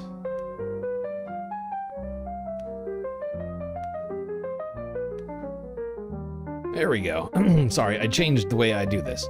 Evan from Portland, Lovely Pariah, Mish, Becky, Decipher, Icebreaker, Columbia Rican, New York, Will in Detroit, Sisyphean Task, BEC, and Free Palestine. That's right, all these people here have helped produce the show which your eyes and ears just got done enjoying. You can too for just a few dollars a month on Patreon.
All right. I see a lot of ones in chat, which of course means that we gotta get the late night after hours galactic chill stream started.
Brasil, Santa Rita, tanto ele.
yellow sun. And away off in the distance, those lovely little white clouds. Get a drink, have a good time now. Over to paradise, paradise. Você me vê sorrindo a se você me vê sorrindo a se você me vê sorrindo a se você me vê sorrindo a você me vê sorrindo a você me vê sorrindo a você me vê sorrindo a você me vê sorrindo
Bye.